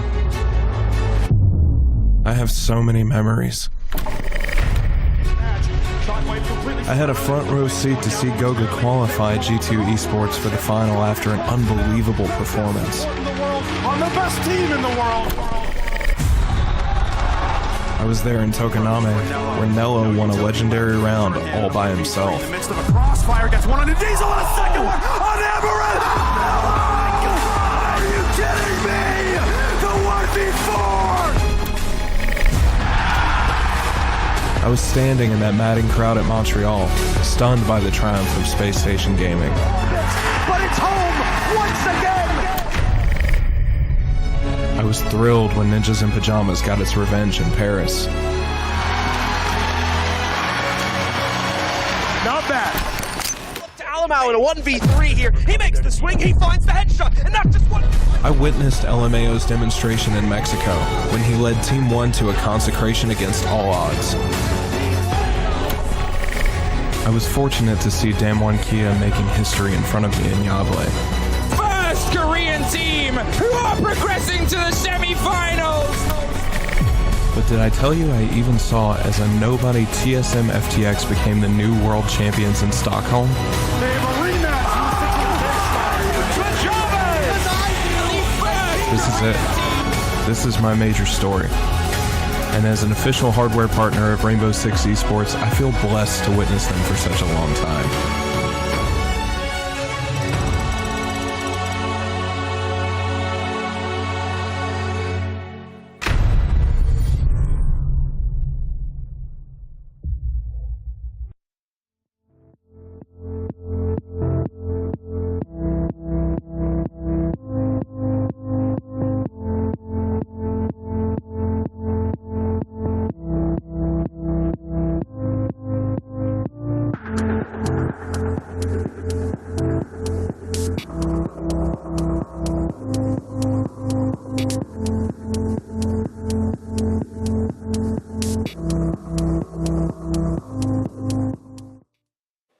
Well, if you didn't tune in, W7M versus Gaimin Gladiators was over relatively quickly. And despite not a terrible performance for Gaimin Gladiators, there were some issues that I think they're going to need to deal with as they go into their matches tomorrow. As for W7M, it was almost as dominant a start as we had assumed we would see from one of the best teams in the world in terms of their success in their own region. Yeah. There's a good reason why this team has finished atop the Brazilian standings and done so well in Copa Elite 6 for 2 stages now. And while they actually get to play their very first international event, they did not disappoint, picking up a win 7-4. Actually, doing Charlotte, a surprising amount of teams actually said that W7M felt like one of the strongest teams at the event itself, despite playing under those unfortunate circumstances due to visa issues. So now they're finally here in person, and we see them in full force playing really well. It kind of confirms people's thoughts that they were definitely one of those teams that you should feel threatened by, and we've seen that in the game 1, convincing victory 7-4 against Gaimin Gladiators, and of course, they got a match coming up shortly as well against OXG. While we talk about this matchup, of course, there's still 2 more matches to go. One here on this stream, as you just mentioned, W7M versus OXG. On the other stream, too, we will see, I think it's the second Sonics game that's being played, but I'll check back with you. I don't have the schedule for the other stream because that's not what my focus has been. These are what the groups look like. Rogue finishing the day 2-0 and really impressive performances in both of their matchups against XSET and DWG KIA. Yep, only dropped 3 rounds each apiece in those games, and of course, we'll also see NIP picking up 1 victory of their own, and XSET for North America got some points on the board too later on today. That's nice. The only NA team to win so far, I believe, is XSET. Astralis didn't have a very good day. OXG hasn't had a good day so far. Sonics, well, they just played G2, and they got a point, though.